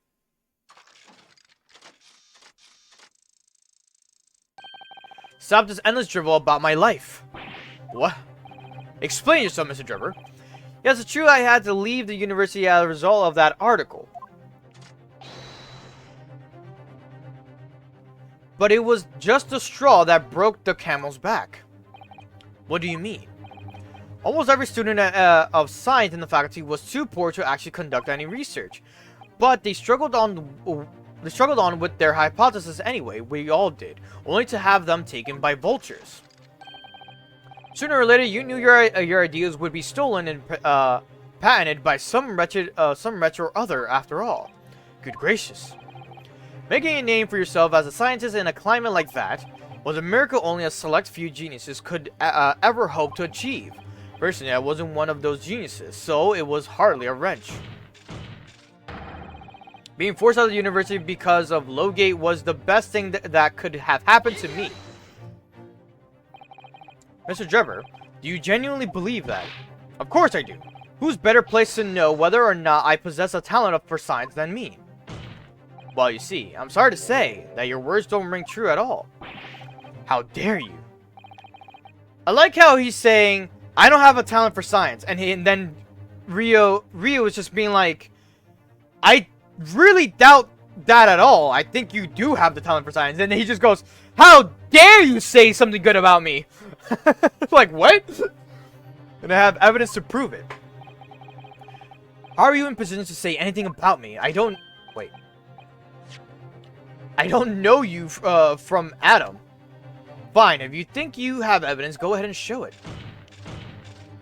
What could you possibly have to disprove the idea that I was happy to leave the university because I lacked the talent?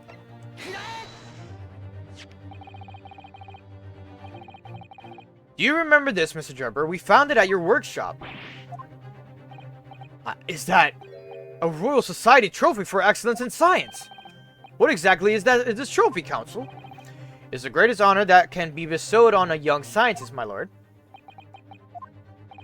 There's no higher accolade. It recognizes emerging talent and promises a bright future. Good gracious. Your prospects for the future were excellent, weren't they, Mr. Drebber? Because even then, you were a genius in your field. But you lost everything. You had no more future. Your talents would go to waste. All as a result of this one newspaper article. I don't know when you realized who Mr. Aspen was, but when it dawned on you that he was the same journalist who 10 years ago ruined your life, it's abundantly clear that you had no intention of forgiving the man.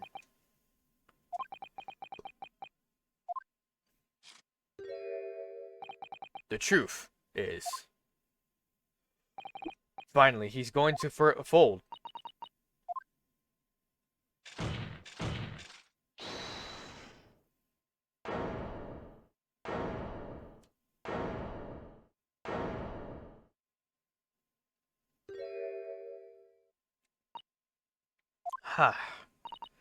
Fine. Clearly this has run its course now. What? I admit it. All of it. What? What are you doing? It's exactly as the Japanese man said. I was coerced into going along with this man's plot to murder the victim, on the condition that he kept my dirty secret from 10 years ago. No. Good lord!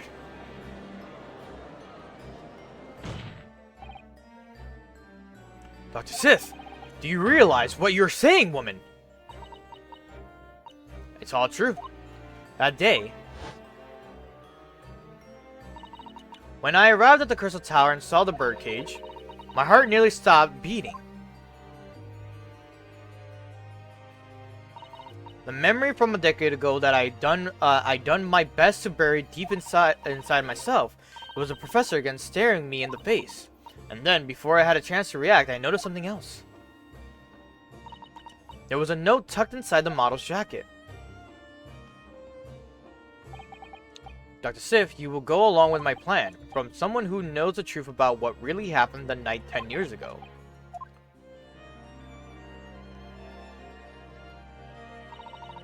All the instructions were there in the note. Every detail was meticulously written out.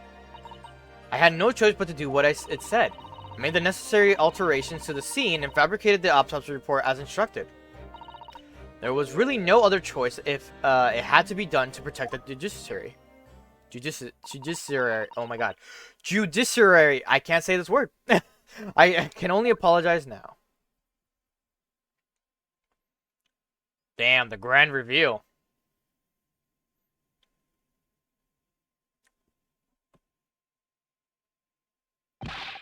Why on earth would you buckle now? Well, there's no point trying to hide it anymore, is there? I would have done anything to stop it coming out, even collaborate in a murder. But the great lie about that execution 10 years ago has been exposed. Whatever happens, I'm finished. So then, Mr. Drebber, what do you say to that? Your accomplice has admitted everything. Surely it goes without saying. You admit your part in it too, then? I admit nothing! At all. What? Have you forgotten that the Kinesis machine was ripped to shreds by an explosion? Short of me admitting to a crime, there's really no possible way for you to prove I did anything wrong. No!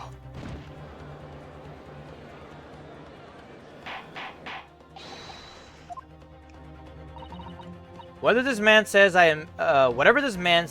admit everything. He threatened to expose my secret, so I went along with his plan. And Lord Van Zieks, yes, I hope you'll accept my apologies. What happens next is in your hands, of course. I have heard more than enough now. I hereby present the final findings of this court. This trial is not the proper forum in which to pursue the alleged wrongdoings of Mr. Drebber. The defendant is Professor Albert Harebrained. Very true, it had slipped my mind. Isn't he the one of your closest friends?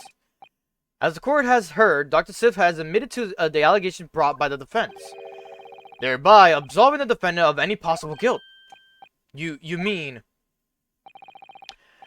At the present time, it is a conclusion of this court that the defendant was not involved in any wrongdoing. Does the prosecutor have any objection?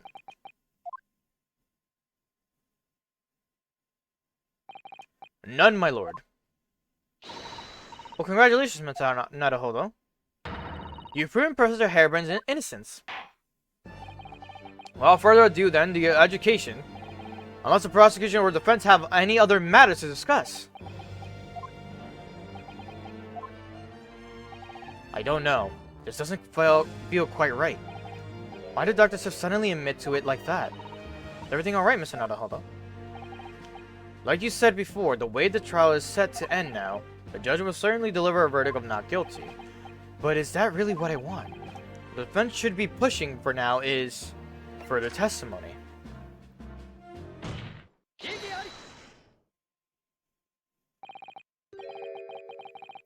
Defense objects to the trial ending at this time, my lord. We're almost there. This is the last one we need to do. I beg your pardon. We demand one final testimony. What? You do realize that I'm about to advocate in favor of your client, I presume? What are you playing at, my Japanese friend? Why would you want to obstruct the conclusion of a trial at this point? No defense lawyer in his right mind would do that. Mr. Naruhodo, what exactly are you thinking? The truth, the whole truth, and a way to bring it all out in the open, right? Yes, in hindsight. Ah, yes, one word of warning before I go. If in the course of trial this afternoon you perceive even a shadow of doubt about the truth, don't let it out of your sight. Pursue it like a dog with a bone. To the bitter end, you understand. No, do not falter. Whatever you may come to pass. That was reading it weird. Sure, Mr. Sholmes knew. He must have deduced that this would happen. Yes, I'm here I'm here to court to advocate for my client and to secure an acquittal, obviously. But that's not all. I believe that I have a duty into the court to pursue the whole truth of the case until every last detail is laid bare. And that is why the defense calls for further testimony from Dr. Sith. Testimony from me? About what? About the nature of your collaboration with Mr. Enoch Drebber. Ha! In case it escapes your attention, I've already admitted to everything I did. The whole truth has already been revealed. So stop wasting everyone's time. As his lordship made very plain, your client will get the acquittal you wanted for him. There's simply no point protracting this business further with any tedious cross-examination.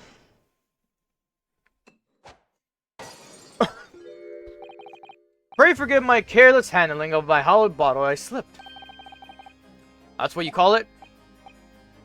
What is your objection, Lord Van Zieks? The prosecution also calls for supplementary testimony from the witness. Don't be stupid. If there is more to this case than has yet come to light, then I will join my learned friend in pursuing the facts until the bitter end. You what? Lord Van Zeeks. It is most irregular, to say the least. However, as the prosecution also calls for it, I will uphold the request. Dr. Sif, you will testify for the court. Explain the full extent of your involvement in the murder apparently committed by Mr. Drebber. Very well.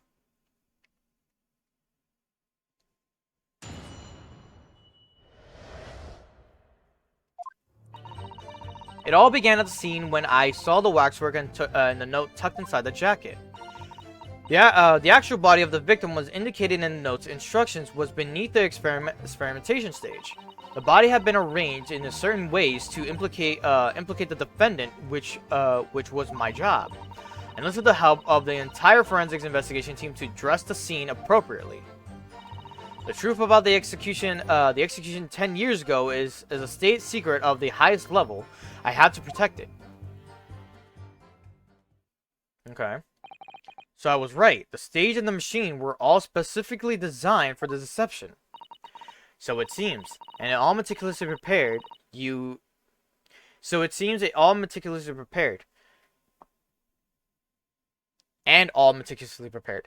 did well to see through it. You're a very shrewd boy. So kind of you to say. And what about this autopsy report then?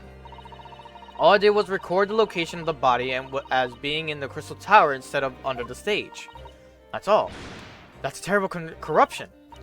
Only my team were aware of the deceit, and then only under my explicit instructions. Nobody else at Scotland Yard knew anything about it, I assure you. You must be thankful for small mercies, I suppose. I believe that the testimony has clarified everything. There's no particular need for a cross-examination, I would say. No, I disagree. I can't shake the feeling that something is wrong. Just look at the expression on Dr. Sif's face. Is the defense right to cross-examination any witness follow testimony? What is it about you Japanese that makes you also doggedly persistent? Doggedly or dodgedly? I think it was dodgedly. Very well, if you desire, counsel, proceed with the cross-examination. Yes, my lord. Alright, back at it. It all began at the scene when I saw the waxwork and the note tucked inside its jacket. The actual body of the victim, is as indicated in the note's instructions, was beneath the experimentation stage. I'm rereading the same thing. Statement 3. Press statement 3. When you say arranged, I presume you mean with this. Yes, the instructions in the engineer's notes said something along the lines. Fabricate some evidence to make it clear that Harebrained alone could have killed Asmon. So, you mean that was your doing? I fetched Harebrained's ridiculous screwdriver from the stage and took it with me alone to the abyss under the stage where the birdcage had fallen. Alone, Doctor. I didn't feel it would be appropriate to involve anybody else in that particular part of the deception.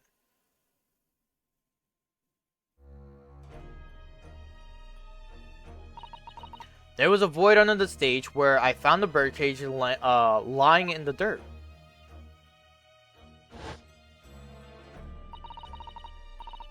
I approached it, leaned down, and slowly opened it up. Then, I took the screwdriver in both hands and plunged it into the man's chest.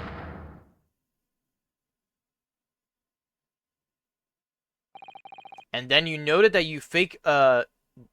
in your fake autopsy report as a fictitious cause of death. Exactly. So, the actual cause of death was the trauma resulting from the 30-feet drop. My word. What is it, Mr. Sato? Something about Dr. Sif's last statement. It's playing on my mind, that's all. Yes, mine too. Dr. Sif? There's really no need to shout. I can hear you perfectly well. The defense calls for you to add what you just said to your formal testimony. Oh? Which part? What I wanted to supplement her testimony with is what she did to the victim. How you stabbed Mr. Asmon in the chest, that part. Fine, if that's what you want. but there's really no need to point. The prosecution concurs. She's like, you're really playing with me right now. Very well, you will supplement your testimony now, witness. If you wish, my lord.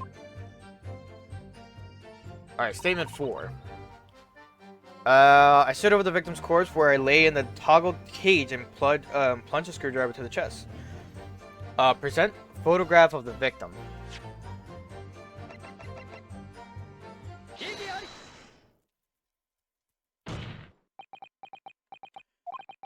I've got a nasty feeling that this inconsistency points to an extremely uncomfortable truth. What on earth is the matter, counsel? Have you lost your tongue? I apologize, my lord. Dr. Sif, is that the in that last statement of yours, there's just one point that seems to defy explanation. Out with it, my learned friend. There's an obvious inconsistency between your description and those photographs.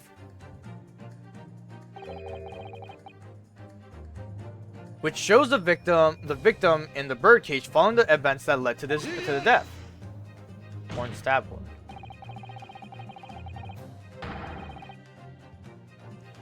The court has already examined the photograph in depth. There's nothing new we can learn from it. Yes, we have already considered it. That's true. But we now know the facts to be different. What do you mean? I believe we should let the defense explain. Where in the photograph would we see the alleged inconsistency with the Look closely at the bloodstain on the victim's chest. It clearly extends in a downwards direction towards the man's feet. And why is that significant, counsel? If the victim was stabbed moments before the kinesis machine was set in motion, that's extremely expected. Of course, no, that's not what happened. Exactly, my lord. Dr. Sif made it very clear in her testimony just now, at the point at which she stole Professor Harebrain's screwdriver and stabbed the victim. It would have fallen on the side, right? Was after a grand deception was set in motion when the birdcage had fallen below to the stage out of sight. From the shape of it, it's clear that the birdcage would have fallen on its side after the 30 feet drop. And if the victim had already really been stabbed whilst inside the birdcage in that position, the blood from the wound would have spread out equally in all directions.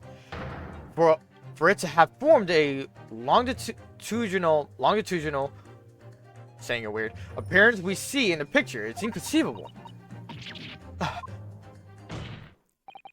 Given that the victim's blood seeped vertically downwards from the wound, it must be the case that when you stabbed Mr. Asmund, he was standing up. In short, Dr. Sith, your latest testimony was a total fabrication. I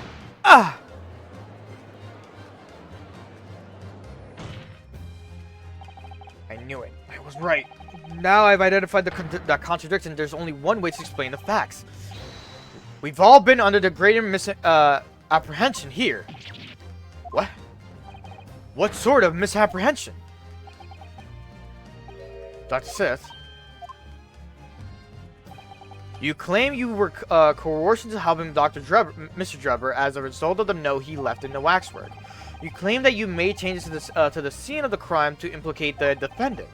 And you claim that you authored a fake autopsy report to cover your tracks. But one of these claims is out and out lie. Out and out lie. Because the question of what the bloodstain really tells us has only one possible answer. In that case, what is it, man? Counsel, you clearly struck up a revelation. Now tell the court what it is. Which part of Dr. Sif's story is shown to be a lie by the contradiction in her testimony? The stabbing of the victim.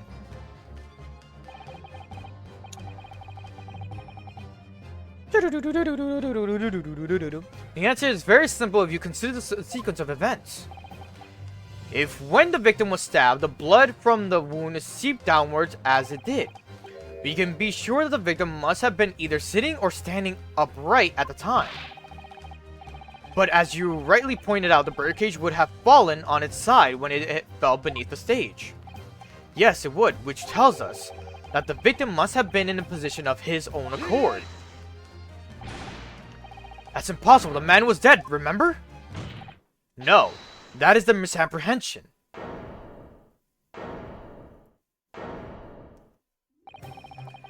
When the birdcage fell from the stage into the void below, it must have hit the ground with considerable force.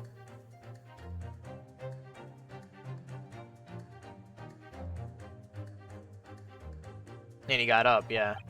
But Mr. Asman didn't die in the fall.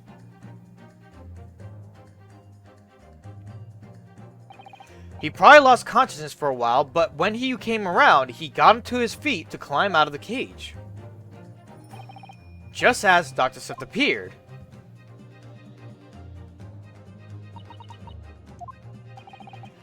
If the victim was in fact alive at the point in time, it changes everything.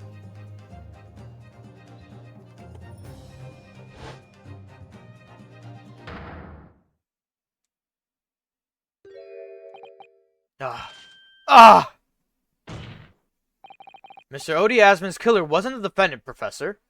Professor Albert Harebrain. Nor was it the mastermind behind the stage trickery, Mr. Enoch Drebber. It was you, Dr. Courtney Sith.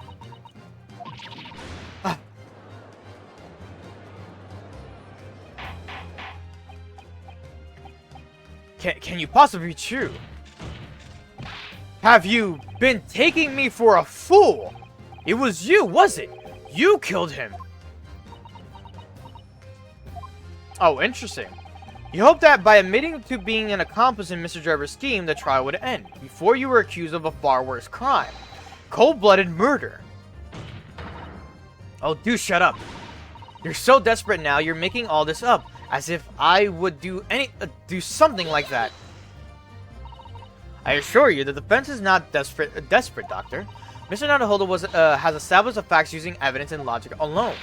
Ha! Logic. Don't make me laugh. Sadly, your logic has a gaping hole in it. What? What do you mean? I'd have thought it was obvious. A motive, boy. You're lacking a motive. What possible reason would I have to kill Mr. Asman? Asman was involved in any number of criminal activities, from corrosion to theft to murder. But there is no known connection to Dr. Sith there. I'd rather reveal this to relief to say it does seem somewhat far-fetched. True, there's no obvious motive. There's still something in the back of my mind. I feel sure I've seen something somewhere that hints at why the coroner might have done this. Yes, it might have tampered with the crime scene and concocted a fake report. But murdering someone for no reason is a very different story. No. When you question what possible reason you could have for wanting to kill Mr. Asman, something did come to mind. What? What was it, Counsel? Enlighten the court at once. Yes, we saw it yesterday, didn't we? Something that seemed strange, but we had no reason to suspect it at the time. A particular object that explains why Dr. Sith would have wanted to kill Mr. Asman. Scalpels.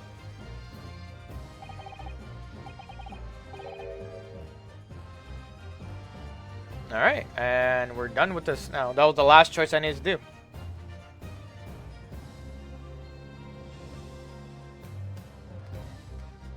Sorry, just setting up something real quick. Alright.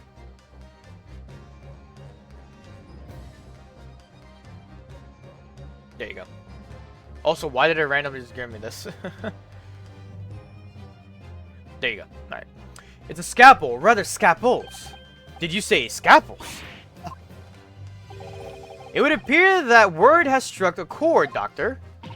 You. Come on. Come on out with it. It was yesterday when we visited your laboratory.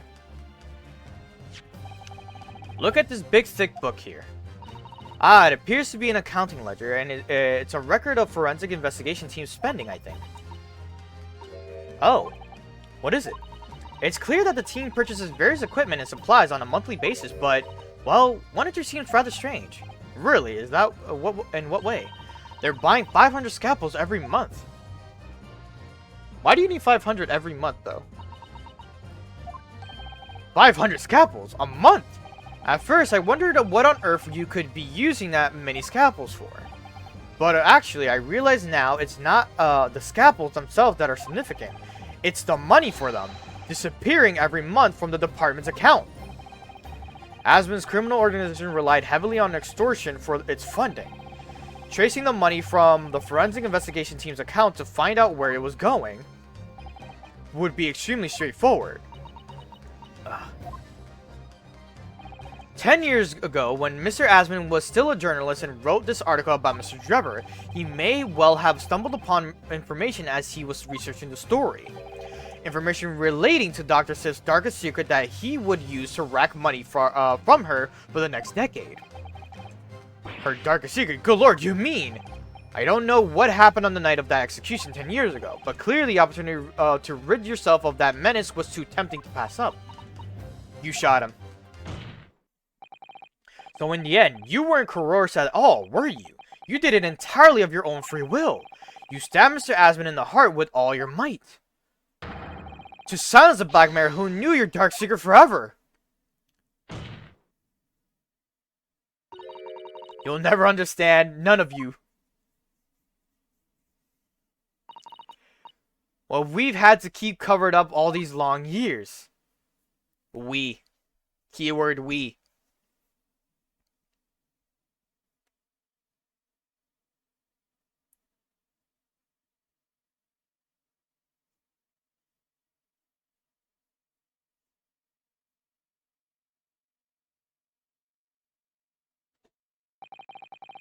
As very little of a machine remains after it was ripped apart by the bomb, the truth of this case can never be properly established unless you speak out. And if you decide not to, it's very possible that Courtney Sith will escape punishment for her crimes. Please, sir, own up to what you've done, and tell the court the truth about what happened. 10 years ago, you told the truth, and you were robbed of a bright and successful future as a result.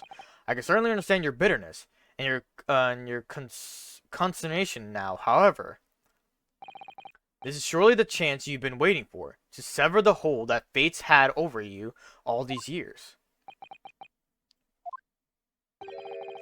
Super high voltage instantaneous kinesis. I mean, really.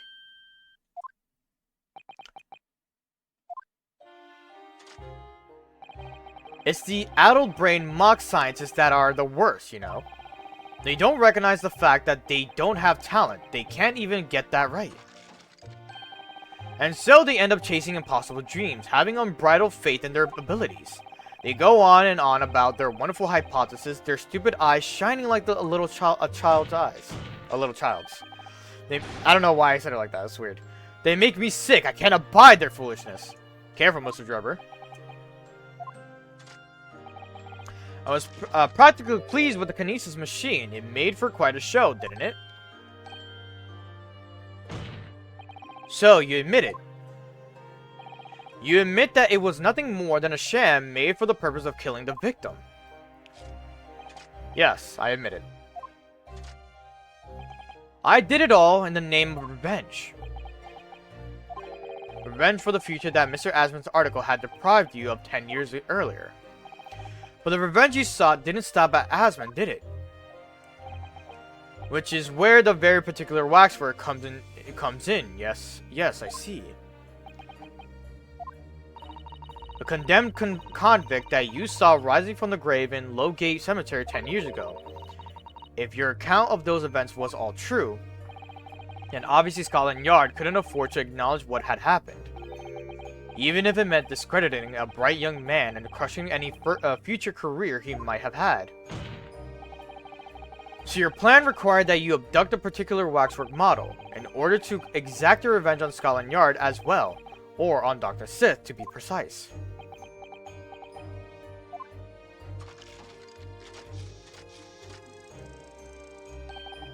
It was a year ago. By some extraordinary twist of fate, Asmon turned up at my workshop. He didn't remember who I was, of course. He just wanted to employ my services as an engineer. And he happened to have a paper with him, An article on the front page caught my eye. About a coroner who'd handled that bogus autopsy being appointed head of a new forensic team. When I learned that news, my cognitive processes started to devise the plan. What a horrid tale. He robbed me of my future, so I wanted to use that man's own wiles against him for revenge. And have the rotten Scotland Yard eating out of my hand at the same time. I wanted them all to suffer the same humiliation I had to suffer. Understandable. How villains are made in a weird way.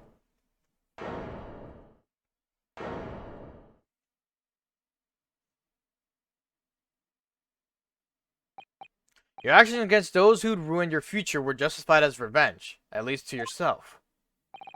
Certainly no one has the right to destroy another's prospects, especially for purely selfish gain.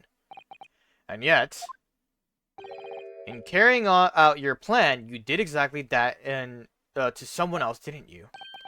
Did I? Professor Harebrain's only crime was passion for his hypothesis, but you had no compunction,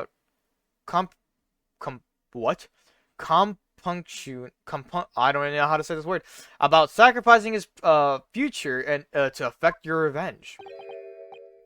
You knew that he would be forever branded a failure and a fraud.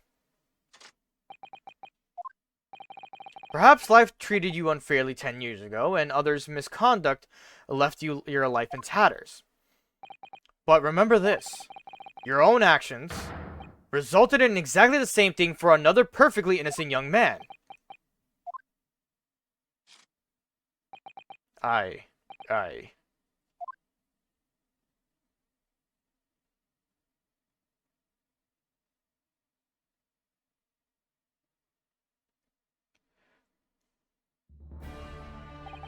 Lord Van Zieks, what of Dr. Sith? An immediate warrant for her arrest has been granted, and she's been remanded in custody, my lord. I presume she will face trial in the coming days along with Mr. Drebber. The most regrettable situation indeed. You made great contributions to her profession over the years. It really is a hard truth to swallow. However, that is a topic for some future occasion. For now, Professor Harebrain. Oh, yes. It seems there was a great deal more to your experiment than you realized. However, I think we can assume now that all the sordid details have been brought to light. This has been a very long and profound trial, but I'm pleased to say you are absolved of all guilt. The creators knew how long this trial was. 6 parts of this is crazy. This whole experience has taught me a very great but painful lesson. Me, the dedicated scientist, a devotee of natural philosophy. I've been selfish and self-centered, and above all, a fool. Professor. I spent my life thinking of nothing but my research, misguidedly believing that I could do whatever I set my mind to, despite my lack of talent. And the worst of it is, in the process, I've caused others pain and misery. Others who are far, far greater people than I. No, Professor, that's not true. Don't tar yourself with the same brush as Trevor. What happened was his doing and his alone. This outcome is his fate, not yours. You're not to blame in any way. Lord Van Zieks. And the derision that with which he referred to you earlier, calling you a fool, talentless even. The man has no idea. To believe in yourself and work your fingers to the bone to realize your dreams. That's laudable, not laughable. No one has the right to deride another for such choices. Oh. Thank you, Baruch. So, ladies and gentlemen of the jury, yes, my lord, it is this court's expectation that you find the defendant not guilty of the charge of which he stands accused. I presume there are no objections. None from me, my lord. Certainly not. The trial has really made me think, but this is the right decision. It's all proven methodically and rigorously. I have no misgivings whatsoever. What's that? It's done, is it? It's all over. I don't know what's become of the yard these days. I don't recognize the place. Very well. In that case, I hereby pronounce the defendant not guilty. Fuck yeah. Good almost 3 hours of this part. It's a good thing that I did stop after yesterday's investigation, because I think I would have fallen asleep on like the part 3 of the trial. Court is adjourned.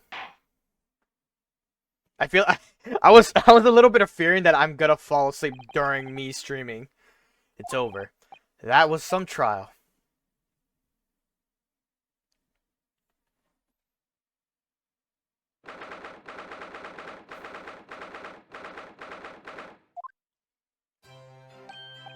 Professor, what a splendid outcome, isn't it? Oh, it is. It is. Oh, it is. Oh, it is. It is. Congratulations, Professor Hairbane. Mr. Naruhodo, Mr. Sato, I am truly beside myself with gratitude. How can I ever thank you enough? I'm just glad it's all been cleared up, that you realize you were just caught up in a bad situation. Right now, you know, if I had that research grant money, I'd give the whole lot to you, every penny. Well, that's very kind, but I'm just a student, so... You don't need any financial reward. Your adequate is more than enough. Oh dear, oh, what can I do? Aha! How about this? A memento. The paper about my hypothesis is inside. Well, just as a memento then, thank you. I've been wondering, Professor, what are you going to do now? Oh my, yes, what am I going to do? My hypothesis and my great machine lie in ruins. But still, it's been too long since I was last in London, so perhaps I'll enjoy some sightseeing. I must explore the Great Exhibition whilst I'm here too, and see if a new inspiration hits me. Oh yes, that's a wonderful idea. I can't allow that. Oh. Lord Van Zieks, what are you doing here? Baruch. I'm sorry you had to go through that, Albert. Well, if I'm honest, it was terrifying. You were like a great demon behind your bench there, snarling down on your prey. You're one of the few true friends I have. I couldn't leave it to anybody else to handle the prosecution or the defense. Sorry? Or the defense? Did I just hear that right? I always knew that you had my best interest at heart. Don't worry. How about you show me around while I'm here in town? It's been a long time since we left university. We have a lot to catch up on. Listen, Albert. In a few days, your acquittal will be made official. When that happens, you must head straight to Dover. I'll accompany you. What? From there, you'll cross the channel and make your way back to Germany. I've already purchased the tickets. But no! Hold on a minute, Baruch! What about the Great Exhibition? This is... No sightseeing, Albert. Give up on the idea. Sometimes it's hard to see any warmth in those eyes, Baruch. Lord Van Zieks. What's all this about? A necessary precaution. Yes, I think I understand. You do? Well, Iris told me that when you meet Lord Van Zieks at his office some days ago, he asked how Mr. Natsume was doing. Yes, that's right. I remember being surprised at the time and thinking it was nice of him to ask. The point is, Mr. Natsume is still alive and well, even though it's been more than 6 months now since he stood trial with the Reaper as the prosecutor. Ah, you mean the Reaper's influence doesn't stretch overseas. Those in the Reaper's sights meet their ends days or sometimes months after their acquittal. That's been the pattern up till now. But of course, we know that both Mr. Natsume and Gina were completely innocent. True. And perhaps that governs the Reaper's actions, the truly innocent and spared. But I don't want to take any chances with a close personal friend. But, Baruch! Like the mustache Nipponese, this man should leave the country without delay. That's why I'm packing him off to Germany at once. Right. Does your friendship package get any say in it? Goodness, was this your intention all along then, Lord Van Zieks? In court where people think of him as the Reaper, this man seems absolutely merciless, and yet, sometimes I feel as though I don't understand him at all. It's time to go, Albert. Back to the prison for the time being. Ah, yes, alright. Very, well then, Mr. Naruhodo. Thank you so much for everything. Not at all, Professor. It was a pleasure getting to know you. Best wishes, Professor Harebrayne. Well, once the dust has settled, you must come and visit me in Germany. Anyway, goodbye for now.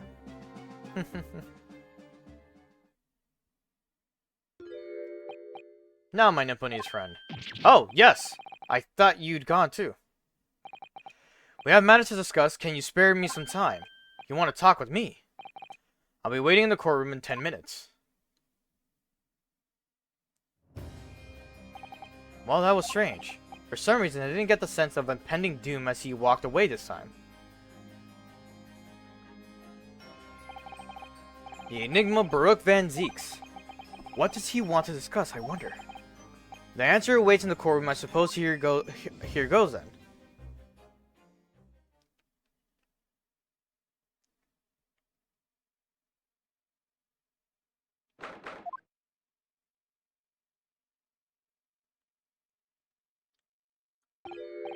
So are you satisfied? Oh. So you're satisfied you saved the guileless scientist from a great injustice? Yes, I think so. I'm relieved at least that the man's innocence could be proven. Anyway. I imagine you've been wondering where my animosity towards you Nipponese comes from.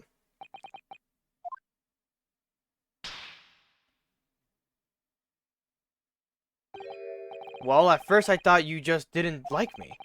I imagine you saw me as a pretentious child from an unimportant land, who had no business being here.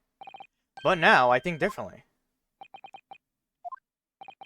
You clearly know our ways, so I would guess that some specific incident led to your oh my god. So I would guess that some specific incident led to your thorough dislike of my race. Will you tell me what happened, please? The professor. I thought I'd never hear that name in the courtroom again, to be honest. He took your brother's life. Clint. My brother was Clint Van Zieks.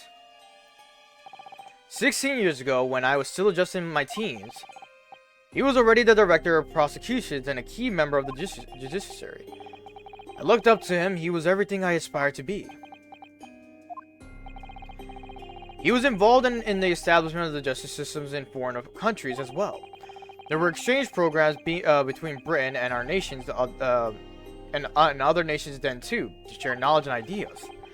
As part of one of those programs, 3 judicial students came from Britain from your homeland, the Empire of Japan.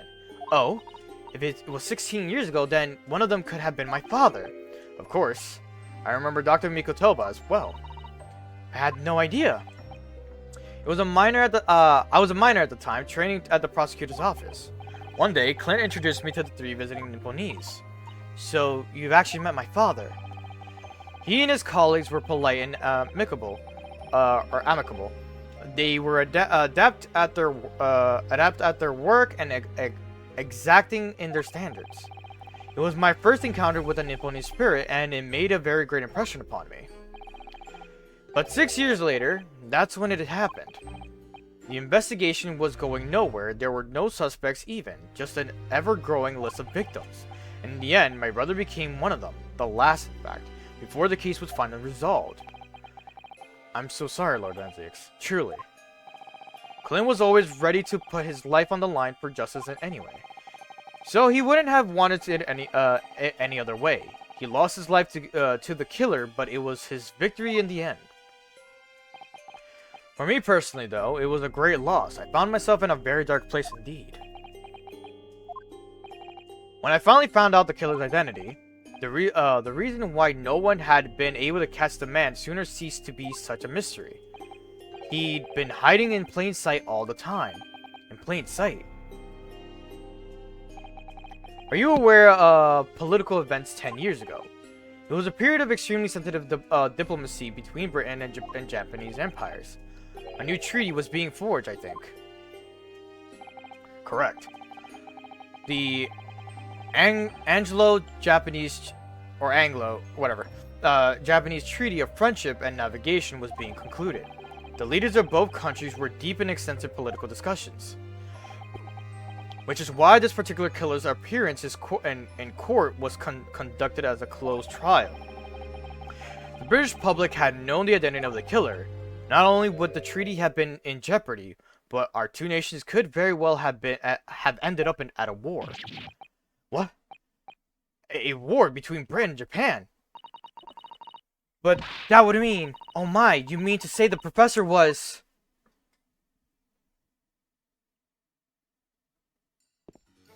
Ooh, a cutscene. Ooh! Oh, hearing his voice is so crazy cool. 貴公たちがこの恐るべき殺人鬼と対面する時がな。 Oh, I gotta find out who his voice is. あの老人形の館の女主人から仮面の鍵を借り受けた。その目でしかと確かめるがいい。10年前の真実。 Oh, the cinematic cutscene is crazy. It's not like you know everything is moving and all is happening, but you know. これがプロフェッサーの正体。 その通り。 But just any animation happening within fucking the Great Ace, like the Ace Attorney series, is so phenomenal to me. 今まで考えたこともありませんでした。英国犯罪史上最悪の事件、その殺人鬼の正体が日本人だったなんて。待ってください。この面影、どこかで見たことがある。そんな気がいたします。 This is so crazy that they have voice acting and like everything happening here.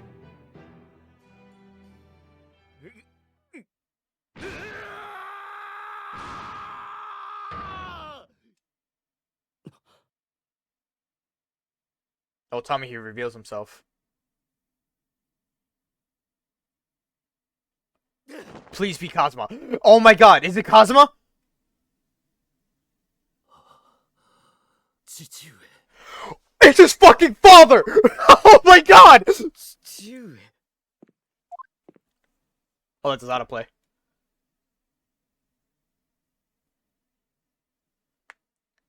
Oh my god, tell me it's Kazuma.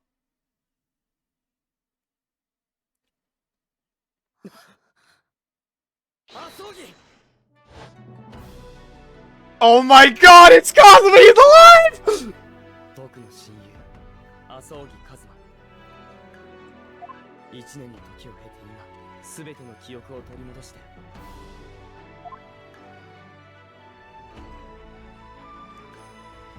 Oh my god, he looks so cool! 目の前に立っていた。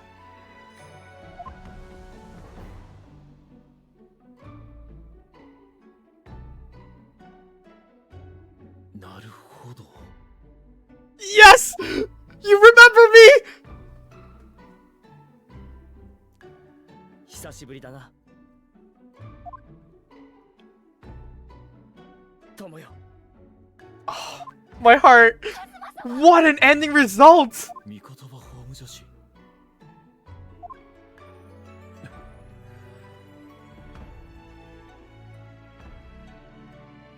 長い間ご苦労だった。礼を言う。 Best trial, hands down, for the greatest Ace Attorney stuff. Best trial, 100%. ここに導いてくれた。カズマ様。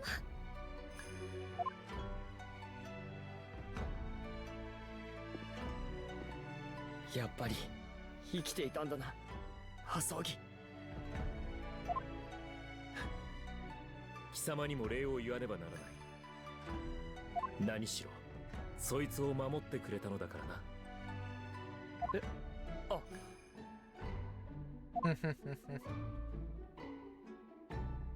麻生木の家に代々伝わる名刀、カルマ。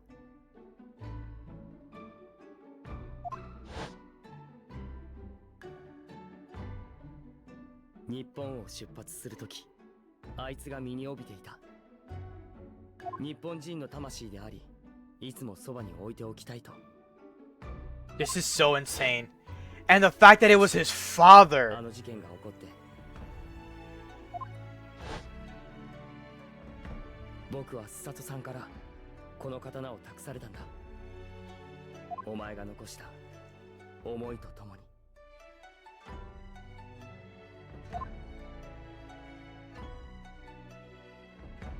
こいつがあるといつもお前が見守ってくれている気がしていた。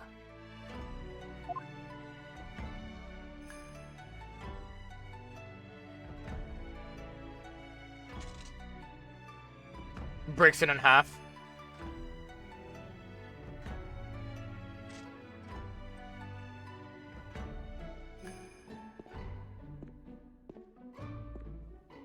やっとたどり着きました。 This was his mission. This was his mission right here. To figure out what happened to him. まさかお前知っていたのか。 God, the expression and movement just for slight things. I love it. だけどとても信じられない。殺人鬼の正体が麻生木一馬の父だったなんて。 I want to know why he became a murderer, though.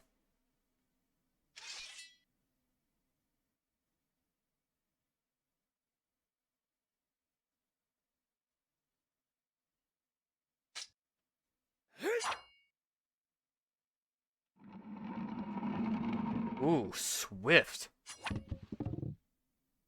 Oh, Sogi is so fucking cool.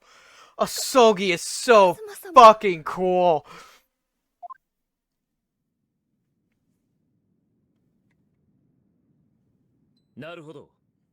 Yes, 貴様と積もる話はあるが、 we do. 今はその時ではない。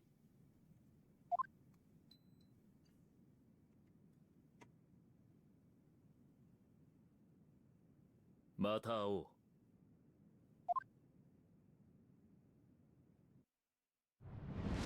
What a fucking ending, bro. 麻生木一馬は僕たちを残して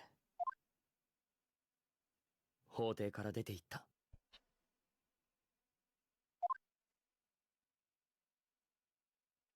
That was his mission, to uncover his father.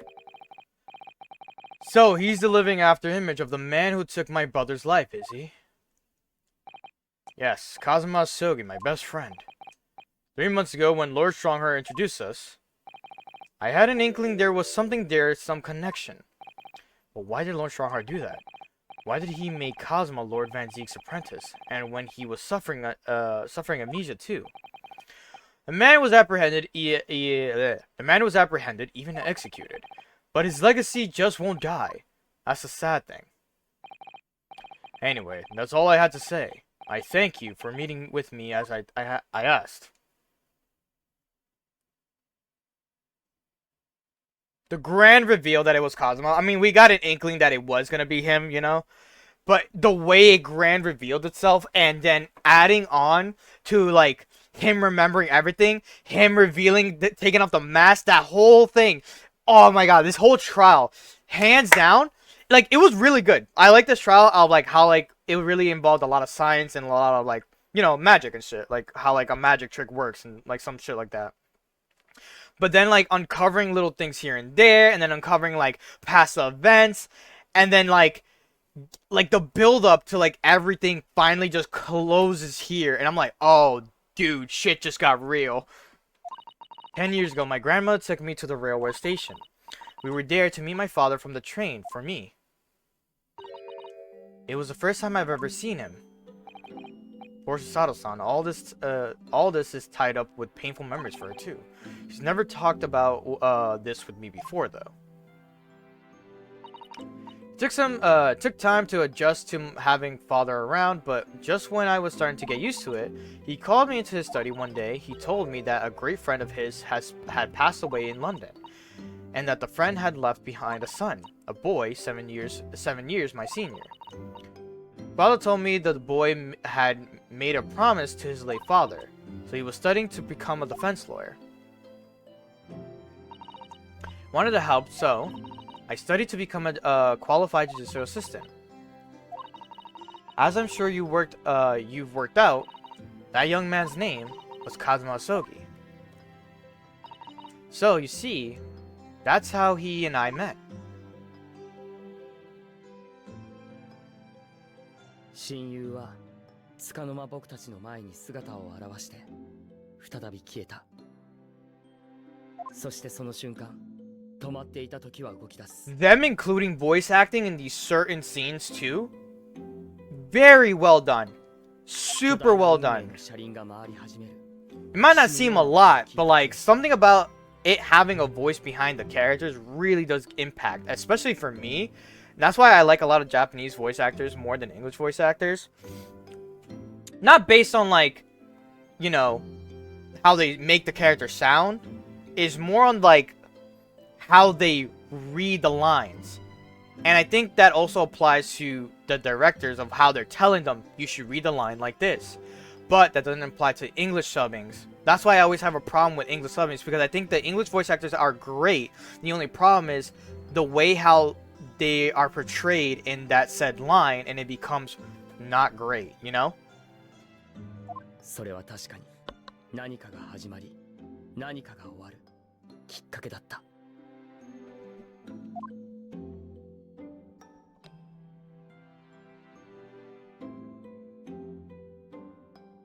End. Alright. That's what I'm calling it, and I have to now edit this to be a whole thing together. There's the achievement. The Mess King. Save the current progress. Yes, please. We're now on episode 4. Alright. Twisted Karma and his last blow, and then the resolve of Ryunosuke Naruhodo.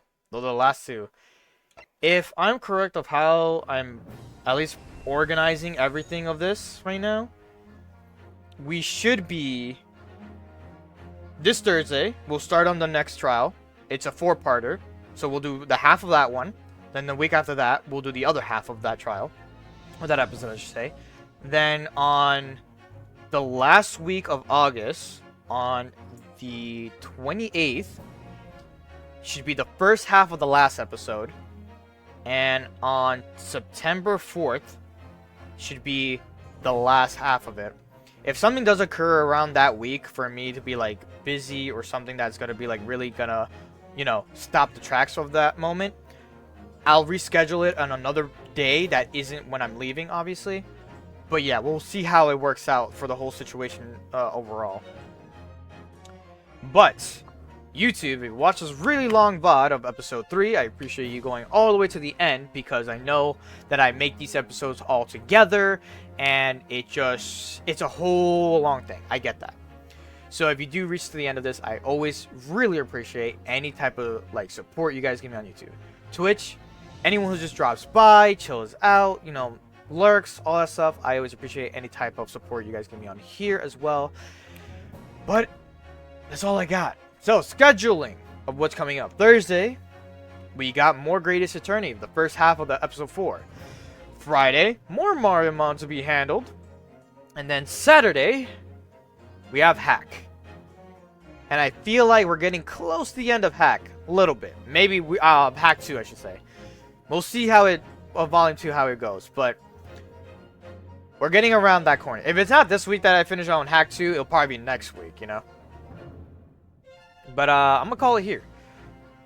I know it's a weird scheduling I've been having for Twitch itself, but I'll talk to you guys on Thursday. Other than that, I'm gonna call it here and talk to you guys Thursday. I said that like 5 times. Bye, Jeanne.